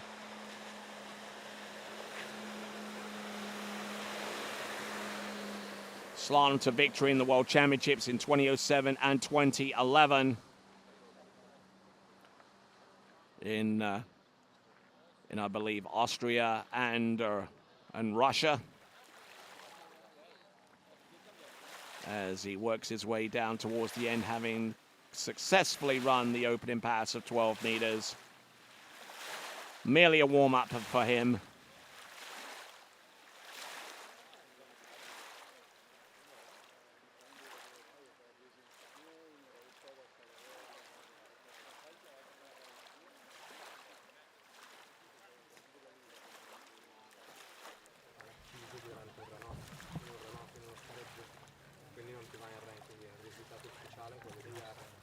Last chance to vote for your skier of the day. Could it be Ali Nicholson? Could it be one of these finalists in the men's slalom? Could it even be Ali Garcia for making it all the way through to the women's slalom final? And coming and ending up as the runner-up in this competition. So get your vote in. And a random selection from all of you folks. And you could win yourself a signed poster from this tournament. Signed poster from all of the pros right here at the San Gervasio ProAm. Go to a random selection from all of those that have voted for the skier of the day, presented to you by 2U Bars. Looking good. This is Thomas de Gasperi. Freddie Winter, I do beg your pardon. It's getting at that point of the day, folks, I do have to say. Great Britain versus Italy in the men's slalom final, and Freddie looking for some more points. Looking ideally for the win, no doubt.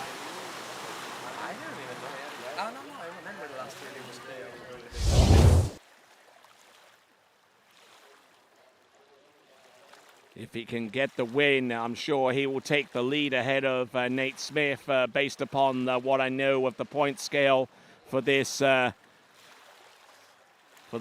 cash prize 2 event, the 9th edition of the San Gervasio ProAm, presented by Santo de So.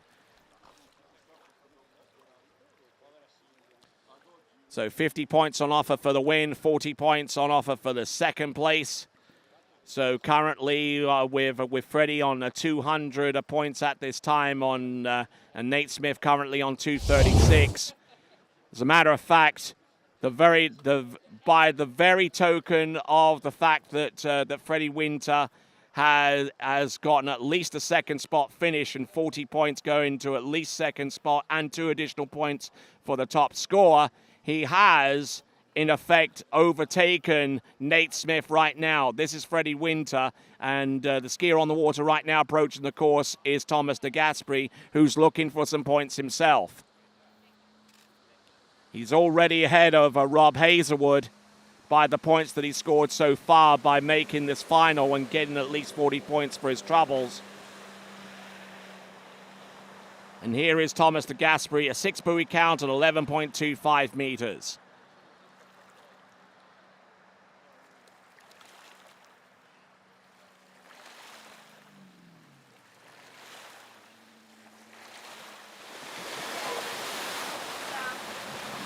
So trying to keep his hands out of the warm water here of a San Gervasio to try and preserve his grip for as long as he can for the remainder of this event. That's Thomas de Gasperi as we look at this. Excellent skiing there from him. Very rhythmical on both sides. Has designed a slalom ski to help him do just that. It's the T-Gas edition, available exclusively to him and him alone. He has a new rendition of that ski for this season. Still essentially the same design, rocker pattern and stiffness and everything, but it is a brand new ski for him. Skis in a lot of ways are like shoes. I mean, you wear them every day, and then eventually they become less than useful. And here we go. This is Freddie Winter. Let's focus in on him, on his D3 Ion 2, on actually the Neo that he's skiing on right now. Look at him go on 10.75 meters. Hasn't put a foot wrong with that pass from the jump. And Freddie Winter, one of those 3 individuals last weekend over in Caiaphas to run through 10.75 meters and score at least 1 at 9.75. The only person in this competition to replicate that distinction here.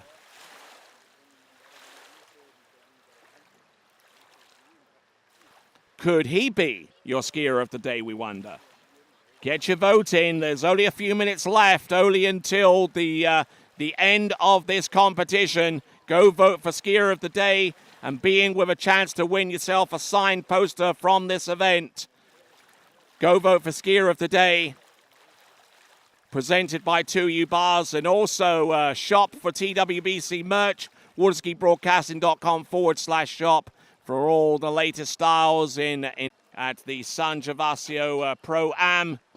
For the 9th edition is Freddie Winter. We'll get a word or two with him on the dock side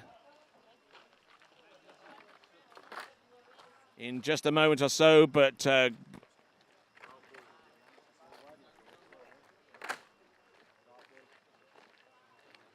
so let's go dockside to check in with the winner. It is Freddie Winter.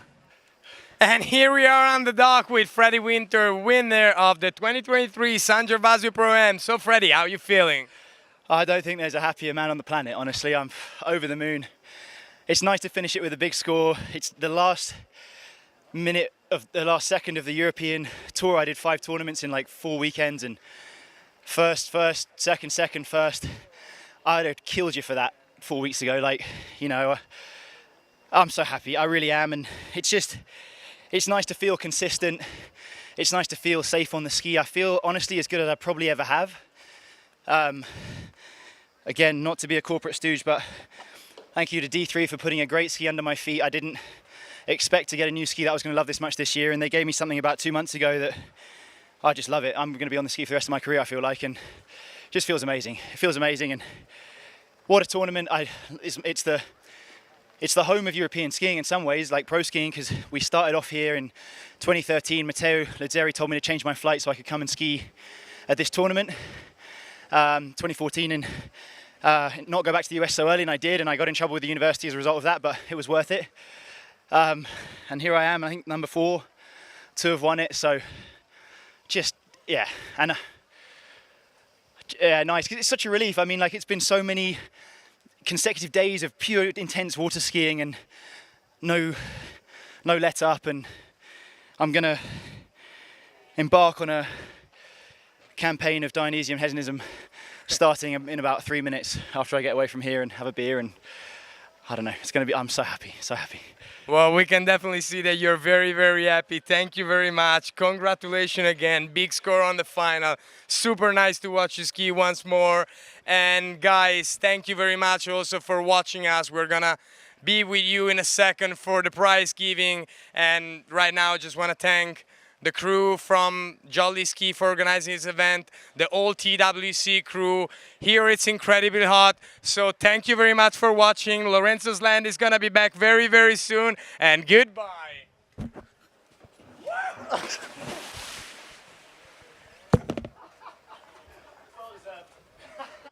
All right then, with a little bit of splasher towards the end, that concludes the ninth edition of the San Gervasio ProAm presented by Santo. So let's have a quick look at the bracket towards the end to underline Freddie Winter's victory with 5 at 10.25 meters. Thomas de Gasperi in second place with 1 at 10.25 meters in this head-to-head bracket provided to us courtesy of Jolly Ski and Veronini. All right, then. Apologies for our outage on the internet. Very little we could do to rectify that at the time, but we're going to take a quick replay and go through the performances right towards the end up until around about the time where he had the outage.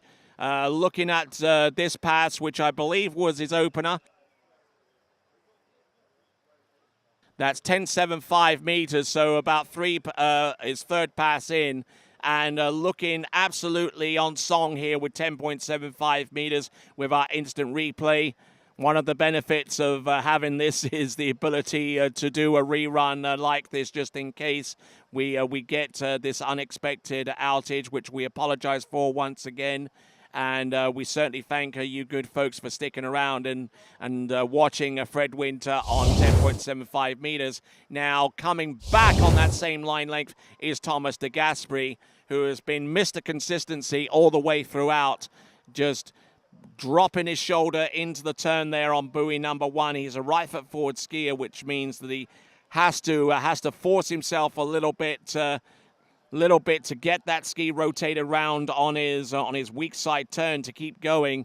And just looking at his number 4, by the time he got past the first 2/3 of the course, he knew that pass was on.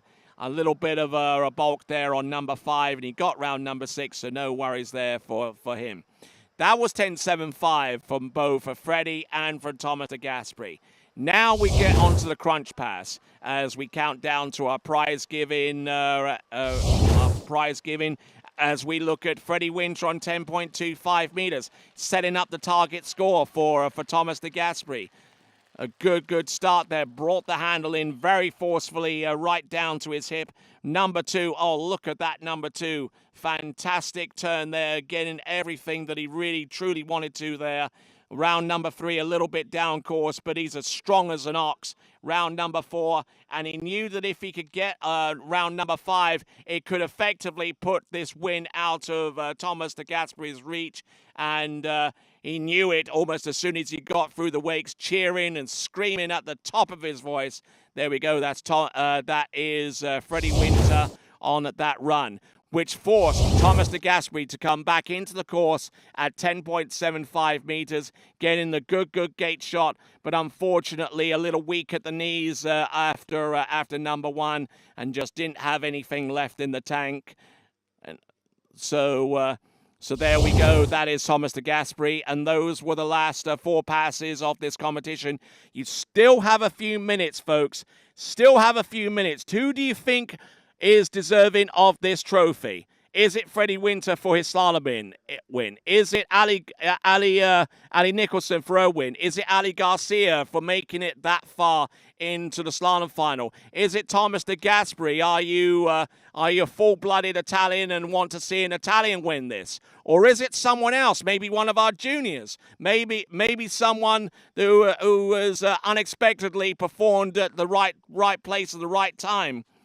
such as Tim Field. Absolutely. So make sure you vote.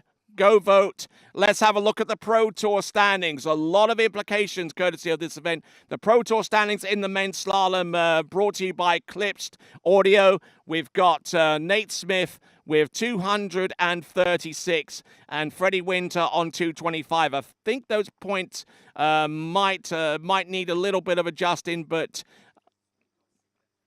only top 6 counts. So actually, the Pro Tour standings right now on 236. Freddie Winter on 225.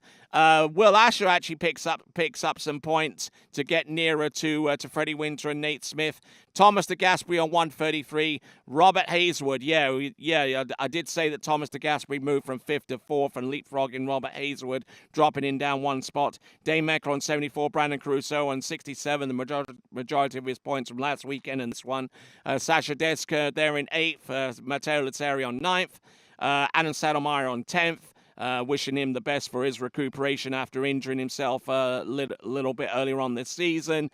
Jonathan Travers in 11th on 31 and Corey Vaughan on 30. These points provided to you by Clipsed. All right then, so let's have a quick look at the jump standings. This brought to you by JKP, John K. Phillips haulage in the United Kingdom. We'll get those points up to you very, very soon.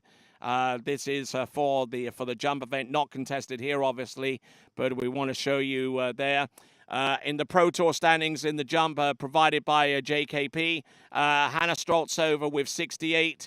Alessandra Danielskaya on 60, Regina Jacobs 45, Valentina Gonzalez on 39, Janina Meckler on 37, Dominique Allard on 15, and Augustina Vara on 9.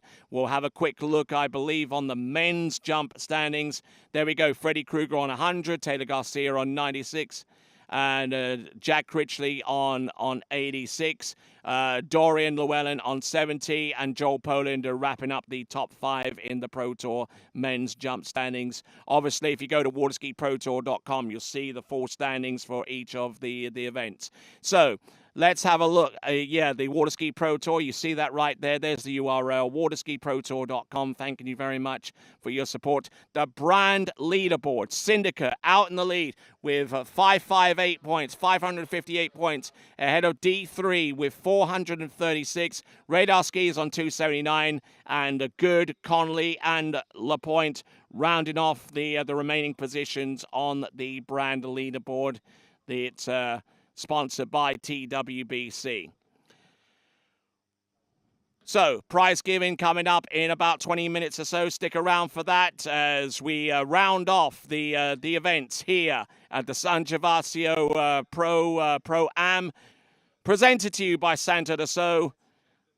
Thanks a lot for watching. Hopefully you stick around for the prize presentation, and we'll be back in a few minutes with that right here from San Gervasio in Italy. Stick around.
Torrefazione Varanini, a Milano dal 1970.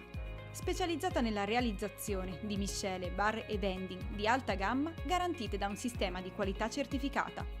La tostatura lenta ed accurata delle migliori origini di caffè, arabica e robusta assicura un ottimale sviluppo degli aromi per un risultato ineguagliabile in tazza.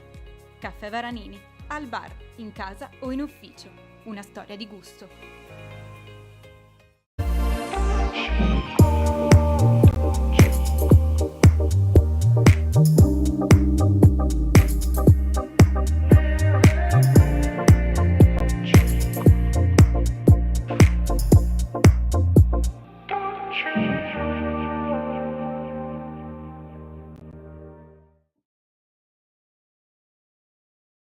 For skiers and water enthusiasts, Florida lakes are what dreams are made of. Combined with world-class golf, remarkable weather, natural beauty, theme parks, and so much more, it's easy to see that Florida is paradise. For more than 30 years, I've enjoyed Florida's lakes and many offerings. If you are interested in Florida real estate, let me be your guide and trusted advisor as you search for your paradise. Together, we can make your dreams a reality.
Torrefazione Varanini, a Milano dal 1970. Specializzata nella realizzazione di miscele, bar e vending di alta gamma garantite da un sistema di qualità certificata. La tostatura lenta ed accurata delle migliori origini di caffè, arabica e robusta assicura un ottimale sviluppo degli aromi per un risultato ineguagliabile in tazza. Caffè Varanini, al bar, in casa o in ufficio. Una storia di gusto.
Fabbricazione Varanini, a Milano dal 1970.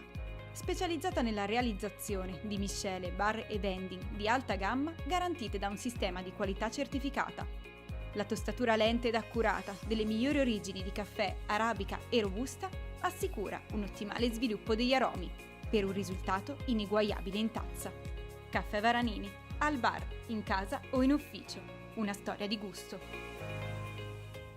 My name is Thomas De Gasperi. I'm from Italy. I'm a two-time World Slalom champion. I've been coming here at La Guapa for 4 years now. The condition of this villa, it's top level. I would say 5 stars plus. Everybody's very friendly. The hosts are amazing. The staff is always helpful. There's always food on the table. I couldn't ask for anything more. Conditions, clean, and we're only an hour away from Mexico City, so it's very close and convenient to travel. Every time I come here, I feel like I'm at home.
I've been a fan of Marcus Brown since I was like 13 years old. He's, been my childhood hero, and so for him to offer something like this, which is it's great not just for me, but it's great for water skis to have something like this where people can really get a bespoke water ski experience. It's going to improve their skiing, their body, and Jenny's she's amazing too. So just to have the access to both of those guys, I think it's huge, and it has been massive just to talk things through and to get a new understanding of stuff I haven't tried yet.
if I told you there was a place where the sounds of nature are only broken by the roar of a boat?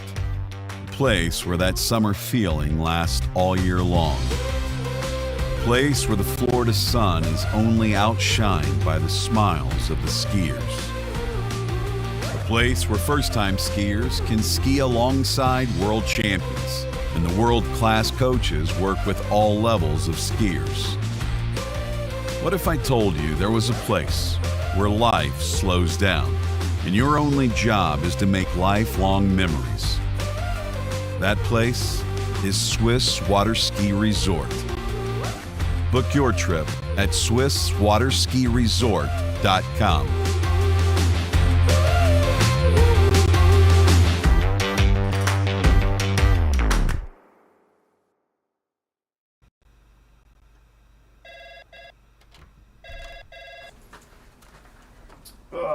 Morning, Brian.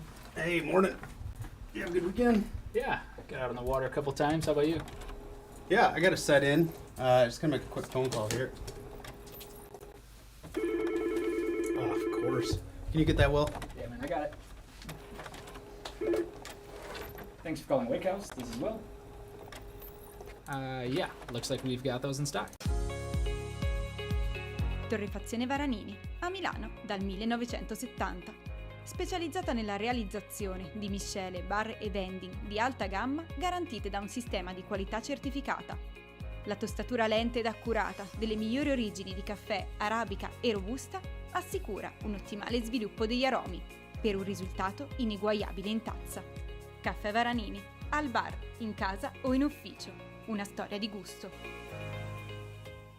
For skiers and water enthusiasts, Florida lakes are what dreams are made of. Combined with world-class golf, remarkable weather, natural beauty, theme parks, and so much more, it's easy to see that Florida is paradise. For more than 30 years, I've enjoyed Florida's lakes and many offerings. If you are interested in Florida real estate, let me be your guide and trusted advisor as you search for your paradise. Together, we can make your dreams a reality.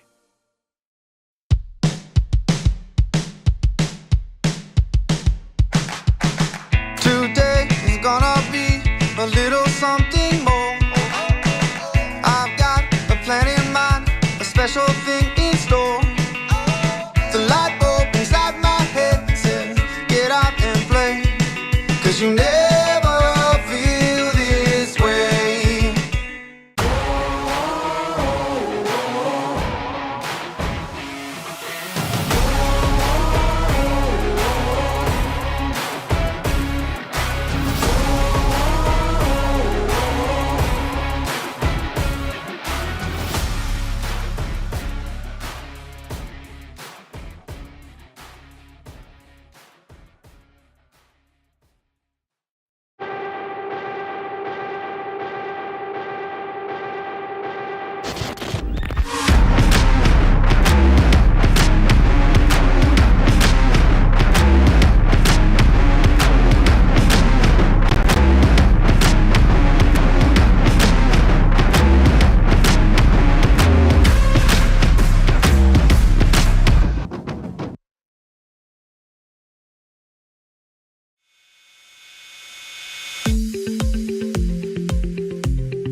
What if I told you there was a place where the sounds of nature are only broken by the roar of a boat? A place where that summer feeling lasts all year long. A place where the Florida sun is only outshined by the smiles of the skiers. A place where first-time skiers can ski alongside world champions, and the world-class coaches work with all levels of skiers.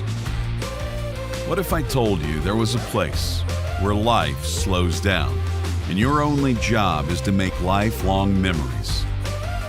That place is Swiss Waterski Resort. Book your trip at SwissWaterskiResort.com.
For skiers and water enthusiasts, Florida lakes are what dreams are made of. Combined with world-class golf, remarkable weather, natural beauty, theme parks, and so much more, it's easy to see that Florida is paradise. For more than 30 years, I've enjoyed Florida's lakes and many offerings. If you are interested in Florida real estate, let me be your guide and trusted advisor as you search for your paradise. Together, we can make your dreams a reality. Well, hello, good afternoon, and welcome to the final award presentations for this, the 9th edition of the San Gervasio ProAm, presented to you by Santos Dassault. Wasn't that a great tournament, folks? Now, before we get into the Pro Awards, we'll award the top placements in the amateur competition. The amateur presentations presented by Roberto Sabiani and PKB. So, Roberto, come on up, please. In the under 14 amateurs competition, in 3rd place, Konstantin Atensum.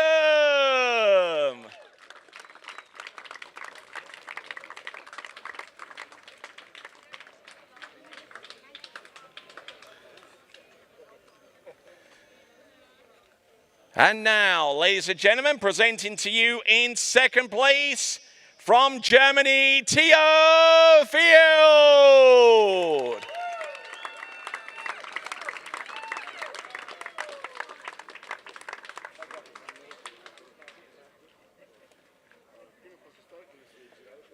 And just to let you know that the placements were determined by handicap in comparison to last year's results at this same event, because your winner in the under 14 amateurs is Lars Kuna.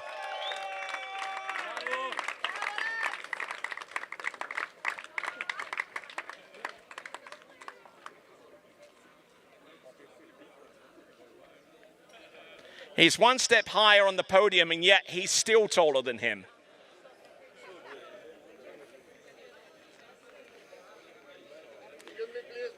Ladies and gentlemen, presented to you the under 14 amateurs top 3 finishers.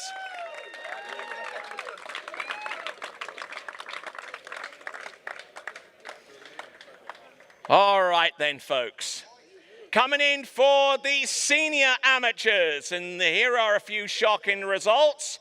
Starting in 3rd place, Christelle Field.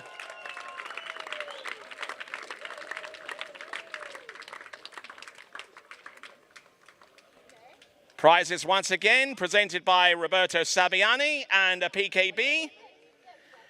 And in second spot, coming to us out of Italy, Claudia Fink.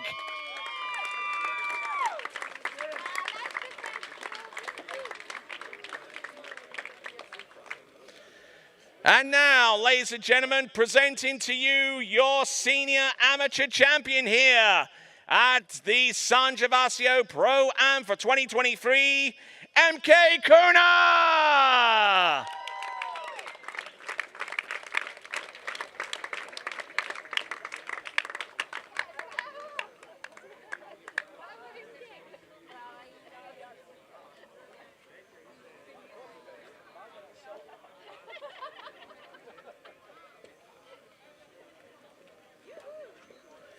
Ladies and gentlemen, your top three in the senior amateurs.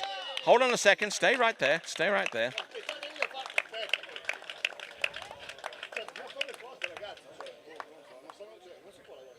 Scendete tutti, dobbiamo farne foto ragazzi. Cioè non ci sono solo loro. Non fate incazzare Andrea. No, non è incazzare, non si può lavorare così. You tell him, Andrea.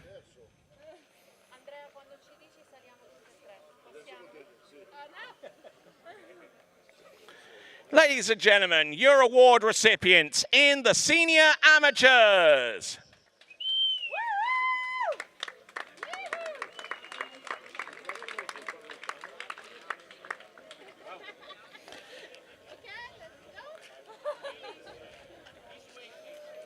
Ladies and gentlemen, presenting to you the awards in the open amateurs.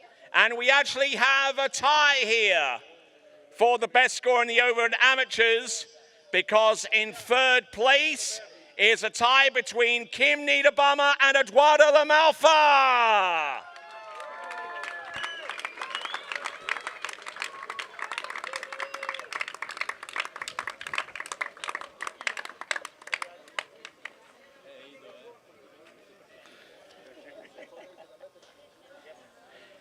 In second spot, coming to you all the way from Argentina, Violetta Mikulski.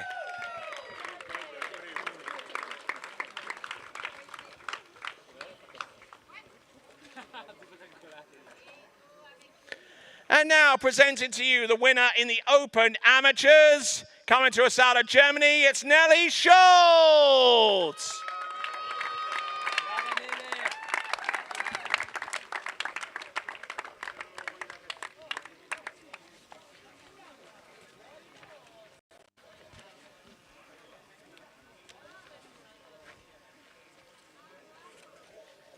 Ladies and gentlemen, your top finishers in the Open Amateur category.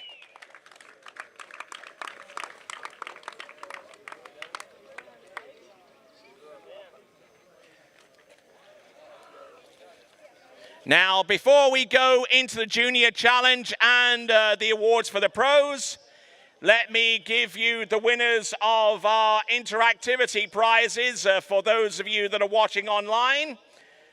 The Skier of the Day poster winner is Jean-Marc Favre. The audience prize, we'll get that poster sent off to you straight away. The audience, women's audience prize was Nick Ferguson of New Zealand. And the men's audience prize, you got to be kidding me with this one, it's Alex King from New Zealand. Congratulate those winners in our online interactivity prizes. And so far as the Skier of the Day is concerned, I'm going to hold on to that for a little bit and then tell you what that is nearer the time. Because now we're going to go into the Junior Challenge presented by Radar Skis. In the girls' competition, placing in third, Philippa Antensom.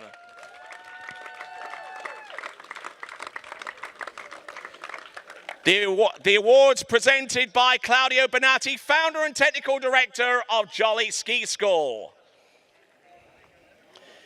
Second place from Italia, Vittoria Sauracco.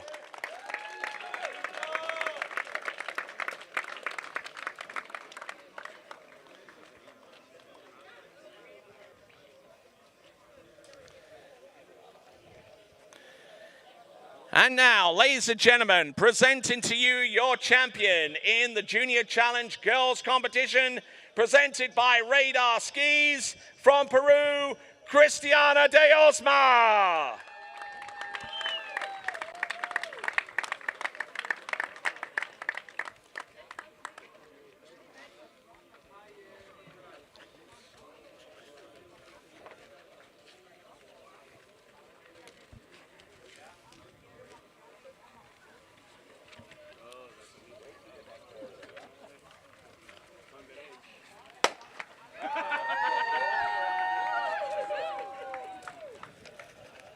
I trust that that is apple juice. Ladies and gentlemen, your top three in the Junior Girls Challenge, presented by Radar Skis. Stay there for a moment.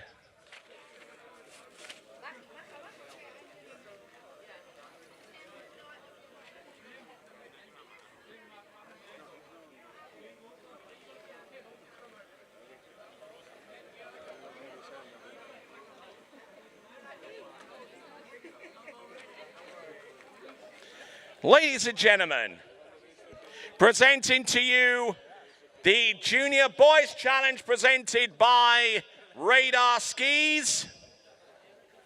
In third place from the United States of America, Reed Meinhardt.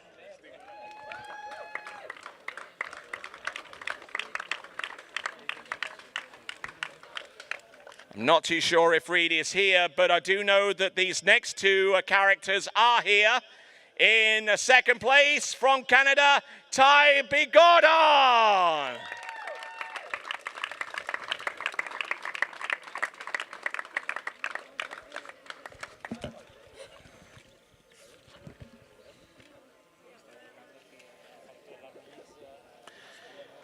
And now, presenting to you your winner of the 2023 Junior Boys Challenge, presented by Radar Skis. Presenting the check, Claudio Bonatti once again, for our winner from Germany, Tim Field.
Ladies and gentlemen, presented to you one more time, your top recipients in this, the Junior Boys Slalom Challenge, presented by Radar Skis.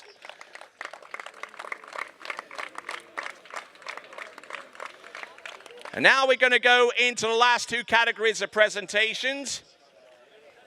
And I call upon James Scaburi, the Mayor of San Gervasio, to present the trophies. Actually, sir, hang on a second. Before you walk over, can I get the skier of the day prize as well? Bring that over here. Thank you very much.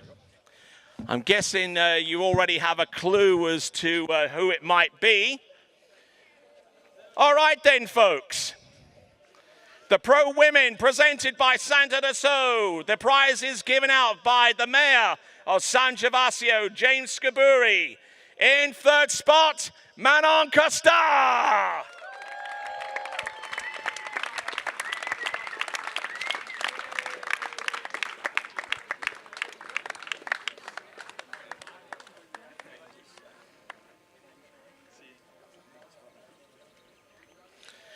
Ladies and gentlemen, in second spot from the United States of America, it is Ali Garcia.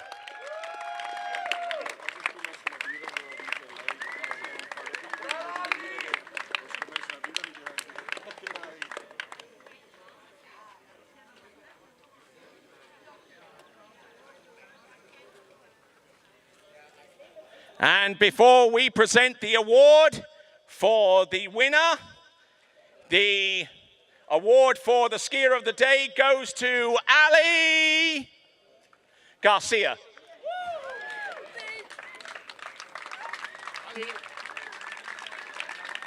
And she wins with 35% of the vote.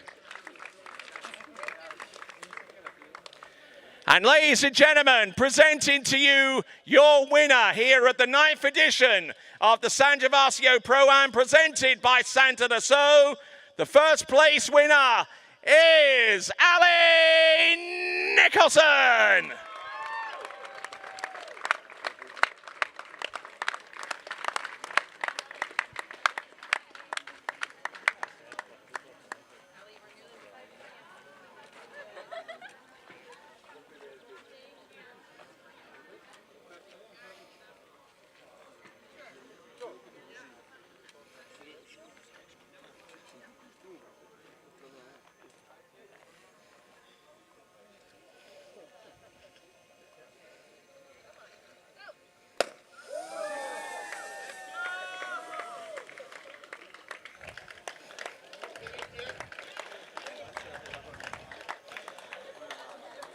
All right, drop the bottle on the deck there and, oh, not quite, not quite. I was about to give you the microphone.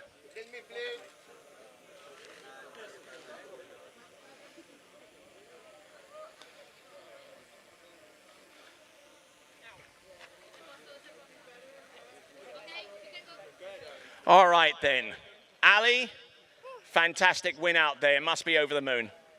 Yeah, definitely over the moon. What a way to finish off the Pro Tour. I've been kind of ready to go home a little bit, but this is just kind of the icing on the cake. So thank you to everybody, especially my parents that have been waking up in the middle of the night to watch. The support means the world. Yeah, I'm on cloud 9 with the way that this tour went. Thank you to Matteo and everybody here at San Gervasio that put on the event. Truly amazing. See you next year. Fantastic skiing and fantastic competitive action from all three of our finishers. Manon Costar in third, Ali Garcia in second, and your champion for 2023, Ali Nicholson.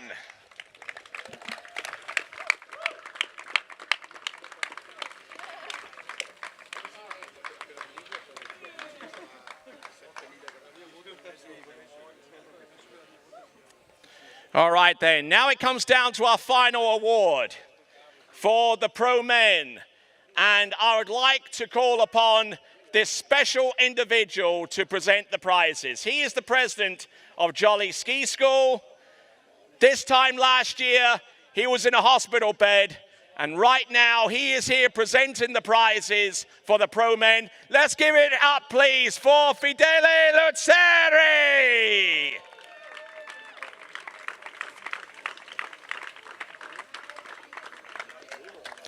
Ladies and gentlemen, presenting to you your top three. In third place is Will Asher.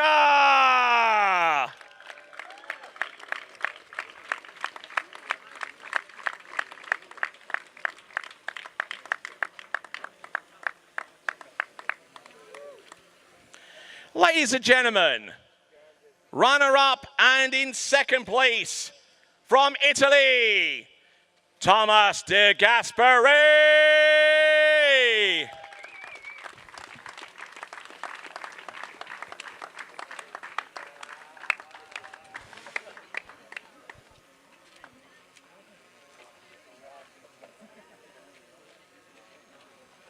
All right, and that brings us to the final award.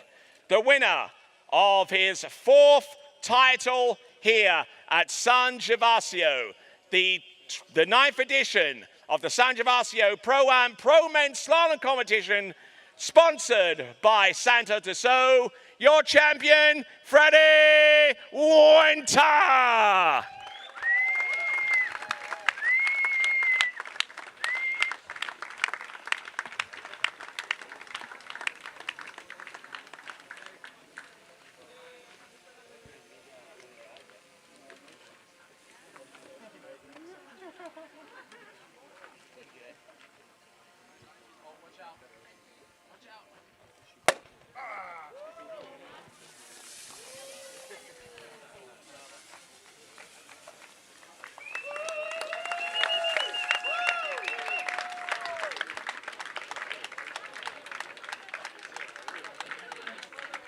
Drink, drink, drink, drink, drink, drink, drink, drink. Don't drink it all at once. You've got a podcast to do afterwards.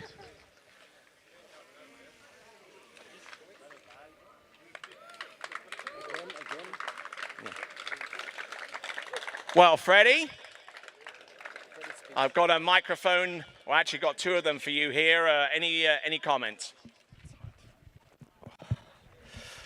Well, a little lightheaded. Well, I mean, obviously, thank you so much to the Lazzaris and well, everyone at San Gervasio. I mean, I said it a minute ago, but this is in a lot of ways the home of European pro skiing because we started here in 2014, and look what's grown. I mean, I'm absolutely exhausted mentally, physically from the last 4 weeks. It feels like a year. All these tournaments, but we wouldn't have it if it didn't start here. So thank you so much. Thank you to everyone. Yeah, I mean, it was a great weekend, great skiing, and yeah, really excited to come back next year. I'm sure we all are. Thank you.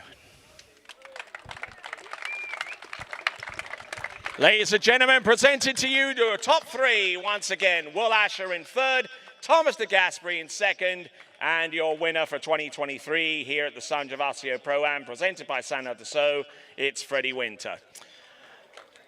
All right then, that is a wrap, folks, for another year here in Italy. But this isn't the last competition we'll do here at San Gervasio, because in 2 weeks' time, TWBC returns to this same venue to bring to you live coverage of the Europe and Africa Waterski Championship. That will take place in approximately 2 weeks' time.